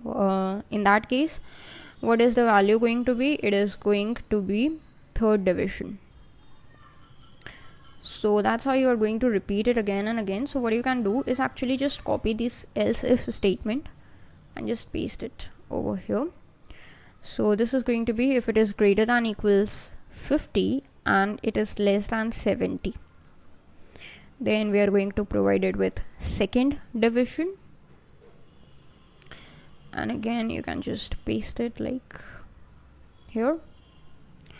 If it is going to be greater than equal to 70 and it's going to be less than 90, then it is going to be the first division. And now again we need to write the else statement because we have a condition. If it is greater than equals 90 and less than 100, less than equals to 100, because it is possible that people can get 100 marks as well. So in this case we are going to write incredible. Now if this all criteria is defined, then we are going to write this, but it is possible that none of this criteria is met. That is, if you are getting an invalid output, a negative number or a number greater than 100, or even a not a number value, okay, then in that case we need to specify the else statement as well. That is so that we are able to get a clear error message if none of the conditions are met. So in this case we are going to show the error message in a message box, and that's going to show us that invalid score, please check within 0 to 100 range. Okay, so this is an error message that is shown whenever you are getting an invalid input from the user. That is, if the number is less than 0, if it is greater than 1000, or if it is not a number, if it is a string value or something else. And then you can simply end the if statement. So that's how you can work with it. And let's see, right now we have written for A2, right? So it's 78, so let's just change it with we are going to check with every value. So first of all, let's change it to 13 and try to run it. Okay, just a second. Okay, now we try to run it. We get fail as the output, which is perfectly fine. Now let's just increase it to say 45. Now what we get is third division, correct. Now let's change it to 56. Then what do we get here? Is a second division, perfectly fine. Then 89.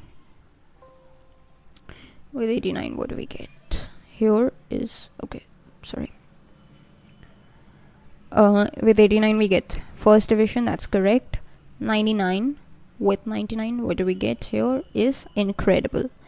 Now let's provide it with invalid output. Say let's provide it with minus 80. Then what do we get?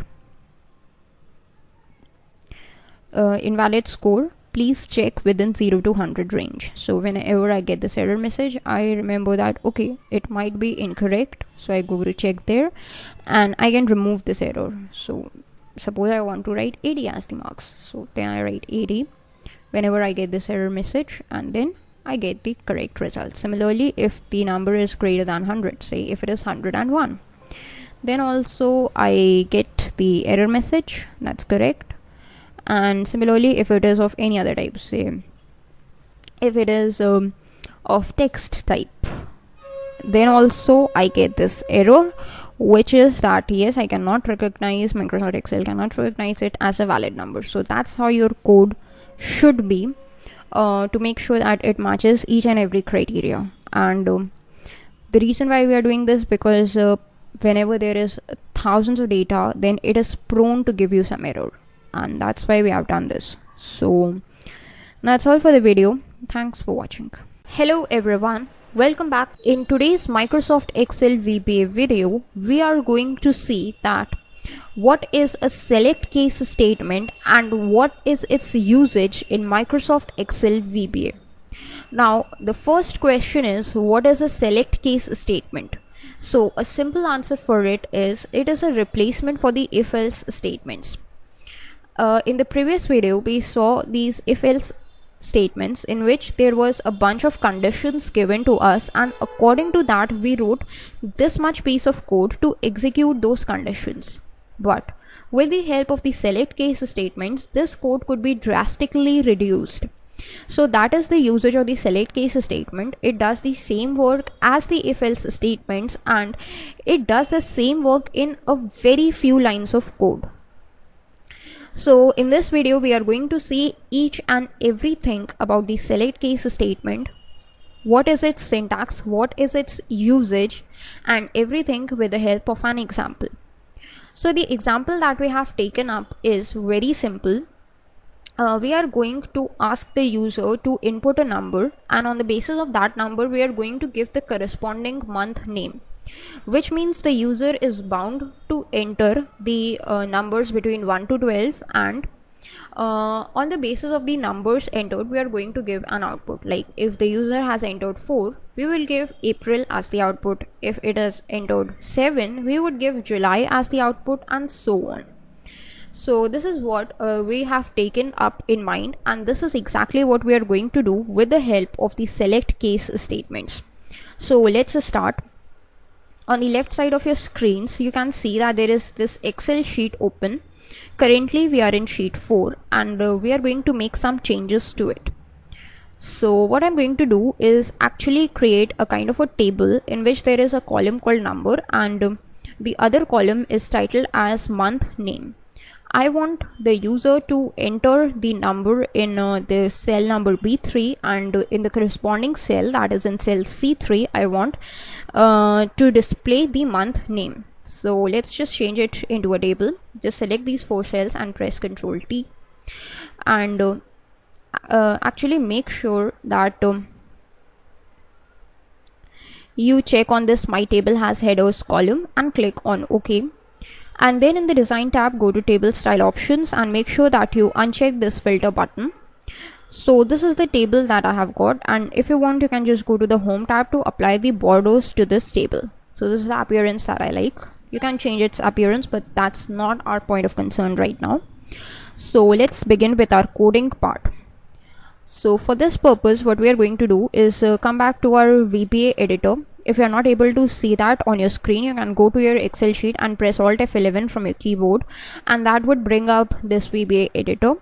Now once your VBA editor is up and running, you can go to the Insert tab and insert a new module. In this module we are first going to rename it to Select Case so that we are able to recognize that what this module is gonna do. Now what we are going to do is in the code pane we have to create a sub procedure, that is select cases or anything that you like, then open and close the parenthesis, and as soon as you press enter, VB would automatically add end sub at the end, which means that Visual Basic recognizes this as a valid sub procedure. Now once it is added, what we are going to do is begin our coding. So first of all we need to clear our thoughts on few things, and one of them is that whatever data we are trying to get from the user is going to be an integer data, because it is from 1 to 12 and that's the restriction we have imposed. But since the user is prone to make some errors, the user may also enter the textual data.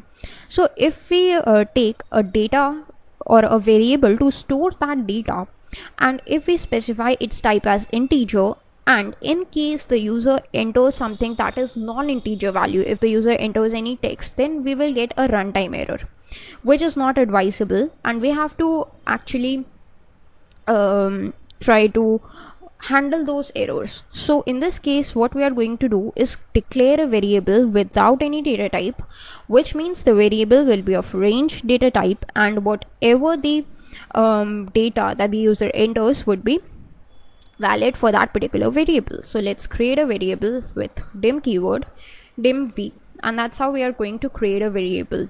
That's it. Okay, then in this variable v we want to store the value, whatever the value we have of the cell B3. Okay, this is the value that we are going to store in this variable. So we just type v equals range using the range function,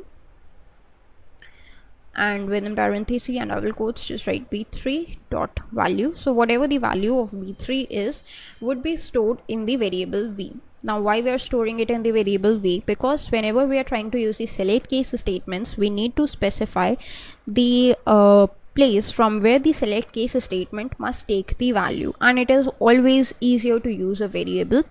Instead of writing this whole statement, we can simply write v to represent it, and that's easier way of coding. Okay, now once we have done this, what would this piece of code do is whatever the value of b3 is there would be stored in v. Okay, now we want to access this value. So how can we access this? To access this, we need to use the select case statement, and the syntax is you need to write a bunch of keywords like select, put a space and write case, and then again put a space. Now after this, you need to write that particular variable whose value you want to use as the criteria, in this case v. Then as soon as you press enter, you can see that select and case both have been changed their colors to blue, which means that these are the reserved keywords and VB recognizes them as such. Now what we are going to do is make sure to prevent any mistakes. We are just going to use this end select line. It is similar to the next in the for loop and end if in the if else conditions, which means that it marks the end of the select case statement. So we are just going to write it just now. And this means that we have defined this scope of the select case statement, that is whatever the statements lie between these two lines would be inside the scope of the select case statements. Okay, so that's the syntax for the select case statement. And now let us just specify the cases. Now these cases are nothing but the values or the conditions that must be met, or whatever cases you specify. Whenever that case is satisfied, the statements corresponding to that case would be executed. Okay, so how can you specify a case? First of all, a good programming practice is to use indents. So let's just use a tab to add some indents, and once you have added the indent, you can just use a simple case keyword, put a space, and then you are supposed to write the value with which you want to compare it. So since we are going with the months, so 1 to 12 is the possible values. That means we have to write 12 cases from 1 till 12. So first of all, I'm going to write a case 1, which means if the user enters the value of v as 1. Okay, then put a colon and then put a space. Now after this, you need to write whatever the statements you want to be executed if this condition is satisfied, that is if the value of v is 1. So what do I want to write? I want in the range or in the cell C3 to be shown that the number of the month that the user has entered is actually January. So I would be writing this piece of code, and when when in the cell B3 the user enters 1, JAN, that is short form for January, would be shown in the cell C3. That is meant by this code. So this is a simple one line. You can just copy paste it again and again. So I have written this all code, so just copy it and paste it over here. That's for the 12 case statements. Okay, you can actually double indent it as well. And there is one more thing, that is the case else statements, and this case else would be executed if there is no condition matching, like if the user enters 13 or the user enters a negative number or any other number or string data instead of for this, then what would happen?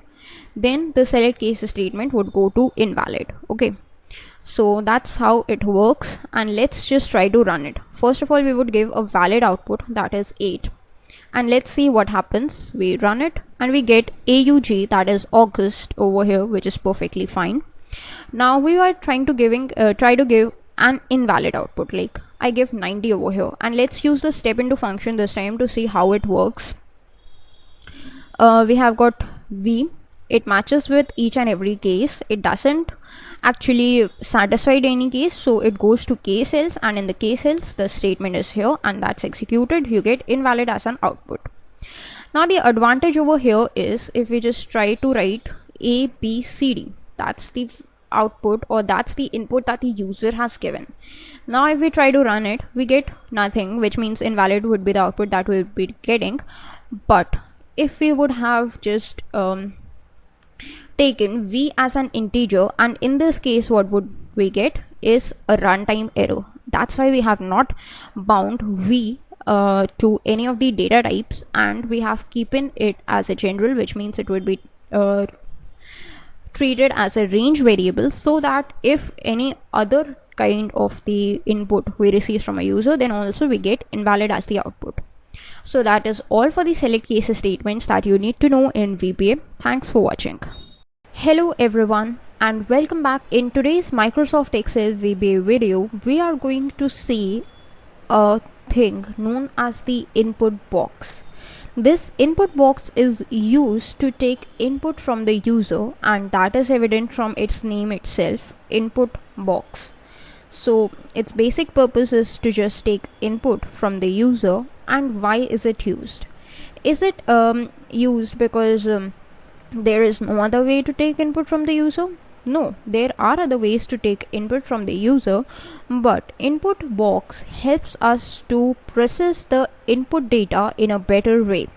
Apart from that, if we want to show a custom message to the user and try to direct the user attention that we want this kind of input from you, then also the input box is used. So let us understand the usage of the input box in Microsoft Excel VBA with the help of an example. In front of your screens, you could see that on the left side we have got the Excel sheet, and on the right side we have got our VBA editor. So first of all, what you need to do is, once you've opened your Excel sheet, you got to open the VBA editor. So for that you can use the shortcut Alt F11 from your keyboard and your VBA editor would be opened. Now this is our screen from the previous video itself, in which we learned about the select case statements, and we tried to actually show the data based upon the user input. So we tried to take the user input, but since we were unfamiliar with the concept of the input boxes, so we tried to accept the user input through a cell value only, and on the basis of that we displayed the results. But now since we are going to learn about input boxes, so it is good that we implement it practically in an example that we have already understood. And this is the example itself where we are going to implement our input box. Okay, so let's start. First of all, we are going to see what is the simple method to implement an input box, and then we are going to see its different uses, its different possibilities. Okay, so over here where we have used this statement where we are storing the value of B3 cell in the variable V, instead of the value of the cell, we want to store the input from the user, and now we are taking the input through the input box. So let's just write the code for the input box. For using the input box, you simply have to use this keyword input box and put a space. After this, what would you do is you got to write a message that would be displayed on the screen whenever this input box is shown. Okay, so since the message is in the form of a string of characters, we need to include it in double quotes. Enter number. Okay, so that is the message that we have entered, but there is an error. Why is there an error? That is because input box is actually a function, and when you are trying to store it in a variable, then you must include it within the parenthesis. That is, after the input box you must include it in the parenthesis like this, then it would be a valid statement. And now you can see there is no error. So that is mandatory only if you are assigning it to a variable. Like if you are writing a separate statement over here, like I simply write input box and then over here I write enter number, then it is perfectly fine because I'm not assigning input box input to any variable. Okay, so let's just get out of it and try to run it. Now what happens is I get this kind of a box which is displaying this message that I just gave to it, enter number. So this means that when I get this box, or when the user gets this box, the user makes a subconscious choice in his mind that he has to enter a number. So the user enters 90 as a number and clicks on OK. Then what happens is we get invalid as the output. So let's just display this output. Let's just clear up this so that we are able to see the output. Okay, now if we run it and again user enters 90 and click on OK, then we get invalid as the output here. So we need to give another message to the user. We want to give another message that we want to provide a range of data. Since we are expecting the user input within a definite range, so we need to specify that range to the user itself. So for that purpose, we can just write, or we can extend this message, enter number within 1 to 12, which means we are giving a message to the user that we expect you to enter a number that is between 1 to 12. Now we try to run it. So whatever is our message, that is communicated directly to the user with a very simple line of code or a very simple statement. Now the user recognizes that, okay, I need to enter a number within 1 to 12. So the user enters 8 and clicks on OK. Then you get August as the month name. This was not possible in the case we were directly accepting the user output or the user input through the cells and displaying the output through the cells as well.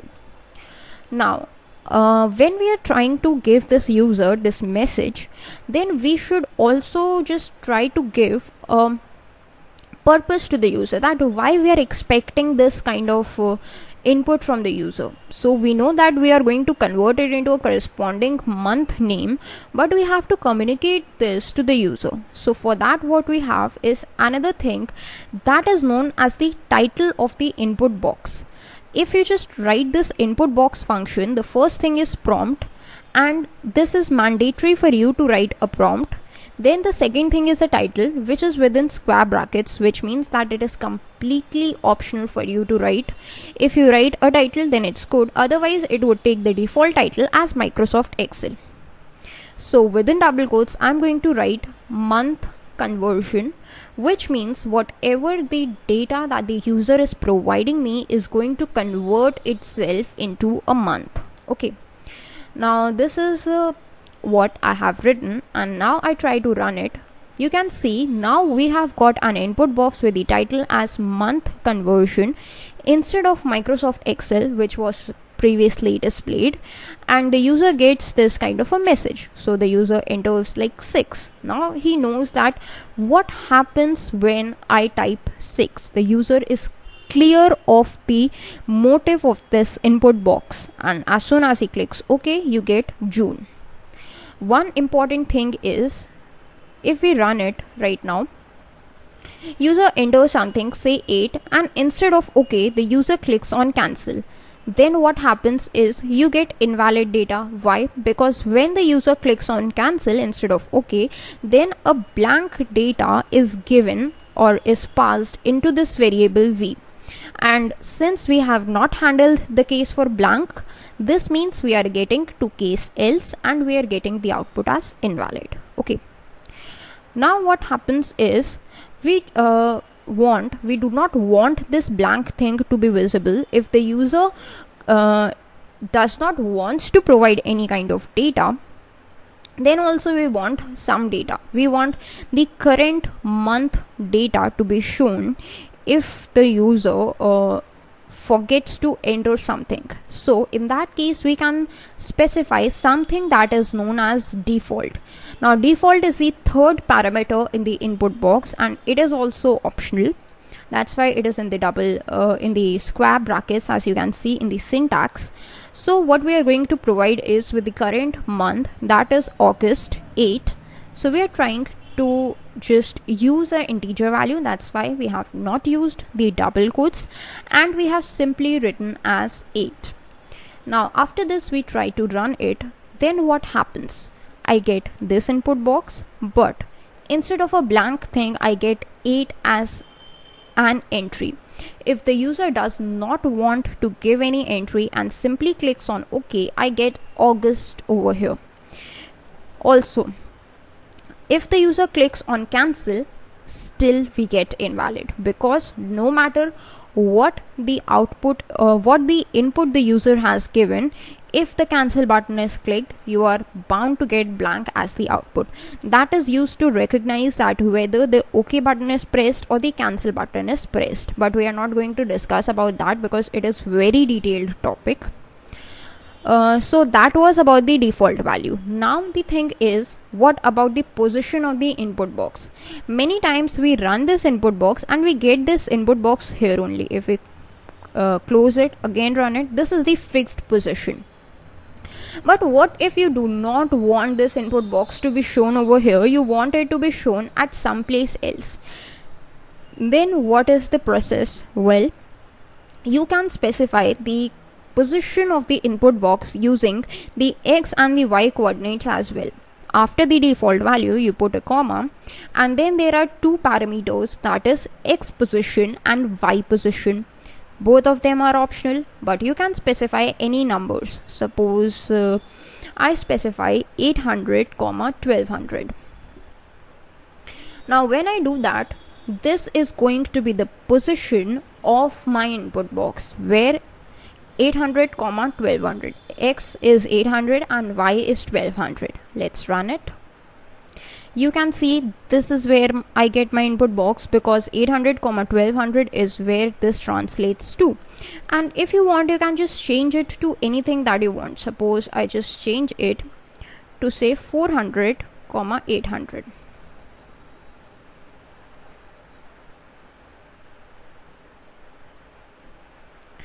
I want the X coordinate as 800 and the X coordinate as 400 and the Y coordinate as 800. Now if I run it, I get it over here. So this is how you can actually change the position of the input box. That's all about the input box that you need to know. And that's all for the video. Thanks for watching. Hello everyone, welcome back. In today's Microsoft Excel VBA video, we are going to see the usage of the message box in Excel VBA. In many of the videos that we have covered previously, we have already seen something about the message box, and we know that the message box is to display a message. So whether it is a custom message or whether it is a value of a variable, if we want to display something in the form of message, if we want to notify the user about anything, then we can use a message box. So in today's video, we are going to see in detail the usage of message box, right? Like in the previous video, we saw about the input box. So this is our screen from the previous video itself, in which we used this input box. So in this video, I'm just going to clear up this position thing for the input box, and this is going to be our code for input box, which means we are going to accept the user data via an input box only. And instead of the cell, now I'm going to show the user the month name with the help of a message box. Okay, now instead of the cell C3, I'm going to use the message box to show the user some data. But before that, let's take a test to run.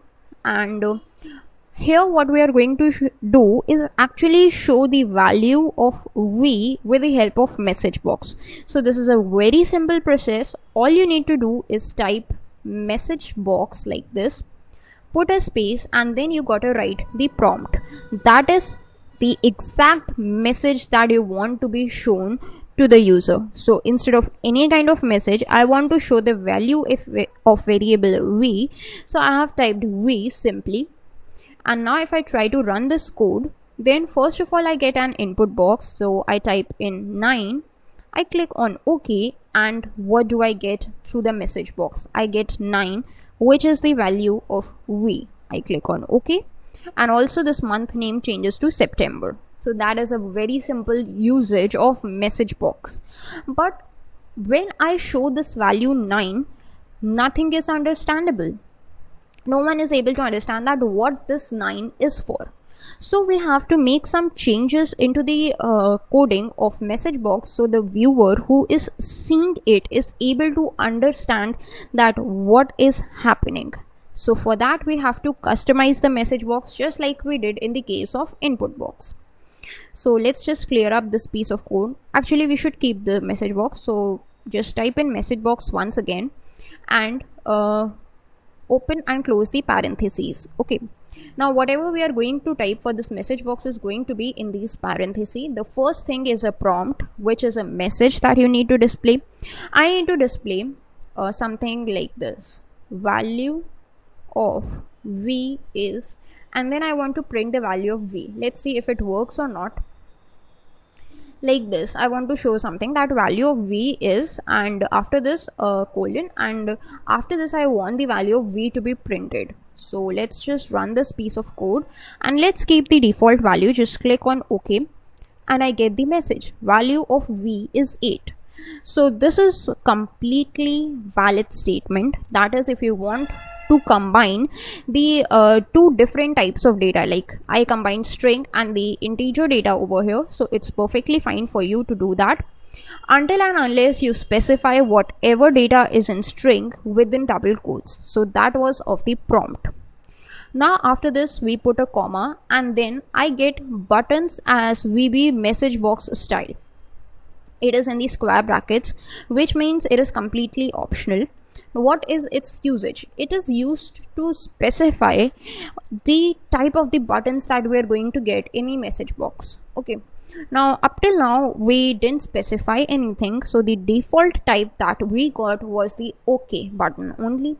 But there might be some places where you want to give different kinds of options to the user. You want to accept something, you don't want to accept something, and so on. So on the basis of that we have different types of buttons available and some predefined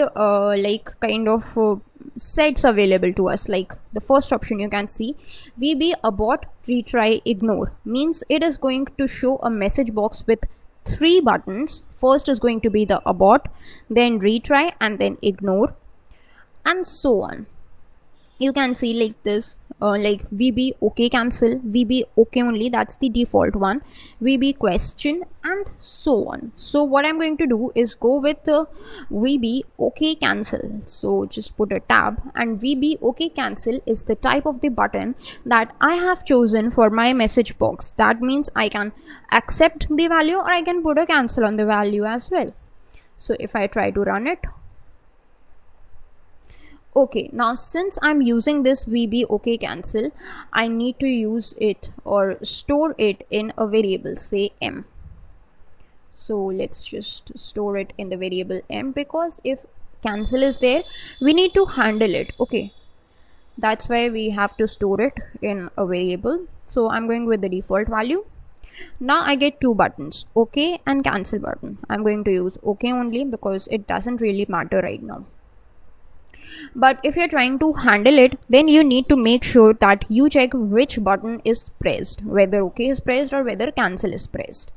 So that was one way. There are other buttons also. If for example you try this abort retry ignore, okay, then what happens is you try to run it, the default value is fine, and then here in the message box you get 3 buttons: abort, retry, and ignore. I want to click on abort, nothing happens of course.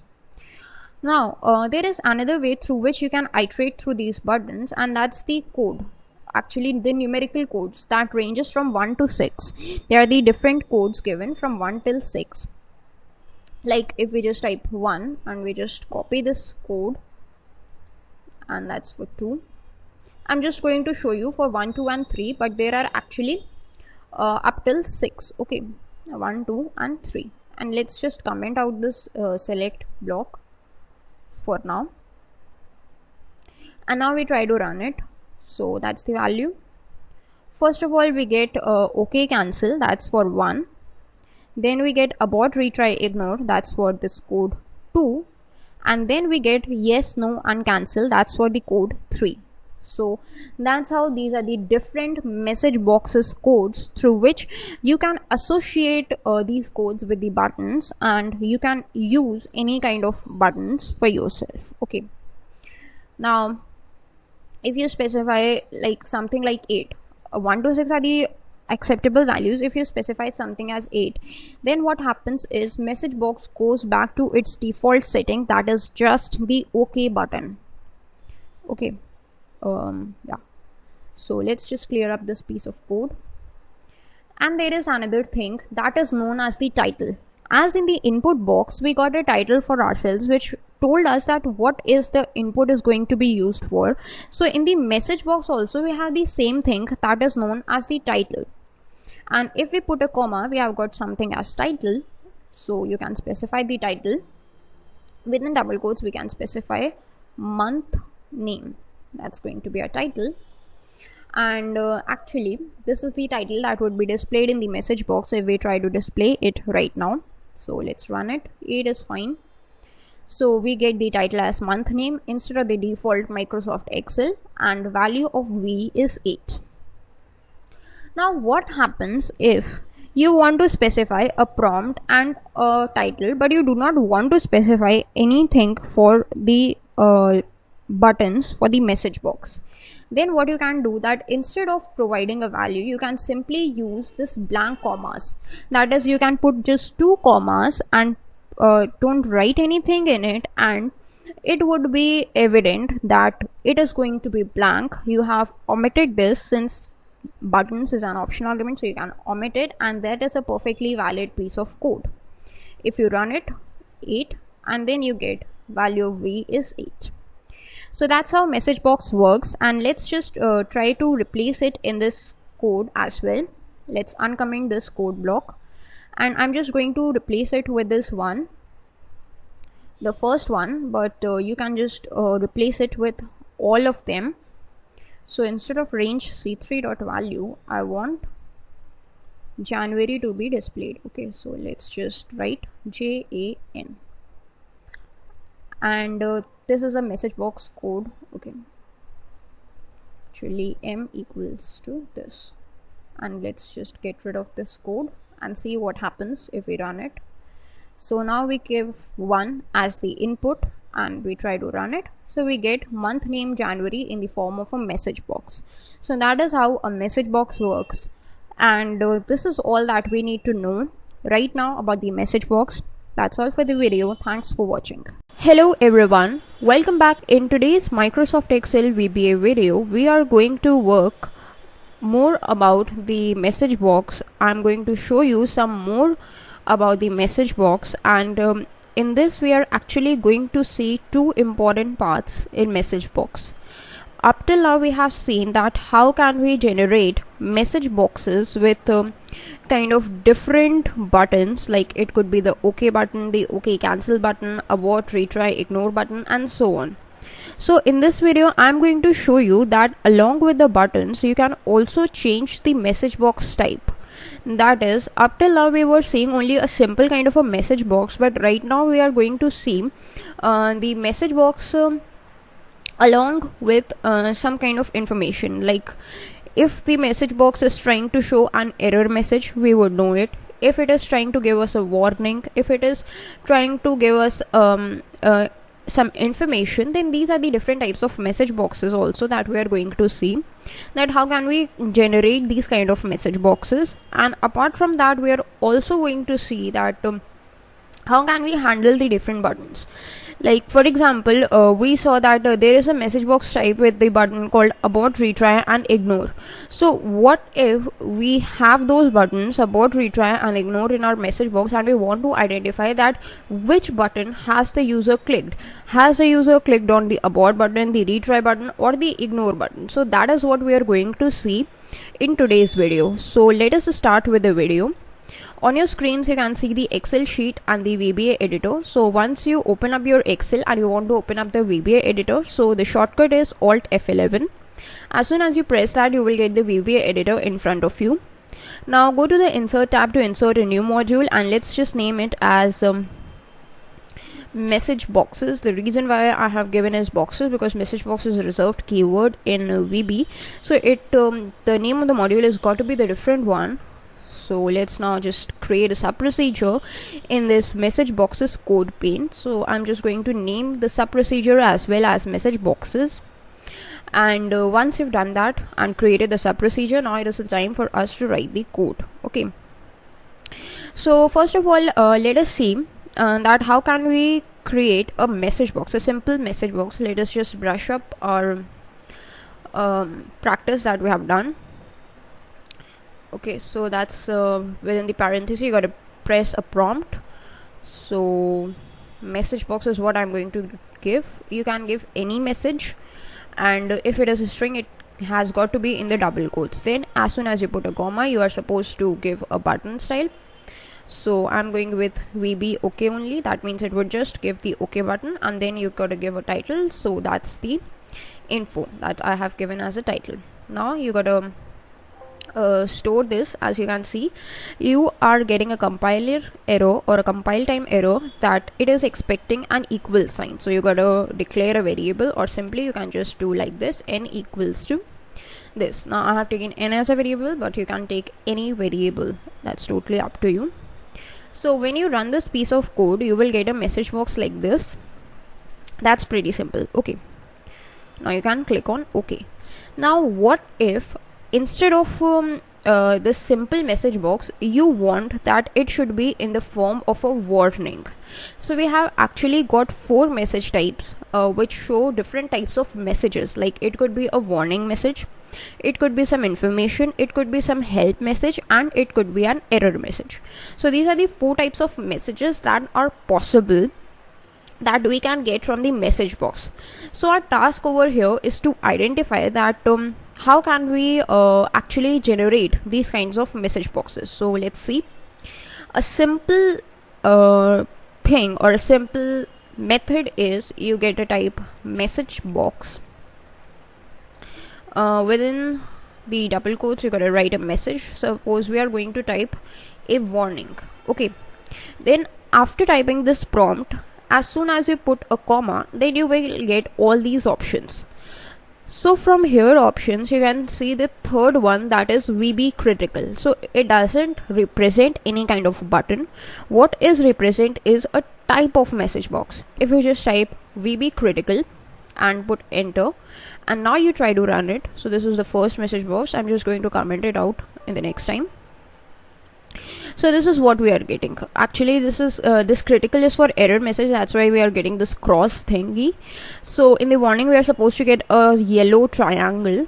So this is actually an error message. So this is what I'm talking about. This is the icon that is representing that what type of message box you are trying to get. Okay, so you can simply search for these type of a message box. Like you just put a comma, and then there are these different types of options given, like VB critical for the error button, VB exclamation is for the warning one. If you just try to run it, then you get this exclamation with a background sound, this kind of exclamation mark, that is for the warning. That means that right now this message box is giving me a kind of a warning. Okay, now instead of we have seen warning, we have seen error. Let's see about information. Let's just change the text to info. And now if you just try to look at it, it is VB information. That's the third type of the message that could be shown. You can see that's the simple information, and actually that was the first one. This is the simple information with an I icon, which means that yes, this is an information represented by I. Let's just comment it out because we do not need it. And then the next one is question or help. So let's just type help, and the fourth one is VB question. Actually you can see VB question, that's the fourth type, and if you run it, that's what we have got. That's the help icon, and that's why we have got here, that's the question it is asking. So these are the 4 types of messages that could be displayed with the help of a message box. Okay, now this was all about it, the 4 types of messages. Now we are trying to see that how can we handle the different events. That is, if we are trying to show a message box with different sets of buttons, then how can we know that which button has the user pressed? Okay, so for that purpose what I'm going to do is actually create a message box with the buttons abort, retry, ignore, VB, abort, retry, ignore are the 3 buttons which I'm going to show in my message box. And let's just give it a title as identify. Okay, and let's just keep all the things similar, but just put them in the parenthesis. The reason why we are doing this, because we are going to store its value in a variable, say n. After this, we are going to just print the value of n in the form of a message box. Okay, so what will these 2 lines of code do? Let's just clear up this line of code. This is our final code. What will they do is, first line of code will show a message box with the text as help, and it would show 3 buttons, that is abort button, retry button, and the ignore button, and its title would be identify.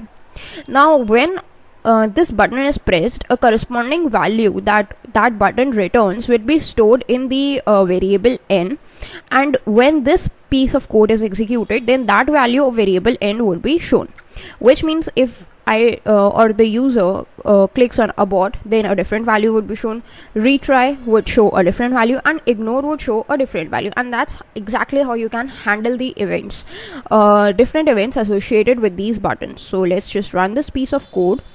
So we have got this. Let's just click on abort right now. So we have got the value of n as 3. Simply, if we just click on retry, then we got the value as 4. And now if we just run it and we click on ignore, then we have got the value as 5. So that is the different types of the values that these buttons are generating. Now let's just use it in a select case statement, the value of n. So let's just type this code, select case n, and n select. That's the select case statement, and let's just type in the cases. Case 3. So what we are going to do is actually give a message box that abort was pressed, and let's just copy it and paste it in the form of case 4 as well. In this case, retry was pressed, and in the case of case 5, ignore was pressed. So we are going to identify that which button was pressed through this piece of code. Let's just try it. I have pressed retry, I get the value as 4, and I get the message retry was pressed. If I try to run it again, I press ignore, I get the value as 5, and ignore was pressed. So that is about the message box. How can you actually associate different events with the different buttons, and what are the different types of messages that you can show with the help of message boxes. That's all for the video. Thanks for watching. Hello everyone, welcome back. In today's Microsoft Excel VBA video, we are going to see the usage of some of these string functions over the data in Microsoft Excel using the Visual Basic code. So basically in this video we are going to apply some of the string functions over the string data that is available to us. Now what are these functions and what we are basically going to do with it? As you can see over here, we have got some kind of data like the days of the weeks from Monday till Sunday, and we have 4 columns, that is the uppercase column, lowercase, left characters, and the right characters. In the uppercase and the lowercase, as the name suggests, we are going to convert the data into uppercase and the lowercase. In the left column, we are going to extract the first 3 letters from the left side. That is, if the Monday is there, so we want MON. If Tuesday is there, we want TUE, and so on for all the days. Similarly, in the right characters column, we want day, that is the last 3 characters, or the first 3 characters from the right side of the data, that is day for each of the days. Okay. So this is what we want to do, and we are going to do this all with the help of the string functions and using the Visual Basic code. The reason why we are doing this is because the string functions are used very much whenever you are trying to operate on the data. Whenever you have some textual data and you want to play with it, then you can very easily use the string functions. So in this video we are going to show you a small demo of what the string functions can do. So let us start with our video. You have to first open up Microsoft Excel, and once you've done that, use the shortcut Alt F11 from your keyboard to bring up this Microsoft Visual Basic for Applications editor, that is VBA editor. Once you have opened VBA, go to the Insert tab to insert a new module, and let's just rename it as String Functions. The reason why we are doing this, so that we are able to recognize it afterwards. And in this string functions, let's just create a sub procedure, and let's just name it as string funcs as well, so that this is the name of our macro. Now whatever the macro would be created would be named as string funcs. Now this is a sub procedure created, and let's now start to work with it. So first of all, what we are going to do is declare an integer variable. So we know dim is the way to do that. Dim x as integer, and we have got x logged up as an integer variable for this sub procedure.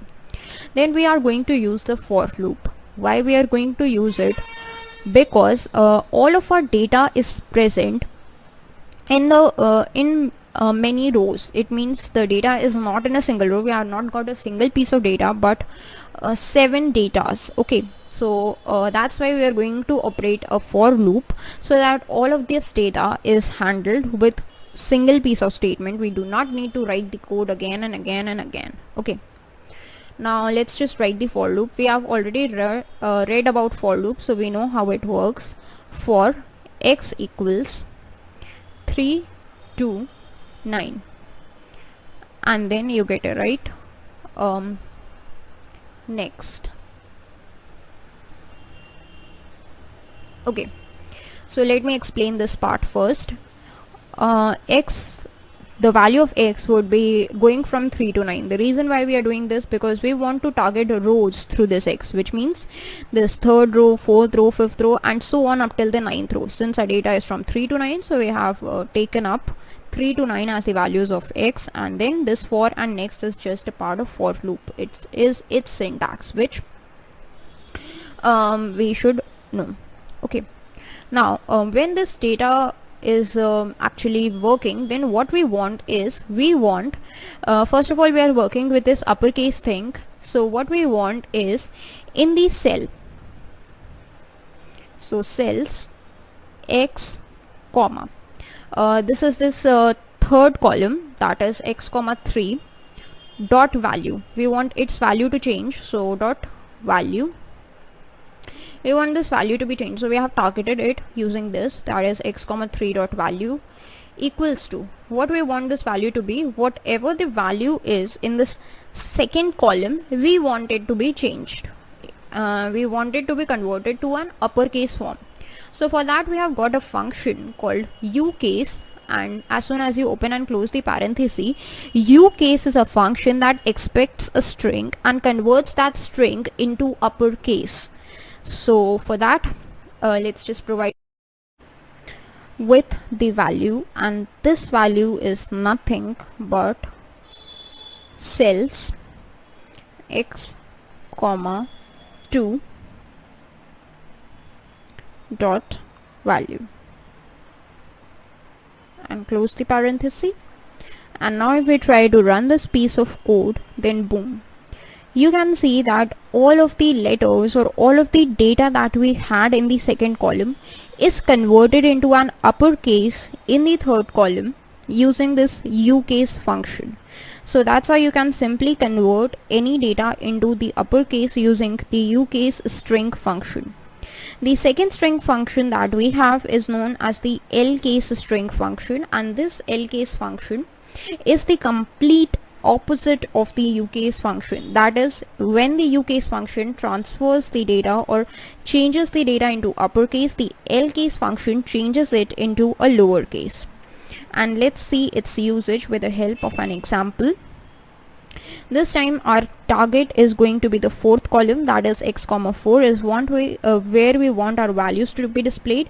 So x comma 4 dot value equals to, instead of UCase we have LCase right now, and in this LCase also it accepts a string value. This time the string value is going to be the value of the third column of the cells, that is whatever the value we just converted into the UCase or the uppercase is now going to be converted into lowercase. So let's just write cells and this time x comma 3 dot value and just close the parenthesis. Now let's just comment out this statement because this we have already run, and let's run it. So here you can see that we have got all the lowercase letters over here. That is, whatever was there in the uppercase is now converted into the lowercase in this column using the LCase function. Next function we have the left cars and the right cars. Now since the lowercase and the uppercase or the UCase and the LCase functions are used to manipulate the case of the letters, the left characters and the right characters function are completely different. They are used to extract the characters from the string from the given data. So let's see that how they work. Let us just comment out this piece of code as well. Now what we are going to do is work with the left cars and the right cars. So first of all, let us work with the left cars. So where is this left cars value going to be shown? It is going to be shown in the fifth column, that is the E column. So let's just write this piece of code first of all. That is x comma 5 dot value equals, now the function that we have over here is known as left and it accepts two parameters, as you can see, string comma length as long. So string is first of all the source data where you want to extract from where you want to extract the characters, and our source data is nothing but the data from the second column. So let's just write cells x comma 2 dot value. So this is our source data, and then you are expected to write the length. Now this length is nothing but how many characters from the left side of the string you want to extract. As I already told, I want 3 characters. That means for Monday I want MON, for Tuesday I want TUE, for Wednesday I want WED, and so on. So this is what I want, that is 3 characters from the left of the data. So that's why I am specifying 3. So here you need to specify the length of the characters that you want to extract. So this is the whole syntax of the left function, and let's just run it. Now as soon as we run it, you can see you have got the data like MON, TUE and so on up till Sunday for SUN. So that's how the left characters work. The right characters function, we have got right, that instead of left we need to write RIGHT, right. So that is the complete opposite of left, that instead of generating characters from the left, the right function generates character from the right side. Rest everything is same, the syntax is completely same. So let's just copy this piece of code and paste it here. Let's just change the column value from 5 till 6, and here instead of left we have to mention right. Okay, rest everything is going to be same, that is we want the value, our source data is the one that is present in the second column, and we want 3 characters. So let's just comment out this piece of code and run it. So we have got day 7 times. That's how the right thing works. It extracts data from the right side. That's all for the string functions that you need to know in Excel. Thanks for watching. Hello everyone, welcome back. In today's Microsoft Excel VBA video, we are going to see about the date functions in Microsoft Excel. Now whenever we are working on Microsoft Excel, the dates function are very important because they help us to keep a track of all the changes done, or anything that any new thing we are adding in our Excel, or any changes if we are doing, then it is very important to incorporate the date function in it. So in today's video we are going to see the same. First of all, we are going to see the formatting of the date function. How can we actually display the dates using the inbuilt function? Then we are going to see that how using the functions, that is the DateAdd function, we can actually manipulate the dates that have been taken. So let's start with our video. We have got a blank Excel sheet and our VBA editor. So in case you are wondering how to get the VBA editor up and running, all you got to do is open up your Excel, and from the Excel sheet you can just go to the developer tab and go to the Visual Basic over here. But if you do not want to do that thing, then you can simply press the shortcut Alt F11 from your keyboard, and then this VBA editor would be in front of you. Then go to the Insert tab to insert a new module, and let's rename it as date, so that okay, so we cannot name it as date because date is a function. That's what I wanted to tell you. So let's just name it as date funcs, that is a shortcut for date functions, so that we are able to identify that what we are going to do with this module.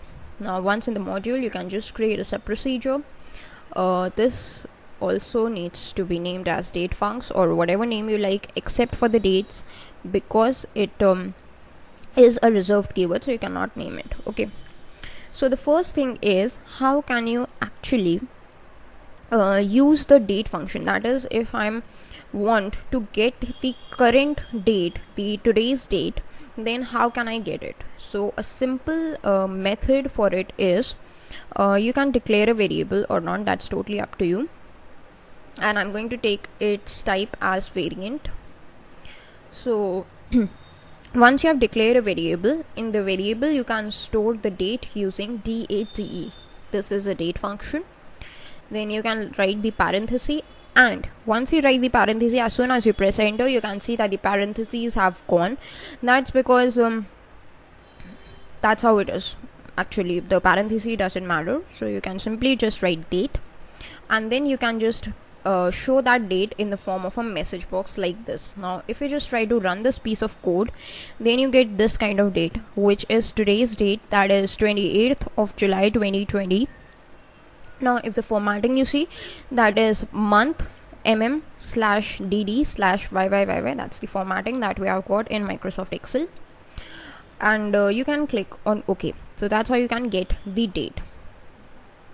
Now the second thing that you need to know about the date function is, suppose you are entering any date in a normal format, then how can you convert it to the format that Microsoft Excel understands? Okay, so for that purpose, what we are going to do is, let us just declare another variable, that is dim_b as a variant, and in this b I'm going to just store a date. So let us just store a date. B equals to what I'm going to store is a date. Say I want to store 31st December 2020. Okay, so what I would be doing is simply write 31st DEC for December 2020. In this form I have entered the date, and I want it to be converted into the form of 12/31/2020. So for that purpose, what I have to do is actually use a function that is known as CDate. CDate is for convert date, and within the parenthesis we have to give the date. Now this date is going to be in double quotes, so that VB recognizes this as a valid thing, and then you can just simply print the value of B in the form of a message box. When you do that, you will be getting the expected output. And let's just comment out this piece of code, and now if we run it, you get 12/31/2020, which is the formatting that Microsoft Excel understands. So that's how you can convert any format of date into something that MS Excel understands. So that's the CDate function. Now we have another function that is actually known as the DateAdd function. Okay, now what does this DateAdd function do? As the name suggests, it adds a particular date to the given date. Suppose we have B that is storing the date as 31/12/2020. So you want to add something to it, and now this DateAdd function could be used for this purpose. Now when this DateAdd function is used, it could add the years, it could add the months, it could add the days as well. Okay, so these are the three things that this DateAdd function could add separately. That is, if you want to add some years, then it would be added to the year part. If you wanted to add some months, it would be added to the months part, and so on. So let's see, let's just actually, whatever is the result, we want to display it in the form of a message box. So let's just type the message box first, and then we want to use the DateAdd function. So let's just write this DateAdd function. Now within the parenthesis, you have to specify three things. First of all is interval as a string. Now the interval over here means that what interval you want to specify. That is whether you want to add to years, you want to add to months, or you want to add to days. So first of all, I'm going to show you about the years. So within the double quotes, as it is expecting a string option or a string value, so let's just specify 4 Ys for the year, and this is what is going to be same as it is. That means you cannot specify 2 Ys, you cannot specify a single Y, you have to specify 4 Ys. And then put a comma, and then it expects a number. This number is going to be the number of years to be added to 2020. I want to add 5 years to it. So after this 5, you again put a comma, and then there is this date. So now it expects that to which date you want to add 5 years. So I want to add it to B. And whatever the result is, I want to show it in the form of a message box. So this is what my code is saying. So that's for the year, and let's just write this piece of code again for months and days as well. So I'm just going to copy it and just paste it and paste it. So let's just change. I want to add months. So for months, you have to specify within double quotes M, a single M, and for the days you have to specify within double quotes a D, single D. So that's for the days, months and years. I want to add say 3 months and 2 days. Okay, so this is what I am expecting the Microsoft Excel to do, and let's see what happens if I try to run it. First of all, I get 31st December 2020, that is through this message box B. Then I get 31st December 2025, which is with this DateAdd function. As you can see, it has added 5 years to 2020 to give up 2025 as the result, and then it has added 3 months to this date, that is 31st March 2021, and as you can see, on adding the month, the year has also changed, so that's why it's given us the output like this. And then again, the days, it has added 2 days, which is 2nd of January 2021. So that's how the DateAdd function works, but that is only for the kind of days. Okay, however, it could also be added to the time as well. So how can you work with it? Let us just paste this only, but you have to make some changes. Now instead of this year, I want to suppose add some hours. Okay, and then it expects me that how many hours I want to add, and the third thing it expects is the value. Now instead of this B, I have to give something that includes time as well, so that it can add the time to it. So what I'm going to do is just write 31st December 2020, and let's specify a time, that is 12:00:00. So that's the format of specifying the time, hours, minutes and seconds, and that would add some hours, and let's just copy and do for minutes and seconds as well. Okay, now one thing that you must note, that instead of minutes, instead of M, we are specifying the letter N. That's because M is already taken for months, and for seconds that's a single S, and that's how it will do. Let's just comment out this all piece of code so that we are only going to see the output for the time. And now if we run it, so the first thing is we get is 5 PM, that is adding 5 hours to 12. Then we get 12:05 PM, that is adding 5 minutes to 12. And the third thing, we get the same date and 12:05 seconds, that means adding 5 seconds to the given interval of time. So that's how you can add the time using the DateAdd function as well. But one thing you must remember, that whatever value you are using over here must have the time to be added to the time. Okay, so that's all for the video. Thanks for watching.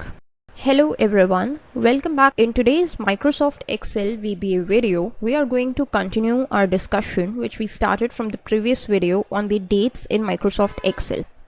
So in the previous video, we saw that how can we actually generate dates in Microsoft Excel.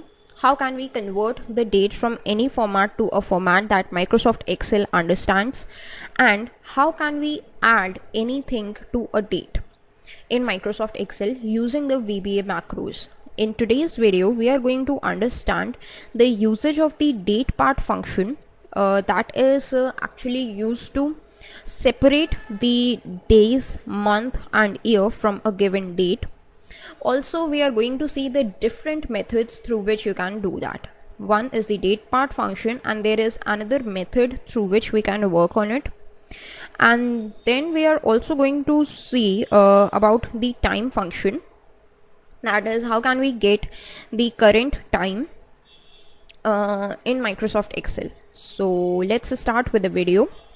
The first thing is we are going to read about the DatePart function. So let's just start with it.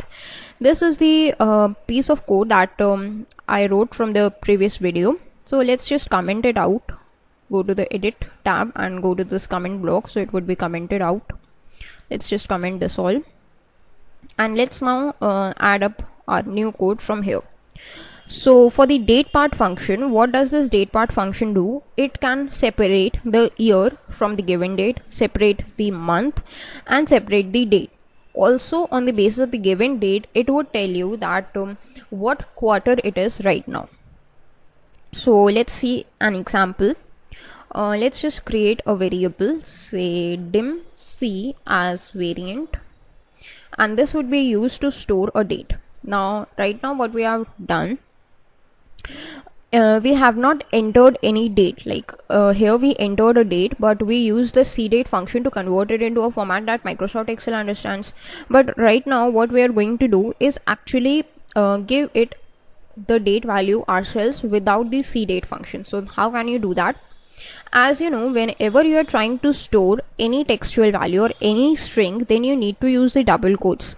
Similarly, if you are trying to store any of the dates value, then you need to use the hash sign or the pound sign. So these double pounds is where between these double pounds is where you want your date to be stored. So whatever date it is, you got to store within these double pounds. Okay, so once you've written this, let's just give it a date, that is 12/31 and 2020, that is 31st December 2020, and the format is mm/dd/yy. Okay, now once you've given that, let's just actually print it once so that we are sure that it is accepting the correct format. And we are printing this value of c using a message box. So let's just run it, and you can see we are getting the correct date. So that's how it works. Okay, now let's just remove this piece of code because we do not need it anymore. Then let's use the DatePart function. So whatever the result of this DatePart function is, we want to store it in a message box or show it in the form of a message box. That's why we are in message box. Then put a space and then write DatePart like this, and open and close the parenthesis. Now within these parentheses, we have got these different things. First of these things is the interval as a string. Now this interval is the same interval as we looked at the DateAdd function, that was y, m and d. So this is actually going to accept the same formatting. That is, if we are trying to extract the year, first of all we are going to extract the year. So for that we have to specify 4 y's and then put a comma. Next thing it expects from us is a date. So our date is stored in a variable called c. So let's just type in c, and rest of the things are optional. So we are not going to actually study it in that detail, and these 2 arguments are sufficient for us. So when this piece of code is executed, from the c part the year would be extracted. That is, we are expecting 2020 to be the output over here. So let's just copy and do it for the months and the days as well, and one more time for the quarter. So for the month, we know we have to type a single m. For the days, we know we have to type a single D, and for the quarter we got to type a single Q. So the quarters, you can see it would be giving the 4 as the answer. That's the 4th quarter. So that's how this works, this DatePart function works, and let's just check it out. So let's just use this run. So first of all, we get 2020 as the output. That is for this first line of code, that is, it has extracted the year. Then it gives 12, which is the month. Then it gives 31, which is the day. And then it gives 4, which is the quarter. Okay.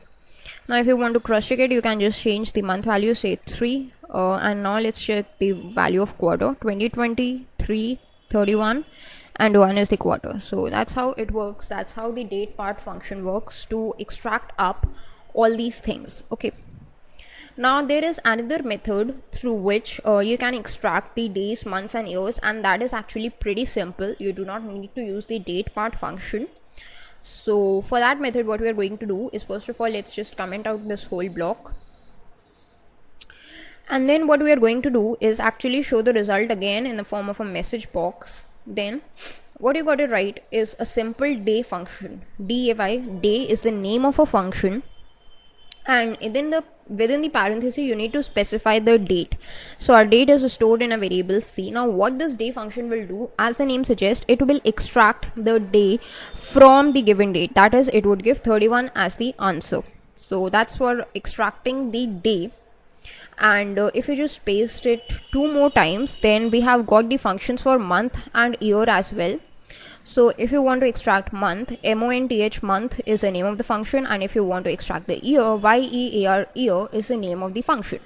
So these are the 3 functions that could be used instead of the DatePart function as well, and they do the same thing. So let's run it. So first of all, we have got the day, that is 31st, because of this day function. Then we are getting 3 because our month was 3 through this month function. And then we got the year as 2020 because of this year function. So that's how you can actually change the days, or actually split the date using the 2 methods, whether the DatePart function or the day, month, year function. And that was about the dates. So let's just comment it out again. Now we are going to talk about the time. Like we saw that how using this date function we got the current date.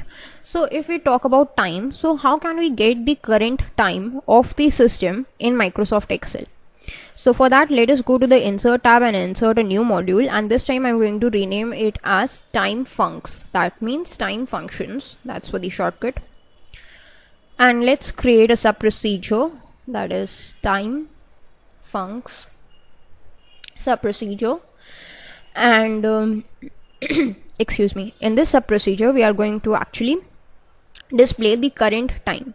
So when you want to display the current time, there are actually 2 methods for it. Okay. One method is the function called as now.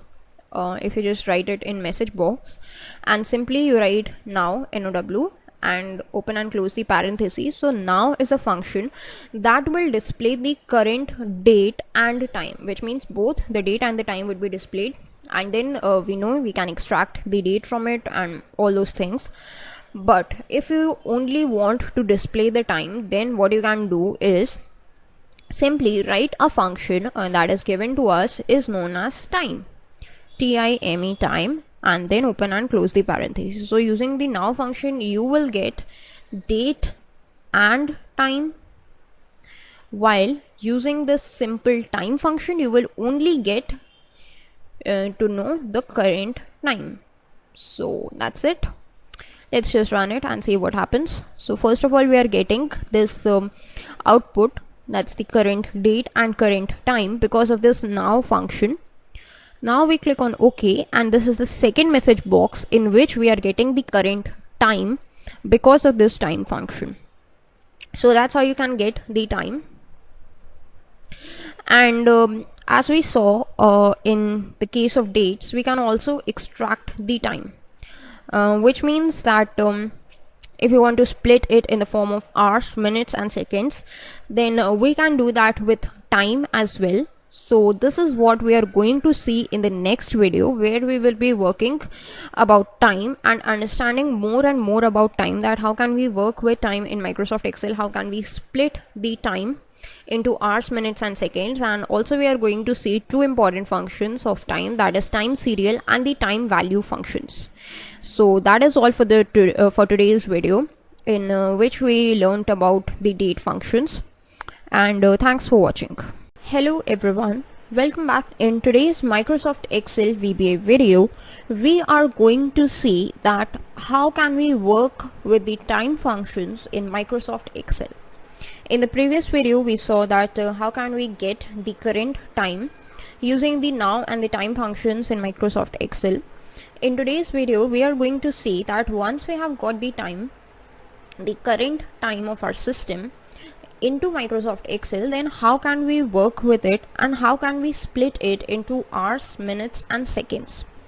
So this is going to be the one topic that we are going to cover in this video. The second topic is going to be the two important functions of time, that is the TimeSerial and the TimeValue functions. Okay, so let us start with the video. Now we have got these two functions, so let's just clear up this function. And we have got this time function. So the time function is used to display the current time according to the system. Now once we have got the time, we need to split it. So for that we have to display it using a message box. So that's why I have typed the message box. And once you have typed the message box, you need to split it into hours, minutes and seconds. So first of all, I'm going to talk about the hours. If you want to split it into hours, then you have got a simple function known as hour, which is HOUR.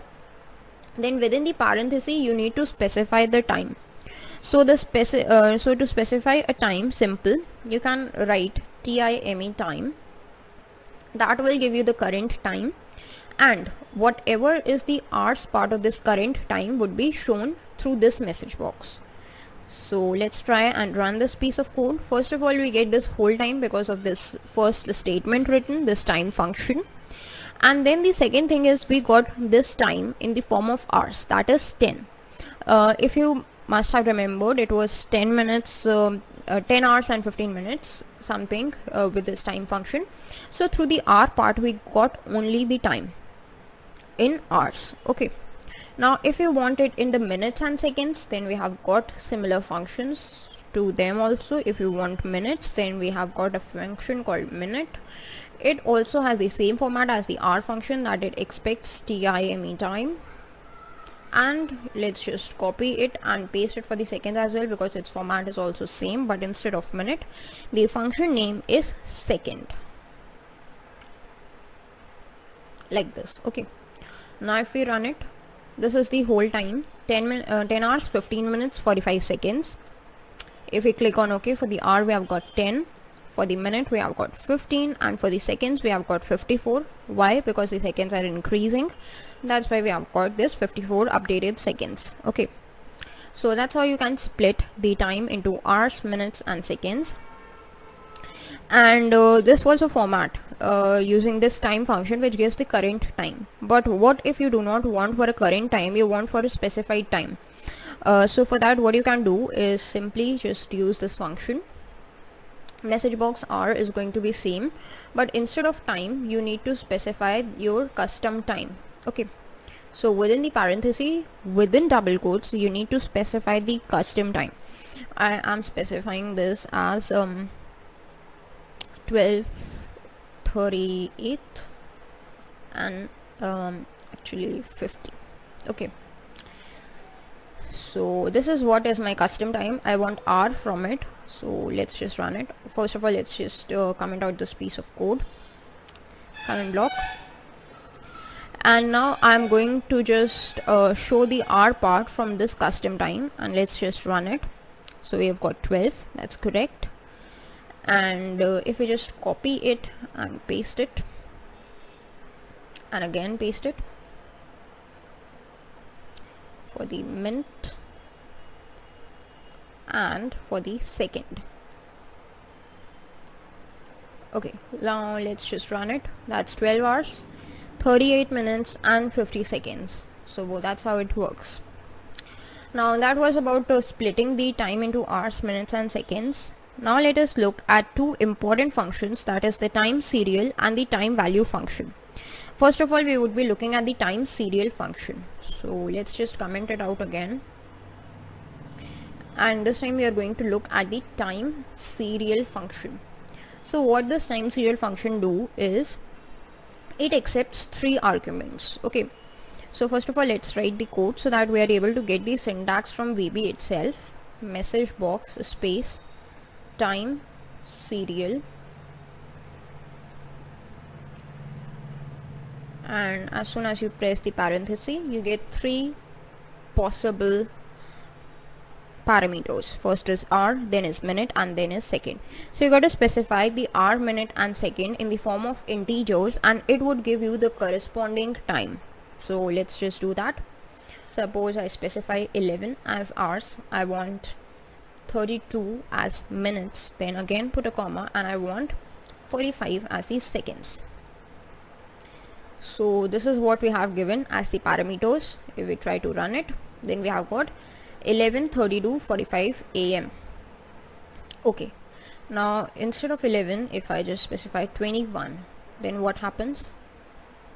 So what I get is 9:32 45 PM, because we are giving it in a 24 hours format, and that's why it has converted it into a PM. Okay, so suppose I give 23, so that would be 11:32 45 PM.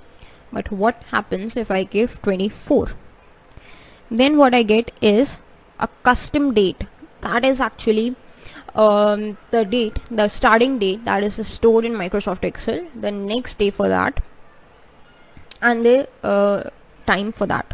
So it displays a date, that is starting date, and then the time as well. Okay, so that is the usage of the TimeSerial function. If you want to see some more examples, you can just keep on changing the values and you will get the corresponding time for yourself. Okay, now the second thing is the TimeValue function. So let's just use this TimeValue function. The work of this TimeValue function is also similar to this TimeSerial function only. The only difference is that instead of this integer value, it accepts the string values, okay, in a proper formatting. Let's just try it. Just type the message box to display the result, and then time value, and put a parenthesis. Then what is it expecting? A time as a string value. So you need to use the double quotes over here, so that you can specify the time in the form of a string value, and you can specify anything that you want. Suppose I want to specify 12 and then put a colon to just separate it, like 12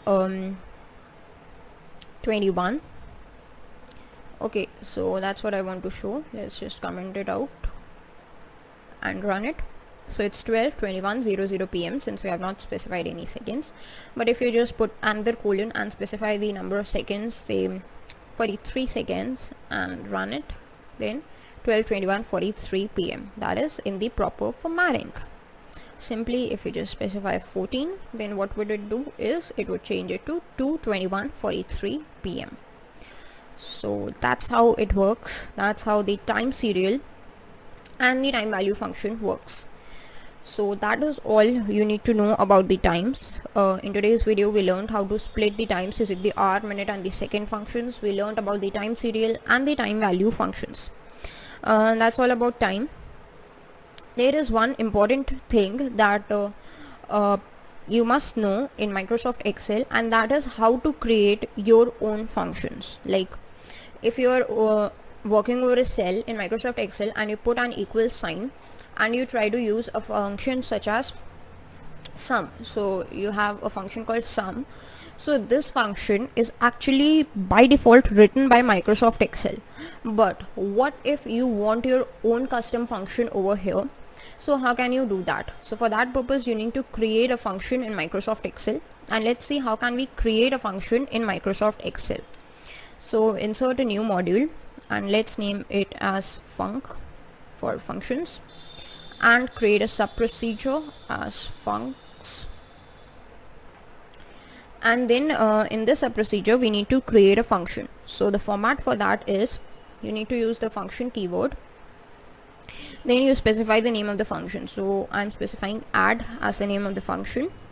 I'm going to just add two integers. So we are expecting two arguments. So x as integer.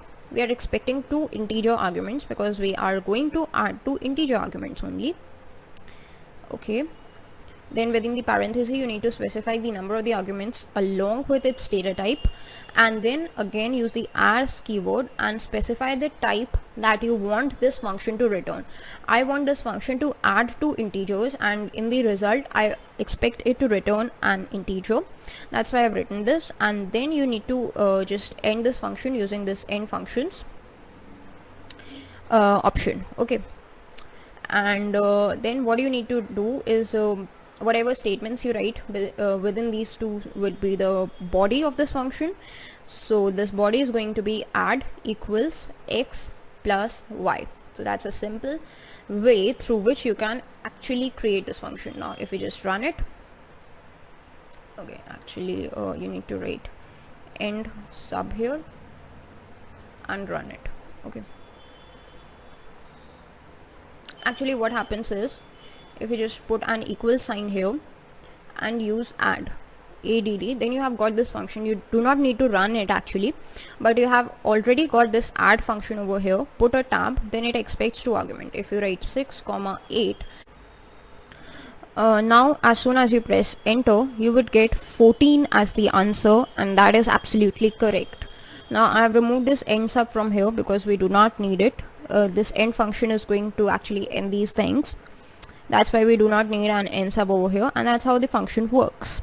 That's all for the video. Thanks for watching. Hello everyone, welcome back. In today's Microsoft Excel VBA video, we are going to start with a topic known as arrays in Microsoft Excel. So what is an array? That is the first question that occurs in the mind of the people whenever they hear this word. So for your reference, I have got a bunch of questions on the left side of the screen, which I'm going to answer in this video through an example, which help you to better understand and grasp the concept on the arrays. So let's start. The first question is, what is an array? So a simple and official definition of an array is that it is a collection of homogeneous data types. So collection means it is used to refer to more than one data type or more than one data at a time. And homogeneous data type means whatever data an array is referring to must be of the same type.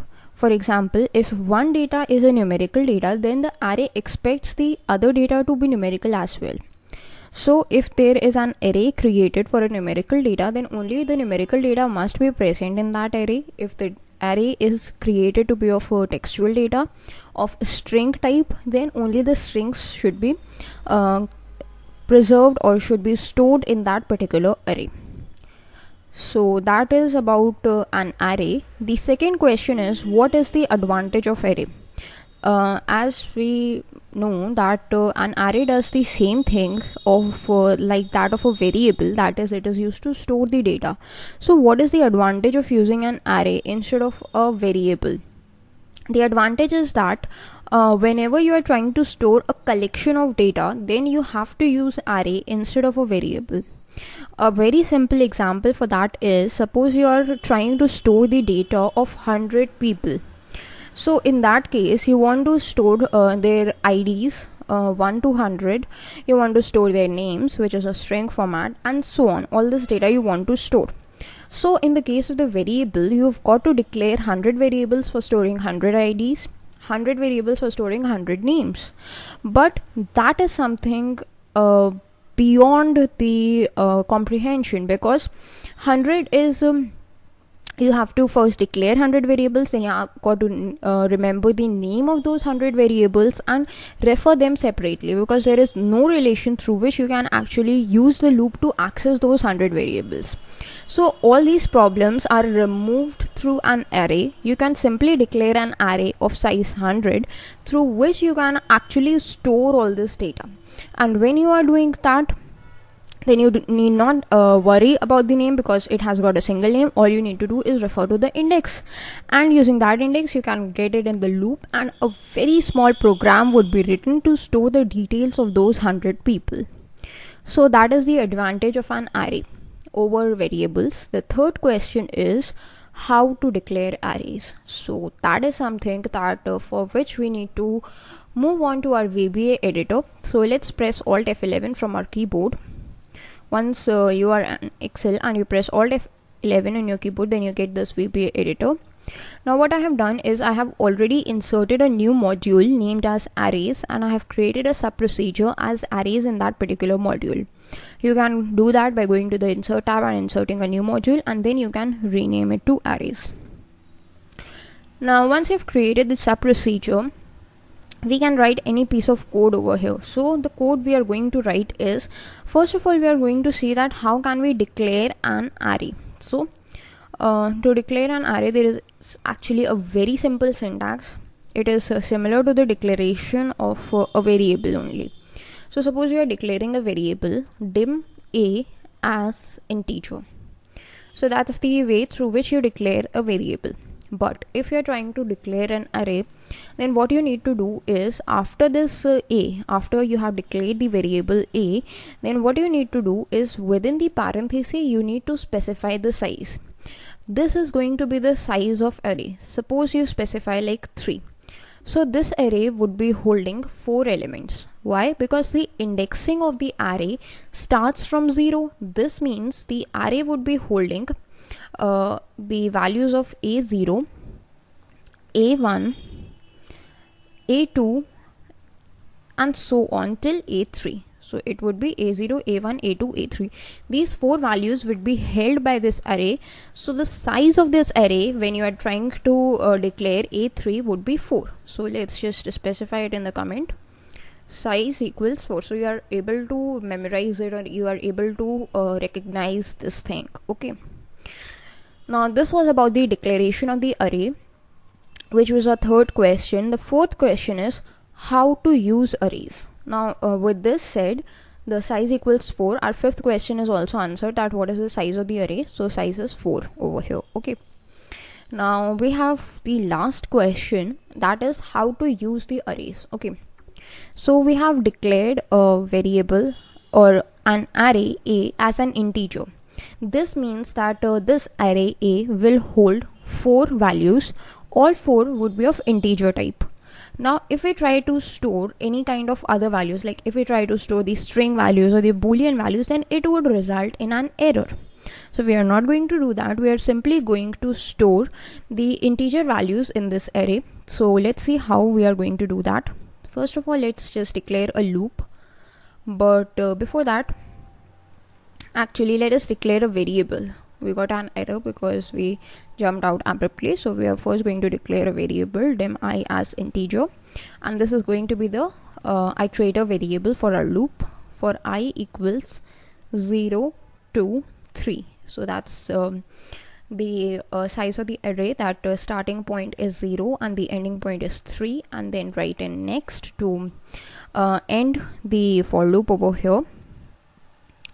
And then within this we are going to add some statements. So what we are going to do is actually accept the value of these 4 arrays from the user itself, that whatever the user enters the value 4 times would be stored in that particular place, in that particular index. Okay. So for that, a of I equals, we are accepting the values through an input box. And what is it going to be the prompt? Enter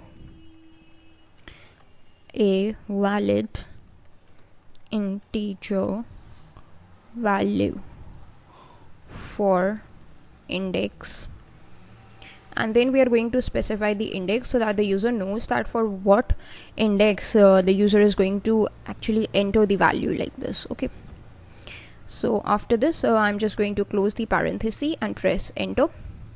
Then what will happen is this loop will iterate from 0 to 3, that is 4 times, and these 4 values would be stored in A. Now after the values have been stored, we got to display those values. So for displaying them, what we can do is again use a for loop.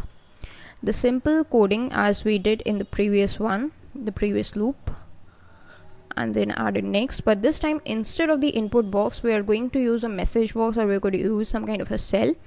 But what I'm going to do is simply I'm going to use a message box to display the values. So message box A of I, that's it. So this is our code, and let's just run it to see what happens. Okay, we have got an error over here, and the reason we are getting this error is because I think we have to convert the value into integer, I think. So let's just remove this, and what we are going to do is actually give some value to it, like I into 10 should be the value, or I plus 1 into 10. So that what happens is 10, 20, 30 and 40 would be the values. Now if we run it, so the first value, that is of A0, is 10, then it is 20, then it is 30, and then it is 40. So these are the values associated in an array. So we now know that how can we use the arrays. But this array is a single dimensional array. What is a single dimensional array? We have got only one number inside the brackets, which means that there is only one dimension, like 0, 1, 2, 3. So there is a possibility of a multi-dimensional array as well. And the most common one in the multi-dimensional array is a 2D array. So if we just try to visualize this array A, then what happens is how it is stored in the memory location. Suppose this is A of 0, then A of 0 means its value, that is 10, would be stored here. A of 1 would be stored here. A of 2 would be stored here, and A of 3 would be stored here. So that's a single dimensional array, but there is a possibility of a multi-dimensional array as well. Suppose if we store, like if we create an array through B, so it would be 0, 0. After this it would be B, 0, 1. That means it would operate in the row fashion and in the column fashion as well. And then there would be like B, 1, 0 and B, 1, 1. So that's how a multi-dimensional array or a two-dimensional array is stored in the memory. We are going to discuss about the two-dimensional arrays in the next video. Also, we are going to see about the dynamic arrays as well. That's all for the video, and thanks for watching. Hello everyone, welcome back. In today's Microsoft Excel VBA video, we are going to actually talk about the 2D arrays and the dynamic arrays in Excel VBA, as we promised in the previous video. So let us start our discussion with the 2D arrays first, and then we will talk about the dynamic arrays. So we know that what a 2D array looks like in the memory, as we just saw from the previous video. We took an example to demonstrate it. So that's how a 2D array looks. And if you take a simple if you think a little, then you will get that this 2D array is actually like a matrix. If you know about the matrix, then it's good. Otherwise, I'm going to tell you that a matrix is something in a 2D format that is used to hold numbers or any other thing, and it is of the format P cross Q, which means P is the number of rows and Q is the number of columns. The total elements in a matrix are P cross Q, the product of P and Q. So if we look at this, then there are two rows, two rows and two columns in this 2D array as well. And the number of elements it holds is 2 into 2, which is 4. So a 2D array is simply referred to as a matrix. So let's see that how can we declare and use a 2D array in Visual Basic. Bring up your VBA editor. The shortcut you need to use for this purpose is Alt F11 from the keyboard. Now once your VBA editor is up and running, go to the Insert tab to insert a new module, and let's rename it as 2D array so that you are able to recognize it afterwards.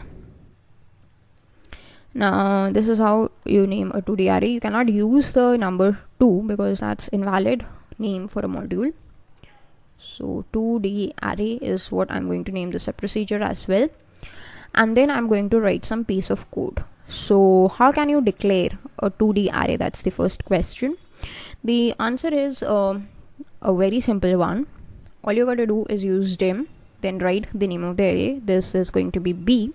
Then within the parenthesis, what you need to write is the number of rows, comma the number of columns. That is how many rows and columns you are expecting that array to have. I'm expecting it to have 3 rows and 3 columns. So the size that I'm going to give over here is 2, 2. Why? Because its indexing starts from 0. So when I give 2 as a size, then it would be holding the index as 0, 1 and 2 and 0, 1 and 2 for the rows and the columns, and it would be holding 3 and 3. That is a total of 9 elements. So that is why the size I'm going to mention is 2, 2. And when I have mentioned the size, the next thing VB expects me to do is specify its data type. So let's use the keyword as and specify its data type to be integer. Then as soon as you press enter, then congratulations, you have successfully declared a 2-dimensional array with 3 x 3 size. Now once you've declared an array, what we are going to do is actually hold some values in it. Okay, so what is going to be the possible indexes? So let's see the possible indexes for this one. 0, 0, 0, 1, 0, 2, and like here also it's going to be 1, 2, and here it's going to be B, 2, 0, B, 2, 1, and B, 2, 2. So that is what is going to be the index of all these 3 or all of these 9 elements. Okay, 3 rows and 3 columns. So let's bring up our VBA editor again, and let's just declare 2 variables, dim within the int sub, dim I as integer and dim j as integer. The reason why we are declaring 2 variables is because these 2 are going to be the loop iterators. 2 variables because there are 2 dimensions, so that's a convention that how many dimensions you want is going to be the name, the number of the variables you need to declare whenever you are trying to go through a loop. So let's start. First of all, we are going to loop through I. So for I equals 0 to 2, and let's create a next. Then we're going to use a nested for loop, that is a for loop within a for loop. Okay, so let's just ident it for j equals 0 to 2, and let's just close it through next, and whatever the piece of code we write within this would be actually executed again and again and again. Okay, so what we are trying to write is b, okay, I of j. So the value we are trying to add in it should be the value of j plus I into 10. So that's the value that I want to add, that whatever is the sum of j and I want to just multiply it by 10, and I want to store it in the corresponding values. So that's how you can just actually initialize the 2-dimensional array. Once you've done that, you gotta show or you gotta print its result. So just copy it and paste it. Now it's going to be same except from here you need to store the values, or you need to show the values in the form of a message box. So it's going to be b of I j. Actually that's what I think it is. So let's see if it runs correctly or not. So yeah, we have got an error, and the reason why we are getting this error is we need to specify like this. Okay, and this b I comma j, that's how we declared the array, right? So let's just run it. The first value that is of b00 is 0, then is 10, 0, 1. You can see 0 plus 1 is 1 into 10, then it's going to be 20 over here, then it is going to be 10, 1, 0, then it is going to be 20 again, 1, 1, and it's going to be 30, 1, 2, then it's going to be 20 again, 2, 0, then it's going to be 30, 2, 1, and then it is going to be 40, 2, 2. So that's how the 2-dimensional array works, and that is all about the 2D array that you need to know. Also, if you want to make some changes to the code, you can do that. You can experiment it in your own way. So that was about the 2D array, and the next topic that we have is of a dynamic array. So as the name suggests, a dynamic array is an array that is dynamic in nature, means its value or its size is not fixed.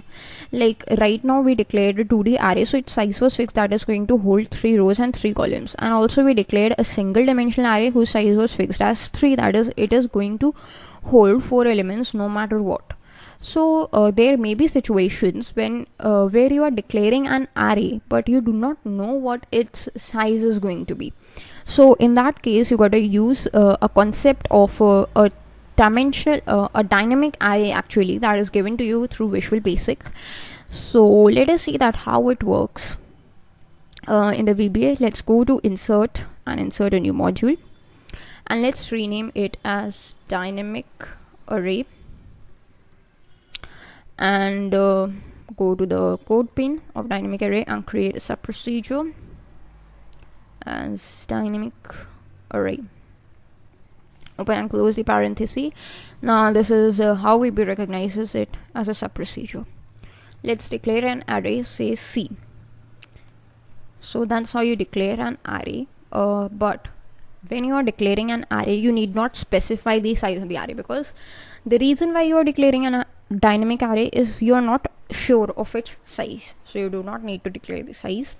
Then you can write any number of piece of code that you want, and suppose after a few lines of coding you realize that now I know that what is going to be the size of this array. Then you can resize this array using a statement known as redim. Then after this redim you need to specify the name of the array and within parenthesis its size, like this. So as soon as you do that, what will happen is the C will now hold 3 variables or 3 values, that is 0, 1 and 2 indexes, and that's how you can actually declare or actually redeclare an array. So redimension means redeclaring an array. That is actually used for the dynamic arrays itself. Now you can just assign some values to it.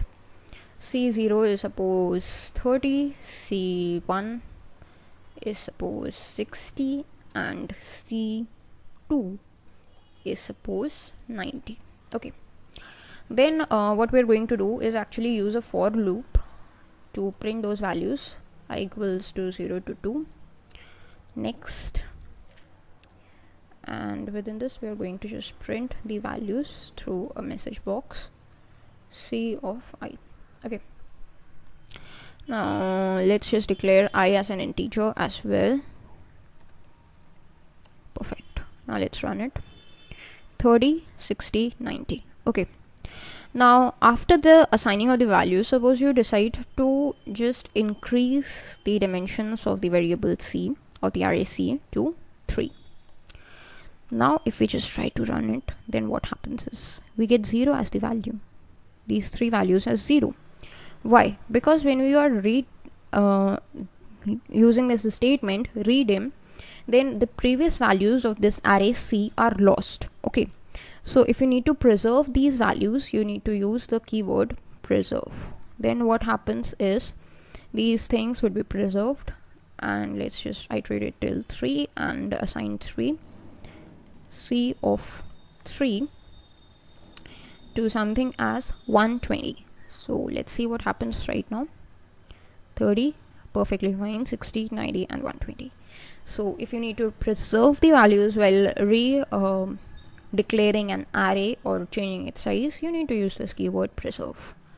So that's all for the video, in which you learned about the 2D arrays and the dynamic arrays in VB.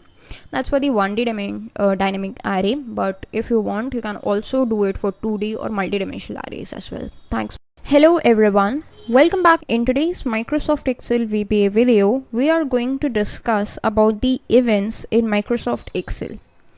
So up till now what we have been learning through VBA was through macros, that is, you got to insert a module in the VBA editor, and then on the basis of that module we added some sub procedure, and on the basis of that sub procedure we wrote our code, and when we run that sub procedure then that code was executed. But in today's video we are going to learn about the events. So first of all, let us understand that what is an event. Suppose this is your Excel screen actually. Then if I click on this cell, then what happens is this cell is clicked and that is an event, which means whenever the user is interacting with the computer, then the user performs some actions and those actions are treated as events for the computer. Like if I just go to this cell and I just double click over here, then what happens is this double click is an event for this cell. If I just go to this cell, I click on this cell, then this is an event for that particular cell. So clicking and double clicking are just examples. There are a ton of events that are possible. Like key press is an event, key down is an event, key up is an event, and so on. There are many events. So in this video, we are going to see that how can we actually handle or work with these events in Microsoft Excel. The reason why we are doing this is because these events have an utmost importance whenever we are working with forms. And forms are something which we are going to start from the next video onwards. The forms are basically used to interact with the user. Actually, I'm not going to just go into the deep about the forms because that's the topic for the next video. So let's just understand about the events. So how can we handle or write the code for the events? So what you got to do is bring up your VBA editor, and right now I'm in sheet 7. So what I want is I want to write some code, or I want to handle the events for this sheet 7. So what would I be doing is in this project explorer, I would go to the sheet 7. When I just double click on it, then the sheet 7's code pane would be open like this. Okay, let's just extend it. So this is sheet 7's code pane. How can you cross check it? You can simply go to this title where it's written sheet 7, and in the brackets you can see code is written, which means this is the code window or sheet 7. So when you are in sheet 7, then you need to start working on the events, and whatever code for the events you write in this window would be actually only for this sheet. Like if you write some code for sheet 7, and then this code would not be used in any other sheet, it would exclusively be used in this sheet only. So let's start. You can see there are these two drop downs. One is this general drop down, which is for object, and then there is this declarations drop down, which is for procedure. So we are going to use these two. If we just use this drop down, so the first thing you have got is a worksheet. So let's just select worksheet as an object. As soon as you do that, you will get something like this: private sub worksheet underscore selection change, and there are some parameters and end sub. So you can know that this is actually a sub procedure in Visual Basic. So that is a sub procedure. That's correct. That's absolutely correct. So private means that this sub procedure would only be associated with this particular worksheet, and it would not be used in any of the worksheets. Now worksheet object means that this is an event of which object? This is the event of worksheet object, and this selection change is actually the name of the event. That is this event, whatever code we write in this sub procedure, would be triggered when the selection is changed in the worksheet. And since the worksheet is composed of cells, that means whenever there is a change in the selection of the cells, then this event would be triggered or this event would be fired. Okay, so that is actually the amount of the information which we get from here. This is only one event, selection change. If you just go to the second drop down, you can see there are a bunch of events, and these are actually all possible events which you can code for. Like here you can see activate, before delete, before double click, before right click, calculate, change, deactivate, and so on. There are these tons of events. Okay, so let's just create some code for this sub procedure, that is for selection change. What I want is whenever the selection is changing, or whenever we go to a particular cell, I want its background color to change to something else. Okay, So we know that in order to change the background color, we need to write that cell name dot interior dot color equals to, and then we need to write the color. So we need to specify that particular cell through either a range function or through the name of the cell. But we do not know right now, we do not know here that what cell the user is going to click. So we cannot specify a particular name of the cell. We want that particular cell which is clicked, that cell's color to change. So that is why we have something in VB known as target. Whenever we write target, means whichever cell is clicked currently, it would be the target cell. And what operations we want for the target cell? I want its interior dot color to change to say VB cyan. And apart from that, I also want target dot value to be like events. Within double quotes, I need to specify events. Okay, so that's the code we have written. Now actually there is no need to run it because it is not a macro. This is an event, so we do not need to run it. Once you have done this, you can either minimize this VBA window or you can just close it. So I'm going to minimize it. Since it is in sheet 7, so when we just click on any cell, and you can see we got this cyan background hidden events. You can click on any number of cell and this event would be triggered. Similarly, you can click on a bunch of cells, like you can just click this and all these events are triggered right here. Okay, you can just actually fill it up with all this, all events. Okay,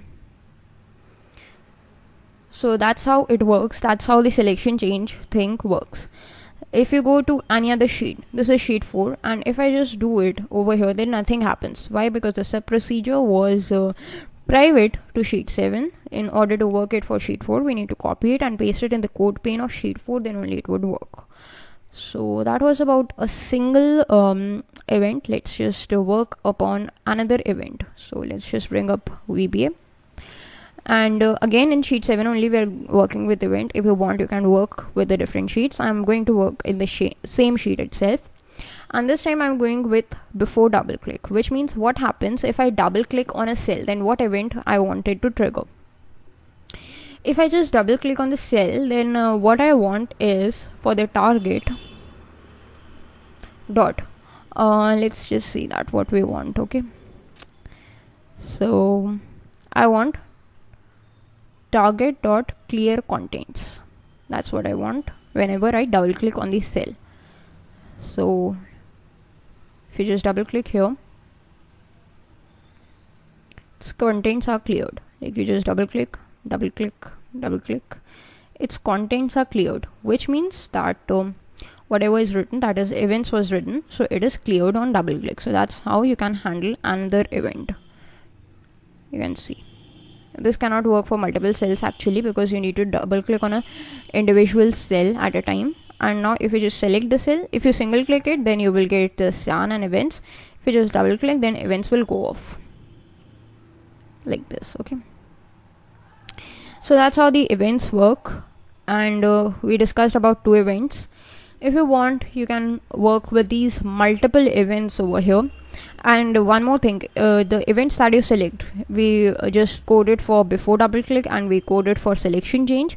So both of these events are actually bolded, which means that VB recognizes that yes, we have coded for these 2 events. So that's how it works. That's how you can work with the events. That was for the worksheet events. And similarly, you can code for as many events as you want. Suppose you want to work with calculate event, so you can just add calculate event and code anything that you want. So that was all about the events that you need to know in VBA. And that is all for the video. I hope you all have enjoyed it, and thanks for watching. Goodbye. Hello everyone, welcome back. In today's Microsoft Excel video, we are going to start our discussion with the user forms. So first of all, let us understand that what is a user form. Whenever you go on any website or you are asked to enter some of your details, and a simple example we can take is a Google form. Okay, I am sure that you all must have encountered one or the other Google forms. So those forms actually prompt you to enter your details. There are the different kinds of fields, like there are text boxes through which you can enter text data.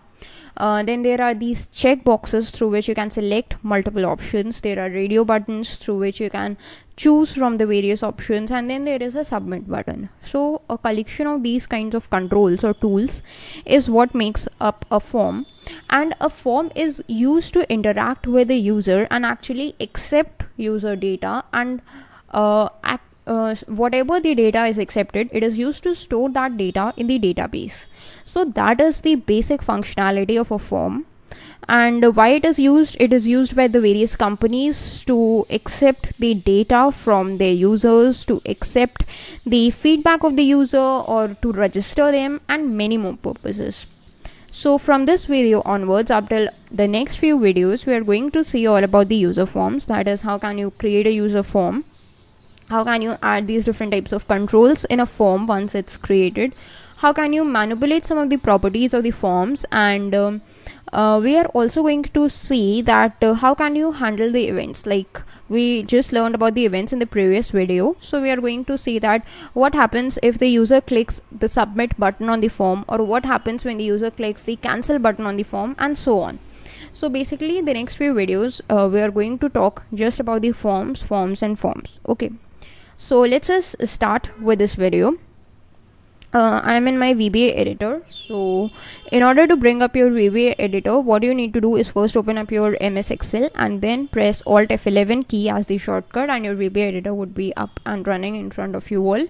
Then in order to insert a form, what you need to do is just go to this insert tab and just search for the second option. Just go to the second option, which is of a user form.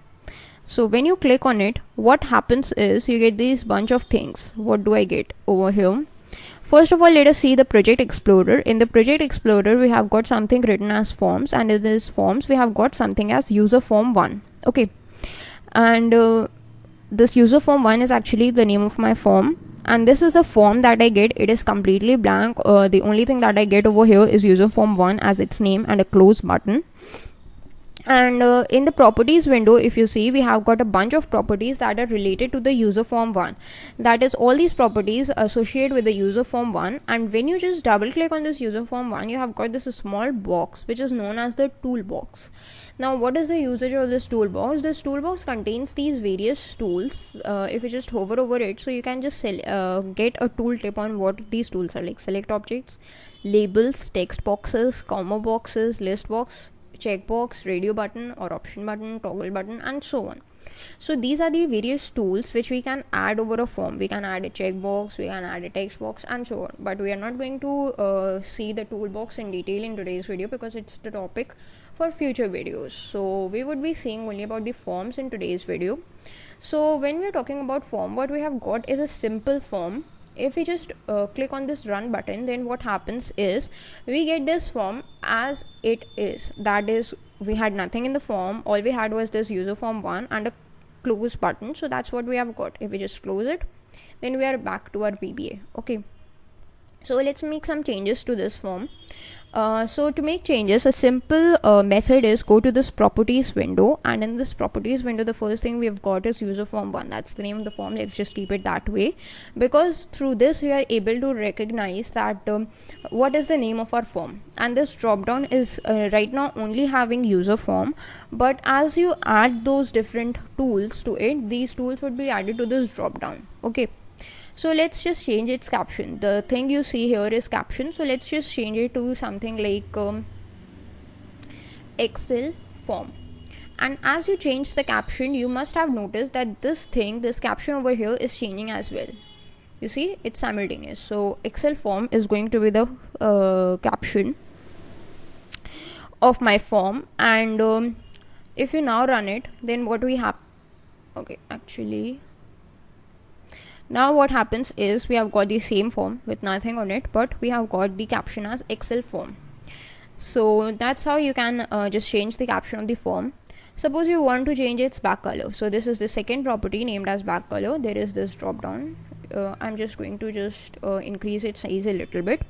So this is this drop down. From here you can just check these different colors, either these system colors, or you can go to the palette colors. I prefer the palette colors, and whatever color you like, you can just choose it, and that form would be colored in that particular color. So I'm choosing this shade of green, and now if you run it, then you have got a form with this dark green background color.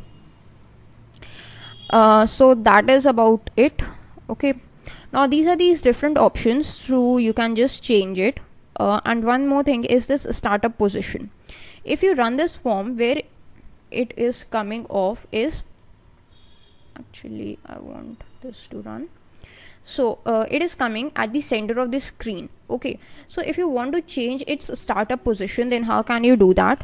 So for this you have a property known as this startup position, that is right now center owner. So if you want, you can just change it, like you can change it to center screen. Now if you just run it, then it is again in the center. So let's just think of other things, other positions, that is Windows default. So let's just run it. So Windows default, the position changes. So that's how you can change the startup position of your form as well. And then there are these other options, like you can change its width. Suppose it's right now 240, let's just change it to 100. And as soon as you click over here, you can see that the width of the form has changed to 100. Now if you run it, so its width is, it's very thin because its width is changed to 100. Okay, now similarly there are these different options which you can play with. There is this height which you can change as well. Let's just change it to 300, and you can see it's changed to 300. And let's just change the width also to say 250. Now we have got this nice looking form. If we run it, then we have got this nice looking form over here. Okay, apart from this, you can see that up till now, whenever the form was open, we got this mouse pointer over here. So this mouse pointer, simple default mouse pointer we got, but if you want, you can just change it to anything else. Suppose you want a cross over here, so we have selected this cross. Then what will happen is, if you run it, the mouse pointer would change to cross whenever it is on the form. If it is outside, it changes back to the default. If it is in the form, it changes to cross. So these are the different things that you can manipulate with the forms, and that was a basic introduction on the forms. There is one more thing that I need to discuss, and that is about the security in Microsoft Excel. Now once you have created a form, so we know that forms is a very sensitive thing, because through this form you can actually accept the data from the user, and there is a method through which you can accept the data from the user form and display it in the form of Excel sheet. So whenever you are working with forms, it is advisable that you add a password to your workbook as a whole. So now we are going to see that how can you add a password to your workbook. So for this purpose, what you need to do is go to this workbook option, and let's add an event. So let's just select this workbook object, and as soon as you do that, you will get this event workbook/open or _open. So this is a workbook event, and let us add a password to this workbook. So what is the process of adding the password? That's actually pretty simple. All you got to do is first of all accept the entry. Actually you need to show an input box. Okay, this means that as soon as the workbook opens, you will get an input box, and the prompt you will get is enter password. You can give any message that I'm entering enter password. Okay, so when you get this input box, the user prompts to enter something, enter a password, and when the user enters this password, then what happens is, I want to compare it, that if a equals to 234, then so I have taken 234 as a valid password. So if the user enters 234, then only this is considered as a valid password. Then in that case, what I want, if the password is valid, I want a message box to be shown displaying that it is a correct password, and then the user can continue working on the workbook. Okay, else, that is, if the user does not know the correct password, then in that case what I want again a message box to be displayed with a message that the user has entered an incorrect password. So this is a message that you can actually customize as per your wishes. Then I want this workbook to close, because I do not want the user to work on the workbook once I'm sure that the user does not know the password. So I want this workbook to get closed, and this is the way to do that. This workbook.close is a method, and then that's it. So let's just end this if statement, and that's the code that you should do. Okay, so once you've written this code, you can just close this VBA, you can close this workbook, and make sure to click on save option. So this workbook would be saved, and this is my workbook named as error. So let's just open it, and what happens is, as soon as I open this workbook, I'm prompted to enter a password. So if I enter 1234 as the password, which is incorrect, and click on OK, then I get this option as incorrect password, and I have to click on OK. So as soon as I do that, what happens is this workbook gets closed. Okay, you can see no workbook is open, it is actually closed. Okay, now if I just go to file and open this error workbook again, then again I'm prompted to enter a password. Now I enter the correct password 234, I know the password, and I click on OK. So I get the message that the password is correct, and as soon as I click on OK, I'm able to work on this workbook. So that's how you can actually protect your workbook with a password. That's all for the video. Thanks for watching. Hello everyone, welcome back. In today's Microsoft Excel VBA video, we are going to explore more and more about the user forms. So in today's video, we are going to actually discuss about an important control of the user form, and that control is known as the command button. So a simple definition of a command button, or a simple term, is a button. Whenever you are filling a form, then you can see there is a button, and that button is known as command button in Visual Basic Language. So let's see that how can we add a button and what are its uses through an example. So first of all, we have Excel in front of our screen. Let's bring up the VBA editor. So for the shortcut, it's Alt F11. So if you press the shortcut Alt F11, then VBA editor would be there. Otherwise, you can just go to the developer tab, and there is this Visual Basic thing. When you click on this, the VBA editor would be up and running. Okay. Now what happens is, we have got this form which we just created in the previous video, in which we made some changes for the appearance of the form. Like we changed its caption, its background color, and its height and width. Okay. So in today's video, we are going to see that how can we add a command button or a simple button to a form, and what is its uses. Okay. So first of all, as we know that button is a tool, so for adding the button, we need to have access to the toolbox. So how can you have an access to the toolbox? So for that purpose, what you can do is go to this view tab, and when you go to this view tab, this is the third tab from the left, there is this option of toolbox. If you just click on it, then you can see this toolbox is visible to you. Okay. So this is the toolbox, and it is dockable, which means you can just navigate it to any place that you want, and it has got the bunch of controls that you can add into a form. All of these controls could be added to a form. So when you hover over these, you will get the tooltip in the form of the name of these controls. So here we have got this command button.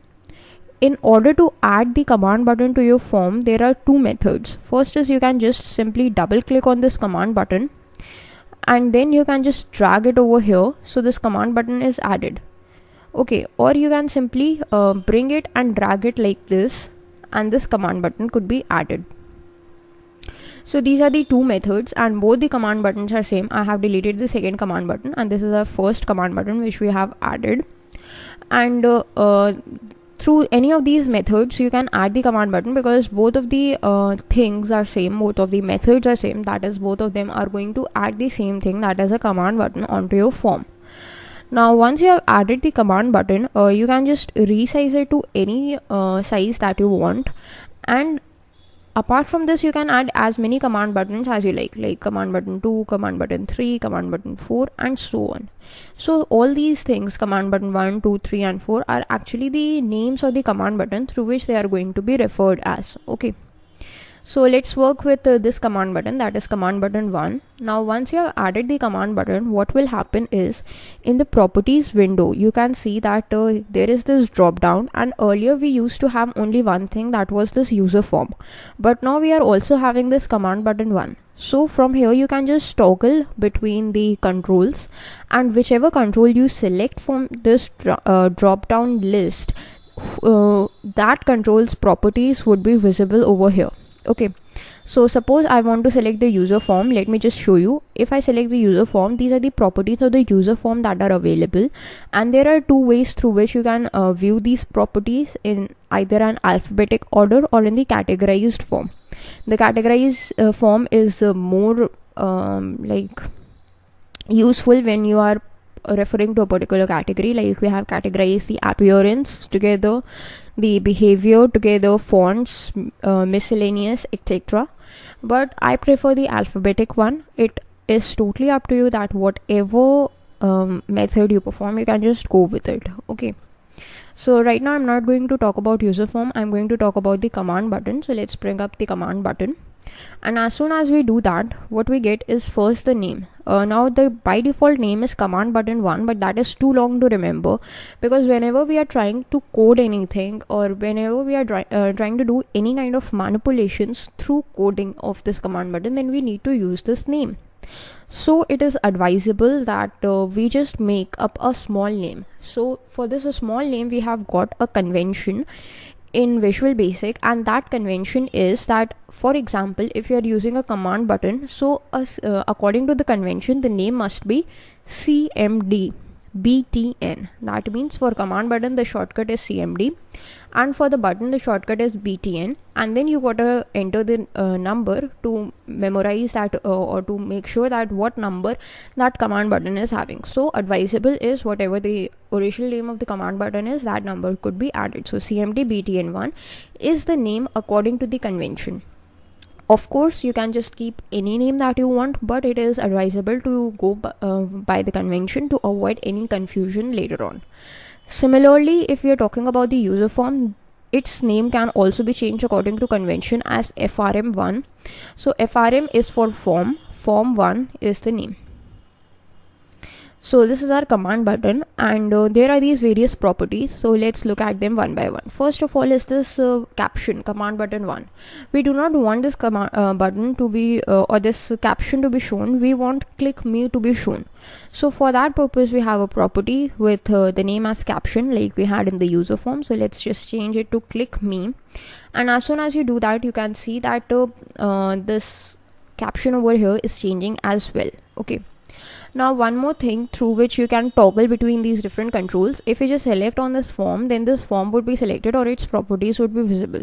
But if you just click on this command button, then you can see that command button over here is selected and its properties are now visible.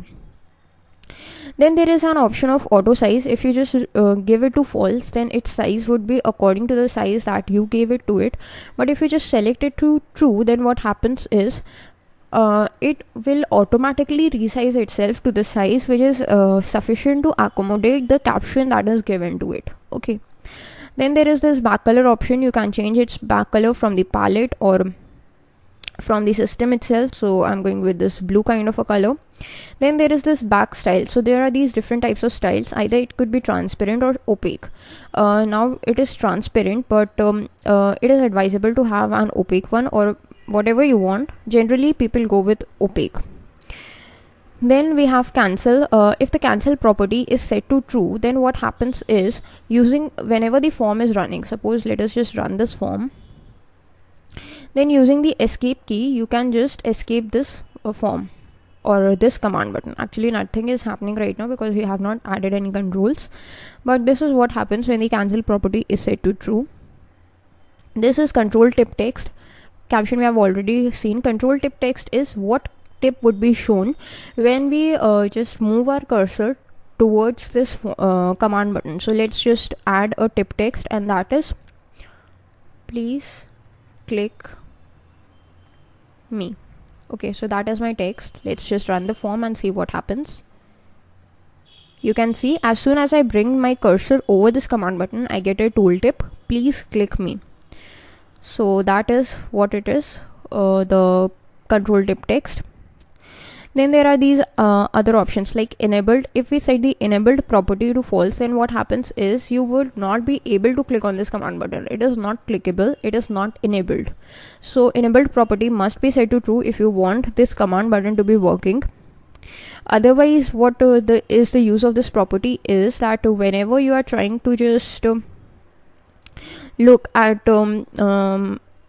some actions, like if you want that the user must enter the data in the form before clicking the command button, so if the data in the form is nothing, or if the user has not entered anything, then you must keep the command button as false. And as soon as you make sure through coding that the user has entered some data, then you can just change the enabled button to true to make sure that the user can click on it right now. Okay, so that was about enabled. Now the next property we have is a font. If we just click on it, we have got these bunch of fonts which we can just change to anything. We can change its type, we can change its size, everything. And we can also change the color of the fonts, like in the palette itself we can go with it, or if you want you can just choose from the custom colors that were the system colors. You can change the height of the command button from here. Then there is this left option, that is how much space it is going to have from the left. Let us just change to 100, and as soon as we click here, so it moves towards here. Then we have logged. If the logged property is set to false, means the button is not logged. It is if it is set to true, the button is logged. So let's just see it. Right now the button is logged. The difference between logged and enabled is when the button was disabled, then we didn't get this tooltip as well, but the button is logged, which means it is not clickable, but it is still there.